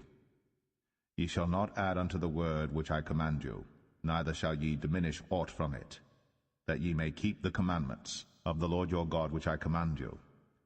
Your eyes have seen what the Lord did because of Baal Peor. For all the men that followed Baal Peor, the Lord thy God hath destroyed them from among you. But ye that did cleave unto the Lord your God are alive, every one of you this day. Behold, I have taught you statutes and judgments, even as the Lord my God commanded me, that ye should do so in the land whither ye go to possess it. Keep therefore, and do them. For this is your wisdom and your understanding in the sight of the nations, which shall hear all these statutes and say, Surely this great nation is a wise and understanding people. For what nation is there so great, who hath God so nigh unto them, as the Lord our God is in all things that we call upon him for? And what nation is there so great, that hath statutes and judgments so righteous as all this law, which I set before you this day? Only take heed to thyself, and keep thy soul diligently, lest thou forget the things which thine eyes have seen, and lest they depart from thy heart all the days of thy life. But teach them thy sons, and thy sons' sons, especially the day that thou stoodest before the Lord thy God in Horeb, when the Lord said unto me, Gather me the people together, and I will make them hear my words, that they may learn to fear me all the days that they shall live upon the earth, and that they may teach their children. And ye came near and stood under the mountain, and the mountain burned with fire unto the midst of heaven, with darkness, clouds, and thick darkness. And the Lord spake unto you out of the midst of the fire. Ye heard the voice of the words, but saw no similitude, only ye heard a voice. And he declared unto you his covenant, which he commanded you to perform, even 10 commandments, and he wrote them upon 2 tables of stone. And the Lord commanded me at that time to teach you statutes and judgments, that ye might do them in the land whither ye go over to possess it. Take ye therefore good heed unto yourselves, for ye saw no manner of similitude on the day that the Lord spake unto you in Horeb out of the midst of the fire, lest ye corrupt yourselves, and make you a graven image, the similitude of any figure, the likeness of male or female, the likeness of any beast that is on the earth, the likeness of any winged fowl that flieth in the air, the likeness of anything that creepeth on the ground, the likeness of any fish that is in the waters beneath the earth. And lest thou lift up thine eyes unto heaven, and when thou seest the sun, and the moon, and the stars, even all the host of heaven, shouldst be driven to worship them and serve them, which the Lord thy God hath divided unto all nations under the whole heaven. But the Lord hath taken you, and brought you forth out of the iron furnace, even out of Egypt, to be unto him a people of inheritance, as ye are this day. Furthermore, the Lord was angry with me for your sakes, and sware that I should not go over Jordan, and that I should not go in unto that good land, which the Lord thy God giveth thee for an inheritance. But I must die in this land. I must not go over Jordan, but ye shall go over, and possess that good land. Take heed unto yourselves, lest ye forget the covenant of the Lord your God, which he made with you, and make you a graven image, or the likeness of any thing, which the Lord thy God hath forbidden thee. For the Lord thy God is a consuming fire, even a jealous God. When thou shalt beget children, and children's children, and ye shall have remained long in the land, and shall corrupt yourselves, and make a graven image, or the likeness of any thing, and shall do evil in the sight of the Lord thy God, to provoke him to anger, I call heaven and earth to witness against you this day, that ye shall soon utterly perish from off the land whereunto ye go over Jordan to possess it. Ye shall not prolong your days upon it, but shall utterly be destroyed. And the Lord shall scatter you among the nations, and ye shall be left few in number among the heathen, whither the Lord shall lead you. And there ye shall serve gods, the work of men's hands, wood and stone, which neither see, nor hear, nor eat, nor smell. But if from thence thou shalt seek the Lord thy God, thou shalt find him, if thou seek him with all thy heart and with all thy soul. When thou art in tribulation, and all these things are come upon thee, even in the latter days, if thou turn to the Lord thy God, and shalt be obedient unto his voice. For the Lord thy God is a merciful God. He will not forsake thee, neither destroy thee, nor forget the covenant of thy fathers which he sware unto them. For ask now of the days that are past, which were before thee, since the day that God created man upon the earth, and ask from the one side of heaven unto the other, whether there hath been any such thing as this great thing is, or hath been heard like it. Did ever people hear the voice of God speaking out of the midst of the fire, as thou hast heard, and live? Or hath God assayed to go and take him a nation from the midst of another nation, by temptations, by signs, and by wonders, and by war, and by a mighty hand, and by a stretched out arm, and by great terrors, according to all that the Lord your God did for you in Egypt before your eyes? Unto thee it was shown, that thou mightest know that the Lord he is God, there is none else beside him. Out of heaven he made thee to hear his voice, that he might instruct thee, and upon earth he showed thee his great fire, and thou heardest his words out of the midst of the fire. And because he loved thy fathers, therefore he chose their seed after them, and brought thee out in his sight with his mighty power out of Egypt, to drive out nations from before thee greater and mightier than thou art, to bring thee in, to give thee their land for an inheritance, as it is this day. Know therefore this day, and consider it in thine heart, that the Lord he is God in heaven above, and upon the earth beneath there is none else. Thou shalt keep therefore his statutes and his commandments, which I command thee this day, that it may go well with thee, and with thy children after thee, and that thou mayest prolong thy days upon the earth, which the Lord thy God giveth thee for ever. Then Moses severed 3 cities on this side Jordan toward the sunrising, that the slayer might flee thither, which should kill his neighbor unawares, and hated him not in times past, and that fleeing unto one of these cities he might live, namely Bezer in the wilderness in the plain country of the Reubenites, and Ramoth in Gilead of the Gadites, and Golan in Bashan of the Manassites. And this is the law which Moses set before the children of Israel. These are the testimonies, and the statutes, and the judgments, which Moses spake unto the children of Israel, after they came forth out of Egypt. On this side Jordan, in the valley over against Beth-peor, in the land of Sihon king of the Amorites, who dwelt at Heshbon, whom Moses and the children of Israel smote, after they were come forth out of Egypt. And they possessed his land, and the land of Og king of Bashan, 2 kings of the Amorites, which were on this side Jordan toward the sunrising, from Aroer, which is by the bank of the river Arnon, even unto Mount Sion, which is Hermon, and all the plain on this side Jordan eastward, even unto the sea of the plain, unto the springs of Pisgah.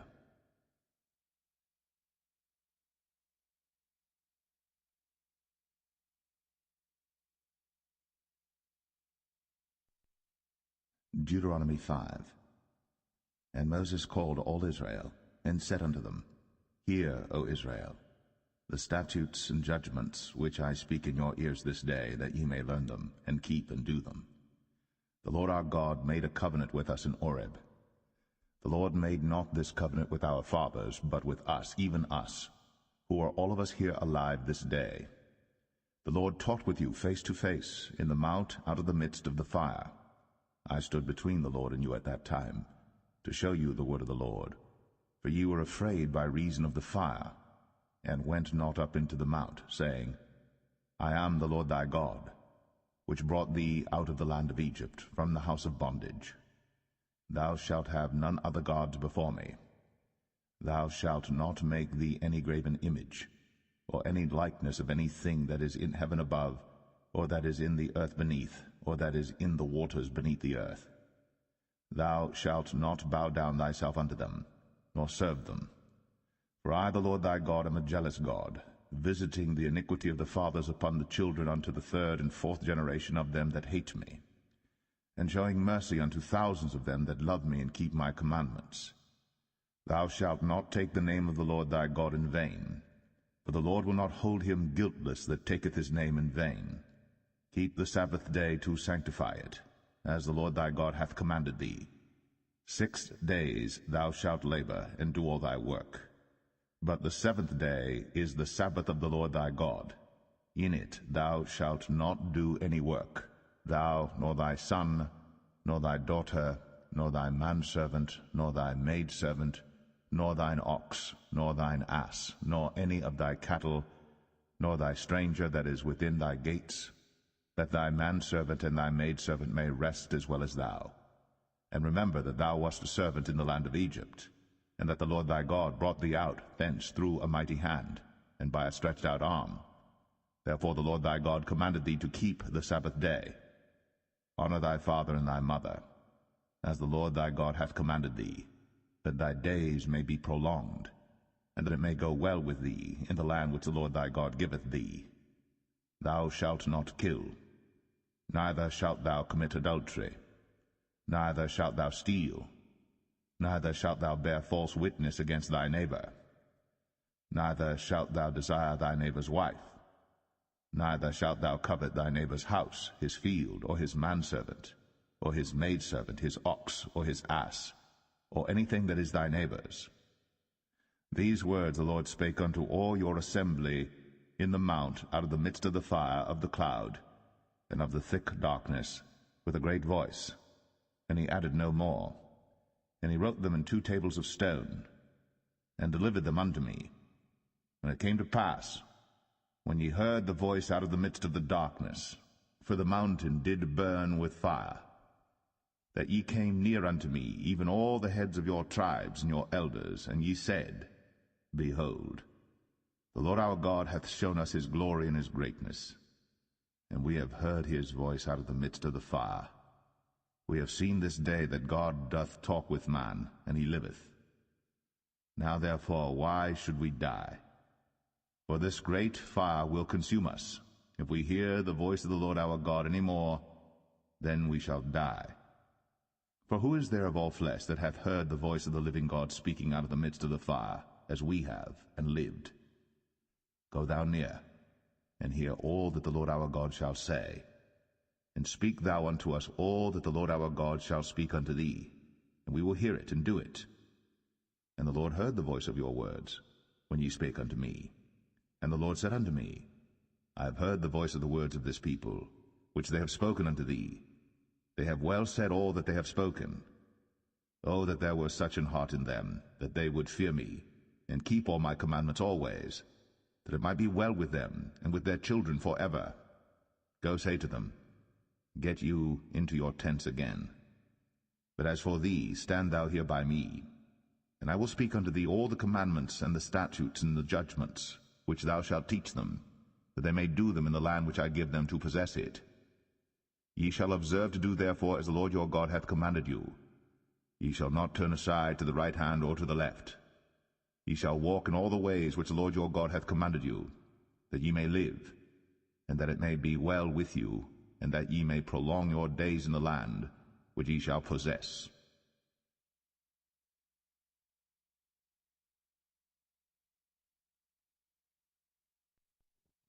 Deuteronomy 6.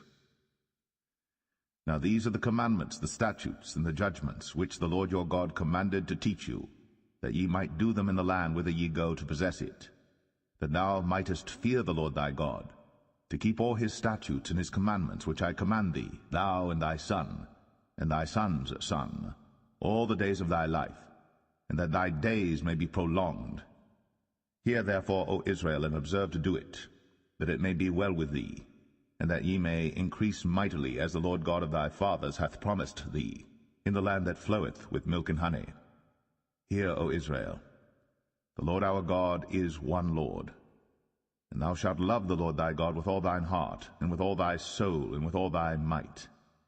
And these words which I command thee this day shall be in thine heart, and thou shalt teach them diligently unto thy children, and shalt talk of them when thou sittest in thine house, and when thou walkest by the way, and when thou liest down, and when thou risest up. And thou shalt bind them for a sign upon thine hand, and they shall be as frontlets between thine eyes. And thou shalt write them upon the posts of thy house, and on thy gates. And it shall be, when the Lord thy God shall have brought thee into the land which he sware unto thy fathers, to Abraham, to Isaac, and to Jacob, to give thee great and goodly cities, which thou buildest not, and houses full of all good things, which thou fillest not, and wells digged, which thou diggest not, vineyards and olive trees, which thou plantest not. When thou shalt have eaten and be full, then beware lest thou forget the Lord, which brought thee forth out of the land of Egypt, from the house of bondage. Thou shalt fear the Lord thy God, and serve him, and shalt swear by his name. Ye shall not go after other gods, of the gods of the people which are round about you. For the Lord thy God is a jealous God among you, lest the anger of the Lord thy God be kindled against thee, and destroy thee from off the face of the earth. Ye shall not tempt the Lord your God, as ye tempted him in Massah. Ye shall diligently keep the commandments of the Lord your God, and his testimonies, and his statutes, which he hath commanded thee. And thou shalt do that which is right and good in the sight of the Lord, that it may be well with thee, and that thou mayest go in and possess the good land which the Lord sware unto thy fathers, to cast out all thine enemies from before thee, as the Lord hath spoken. And when thy son asketh thee in time to come, saying, What mean the testimonies and the statutes and the judgments which the Lord our God hath commanded you? Then thou shalt say unto thy son, We were Pharaoh's bondmen in Egypt, and the Lord brought us out of Egypt with a mighty hand. And the Lord showed signs and wonders, great and sore, upon Egypt, upon Pharaoh, and upon all his household before our eyes. And he brought us out from thence, that he might bring us in, to give us the land which he sware unto our fathers. And the Lord commanded us to do all these statutes, to fear the Lord our God, for our good always, that he might preserve us alive, as it is at this day. And it shall be our righteousness, if we observe to do all these commandments before the Lord our God, as he hath commanded us.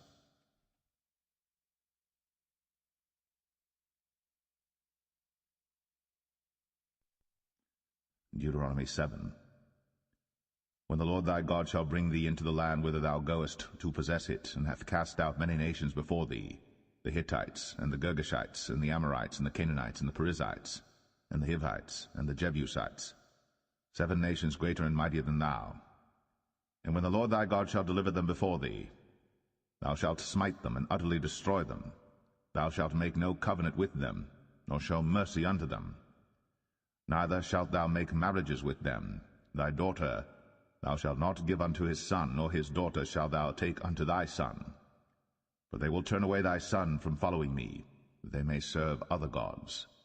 So will the anger of the Lord be kindled against you, and destroy thee suddenly. But thus shall ye deal with them. Ye shall destroy their altars, and break down their images, and cut down their groves, and burn their graven images with fire. For thou art an holy people unto the Lord thy God. The Lord thy God hath chosen thee to be a special people unto himself, above all people that are upon the face of the earth. The Lord did not set his love upon you, nor choose you, because ye were more in number than any people, for ye were the fewest of all people. But because the Lord loved you, and because he would keep the oath which he had sworn unto your fathers, hath the Lord brought you out with a mighty hand, and redeemed you out of the house of bondmen, from the hand of Pharaoh king of Egypt. Know therefore that the Lord thy God, he is God, the faithful God, which keepeth covenant and mercy with them that love him, and keep his commandments to 1,000 generations, and repayeth them that hate him to their face, to destroy them. He will not be slack to him that hateth him. He will repay him to his face. Thou shalt therefore keep the commandments, and the statutes, and the judgments, which I command thee this day to do them. Wherefore it shall come to pass, if ye hearken to these judgments, and keep and do them, that the Lord thy God shall keep unto thee the covenant, and the mercy which he sware unto thy fathers. And he will love thee, and bless thee, and multiply thee. He will also bless the fruit of thy womb, and the fruit of thy land, thy corn, and thy wine, and thine oil, the increase of thy kine, and the flocks of thy sheep, in the land which he sware unto thy fathers to give thee. Thou shalt be blessed above all people. There shall not be male or female barren among you, or among your cattle. And the Lord will take away from thee all sickness, and will put none of the evil diseases of Egypt, which thou knowest, upon thee, but will lay them upon all them that hate thee. And thou shalt consume all the people which the Lord thy God shall deliver thee. Thine eyes shall have no pity upon them, neither shalt thou serve their gods, for that will be a snare unto thee. If thou shalt say in thine heart, These nations are more than I, how can I dispossess them? Thou shalt not be afraid of them, but shalt well remember what the Lord thy God did unto Pharaoh and unto all Egypt, the great temptations which thine eyes saw, and the signs and the wonders and the mighty hand, and the stretched out arm, whereby the Lord thy God brought thee out. So shalt the Lord thy God do unto all the people of whom thou art afraid. Moreover, the Lord thy God will send the hornet among them, until they that are left and hide themselves from thee be destroyed. Thou shalt not be affrighted at them, for the Lord thy God is among you, a mighty God and terrible. And the Lord thy God will put out those nations before thee by little and little. Thou mayest not consume them at once, lest the beasts of the field increase upon thee. But the Lord thy God shall deliver them unto thee, and shall destroy them with a mighty destruction until they be destroyed. And he shall deliver their kings into thine hand, and thou shalt destroy their name from under heaven. There shall no man be able to stand before thee until thou have destroyed them. The graven images of their gods shall ye burn with fire. Thou shalt not desire the silver or gold that is on them, nor take it unto thee, lest thou be snared therein. For it is an abomination to the Lord thy God. Neither shalt thou bring an abomination into thine house, lest thou be a cursed thing like it. But thou shalt utterly detest it, and thou shalt utterly abhor it, for it is a cursed thing.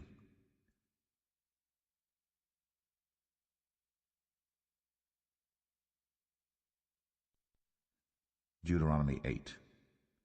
All the commandments which I command thee this day shall ye observe to do, that ye may live, and multiply, and go in and possess the land which the Lord sware unto your fathers. And thou shalt remember all the way which the Lord thy God led thee these 40 years in the wilderness, to humble thee, and to prove thee, to know what was in thine heart, whether thou wouldst keep his commandments or no. And he humbled thee, and suffered thee to hunger, and fed thee with manna, which thou knewest not, neither did thy fathers know, that he might make thee know that man doth not live by bread only, but by every word that proceedeth out of the mouth of the Lord doth man live. Thy raiment waxed not old upon thee, neither did thy foot swell these 40 years.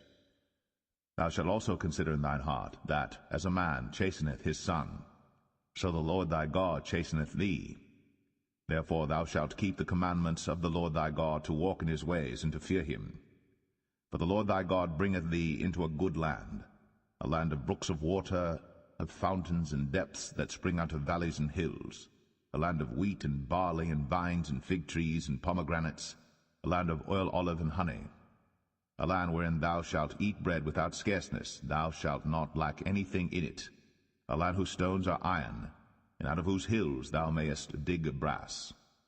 When thou hast eaten and art full, then thou shalt bless the Lord thy God for the good land which he hath given thee. Beware that thou forget not the Lord thy God, in not keeping his commandments, and his judgments, and his statutes, which I command thee this day. Lest when thou hast eaten and art full, and hast built goodly houses, and dwelt therein, and when thy herds and thy flocks multiply, and thy silver and thy gold is multiplied, and all that thou hast is multiplied, then thine heart be lifted up, and thou forget the Lord thy God, which brought thee forth out of the land of Egypt from the house of bondage, who led thee through that great and terrible wilderness, wherein were fiery serpents and scorpions, and drought, where there was no water, who brought thee forth water out of the rock of flint, who fed thee in the wilderness with manna, which thy fathers knew not, that he might humble thee, and that he might prove thee to do thee good at thy latter end. And thou say in thine heart, My power and the might of mine hand hath gotten me this wealth. But thou shalt remember the Lord thy God, for it is he that giveth thee power to get wealth, that he may establish his covenant which he sware unto thy fathers, as it is this day. And it shall be, if thou do at all forget the Lord thy God, and walk after other gods, and serve them, and worship them, I testify against you this day, that ye shall surely perish. As the nations which the Lord destroyeth before your face, so shall ye perish, because ye would not be obedient unto the voice of the Lord your God.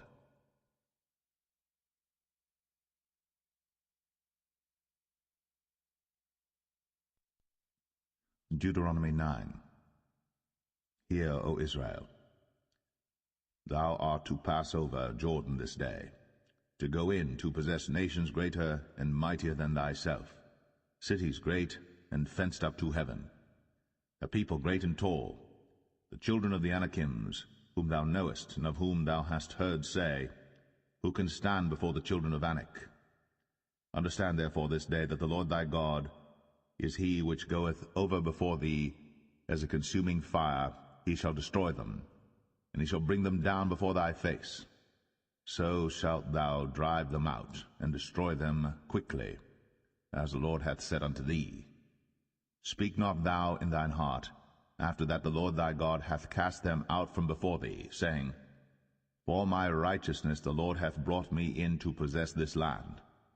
But for the wickedness of these nations the Lord doth drive them out from before thee. Not for thy righteousness, or for the uprightness of thine heart, dost thou go to possess their land. But for the wickedness of these nations the Lord thy God doth drive them out from before thee, and that he may perform the word which the Lord sware unto thy fathers, Abraham, Isaac, and Jacob. Understand therefore that the Lord thy God giveth thee not this good land to possess it for thy righteousness, for thou art a stiff-necked people. Remember, and forget not, how thou provokest the Lord thy God to wrath in the wilderness, from the day that thou didst depart out of the land of Egypt, until ye came unto this place. Ye have been rebellious against the Lord. Also in Oreb ye provoked the Lord to wrath, so that the Lord was angry with you to have destroyed you. When I was gone up into the mount to receive the tables of stone, even the tables of the covenant which the Lord made with you, then I abode in the mount 40 days and 40 nights. I neither did eat bread nor drink water.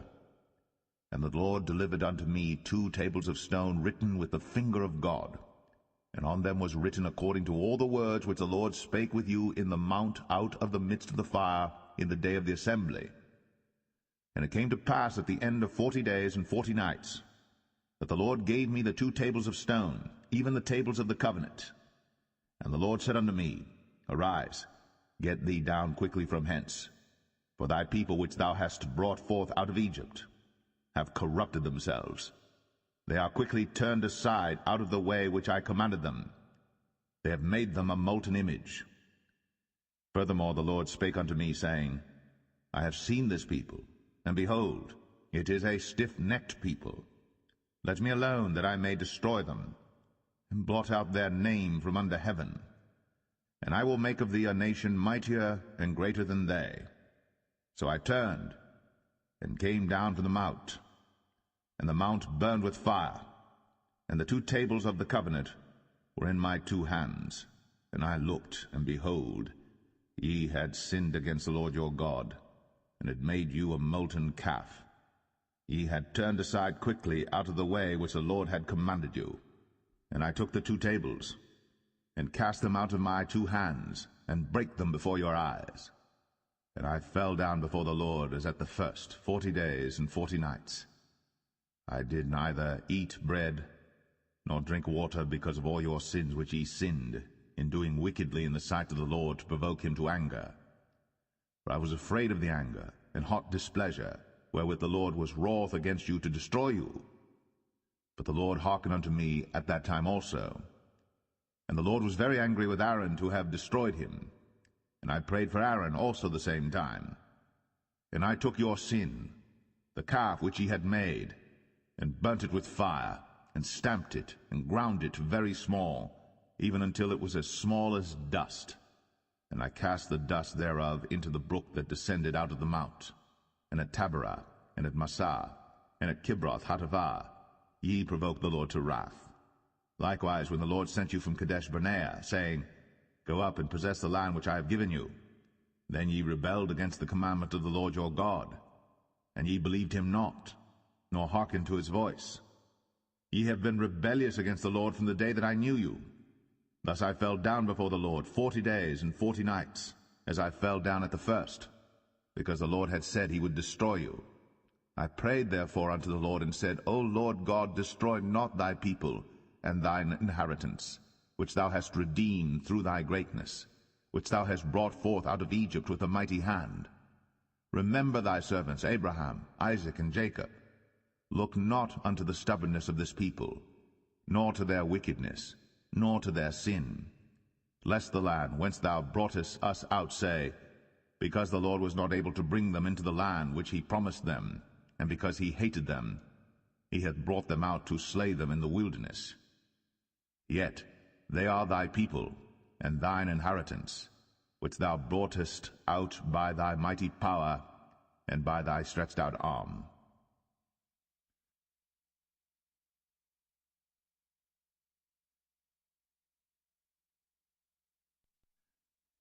Deuteronomy 10. At that time the Lord said unto me, Hew thee 2 tables of stone like unto the first, and come up unto me into the mount, and make thee an ark of wood.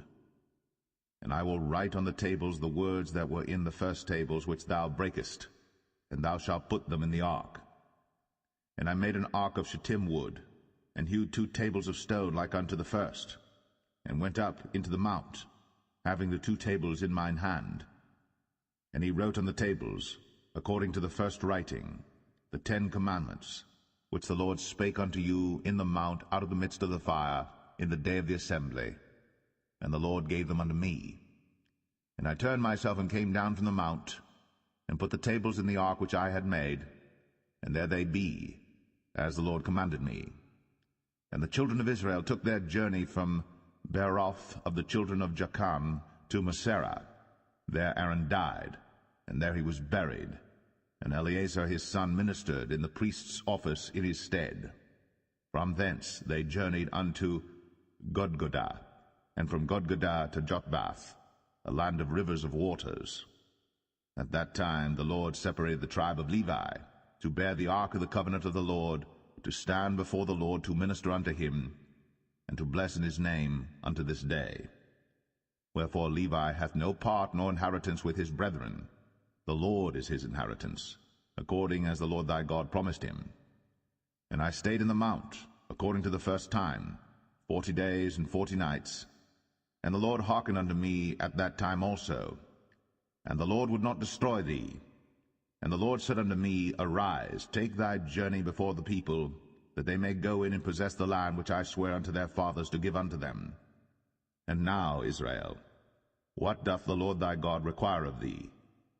But to fear the Lord thy God, to walk in all his ways, and to love him, and to serve the Lord thy God with all thy heart and with all thy soul, to keep the commandments of the Lord, and his statutes, which I command thee this day for thy good. Behold, the heaven, and the heaven of heavens is the Lord's thy God, the earth also with all that therein is. Only the Lord had a delight in thy fathers to love them, and he chose their seed after them, even you above all people, as it is this day. Circumcise therefore the foreskin of your heart, and be no more stiff-necked. For the Lord your God is God of gods and Lord of lords, a great God, a mighty and a terrible, which regardeth not persons, nor taketh reward. He doth execute the judgment of the fatherless and widow, and loveth the stranger, in giving him food and raiment. Love ye therefore the stranger, for ye were strangers in the land of Egypt. Thou shalt fear the Lord thy God. Him shalt thou serve, and to him shalt thou cleave, and swear by his name. He is thy praise, and he is thy God, that hath done for thee these great and terrible things, which thine eyes have seen. Thy fathers went down into Egypt with 70 persons, and now the Lord thy God hath made thee as the stars of heaven for multitude.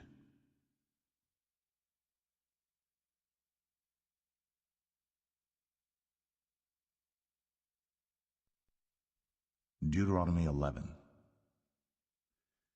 Therefore thou shalt love the Lord thy God, and keep his charge, and his statutes, and his judgments, and his commandments always.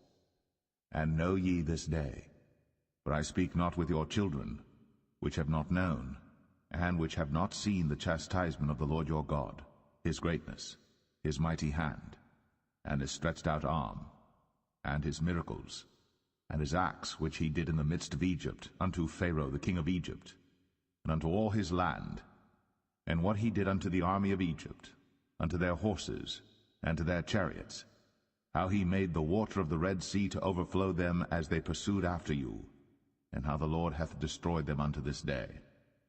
And what he did unto you in the wilderness, until ye came into this place, and what he did unto Dathan and Abiram, the sons of Eliab, the son of Reuben, how the earth opened her mouth, and swallowed them up, and their households, and their tents, and all the substance that was in their possession, in the midst of all Israel.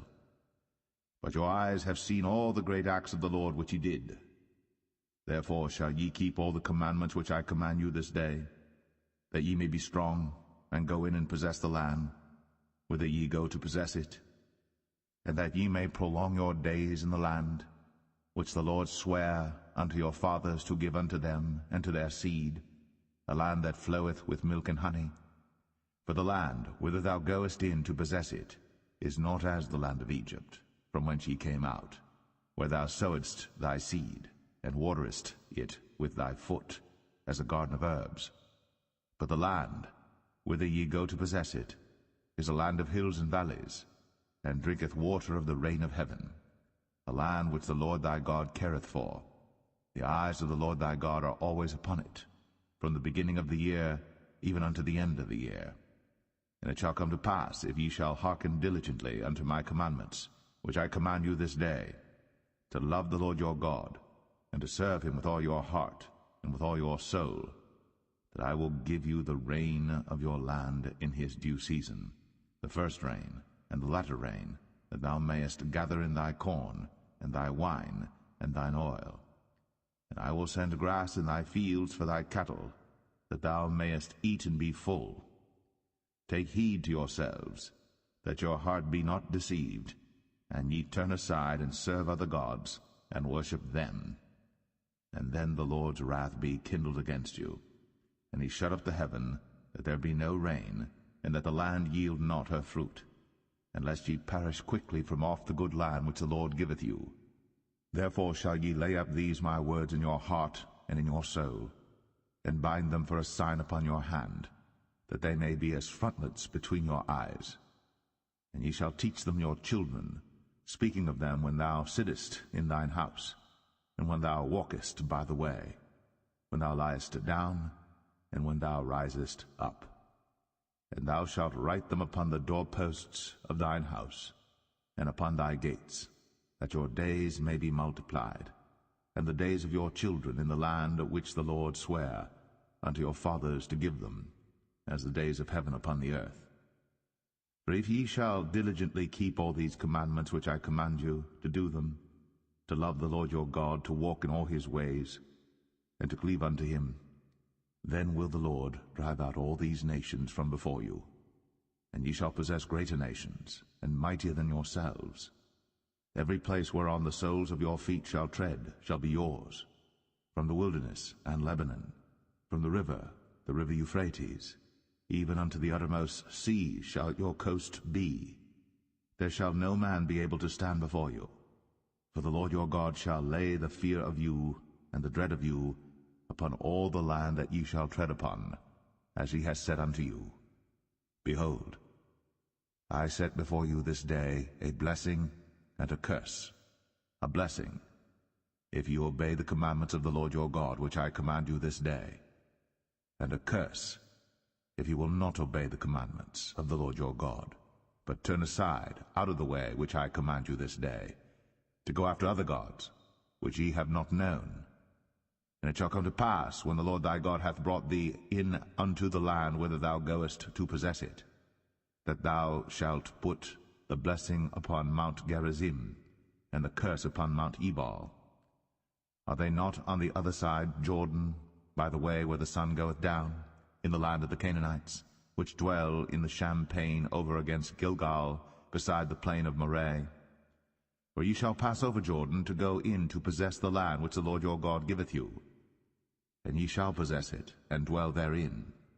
And ye shall observe to do all the statutes and judgments which I set before you this day.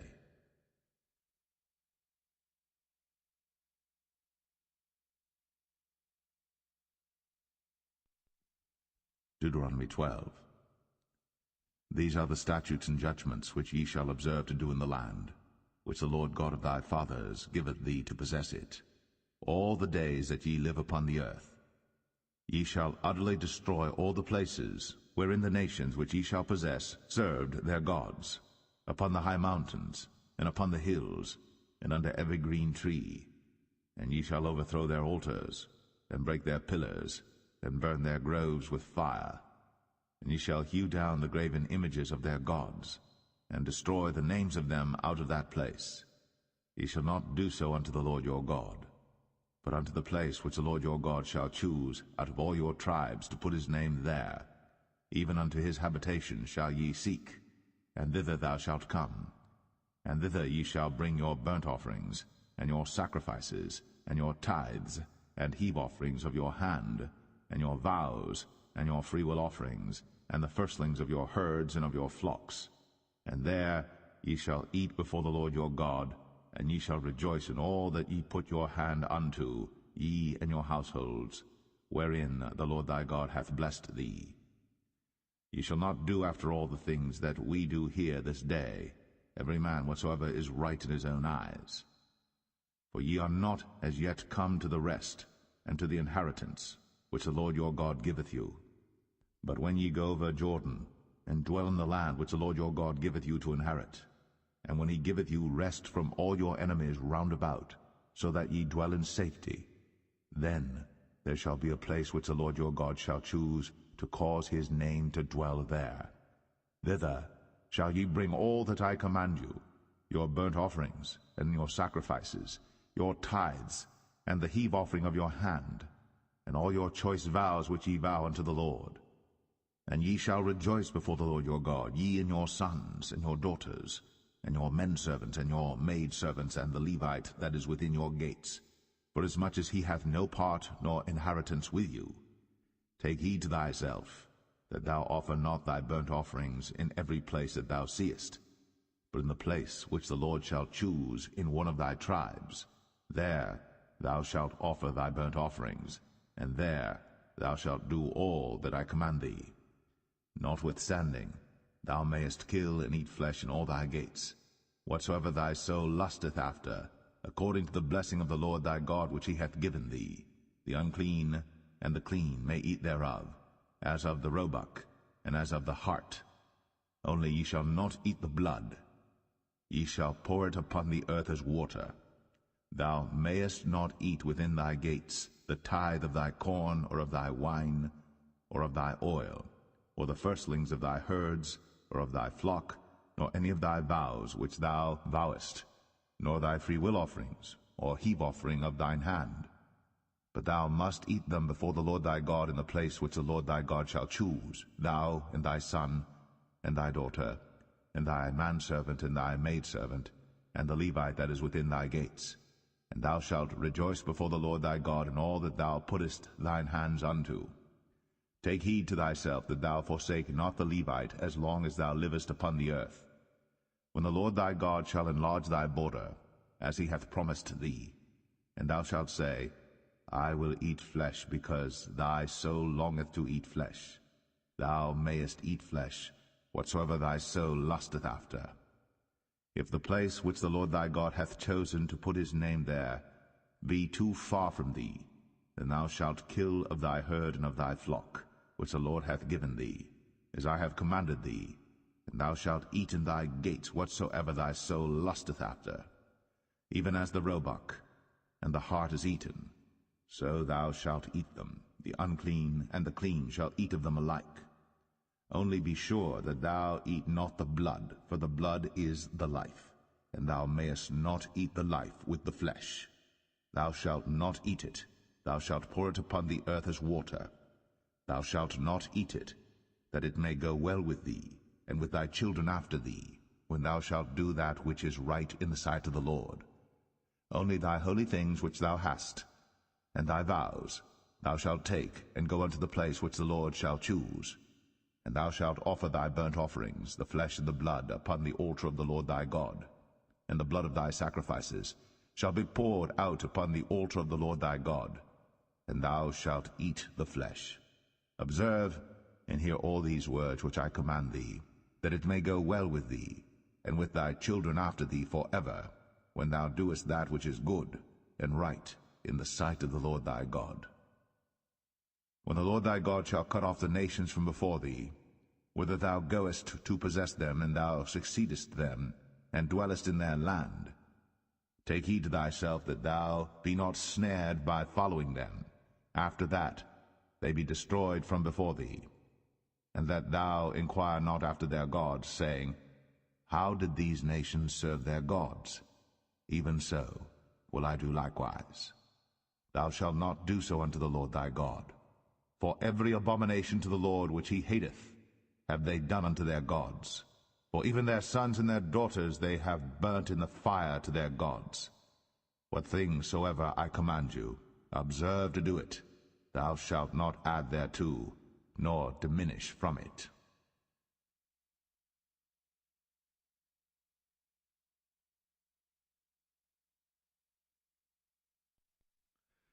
Deuteronomy 13.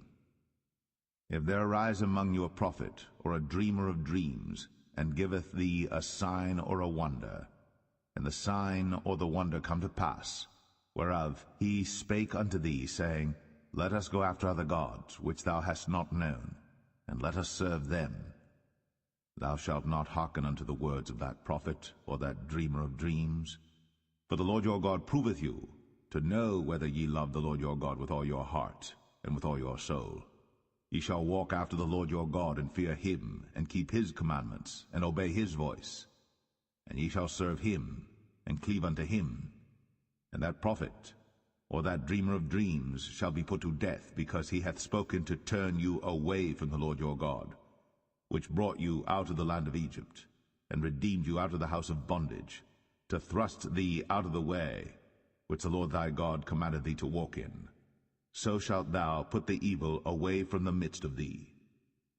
If thy brother, the son of thy mother, or thy son, or thy daughter, or the wife of thy bosom, or thy friend, which is as thine own soul, entice thee secretly, saying, Let us go and serve other gods, which thou hast not known, thou nor thy fathers, namely of the gods of the people which are round about you, nigh unto thee, or far off from thee, from the one end of the earth even unto the other end of the earth.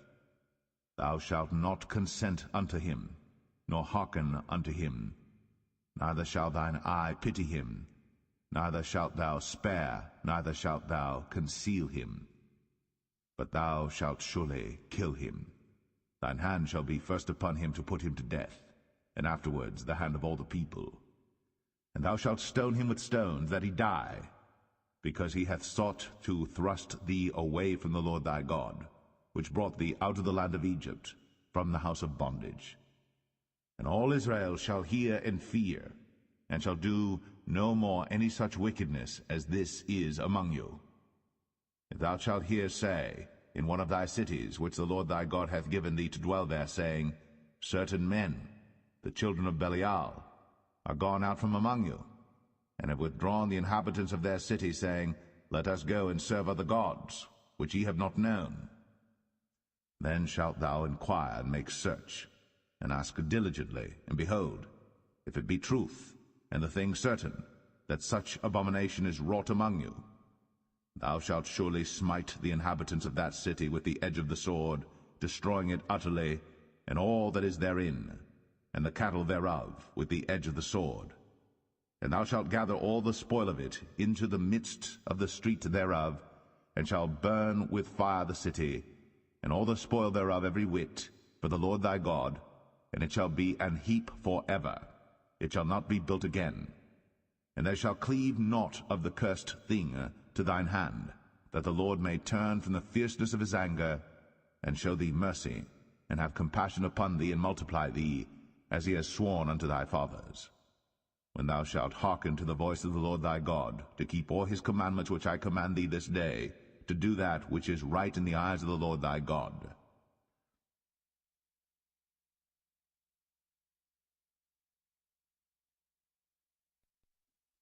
Deuteronomy 14. Ye are the children of the Lord your God. Ye shall not cut yourselves, nor make any baldness between your eyes for the dead. For thou art an holy people unto the Lord thy God, and the Lord hath chosen thee to be a peculiar people unto himself, above all the nations that are upon the earth. Thou shalt not eat any abominable thing.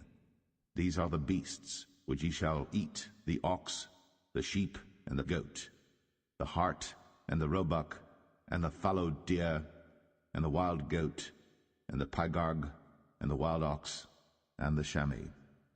And every beast that parteth the hoof, and cleaveth the cleft into two claws, and cheweth the cud among the beasts, that ye shall eat. Nevertheless these ye shall not eat of them that chew the cud, or of them that divide the cloven hoof, as the camel, and the hare, and the coney. For they chew the cud, but divide not the hoof, therefore they are unclean unto you. And the swine, because it divideth the hoof, yet cheweth not the cud, it is unclean unto you. Ye shall not eat of their flesh, nor touch their dead carcass. These ye shall eat of all that are in the waters, all that have fins and scales shall ye eat. And whatsoever hath not fins and scales ye may not eat, it is unclean unto you. Of all clean birds ye shall eat. But these are they of which ye shall not eat, the eagle, and the ossifrage, and the osprey, and the glede, and the kite, and the vulture after his kind, and every raven after his kind, and the owl, and the nighthawk, and the cuckoo, and the hawk after his kind, the little owl, and the great owl, and the swan, and the pelican, and the gyre eagle, and the cormorant, and the stork, and the heron after her kind, and the lapwing, and the bat, and every creeping thing that flieth is unclean unto you, they shall not be eaten.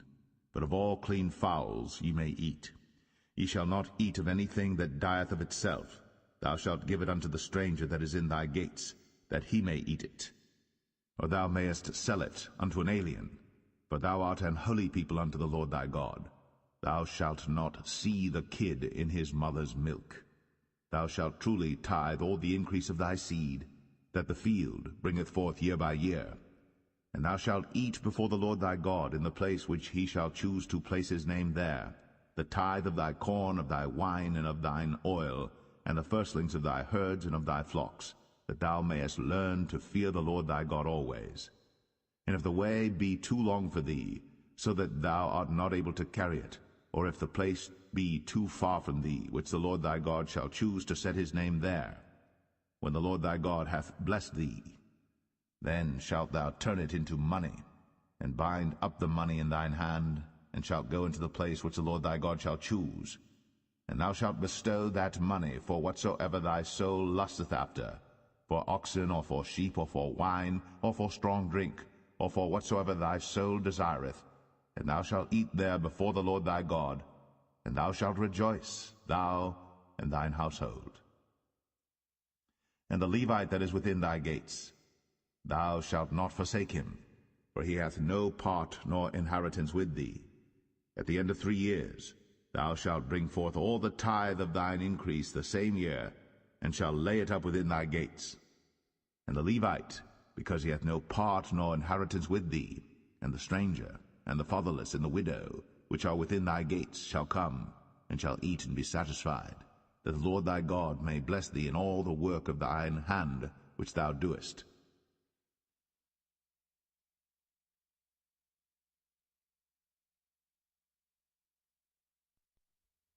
Deuteronomy 15.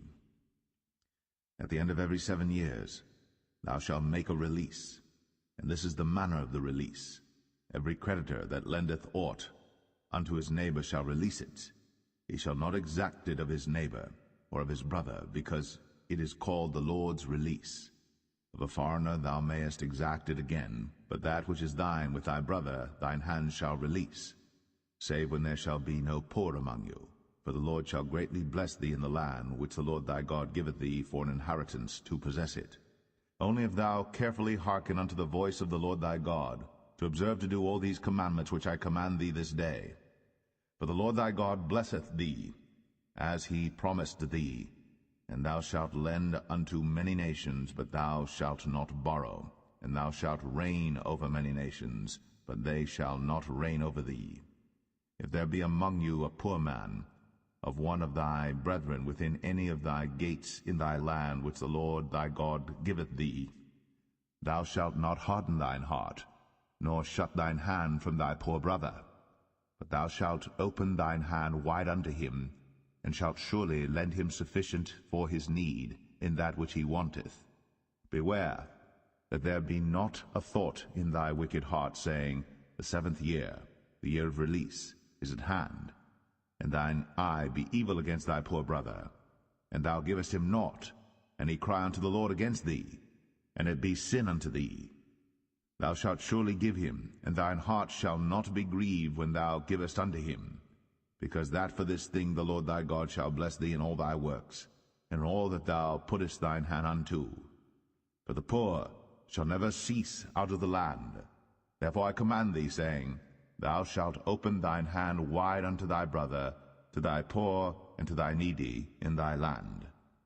And if thy brother, an Hebrew man or an Hebrew woman, be sold unto thee, and serve thee 6 years, then in the 7th year thou shalt let him go free from thee. And when thou sendest him out free from thee, thou shalt not let him go away empty. Thou shalt furnish him liberally out of thy flock, and out of thy floor, and out of thy winepress.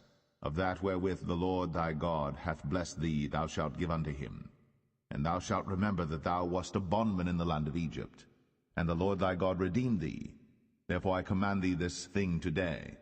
And it shall be, if he say unto thee, I will not go away from thee, because he loveth thee and thine house, because he is well with thee, then thou shalt take an awl, and thrust it through his ear unto the door, and he shall be thy servant for ever.